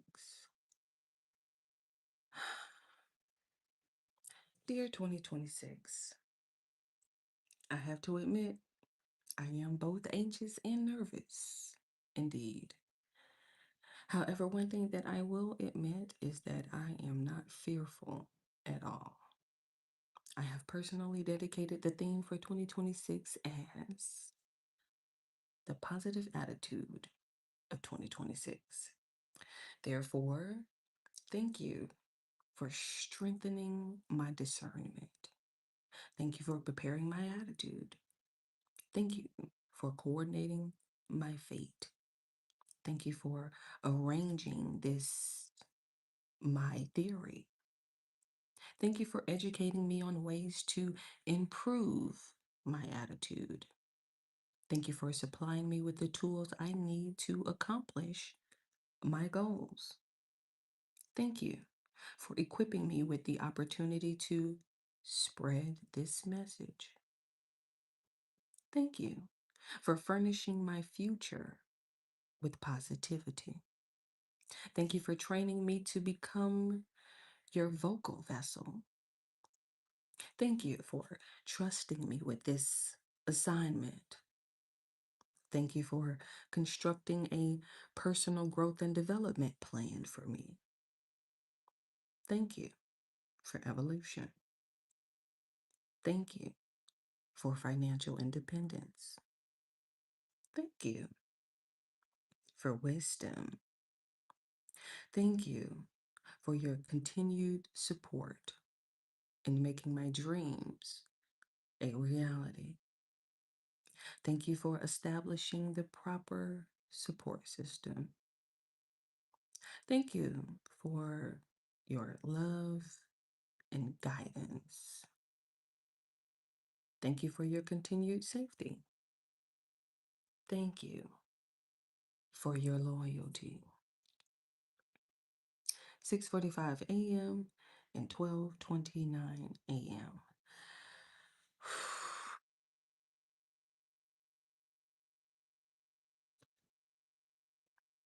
I don't know about you, but as we come to a close here on 2025, I am nervous and excited indeed.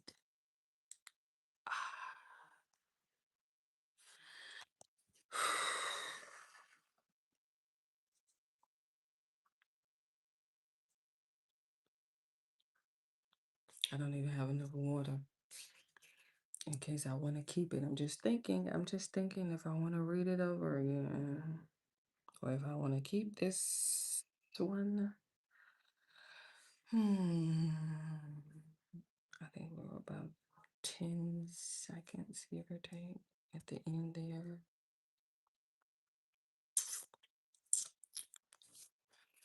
I'm thinking if I want to keep it or not.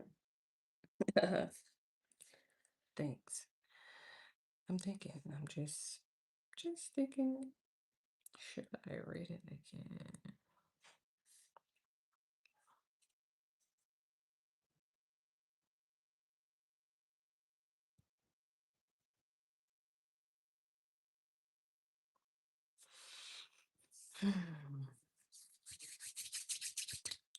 Let's try it again.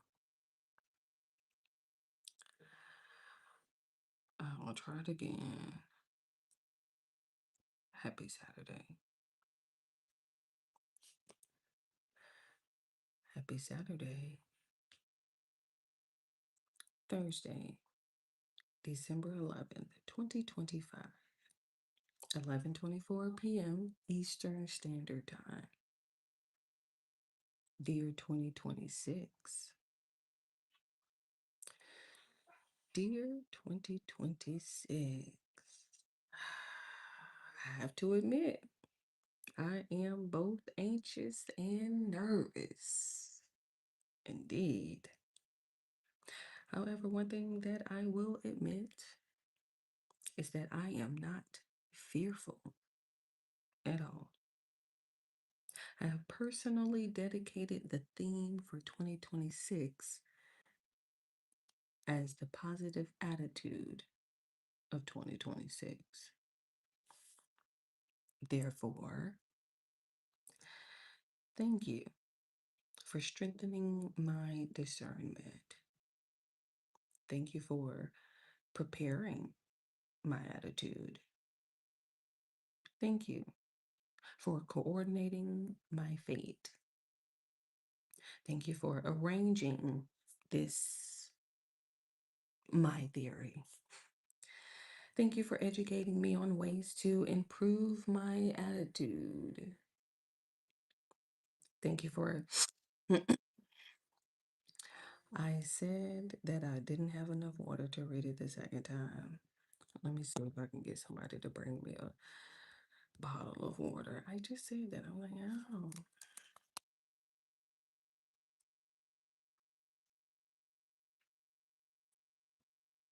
I said that. I was like, I don't think I have enough water. I said that. I said that.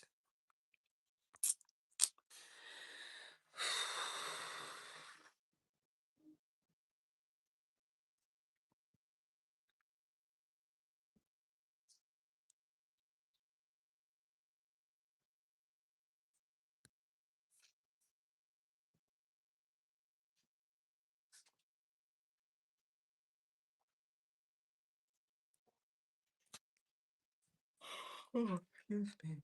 I know. I'm trying to wrap it up, John. Before Cole wake up. I'm trying to wrap it up. Thank you so much. Hmm? Hmm? Hmm? Oh.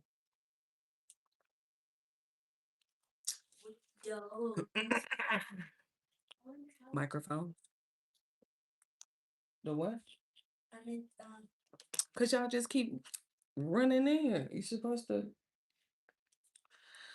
Let me finish before Cole wake up.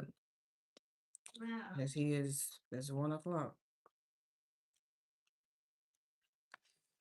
He'll be waking up in a minute. Wow, 2 people's watching me. Mm-hmm. That gotta be sad. Okay. All right. Thank you for the water. Maybe I should just keep my mic off here. So that way I ain't gotta hold it.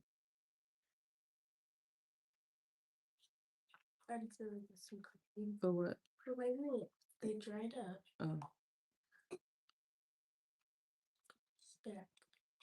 Thank you. Okay, bye. Bye. Happy Saturday. Thursday, December 11th, 2025. 11:24 p.m. Eastern Standard Time. Dear 2026. Dear 2026. I have to admit, I am both anxious and nervous. Indeed.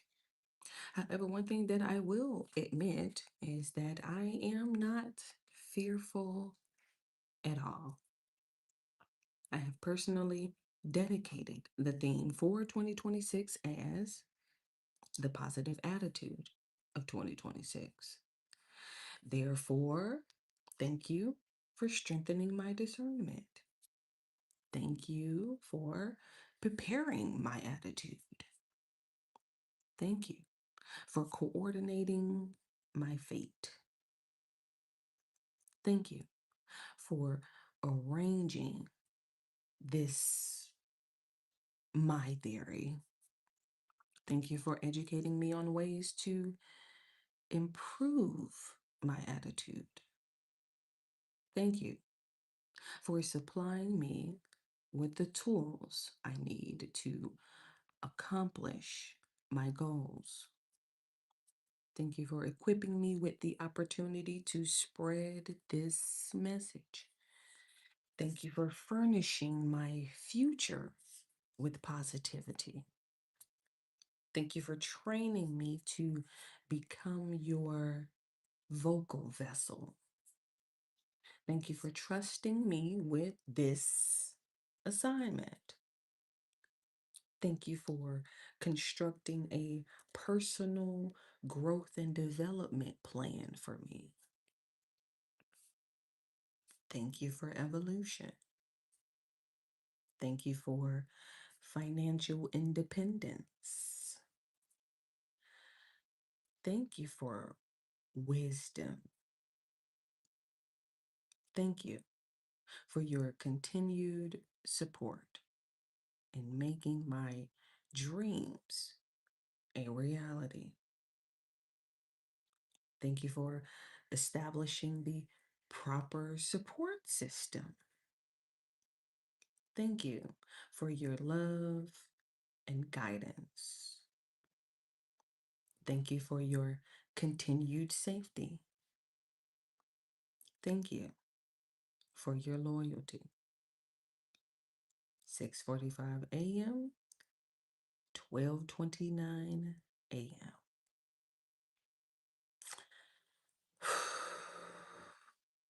Perfect time. Bag and tag it, honey, please. Mrs. Dr. Mine is. What color are we looking at? Hush, I hear you talking in the background. Let me see, what color are we going with? What color are we going with? That's a wrap for me. Oh, hold on. I gotta not put it in the way. That took, listen, I had to finish typing it. We started typing it last night. About 6:45 this morning. I had added some stuff, and then of course when I got it back on here, I was final draft. I believe that's the correct terminology. And so then I have to edit. I have to edit. That's what I've been doing the whole time on here. I've been editing it.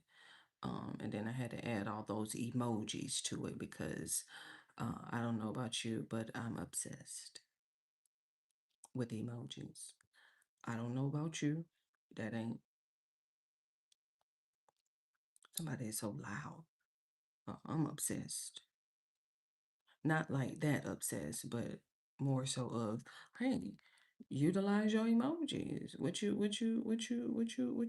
got an iPhone for if you're not gonna use your emojis? And so,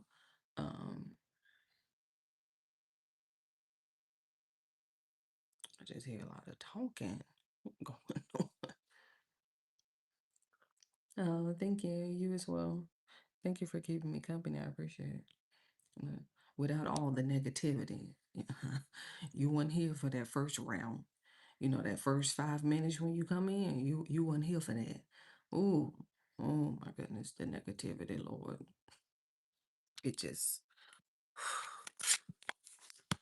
and so um I think it's just gonna only be on Fridays that I'm gonna have the uh the chat open. So it's no shade if you just so happen to come on and the chat ain't available. I don't live my life like that. Um, because I like a little peace in my life, to be quite honest. And I like to preserve it. I don't just like peace, I like to preserve it as well. Because you just never know what people go through. What people are going through, I should say. Okay, hold on. I gotta get through these technicalities over here when you uploading the short. Or do you want it public or private? What's your location? What's your audience? Or any related videos like this? Okay, let me see what's going on. Okay, Vlogmas 2025. So we're on Vlogmas 26.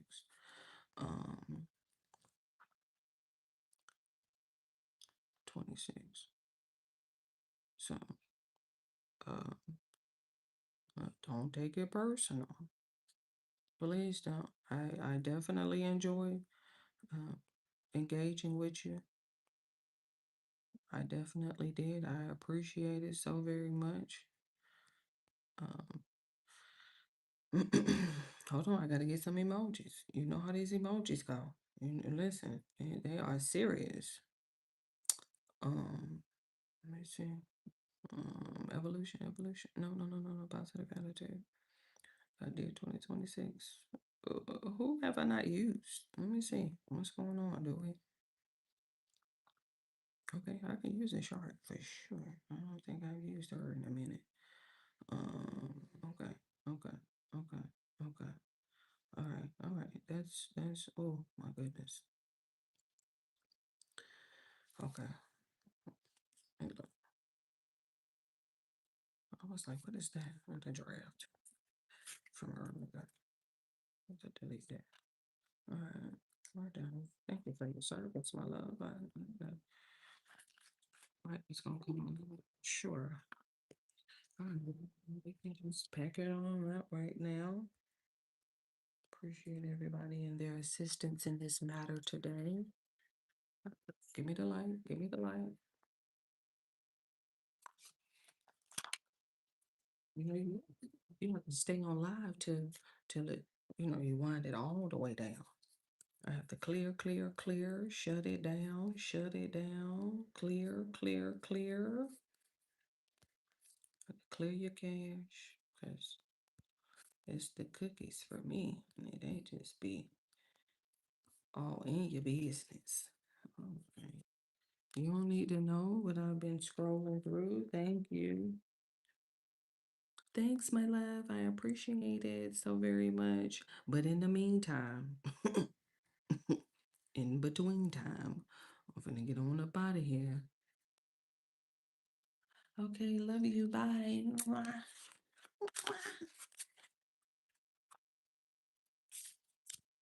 Come on.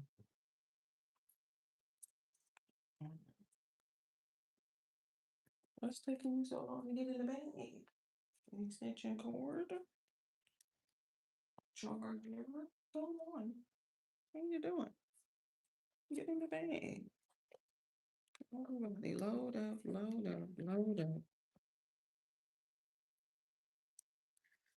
Come on. Okay. So I need to be charged 64%. Okay, you can. No, not you. What you at? 43%. Why was you not on the charger this whole time? Oh, it was oh, I had too much stuff charging. I had the iPad charging. I had the MacBook charging. Let me find your charger. Oh my goodness. I usually at least have you on the charger. Don't worry about it. I'll charge it. Okay. Okay. Okay. I got the charger. Oh, you block. I got it. Hold on. Okay. That's it.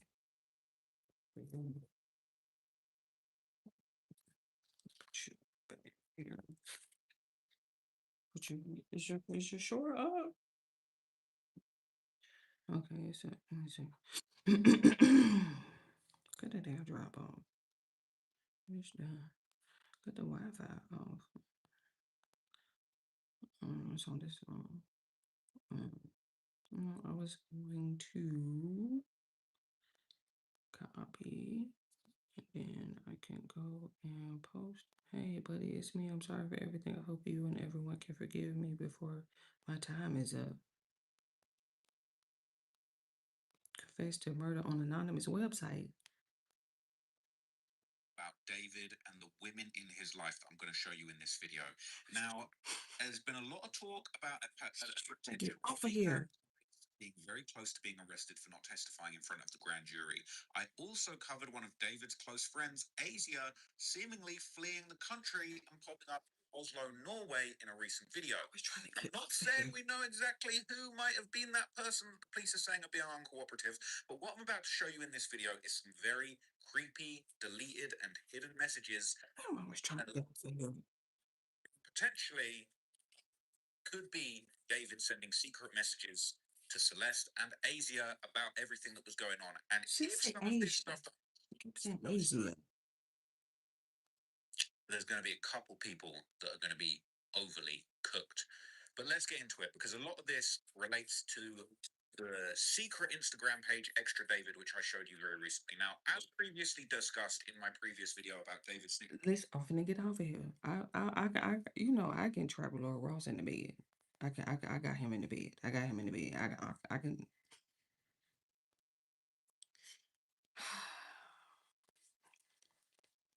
I'm finna post the link. I'm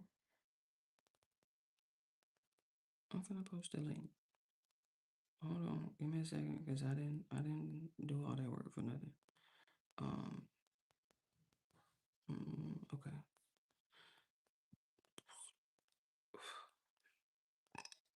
Paste. Okay, I got it. Okay, go back to him. Go back. I don't even have my AirPods, so I'm finna go back to him. we finna finish him in the bed. I'm finna get a snack. I'm finna lay down. I'm going back to him. I'm finna go see what happened. Listen, but in the meantime, I already said it. Everyone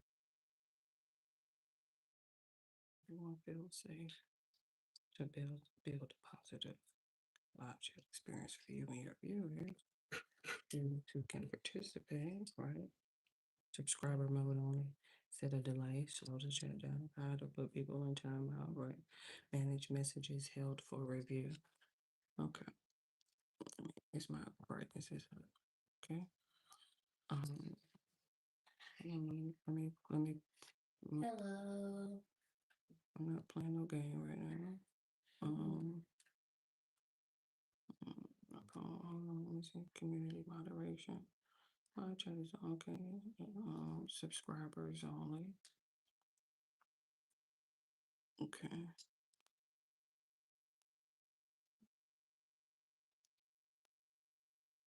Okay, that'll work. Ooh, goodness. Hello. Hello. Say hello. Hello.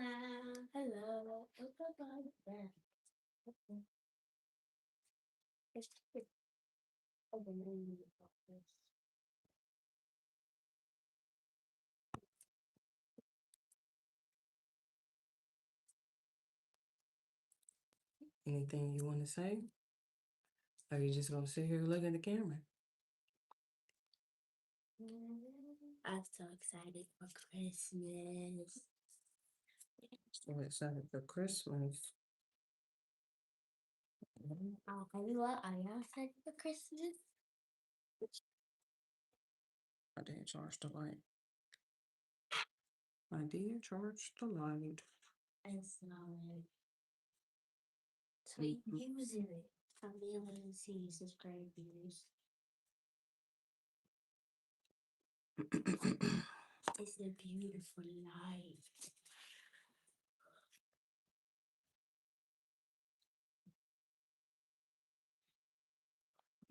Charge them. Get this up and pay charge.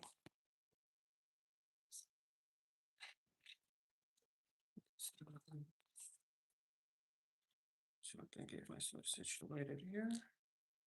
So from that center, and it's a so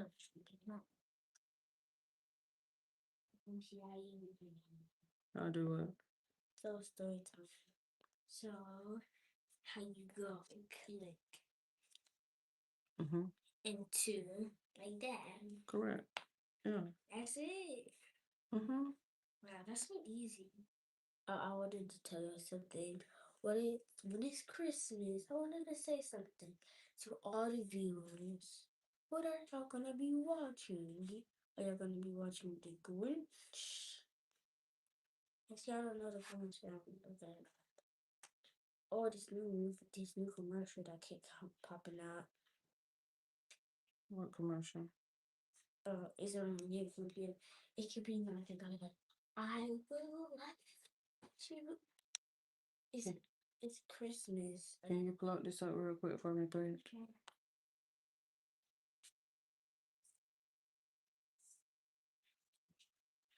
I do want to hear this song real quick. This song. Hold on. Let me get my headphone. Is this a Christmas song or not? Let's see. What? What's going on? Don't worry about it. I got my headphone. I'm play it out loud. I want to hear it. You can't play music on here? Oh man, I wanted to do a Christmas one. Okay, so like, oh, okay. I'm not trying to listen to Luke Shiesty. Let me go search for him. I thought he was gonna be on my. Let me go to Kodak. Kodak just dropped the song today. Let me see. Come on, I need a beat. Okay, let me see. See if you need a beat on here. Okay, I'll call you guys when. Let me cut it down. He's so loud. Commercial. Dun, dun, dun, dun. See what Kodak talking about.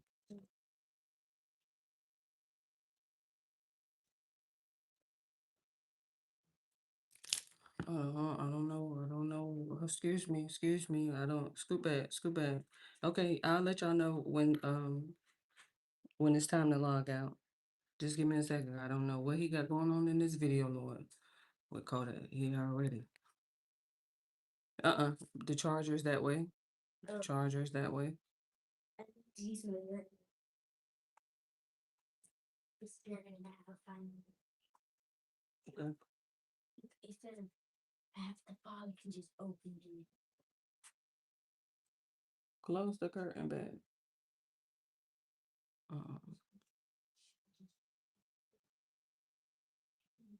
Close the curtain back. Just slide. Thank you. Let's see what Kodak talking about.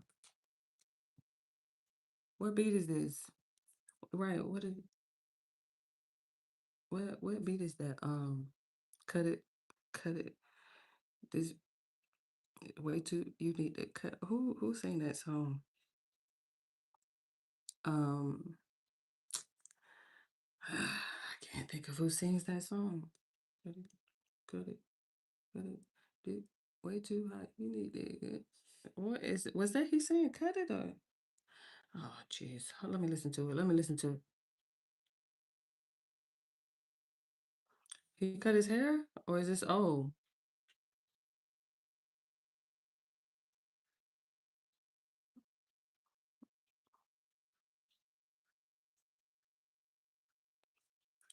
Why has he got this firearm out?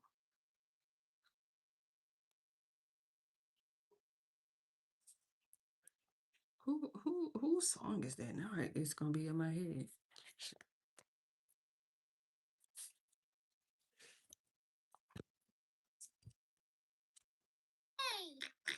Oh, it's Peppa Pig, ma'am. Telling all my business like that. Um, okay, get off my Bluetooth. That's not you.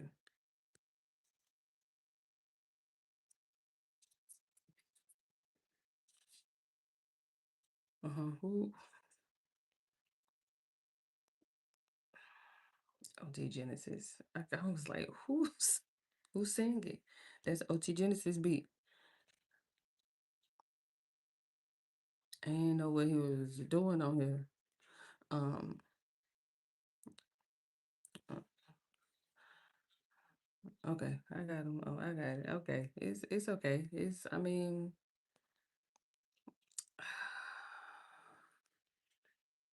it's all right. It's okay.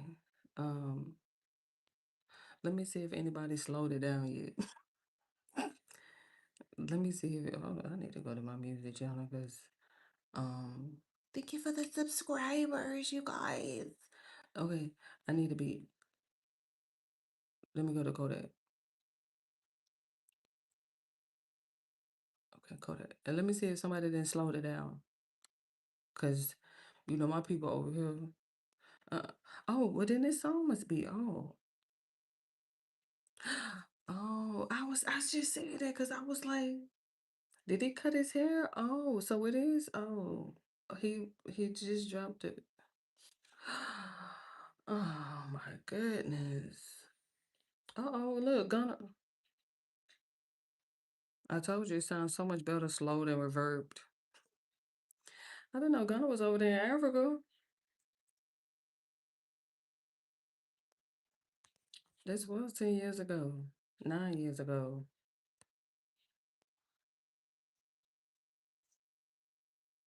It sounds so much better slow. Um, okay, okay. Um, it was a lot going on in these YouTube streets. Y'all, there's a lot going on. I'm assuming that because just go to YouTube, please. I'm assuming that because they're 501c3. That's the reason why their financials are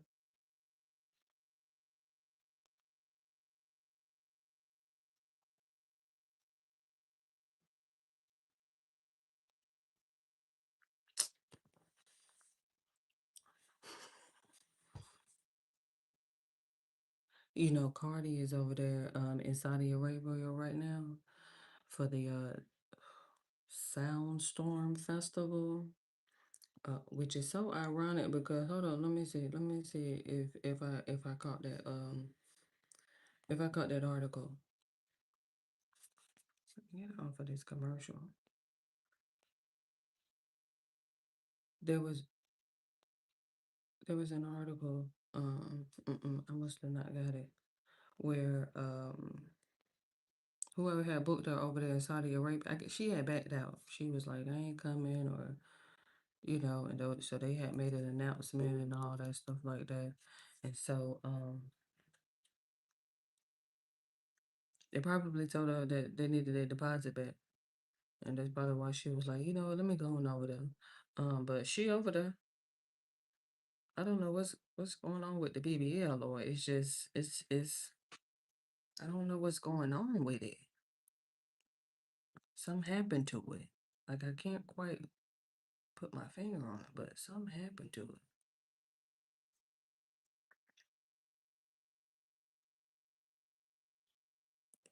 But I can't get distracted with y'all because here go Trap Lord Rose. He um cut it down.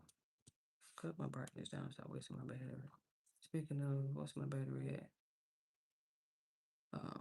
56%. Let me just get you on the charger.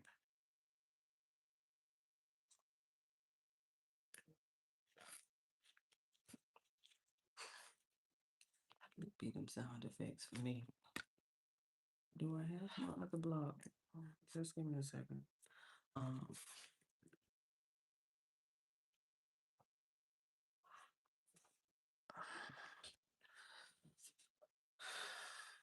with this David and Celeste, GPUSA. I was trying to figure out how she got a hold of their financials.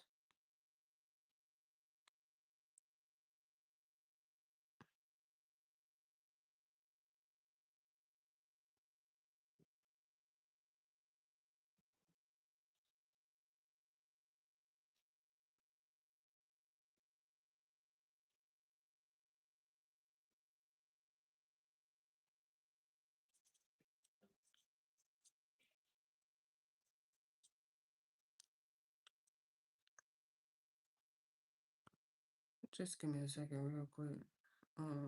This is Nisi.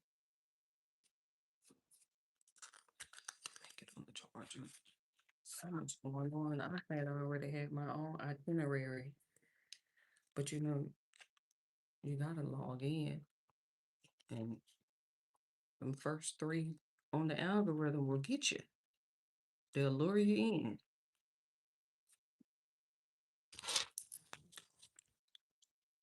So hopefully I need to be charging on my headphones. What's my percentage on? Yeah, need to be on the charger too. Don't worry, I got a charger here for you, honey.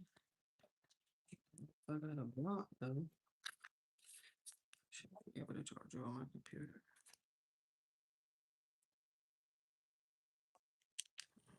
Charger over here on the Mac. So she getting charged up too. Okay, there you go. Yeah, charge her. She need to be charging. Let me make sure she charging. She charging. Okay.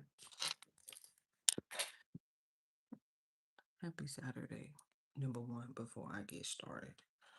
Like I said, I already had my own little itinerary that I needed to complete.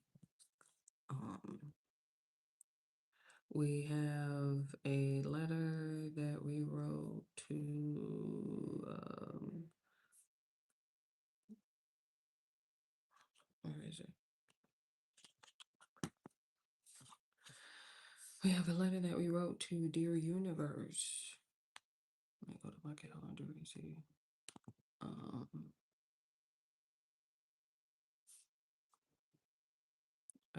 And then we have a letter that we need to write to our future self. Now, I already completed the words to it, but what I'm going to end up doing is, of course, obviously adding the emojis. Let me go ahead and download clips because I know I'm gonna need her in a second. And then look, I was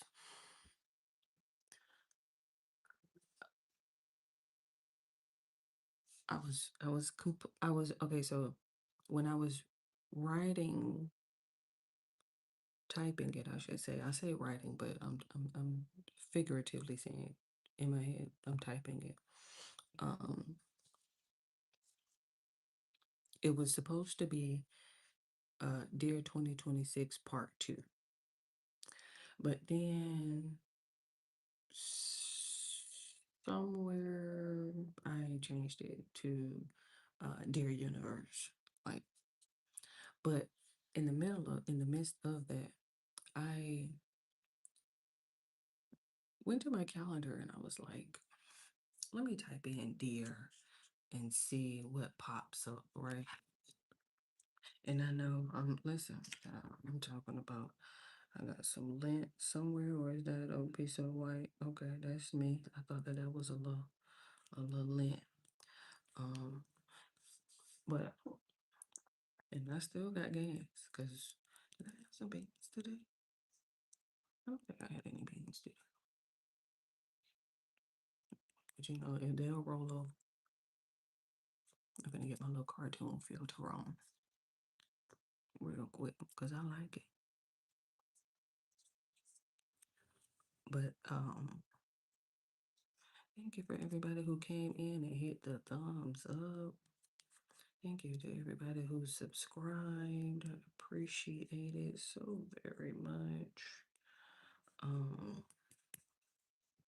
I typed in deer on my calendar just to see like what was gonna pop up, right? Tell me why I had a letter from 2024,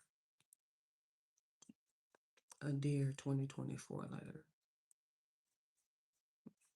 which, you know, we had to start somewhere. Like, don't, we're not gonna just try to sit here and act like, "Ah, you just did this." I put the retouch on, and make it look a little smooth.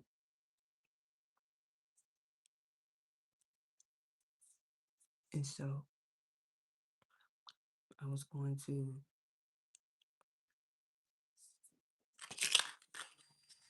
speaking of, oh, I should have did that before. I just have to clip it. I had screenshotted it, screen recorded it, screen grabbed it, whatever you want to call it. But I'm not gonna allow myself to get distracted. Now, I hope you don't mind the angle. I know I have a curtain. I'm not trying to all my business. But I got a curtain that just got put up over there. So that way, because we're in the living room now, and what ended up happening was this front alleyway right here doesn't have a door.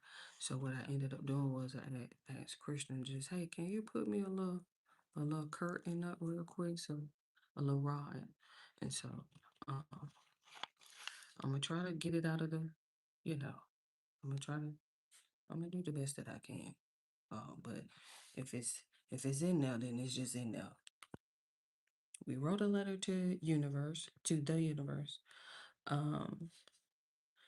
Let me get her emojis together. Right? Let me just get the emojis together real quick. And then excuse me. I guess we can,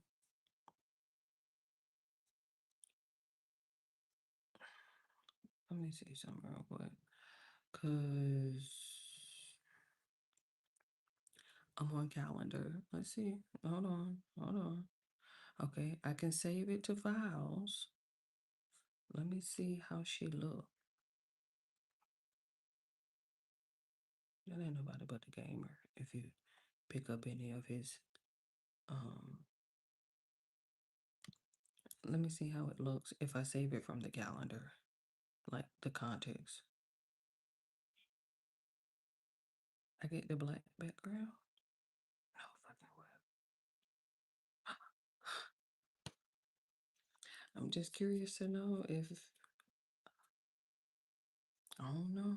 I was saying that yesterday about that black background, and okay, well, delete that real quick because she ain't got her emojis. Okay, so if I copy it, if I save it from my calendar to my files, I keep the black background. The black background stays. So that's a good thing. Let's just, okay, add it. Oh, that's a good thing. Now I did have, what was this down here? I had okay, start a poll, ask a question.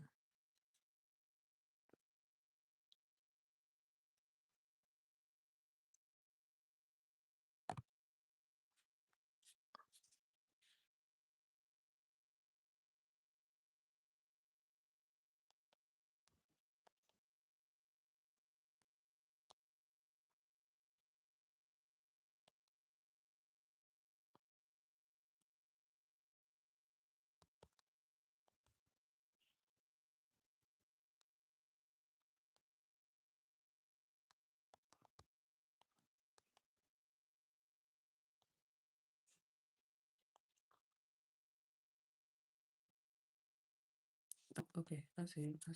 Hold on. Who are more emotional? Men or women?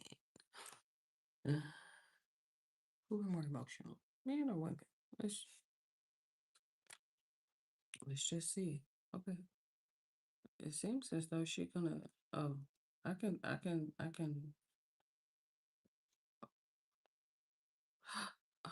what? Who are more emotional, men or women? Poll complete. She like hold on just a second. It's my first time. Okay. Okay. Okay. Hold on. Hold on. You know I'm live. Don't do that.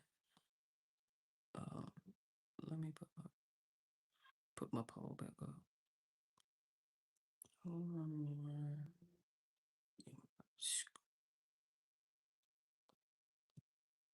Screen because I put a poll on. I wanted to put a poll on. So that way if I become too busy, when people come in, at least they can have something to engage in. But it's like all on my face. Let me see what it looked like over here. Because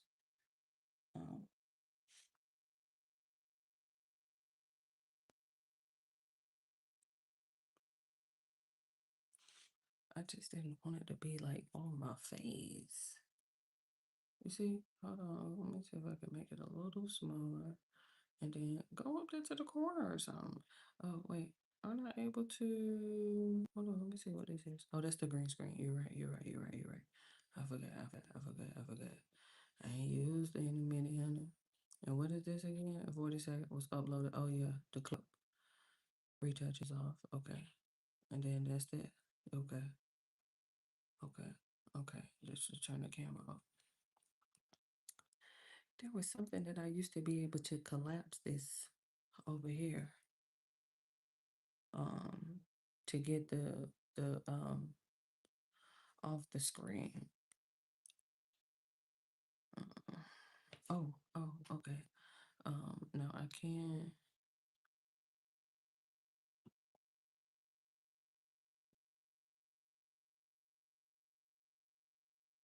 It's just a lot of noise. Copy link. Oh no, I should have messaged it to myself. I should send it as a message to myself. Yeah, send it to me. I should get it in a second. Who is it gonna go to? Let me see. Did you just get that message? There it is. Send it. Okay, let me see. What is it? Okay. Copy. And then is this the right channel? Let me finish.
I'll get distracted.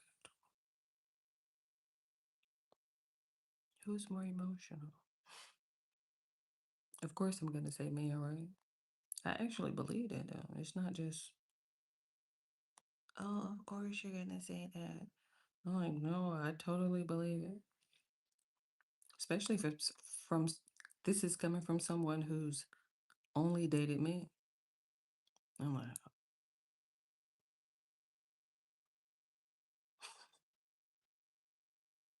mm-hmm. You know, I know. I'm crazy. You know, I know. They got us beat by a long shot. We were just being biased. I wouldn't dare.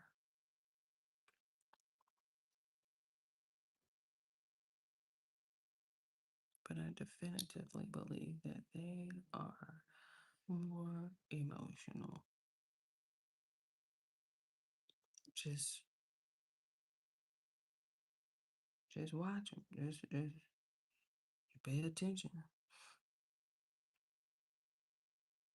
I mean, more emotional, right? Like, who's more? Like, we are emotional, yes, obviously. But who's more? Who beat? I mean, it's definitely them.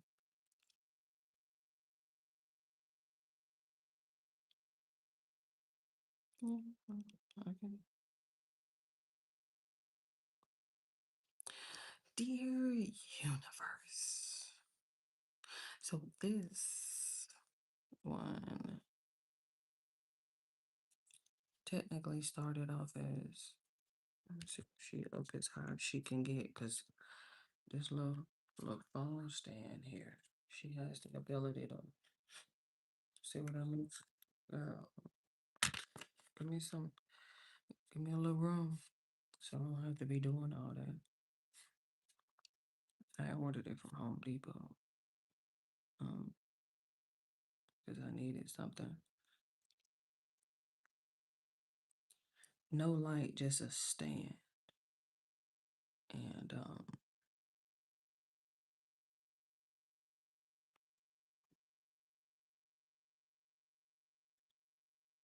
it gets the job done.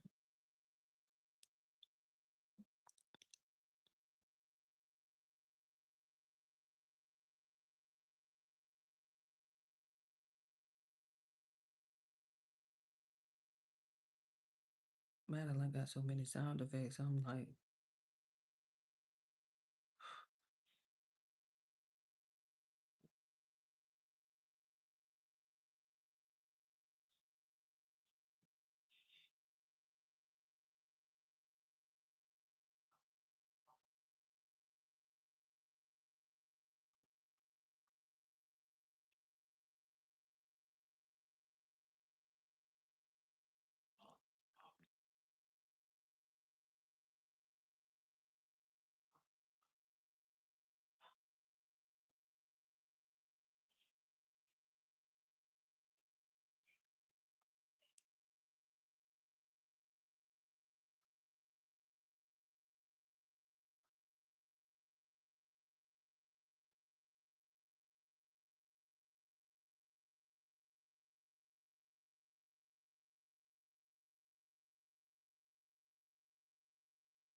trying to make sure I can hear.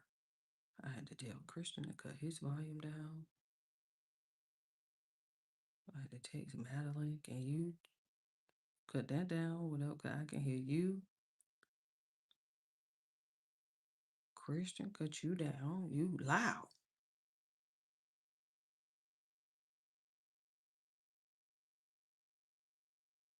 I need to make sure I can hear. Everybody booming. I'm talking about booming, booming. Goodness gracious, everybody, please.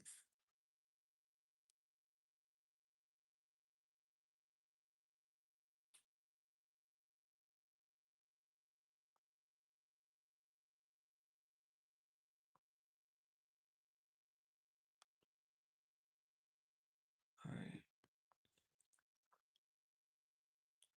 Luckily, all I have to do is the emojis, which, as we already know, it's not an easy task. It's not. I listen. I have to take my time with those emojis.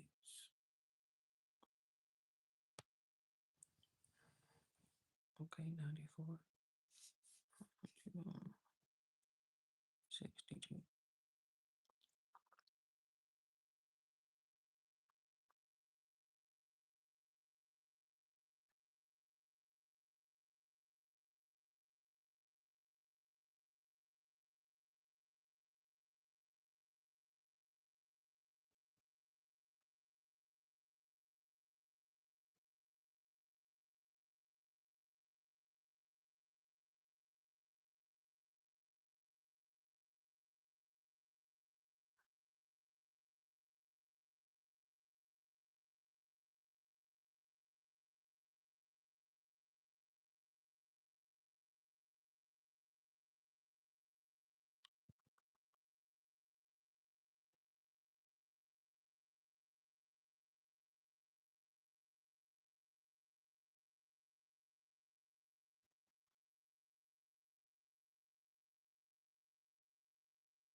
Told you I had gas. I'm talking about gas too. Oh my goodness.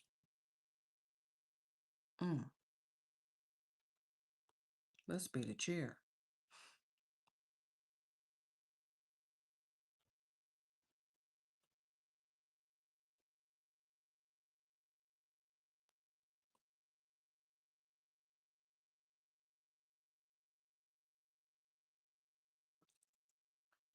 Oh, go to the spa.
Mm.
Okay. Winding it down here.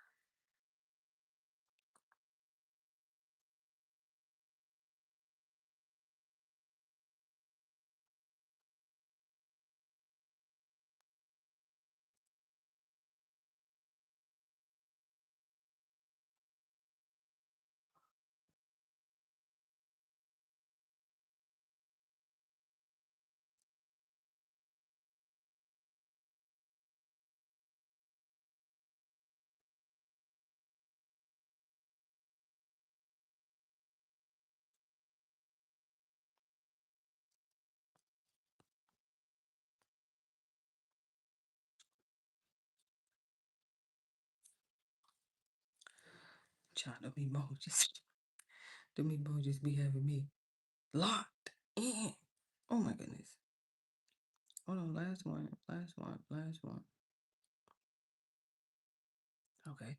Oh my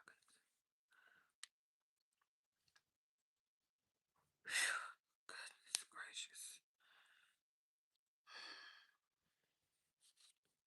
How long have I been on? 43 minutes. Okay. You know what? The light is hey, 43 minutes. That's not that bad. It's not that bad at all. Okay, 88%. I was trying to see if somebody gonna give me a update. Okay. So we have our letter to the universe. It is complete. I will take a break because the emojis. Luckily, I didn't have to type and do the emojis because that right there, that could be a lot to do at one time. So that was just me adding the emojis. What I'm gonna do now is I'm gonna take a break. Okay, I can give the Mac a break from the charger because she was at what 67. Okay, go take a break. I'm gonna take a break. The AirPods are charged.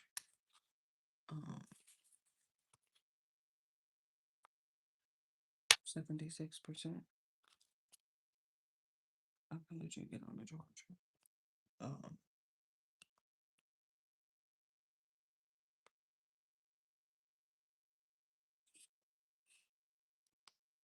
That ain't you then. Oh, my bad.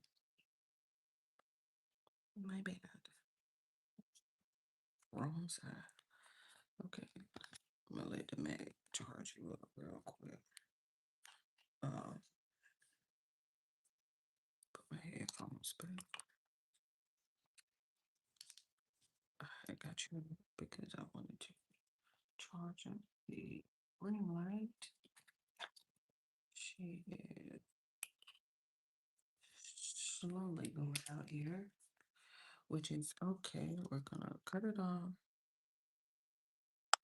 We do have the selfie light here as a backup while the light is charging, and I like the fact that it could just come off. So we'll let that charge up. It actually did pretty good for 45 minutes. So it was able to keep a nice little charge.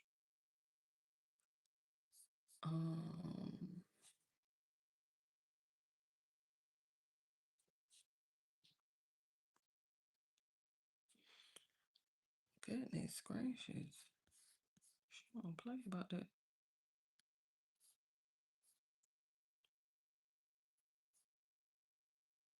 I don't need no update. Don't be trying to update my mate. Leave it right where it's at. Put my headphones in my pocket. All right.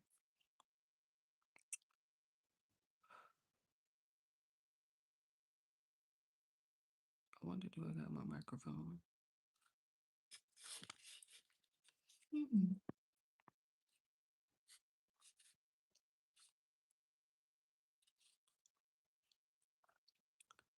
Okay.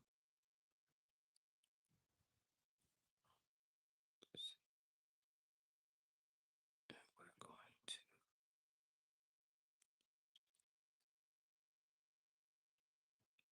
bingo. Okay.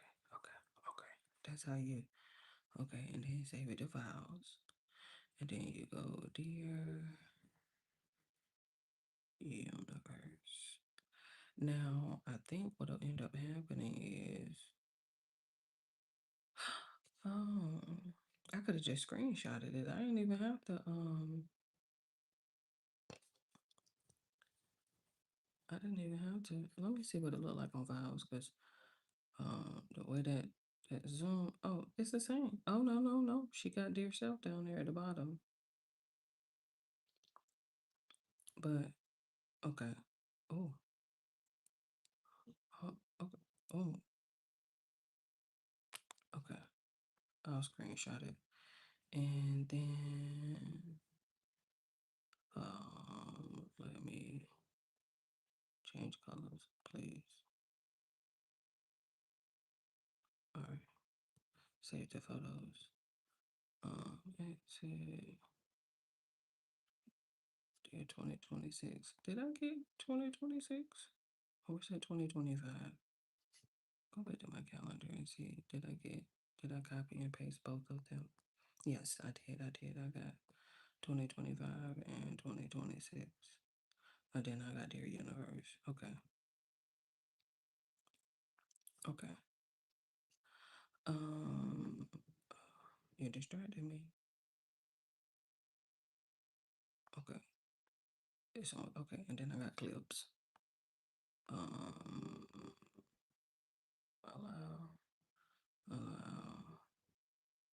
Okay.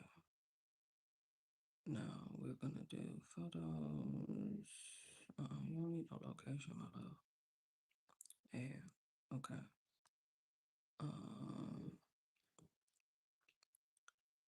We're gonna trim that till we get. I think I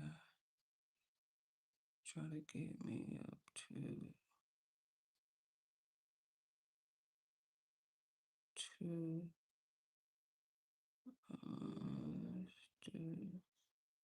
247. And then let me go and add a front page.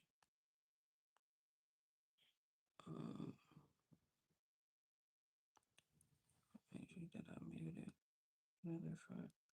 How long is this? Because what is this? 251. Okay, that's not bad. I won't be trying to use up all the time, but this is Dear Universe. And then I will add me some effects, of course, because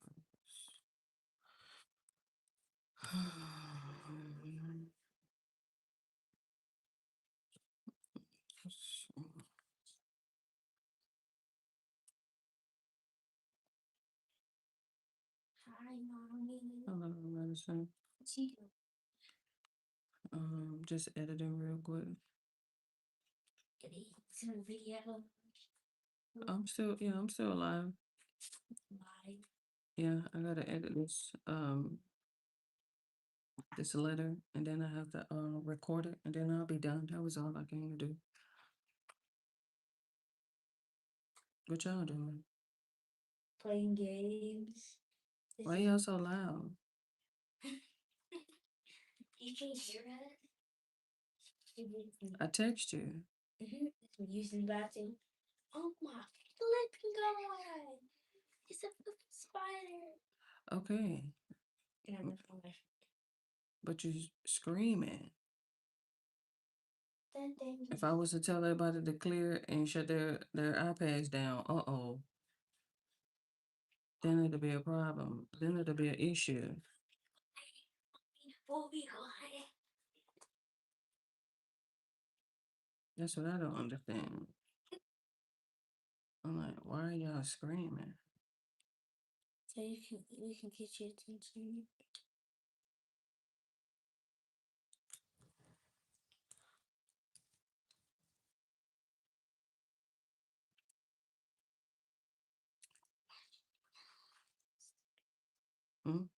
Oh, just marshmallows.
Are you on the charger? Anybody on the charger? I'm probably gonna charge it behind. I think I got a Q-tip because my ear is itching. Oh, it's just itching. Why keep down? I have found it on the floor. I'm talking about my ear is itching, child. Itching, honey. It ain't that dirty, but it's itching. Has this been live before? Mm-hmm.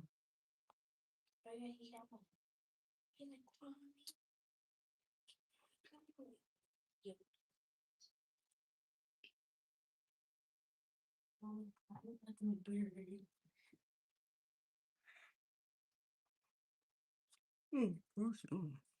That's my body right there.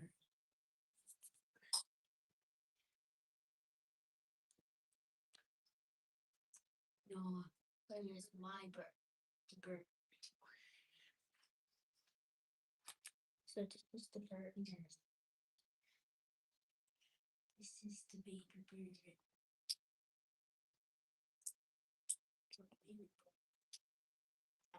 Somebody over here in this bottom corner.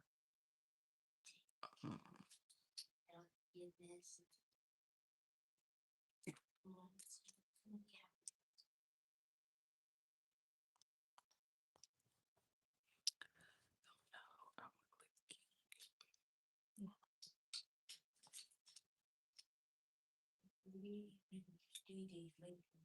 You have there was a lady in the wheel.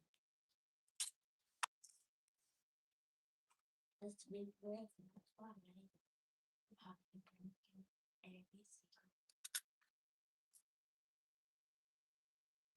They got a new bird. The bird is always waiting for you. Always trying to fly. But keep failing. What's that piece I did? I thought he could have it.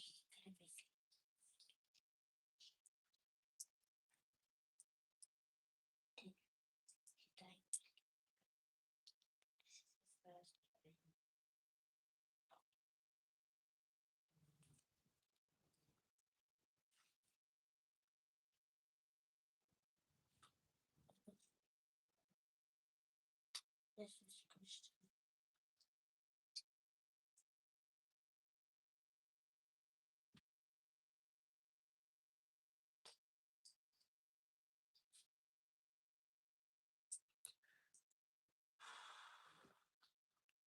I wonder if I got my microphones.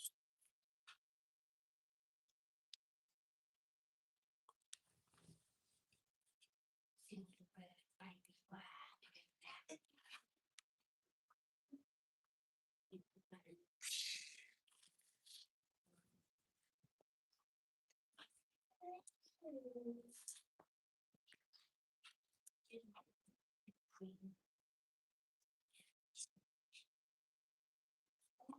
No.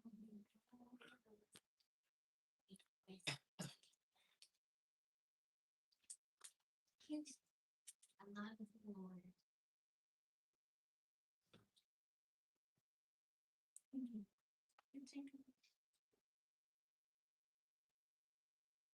I'll be right back.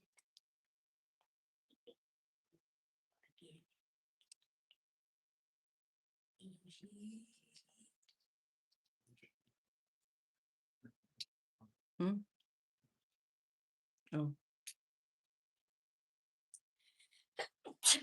Oh, sure.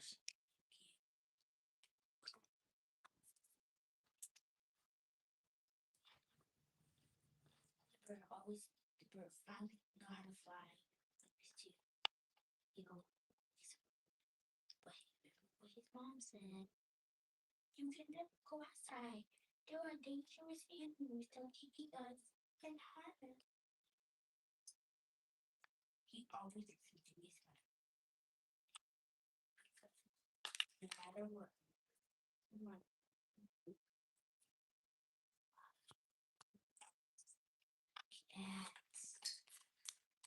He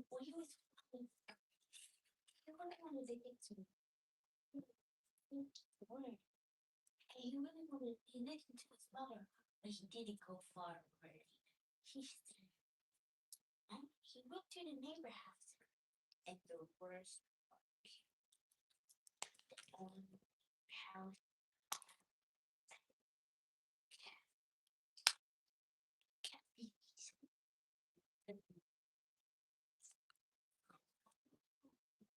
Where's Mama's been? Oh, a delicious lunch. Just in case I didn't do that already.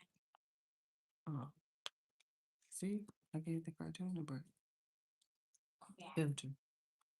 I like it, but I gave it a break. I was too preoccupied. All right. Are you ready? Are you ready? This is my we're on shorts.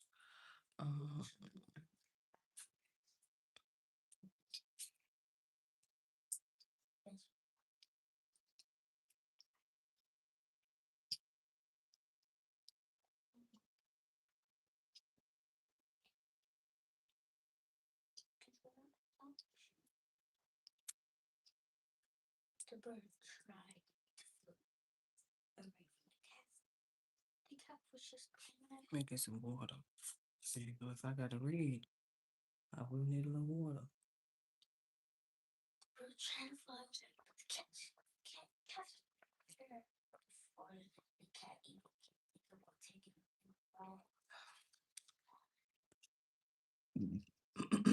3, 2, 1. The perfect time. Once maybe. No. I don't need no green screen. Give me a second. Let me find. Please, Fluffy, come on. Got your food. I got you. I got you. Look, see? And then, what's your answer? Who's smart?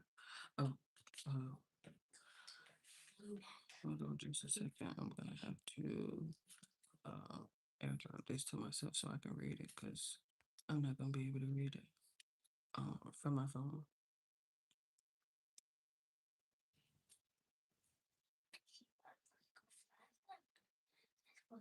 Not while I'm trying to rate it at the same time. Put my brightness up. Okay, she got it. Go ahead. Let me see. What is it? Okay. Put it on the big screen so I can see. All right, baby. All right, cool. All right. Now we have to voice record it. Like this on. Excuse me. Give me a second.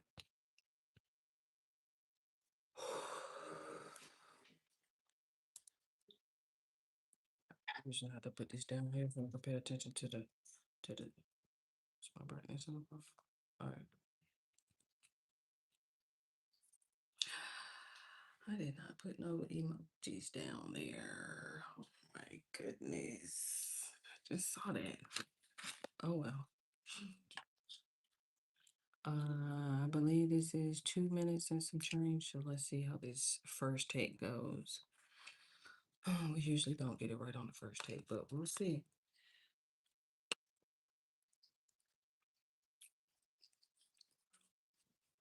Because there's like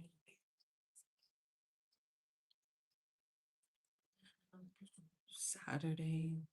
I'm messing up already. What's today? Happy Saturday. Saturday, December 13th, 2025. 7:43 a.m. Eastern Standard Time. Step on up so I can read, please, because you're distracting me.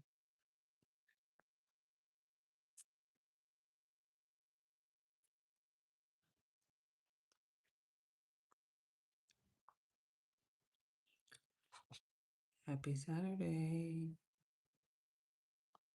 Saturday, December 13th, 2025. 7:43 a.m. Eastern Standard Time. Dear universe,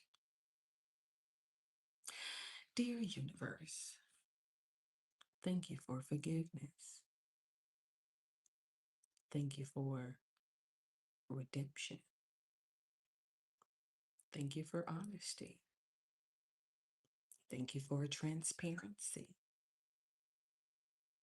Thank you for confidence. Thank you for authenticity. Thank you for courage. Thank you for resilience. Thank you for humility. Thank you for financial literacy. Thank you to my ancestors. Thank you to the universe. Thank you to my memory. Thank you to motherhood. Thank you to womanhood. Thank you to my childhood. Thank you for my existence. Thank you to my future self. Thank you to my spiritual self. Thank you for karmic integrity. Thank you for mind games. Thank you for financial peace. Thank you for manifestation. Thank you for the subconscious. Thank you for consciousness. Thank you for the super. Oh, child, I didn't know what had happened. Did you lose yourself? That was me. Yeah, that's me. I'm like, what happened? Oh my goodness, what happened? I did. Oh, look, I thought I was still on the mic. I finished. You know what? Shh, shh, shh, shh. Hey,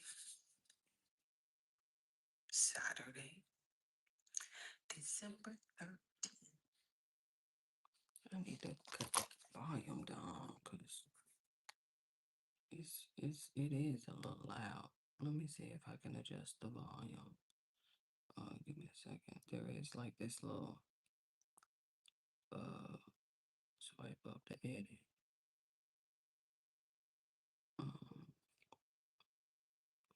Yeah, the voiceover volume. You can't adjust it. I be forgetting it because hold on, let me go to look and see. 7:43 a.m. Eastern Standard Time. Let me cut it down here, universe.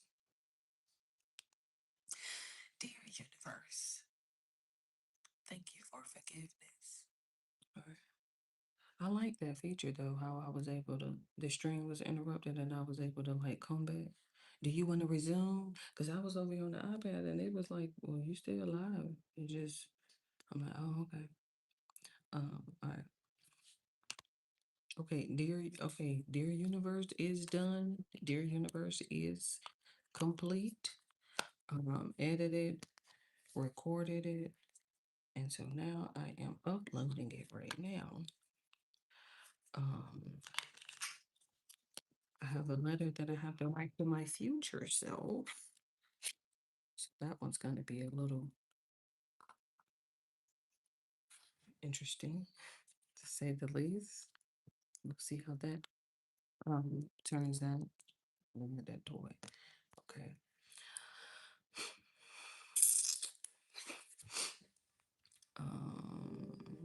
Please. Got the comments on.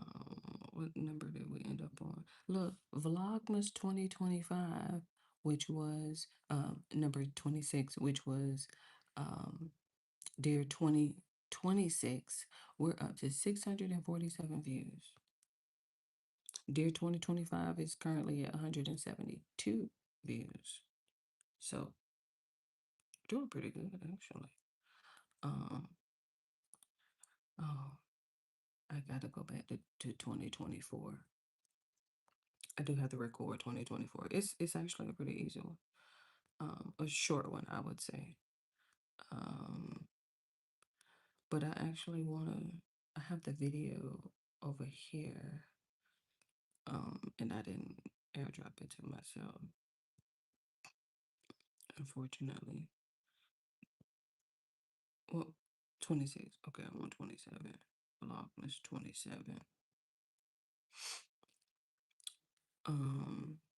So I may just do that one tomorrow, since it's just and that was my fault. I didn't prepare myself as well as I should have, unfortunately. I'll do better next time, I promise. But because I wanted, I know I'm like so OCD. I wanted the screenshot to show I was on my calendar, and I typed in deer, and it actually came up as a deer 2024. How I had got to it versus, how I'm doing everybody else. But I like that. I like Dear Universe. I like that idea. It was gonna be just 2026 part 2. But I like the Dear Universe type. So I was like, you know what? I like that. And so I kept it.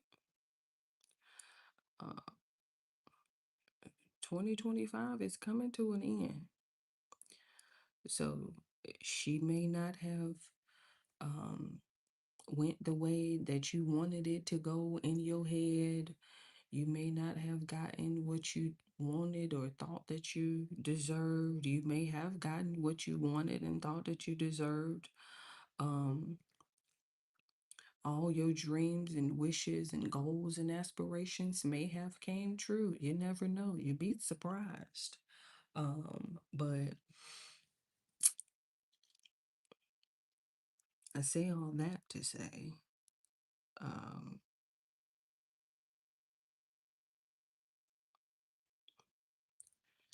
she's gonna come to an end whether you like it or not.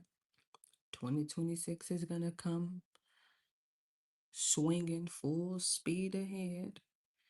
And therefore, hey,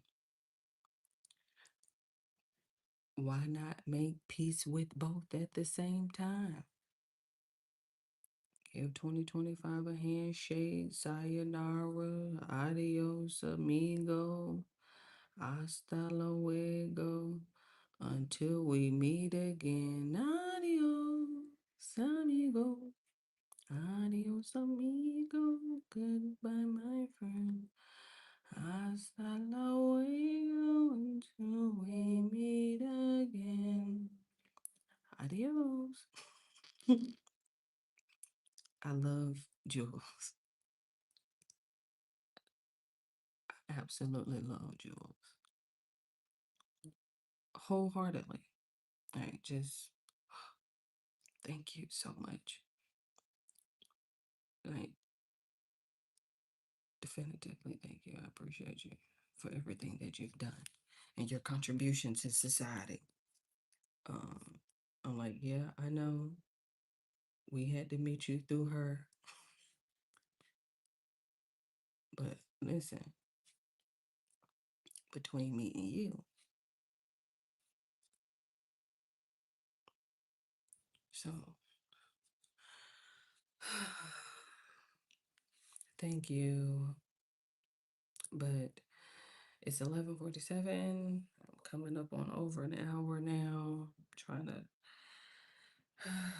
keep them as short as possible. We know how that goes. We know how that goes, trust me. But we got us a little live stream, and this first of all, I'm gonna just play Niecy in the background. Because I recently purchased the most popular glucose meter online and decided to test it with you. If you have diabetes or know anyone dealing with $1 million company, Yeah. suspicious. Yeah. Give a thumbs up, General. Hype it up too.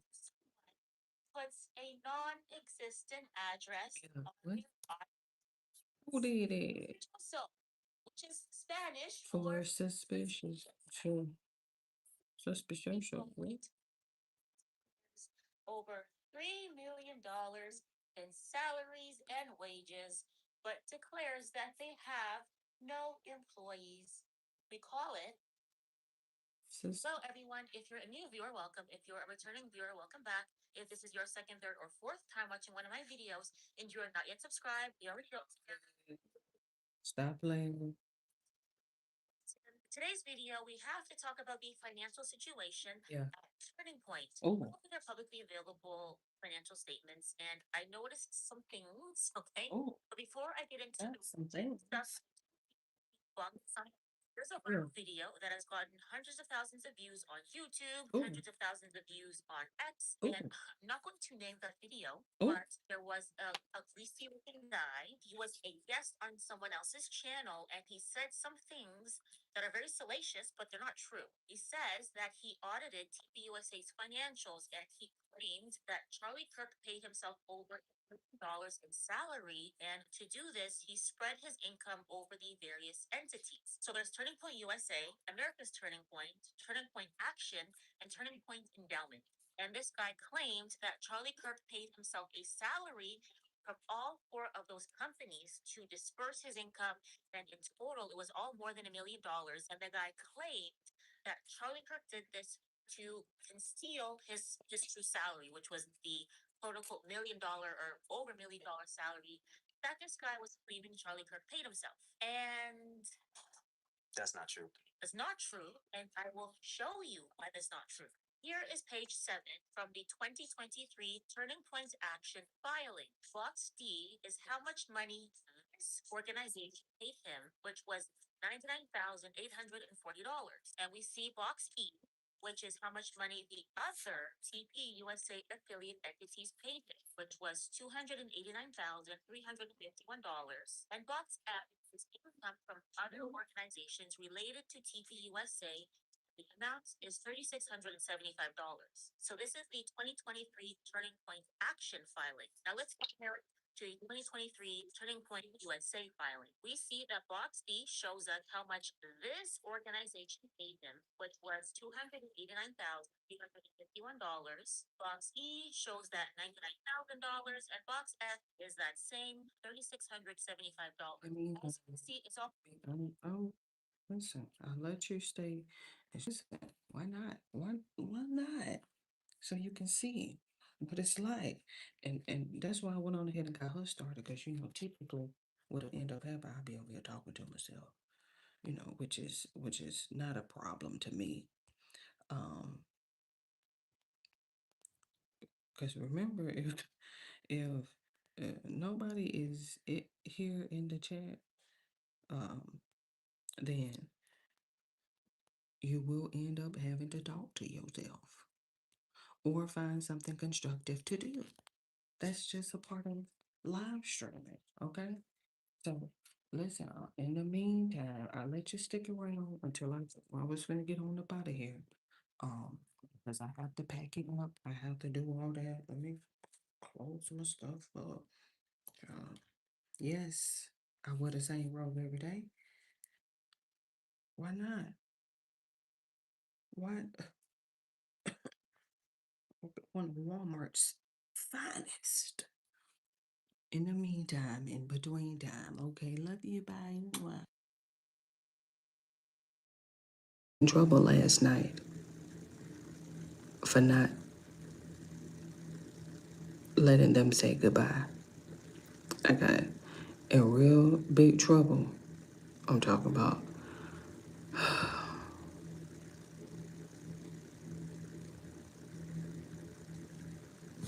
Okay, come and say goodbye, you guys.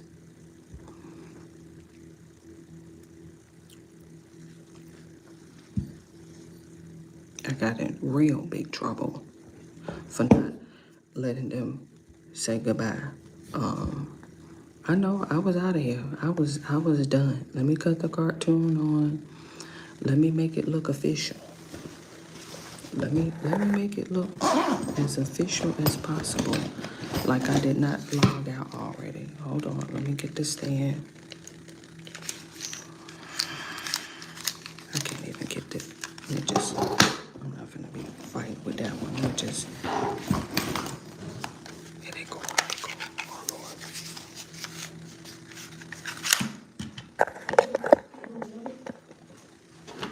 Okay. Let's get on up out of here. Bye. Bye. See you tomorrow. Bye. See you tomorrow. Bye. And what's your name? Madison. Okay.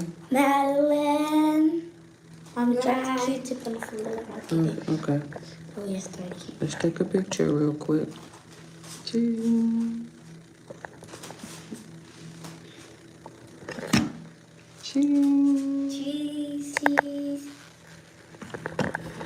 Okay. Something that What? on my iPad Did what? when he took the picture of my screen. Thank you. I would have forgot that was over there. Oh, the screenshot. Mm-hmm. Yeah. I don't know how you do it. You press the up button and then you press the circle at the same time. I did that to my computer once. I'm talking about on your iPad. You press the up button and you press the circle button at the same time.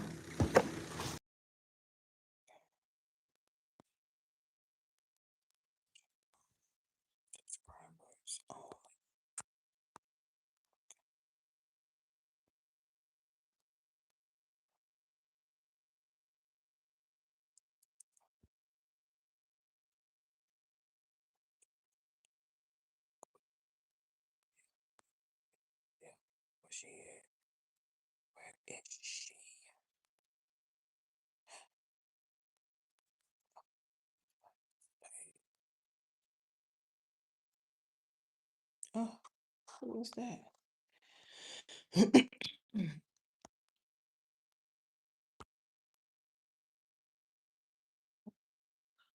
I'm sorry.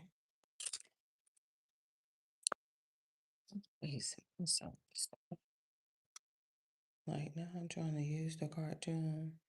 Oh, the tune, not the cartoon. Okay, sorry. I'm gonna get your stand on and all that. I just had to sit you down because I was trying to get it together behind the scenes. I'm telling you, it's such a process to get it together. But Kevin dropped today. I know he had last week off. He said he was moving.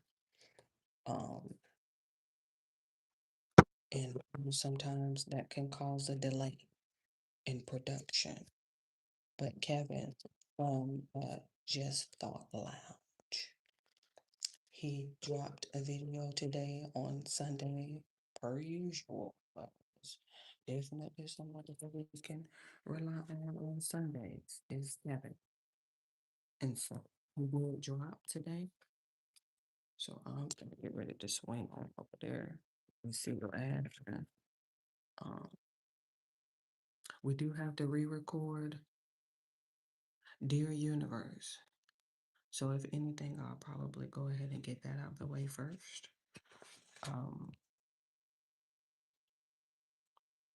Just go ahead and get that out of the way. Happy Sunday. Happy Sunday. I'm just checking on the percentages, making sure everybody good. 80%. I know my lips are dry. I keep the green. I keep the green. I'm just trying to get it together.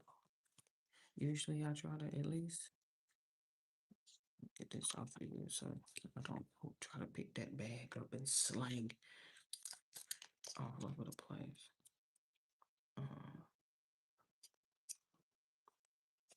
Because I'm trying to get him together. I'm trying to see what happened. with whoever this is, he had up. Let me see.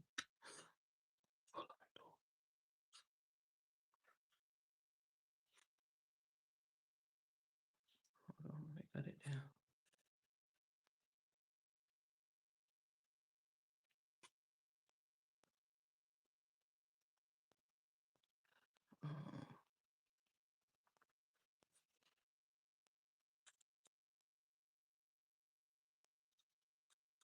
Because I'll be on my channel. So hold on. That's I'm gonna be in the chat for sure. I'm definitely gonna be in the chat. Absolutely. I got hearts and everything. Say hi. Hi. Hi.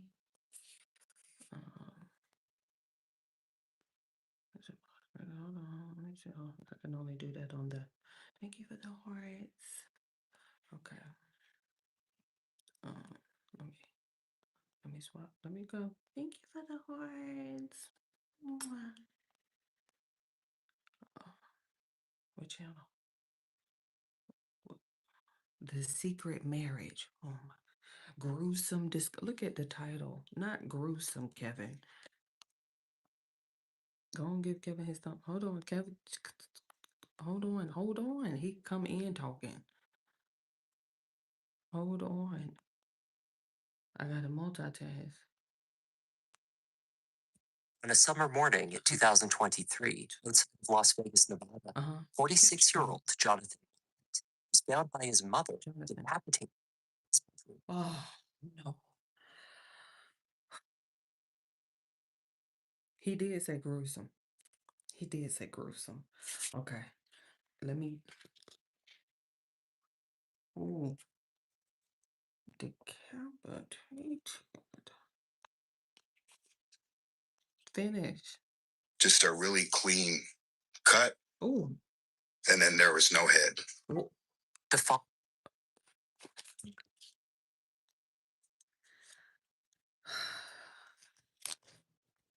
Now, remember, it's alleged that Celeste. Let me charge up. Let me put the extension cord on my charger. Now, remember, it's alleged that Celeste may have been dismembered. So you see, this is nothing new. That's alleged. It hasn't been confirmed yet, but it is alleged 78. Let me go ahead. So we're not gonna sit here and act like ooh. It's alleged. It's alleged that she was, but it's when I can't necessarily say this is new. It has been because let me tell you what ended up happening. Who if you watched Adrian from Coffee House Crime, his last video with Clarissa and Phoenix.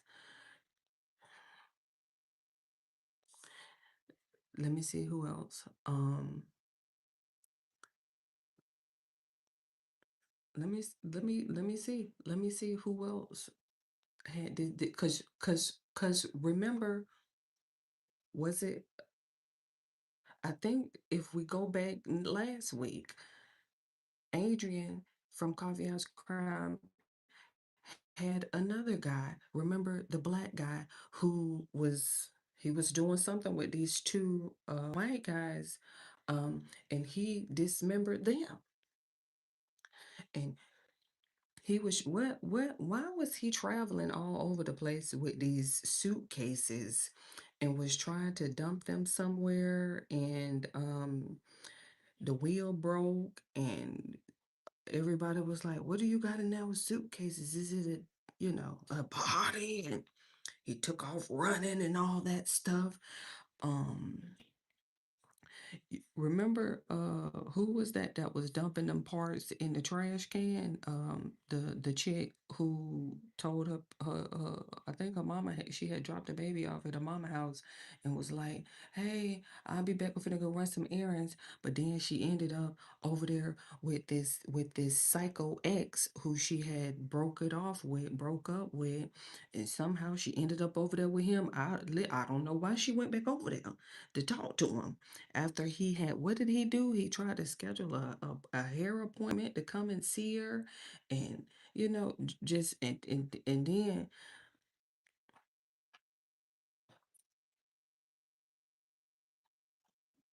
cause remember how he had to get a car. He spent all night hacking away at her, throwing her in different dumpsters and trash cans over here, over there. And then what ended up happening? He called his cousin to come. Hey, he can't, told her some lie. Had her drop the car, come pick the car up, drop the car off somewhere, and then was trying to intimidate the mama in the court. So, um, oh, it's getting rough out here in these streets. Father of three had been a friendly guy, hardworking and reliable. Behind his easygoing demeanor and smiling selfness was a man with a family in chaos. In the aftermath of his gruesome death, detectives uncovered the dark secrets held by those closest to John. Along with them, motive for murder.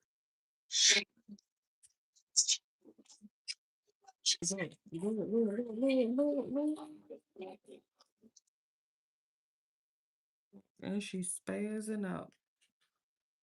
Are you Georgia? Because she got me nervous. She got me nervous.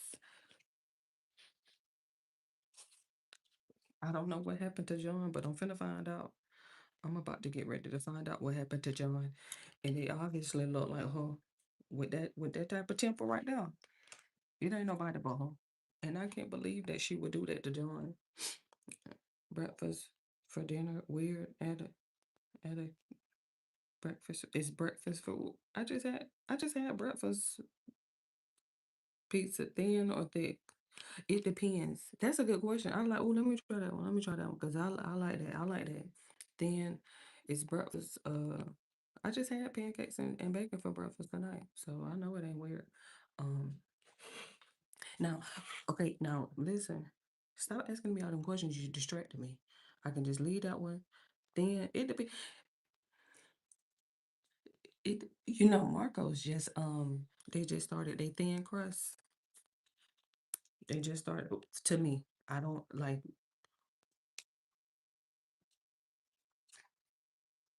Don't get me started talking about pizza. My blood pressure.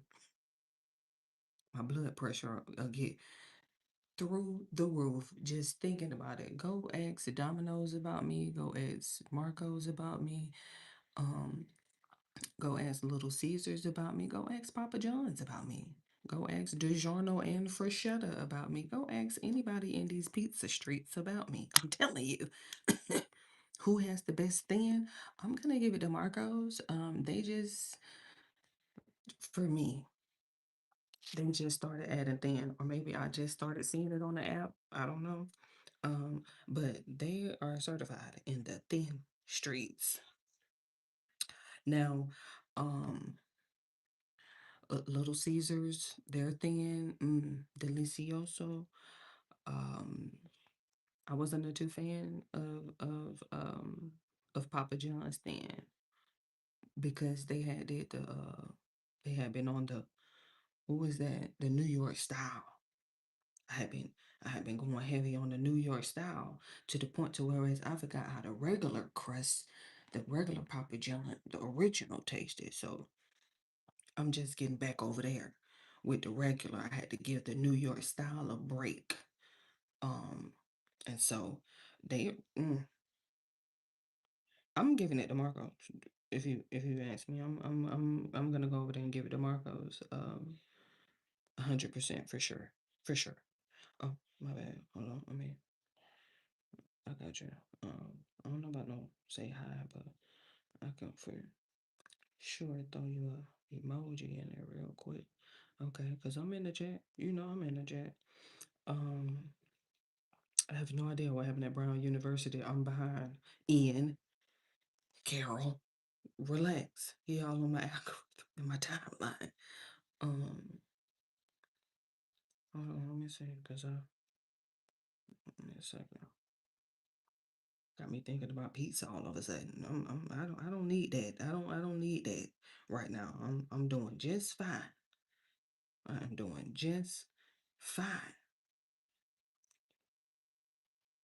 Not getting myself all worked up about no pizza. I had breakfast for dinner. I did. I had some leftover pancakes and I didn't want them to go to waste because it took me so long to cook them. I had to bend up a lot to go to Home Depot to fix this hole in the wall because who knew I had wrestlers? Is this, what is this? iPhone. Trying not to get myself distracted here.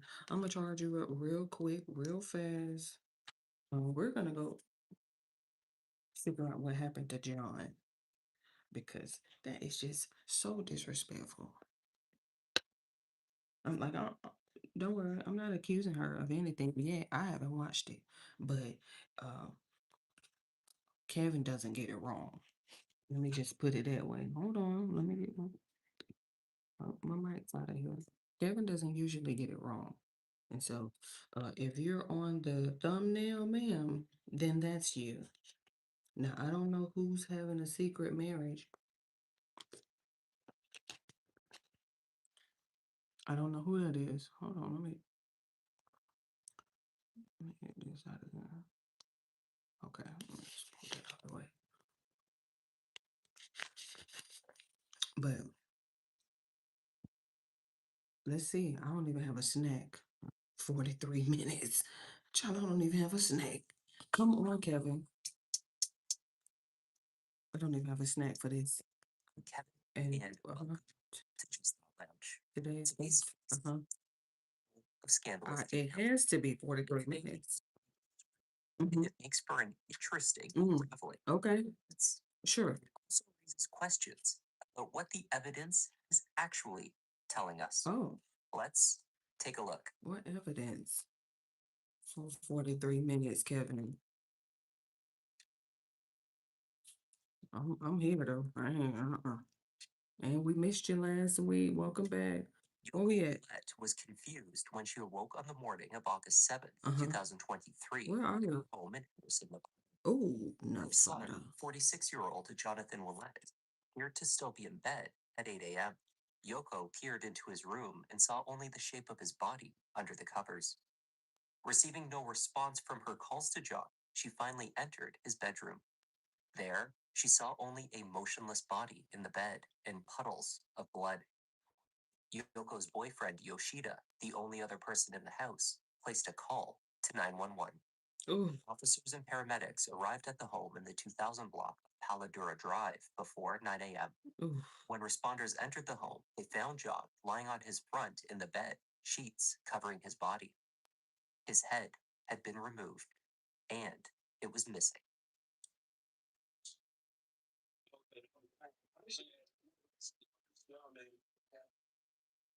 Officers established the house as a crime scene and began taking stock of the bizarre details. First, the obvious, that John's head was nowhere in the house. Right. There was no obvious murder weapon. Right. No implements left behind that Right. could potentially have been used to commit this gruesome crime. Indeed, had the decapitation occurred in the bedroom, there was little evidence left behind. The scene was oddly clean. Next to the bed were John's boxer shorts. He was found to be undressed under the sheets. Amongst other scattered items on the floor were 2 belts knotted together. These were also discarded near the bed. An empty bottle of ammonia and another of bleach were observed in the hallway outside of the bathroom. A pungent scent, likely from a combination of these chemicals, permeated the lower level of the house. It was strongest in the bedroom. The chemical smell seemed to worsen the longer it was inhaled. As officers struggled with the increasing burning sensation, they also began to notice what they believed was smoke rising from the bed beneath John. Smoke? Hey, Sarge, this guy is smoking. And I was like, what? He said, this guy is smoking. There's smoke coming from underneath him. Photos of the scene were taken as rapidly as possible Right. out of fear that a fire may break out at any moment. Thankfully, it did not. Okay, where's that smoke coming from? John's autopsy revealed that cleaning solutions had been wiped all over his body, causing chemical burns. Ugh. These injuries were sustained after his death. Okay, postmortem. The Okay. same is true of the decapitation. That brutal act had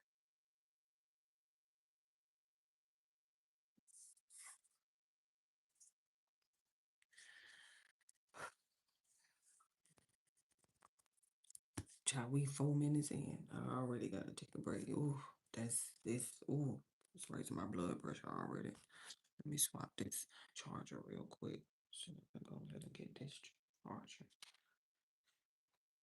What he said. Let me make sure I can keep up. also been post-mortem, and So how did he? was not the injury that killed him. So what went? Though, crucially, the medical examiner was unable to determine exactly what had caused his death. The conclusion reached in the autopsy report was that John Willett had died of homicidal violence, the exact nature of which was unknown. A forensic expert determined that 2 different implements were used in the decapitation. The first was a manual tool, which left distinct hesitation marks. The second was a power tool, such as a mechanically powered saw.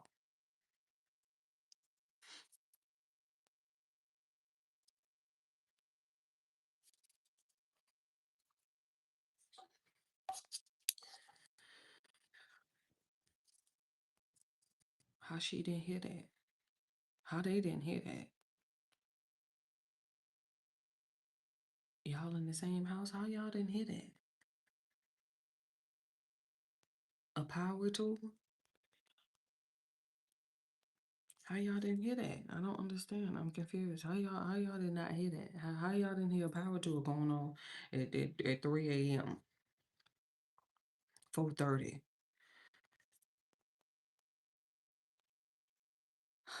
Had Jonathan Willett not been brutally murdered, Right. he would have turned 47 years old that November. John was born at the Yokota Air Base Hospital in Tokyo, where his father was stationed while serving in the U.S. Air Force. He moved several times in his childhood, from Japan to Montana, then California, before his family finally settled in Henderson, Nevada, following his father's retirement. For over 20 years, John worked on the Las Vegas Strip for various companies selling timeshares. In the years before his death, he established a moving company. Biggest moving guy. Fucking 6 a.m. Hard motherfuckers coming at you. No. Can't work miracles, but I do magic, motherfucker. As the Vegas moving guy, John's truck and trailer were a regular presence around the Las Vegas Valley. He loved and took pride in his work. A very extroverted and chatty man, he loved nothing more than getting to know his clients and making new friends. He seemed pretty cool, if you ask me. We got to jump down this rabbit hole. I'm scared. How hostile she came in at the beginning. She got me nervous. I'm scared. I ain't even gonna hold you. She got me nervous. Not you decapitating. And where is it? What you did with it? Where is it? It's the husband. Look, man. Look. He's a silly. DJ moving in his new house. Congratulations. He vlogging too. He vlogging. He was known as a hardworking and selfless man. Okay. But John's personal life was not as pleasant and straightforward as his professional one. Obviously. Scoot over so I can see. Ooh. Their mother, a former adult movie actress, Evan Michaels, had been granted supervised visitation. Ooh. In practice, however, they often skirted these restrictions and shared their care and time with their daughters. John's eldest son, Devier, was from an earlier relationship. Okay. The 27-year-old held a job as a home security system technician. Okay. He installed security cameras. The two had been close at one time, even working together.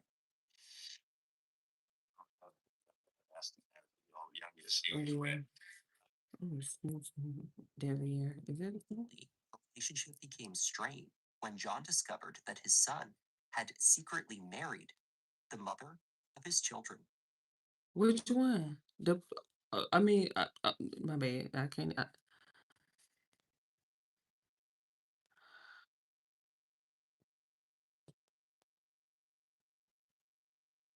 What?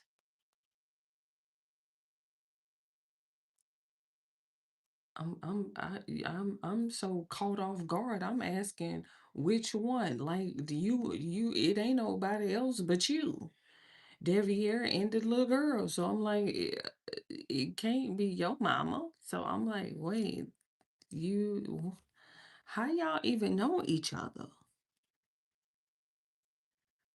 How somebody else did that. Somebody else did that. Cause Giles ended up talking about Giles just did another story about her. I, I'm gonna have to go back and watch it because his perspective is from the opposite angle. Um, somebody else just did it. Who else? Somebody else. Wasn't that the chick? That was the chick. Yes, the post office, the postal worker. Giles just dropped that video. Um, I can't even remember her doggone name.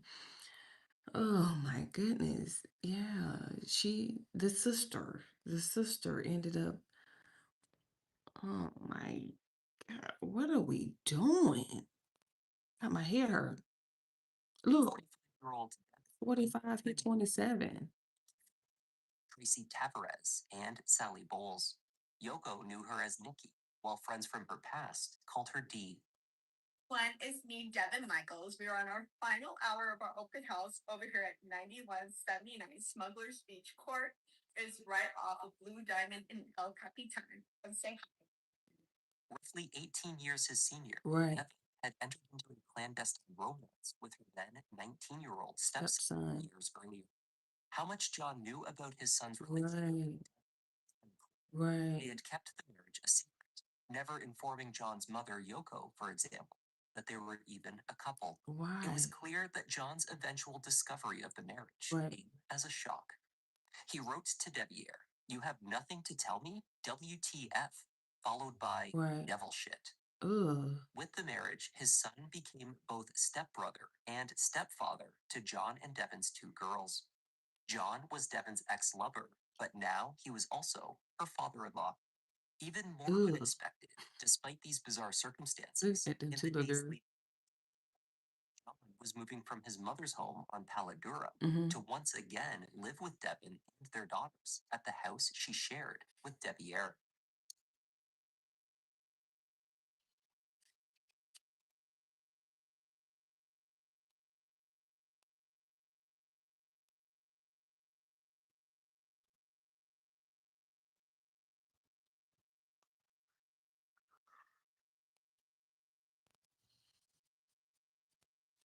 So y'all moving in together?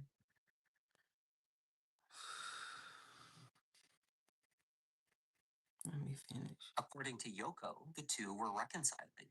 They were to be a traditional family once again. It was not clear how Devier Right. fit to that picture. You see what I mean? I'm like,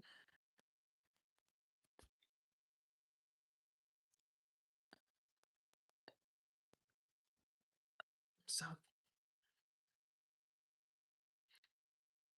y'all supposed to be moving in together. But then he's married. She's married to your son. But y'all moving in together. I'm so confused right now. Never seen a driver after a car accident. Thank you for the break, because I was having to break myself. How that's supposed to work out? How just explain to me, how is that supposed to work out? Y'all supposed to be you supposed to be moving out your mama house, because remember, that's where we found you at, motionless, headless in the bed. You moving out your mama, you're moving in with her, but she's married to your son, so they don't live together. Oh my God, it's messy. Too messy for me on this Sunday. Too messy. Go ahead. Investigators first interviewed Devin at her home Uh on oh. Porcupine Rim Street Porcupine. in the Las Vegas Valley. Mm-hmm. The audio was recorded. Oh. Devin told investigators that John had recently broken off an engagement with another woman. He wanted to move in with her to establish greater stability for their daughter. Ma'am, excuse me, you going down the wrong road. That's not the road that we're going down. We ain't talking about nobody else and what coulda, woulda, shoulda. Ma'am, stick to the story. What happened? Oh, look, wait, how you know last night? So you was with him last night, basically. That you just confirmed it, because we was gonna ask you where you were last night. Um, and so if you knew and you was there when he threw his what is that engagement ring in the trash, okay, go ahead. Let me hear what you talking about. This Devin.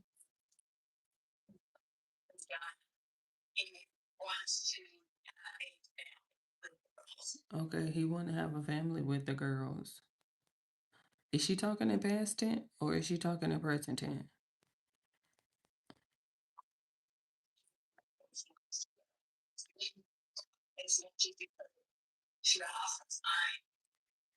See what I mean? Okay, so you was the last person with him. You was the last person that saw him. Um, you was the last person that engaged with him, interacted with him. So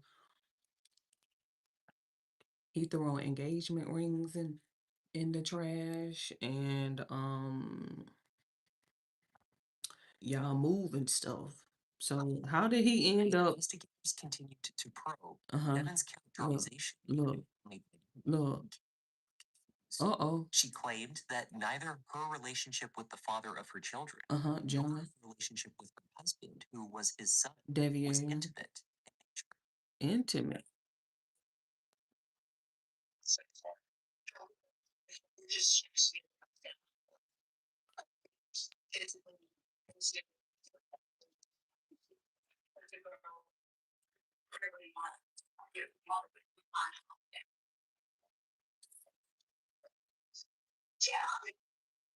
You're married. Yes. We were told you guys were possibly trying to get back together. Exactly. Trying to get everyone in one house and be the family for the girl. So who are you married to? I'm married to Devier. The son? Oh, okay. So Devier, his son, and you are now married. How long have you been married? Almost 2 years. Downplayed the romantic nature. Exactly.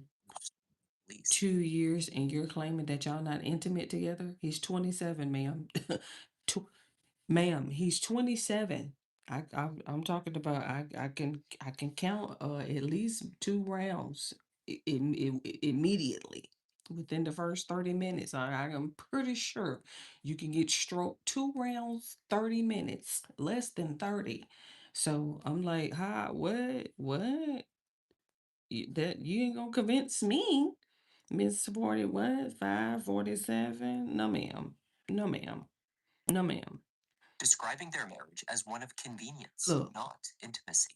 Devier claimed Convenience. he merely to help her out as a caregiver to both her and his younger sisters. She didn't. She She claimed didn't to need no have caregiver. a number of prescriptions and frequent hospital stays, which made her life challenging. That's why she. Devier offered to help.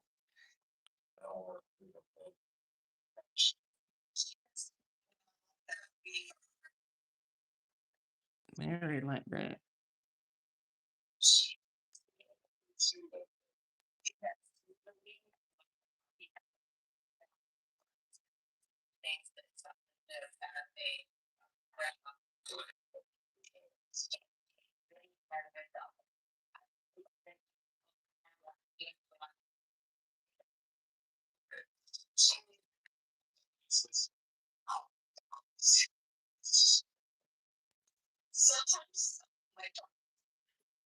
Are y'all intimate together? No. Did he sleep in the same bed with you? Like y'all Netflix and chill, or it's just look. Sometimes he'll fall asleep when we watching TV. Look, I told you Netflix and chill when we watch it, but usually he sleep on the couch. Cap. Only in later conversations did Devon concede that she had, at one time, been physically intimate with her young husband. At one time, that day. You mean that day y'all only had because 27, ma'am.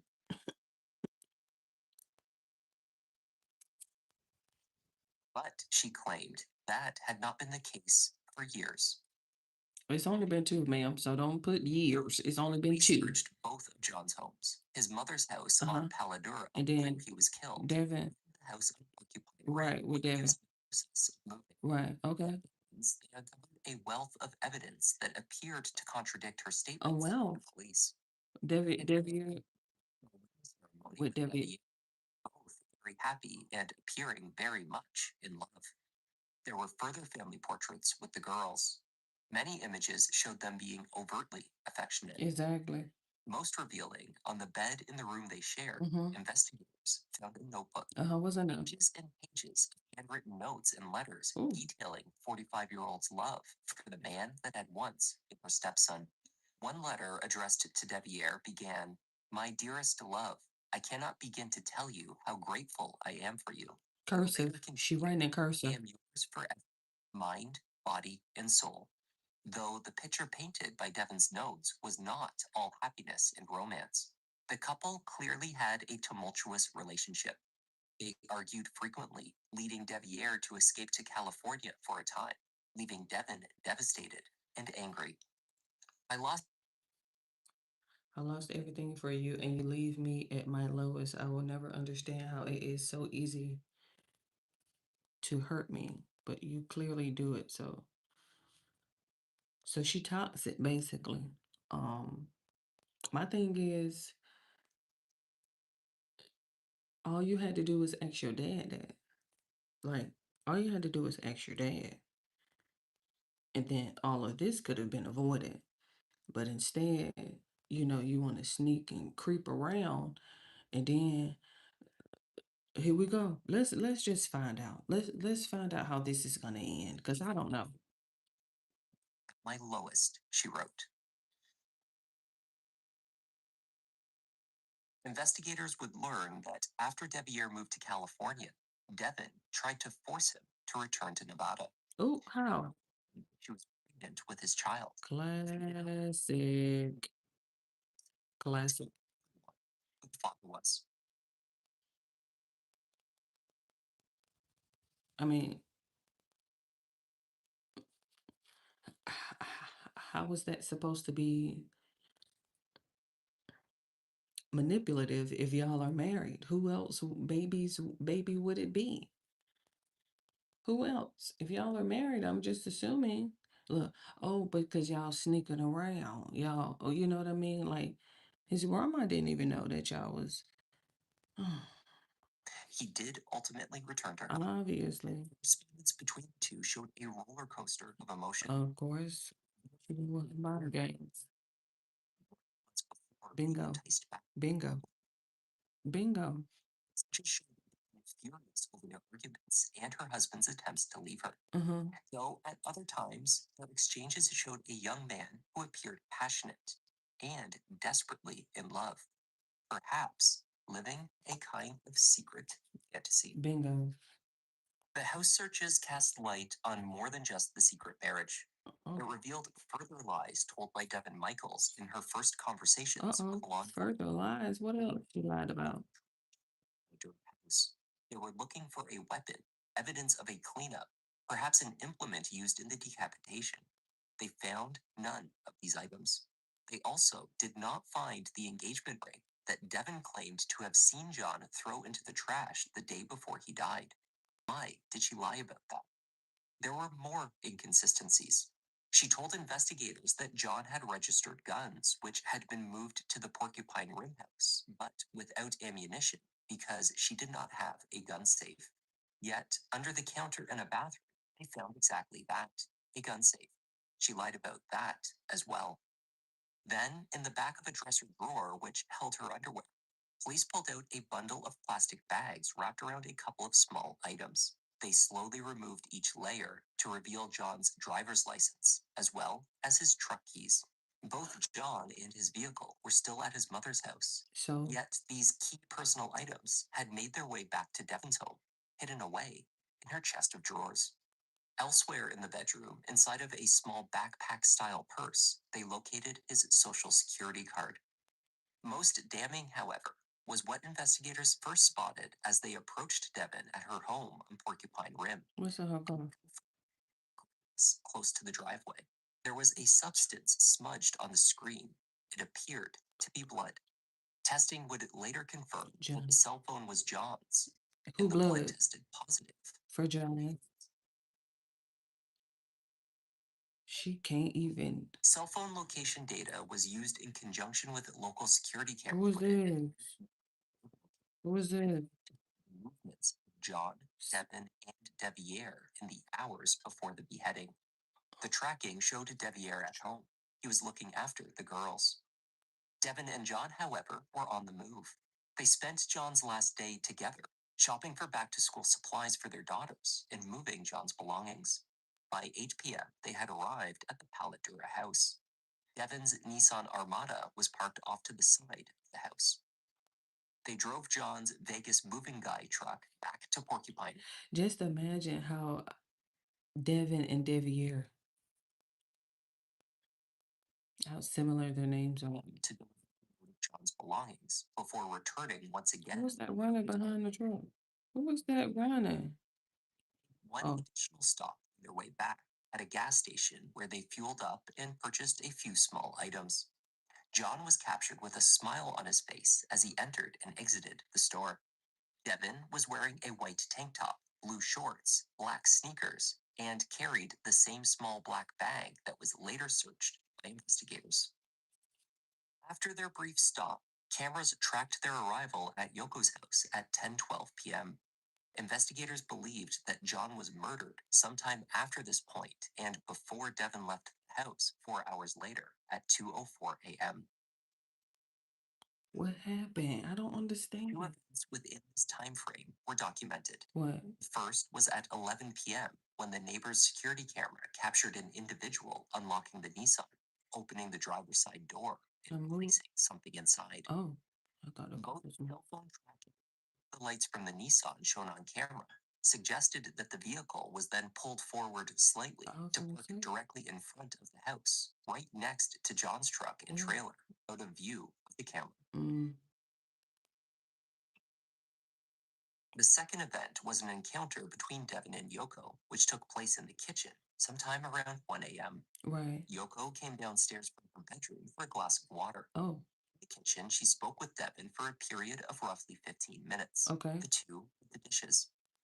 Yoko would later recount that she believed that Devon was surprised to see her, but that there was no blood visible on her.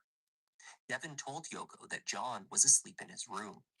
This statement seemed to contradict what Devon told investigators, that John was awake and having a cigarette in the garage when she left shortly after speaking with Yoko. Oh, she lying. The Nissan left the house just after 2 a.m. Devon and John's cell phones traveled to Porcupine Rim, arriving roughly an hour later. Why you got his phone? Where's she at? Get some food? With a trash bin or a similar location. Is this the bank? What is this? Pharmacy. Oh. At 2:29 a.m., Devon went to a CVS drive-thru. They only want open 24 hours. View is not completely clear. He ain't in there. Appears to be wearing a white tank top, similar to the one she was wearing At at the the gas store. station earlier. Again, just as Yoko had noted an hour before. He had no blood on him. She is recorded calmly taking a sip of water from her bottle, collecting the medication, and driving away. John was discovered in his bed, less than 6 hours later at 8 a.m. So, look, child, I was about to take a break myself. I'm like, I'm like, she ain't gonna be able to do that with no white tank, not decaf. So, I know David Ayer wouldn't do that to his dad. I thought he was at the house taking care of the girls, right? So at one, did she take the shirt off and put it back on? That is such a.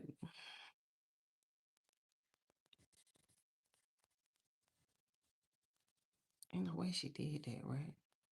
I'm talking about by herself. Oh, I'm not convinced that she did that. But August 15th, look, roughly 1 week following John's death, you go. Devin was arrested and interrogated by detectives from the Henderson. Suspicion of murder. Took them through her last day with John, step by step, right up to the point that she collected the prescription at the CVS.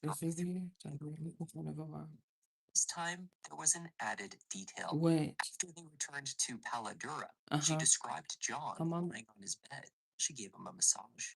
She told detectives that he made an unwanted advance. So she walked across the room, picked up an unidentified wooden object from a shelf, and hit him over the head with it.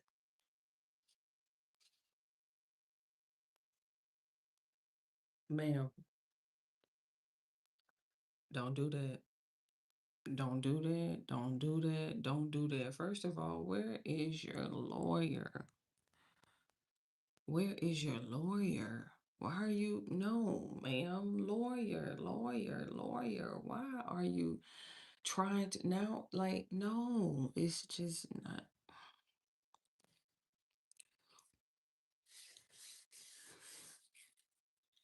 That's for one. You ain't even supposed to be talking to them without a lawyer, especially if you're gonna change your story.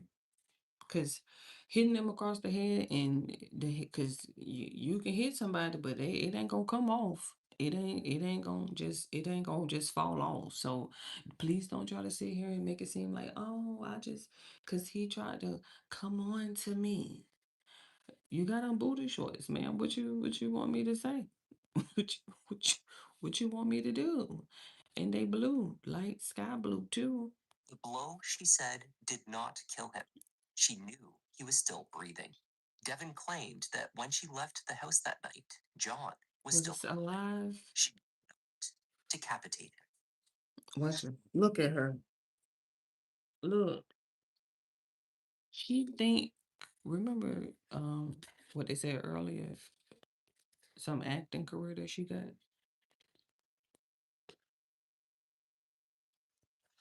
That's not gonna work.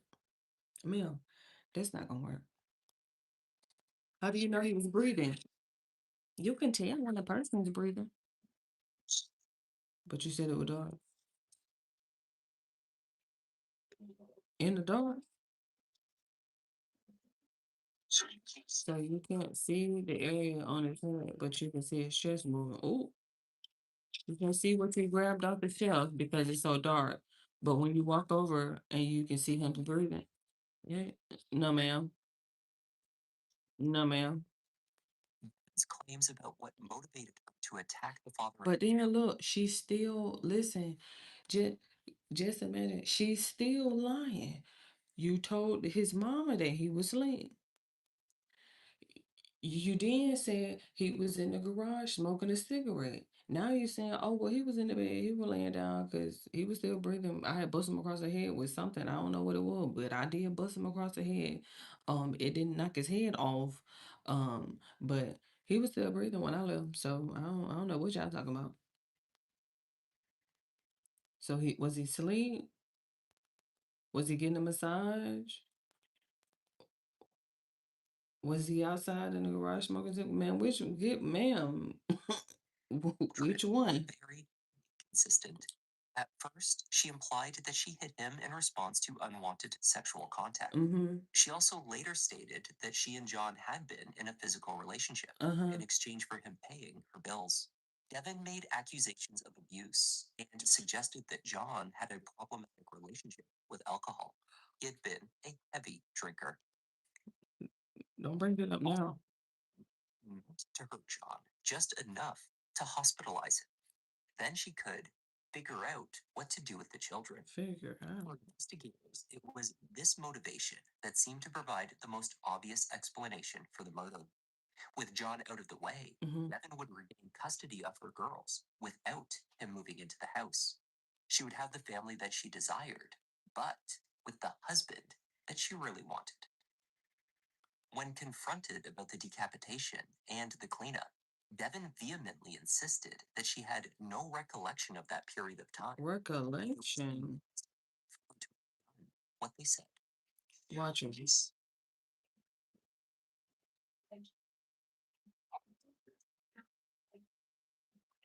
And you know what? Let me tell you something. That's why I said that you should have gotten your lawyer, because you're trying to put on this acting facade. You're trying to bring that acting um into reality. And now the reality is, what you did, and that wasn't a movie scene, that you know what I mean, that wasn't no stunt double or nothing like that. There was no cut or nothing. Ma'am, listen, you finna go to jail, honey. I'm about to go ahead and let you know, if this was you, allegedly. I ain't got to the end. I'm still 22 minutes in. So don't try to sit here and act like, this feels like a nightmare. Man, where's your lawyer? Where's your lawyer? I remember being with him and us talking and everything like that. Uh-huh. Everything like that. But the actual what? Murder? It does not feel. She can even say it. She can even say it. I don't feel that I was there that long. I remember being there. Yoko, home, pharmacy. I thought I was home at like 2 something. You guys are saying it was 2:42 when you pulled in, and then you put some in the car, got some, moved the car. So after you got home, I got a shower, I went to bed. Yeah. Okay, so you blacked out. And in my recollection, it was not like that. Okay. You know what? Listen, that's why I told you that you should have had your lawyer. Because if you don't remember, then who's the heavy drinker, ma'am? You and him. What y'all bought at the store anyway? Don't worry about it. Um, you blacked out. But my thing is, what did he say? What was the conversation that made you blacked out? You keep skipping something. Like you keep skipping. That you only want to talk about what you want to talk about. It's bits and parts of this that you just keep skipping. Little snippets. Ma'am, what happened? Because if it was gonna lead to that, just stay at the house, and you could have told John, you can stay with Devier and he can move the stuff and all that. He walked in the store. Y'all walked in the convenience store like y'all just had a quickie in the car. He pulling up his britches, smiling, giggling. You fixing your shorts. I'm like, what is all this? What's going on? Yep, she said that you was in the kitchen.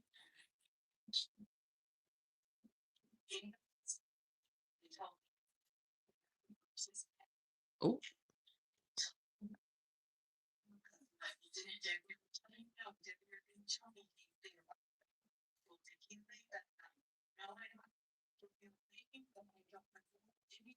She lied. She lied.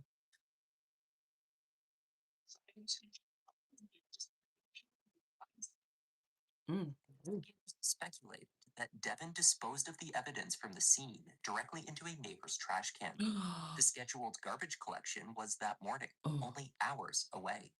If she carried items outside in a laundry basket, away from the view of the neighbor's camera, it would have been collected by the time Yoko discovered John's body the next day.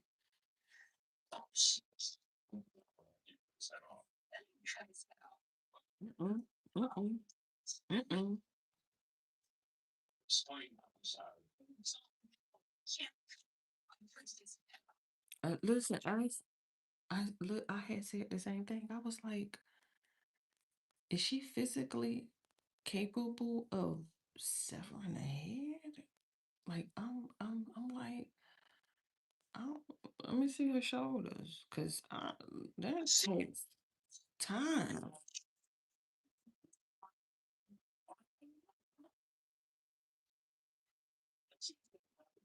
Exactly. Your story ain't making sense. On the floor and had tested positive for her DNA. These bottles were identical to Why is your DNA on the that John's cell phone had traveled with her to her house with his blood on it. with Devin his explained blood on it, man? furniture into his trailer earlier that day. It was logical that he would have bled a little onto his device. She was He had making told up him to stuff. keep his other personal items safe while moving. But the medical examiner determined that the only bleeding injury John had sustained on his entire body Was was the at head? his hand. Despite the mounting evidence, Devin continued her denial. She just can't. She can't. Yeah.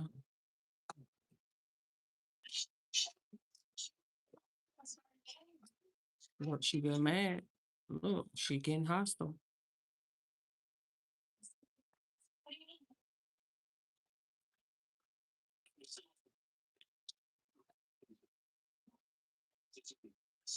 From his house to your house with his blood on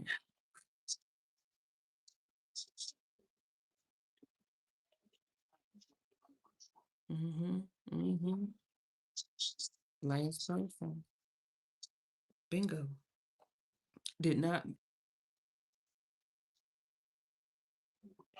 look.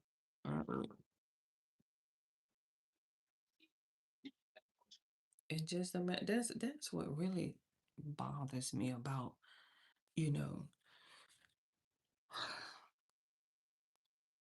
listening to, you know, true crime stories that involve co-parents. That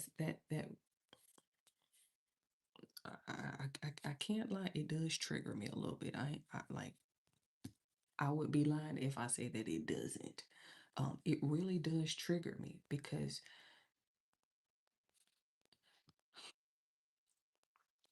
the girls, look at the two little girls. They done lost their dad. Now they about to get ready to lose their mama. Imagine that.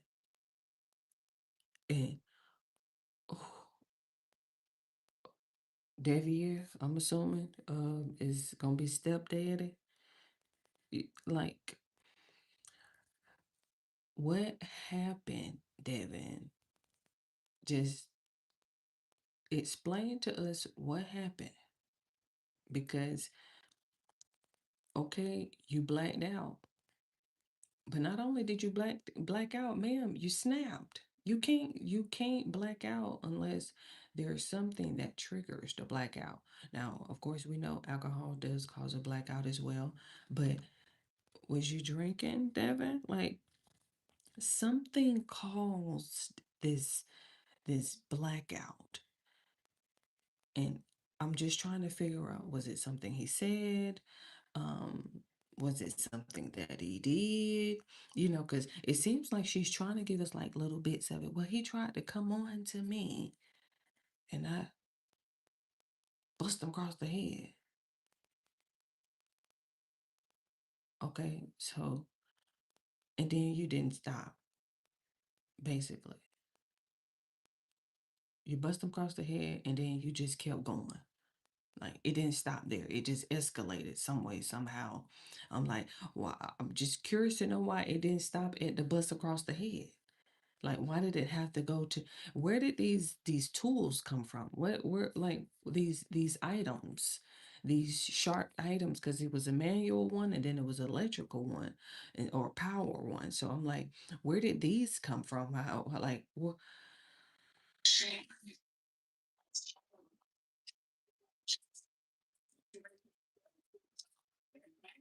There's some anger. Look, I told you, she real angry. I'm talking. It's worse. She took his head off. So all that I'm not buying it because I'm like, it's worse than that. It's definitely worse than that. I wish Yoko would have came downstairs and intervened. I know she heard it.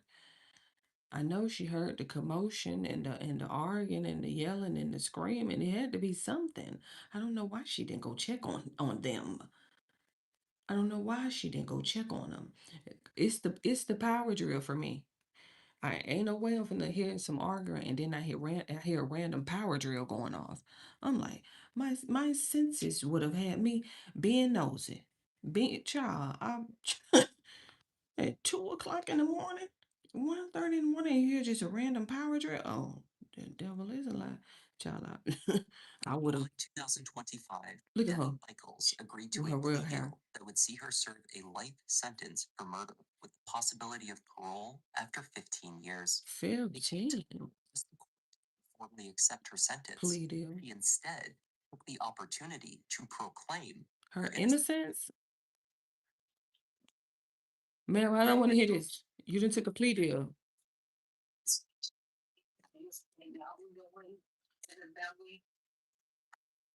Feels that I'm innocent, point, and I understand that, but I can actually my innocence. I actually The devil is a lie.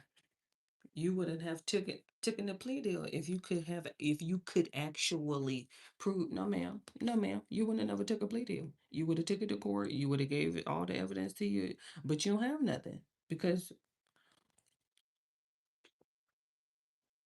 what is there? Stop wasting my time. Listen, let me see how this gonna end. guilty. Devin accused the state and Henderson investigators of manipulating the evidence against her and twisting the truth. Where? How? Being manipulated and altered, deleted things is wrong. Deleted things. Do it. And they There she go. Look. know that the things are altered. People are guilty. Mr. Michael, you are not to address.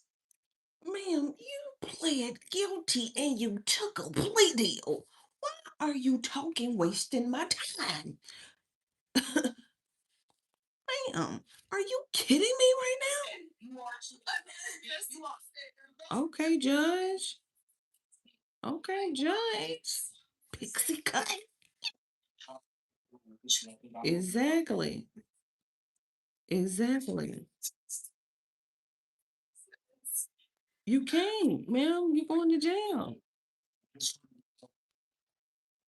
I completely agree. Oh, let's go to trial. He's From the driving sticks. Oh no, she didn't blow it. Damn. I was trying to figure out why we had so much time left. Oh no, she didn't blow her play deal. Oh my God, why would you? See, that's what I was trying to understand. I'm like, why are you talking? What is this? What? Oh no. Oh no. Let me. And you understand that he's going to driving sticks on an open letter. Exactly. Look, you need to talk to your lawyer. She didn't listen to anything I said. What I'm saying, do you want to go to trial? Withdraw your plea and go to trial. She said yes.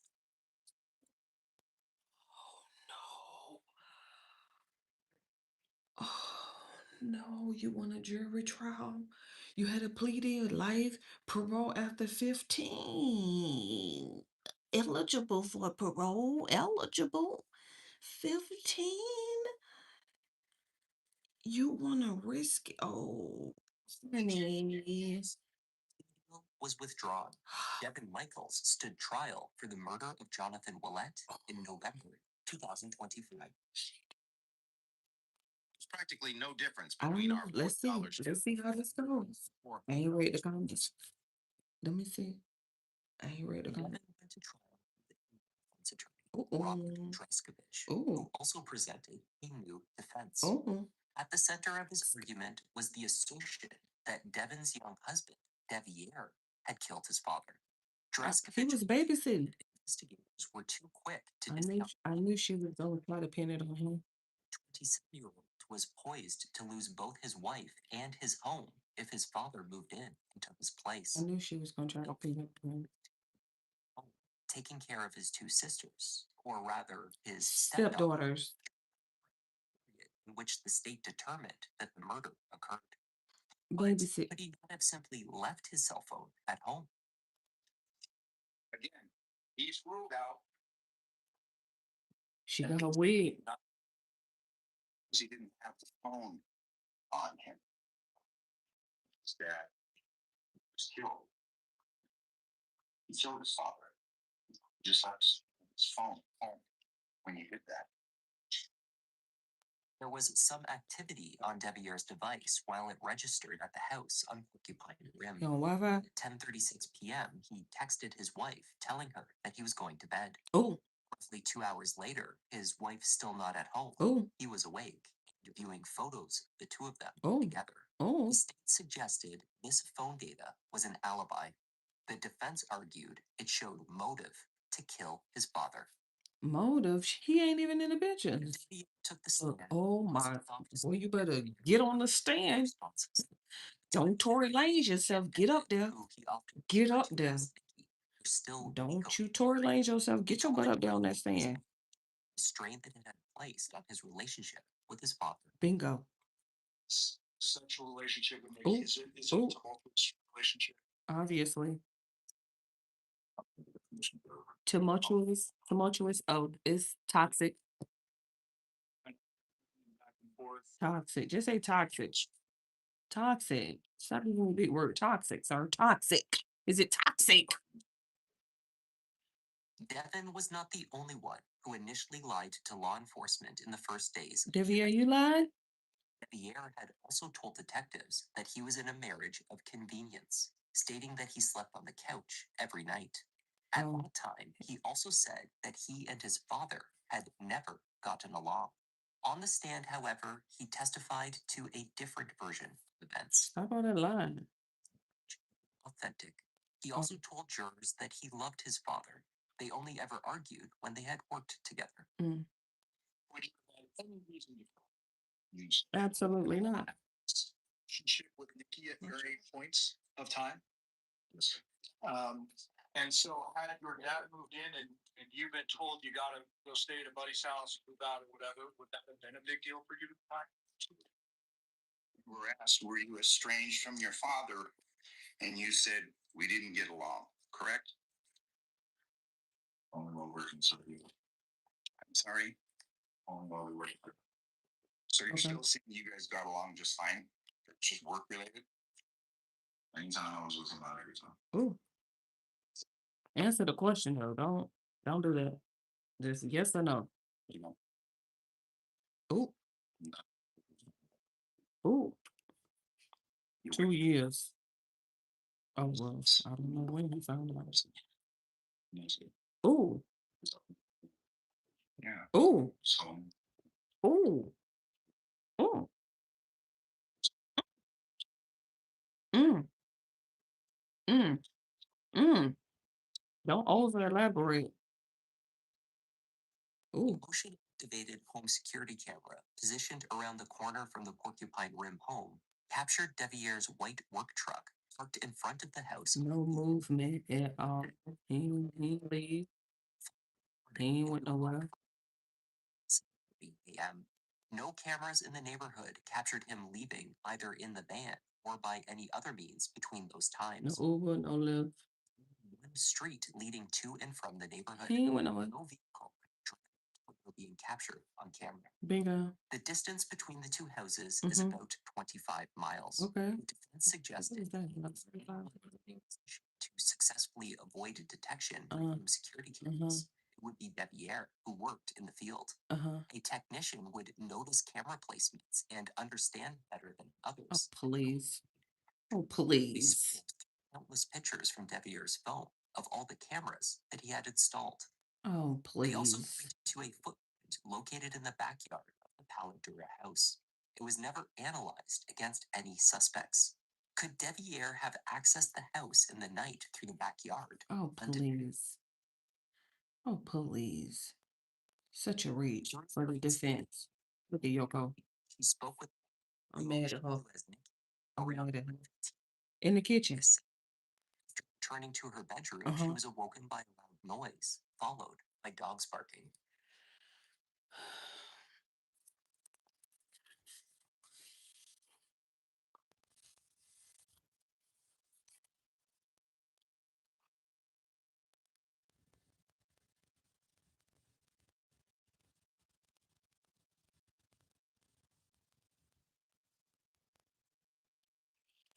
It's that deceit for me.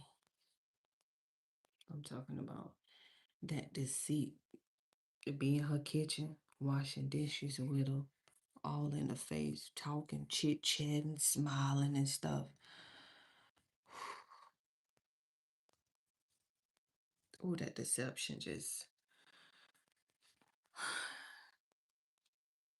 She estimated that was at roughly 2 a.m. Yeah, though she finna leave. previously told police, as well as the grand jury, that she believed the noises she heard had been later, closer to 3 a.m., which would have been outside of the window of time. After for she, after... Oh, because he was gone, right?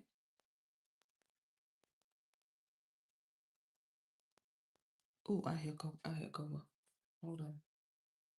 Pause. Let me cut the camera off because I don't need nobody to be. Let me go get Cole because he up out here. Doggone Kevin got me. Let me go get him.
Oh,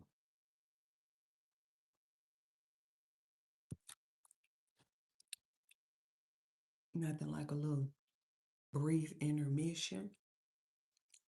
Testified that he had been using a butcher knife to prepare dog food on the afternoon of August 6th. The next day, the knife was missing. Look, see what I mean? Now the excuse me. Now the butcher knife is missing. Where is that? Where is that? Where the butcher knife at? It was never found. Mm-hmm.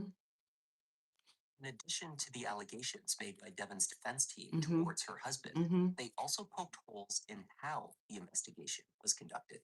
Nearly every witness who had attended the crime scene testified that there was far less blood than they would have anticipated seeing, For given the decapitation. nature of John's Mhm. injuries. Mhm. That a power tool had been used and there was no spatter anywhere on Right.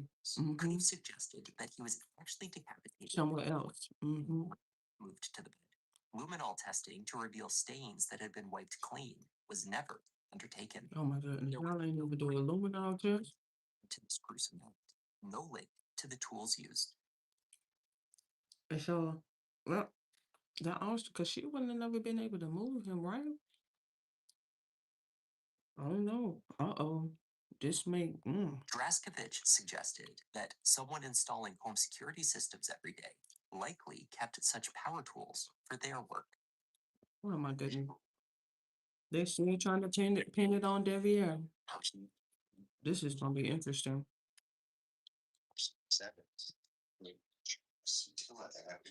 She was involved in the application. She didn't do it. Try and paint her as this devious, manipulative, conniving temptress. But think about it. The flip side, 19-year-olds.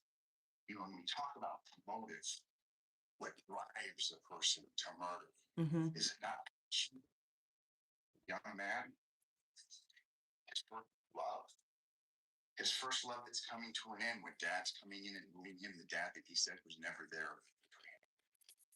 When it came time for the state to close its case, Mhm. prosecutor John Gordani told the jury that it was time to shift the focus back towards reality. Right. That there was an overwhelming amount of evidence that Devin Michaels had committed this murder and everything that followed.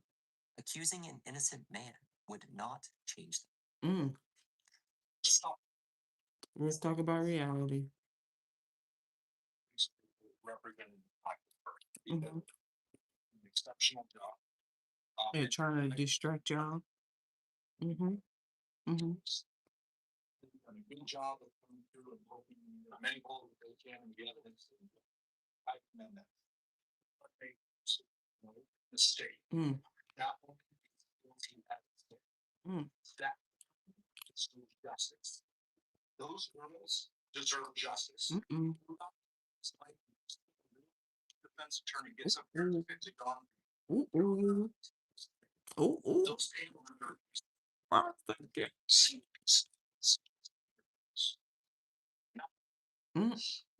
Not on. Right. Right. Right. Was taken advantage. Mm-hmm. Much older than Devier. He's a young knucklehead. Manipulated. No disrespect, but that guy's not a criminal mastermind. He's not. Cameras. He had left his phone behind because he was thinking ahead to what he was going to do. Mm-hmm. He didn't have his phone to contact anyone. There's no Uber notifications or pickups or No anything Uber. suggested. I said that. Mm-hmm. So who did you contact and when? To get it right there. It's undeniable. There were gaps in the case. Obviously. It was missing evidence, no specified cause of death. Mm-hmm. Nonetheless, the bloody cell phone alone was enough to prove. Oh, that was enough. And it was in New York. You dropped it. Right, there's a missing head. Mm-hmm. There's a missing murder. Mm-hmm. There's missing words. No doubt. But that ain't no missing suspect. Reality. Mhm. Just because she ditched the head, Uh-huh. and therefore the doctors can't confidently say what injury did it, Mhm. does that mean she gets a reward? Like, does she get to benefit? Not a reward. Mm. Does that mean we can't convict her of murder? Well, of course not. Right. Except for up here. The phone left at 2:04 with a droplet of blood on it. That means the murder happened before 2:04. Mm. Mm-hmm. Mm. My kids stole my phone and spent.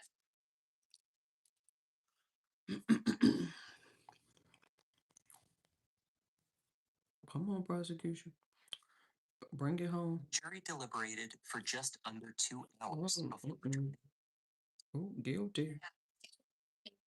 Devin Jade Michaels, aka Devin Millette, aka Nikki Fairchild, aka Tracy Baker, aka Tracy Nicole Tavares, defendant. Case number C-23-377 She 239. running through it. She running through it. Find the defendant. Guilty. Murder with use of a deadly weapon. Guilty. Guilty. Yes, ma'am. 2025. Sorry. You blew your plea deal, honey. You blew your plea deal. After refusing her plea deal, Devin Michaels was granted her wish to make her case for innocence in front of a jury. And blew it. She never testified. Exactly. Evidence that she That was my. I'm like, Devier even got on the stand. You did all that, and you didn't even get on the stand. The profession, and God, you blew your plea deal. claimed would prove her innocence was never produced. Exactly, because she didn't. Has set the sentencing date for January 8th, 2026. Ooh. She faces 51 years to life in prison. Hey, John. How do I have so much drive or energy? So I told him, man, kids, happiness, you gotta do something you like to do. Right. Work. Right. Oh. Oh. Oh. Mm. Mm. Mm. Stop cussing.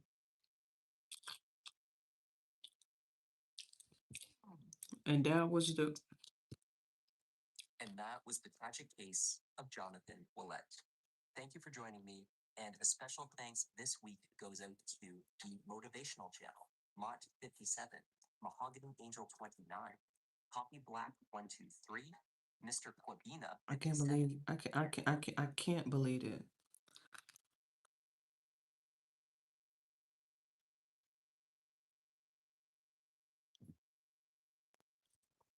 I can't believe that she did that. And the fact that you blew your plea deal. What was, ma'am, what you took a plea deal for?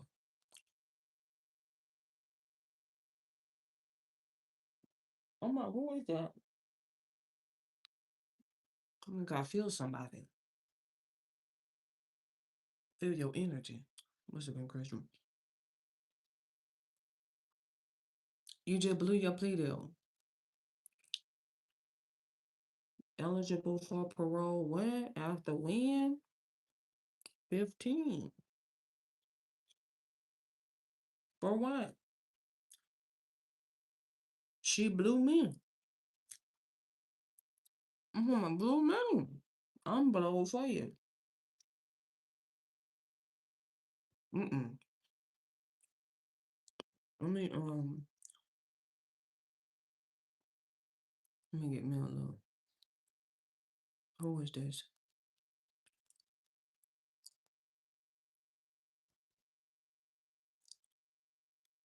Let me balance myself because she had worked me up. She had worked me all of my blood pressure.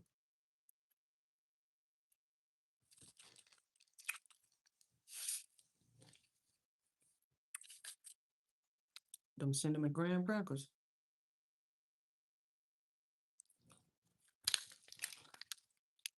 Child.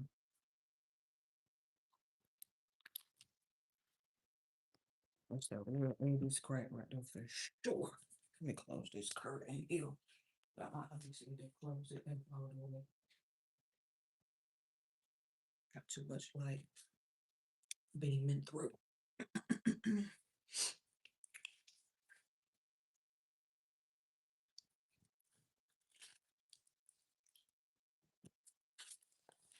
I'm wrapping it up. I'm wrapping it up. Remember, I gotta reread. What was that? Dear Universe. I'll read it again. Who is that? Who is that? Madeline. Hello. I just dropped my top. Just finished watching the video. What are you doing? I just spoke to Facebook and Oh, this time. I want to see the light on your okay. Well, go and lay back down. Bye. Bye. Oh, come and say hello. You could have said, I said you could have came and said hello. Okay. And let's say hello since you're here. Hello. What's your name? Madeline. No. Hello, Madeline. I think I was about to get ready to finish charging this. There's a clip. Oh, that's the video. I know, right? That's why I said I'm wrapping it up. I was watching the video, that's why. That's why I said I'm gonna wrap it up. I'm opening it up now. this is so crazy.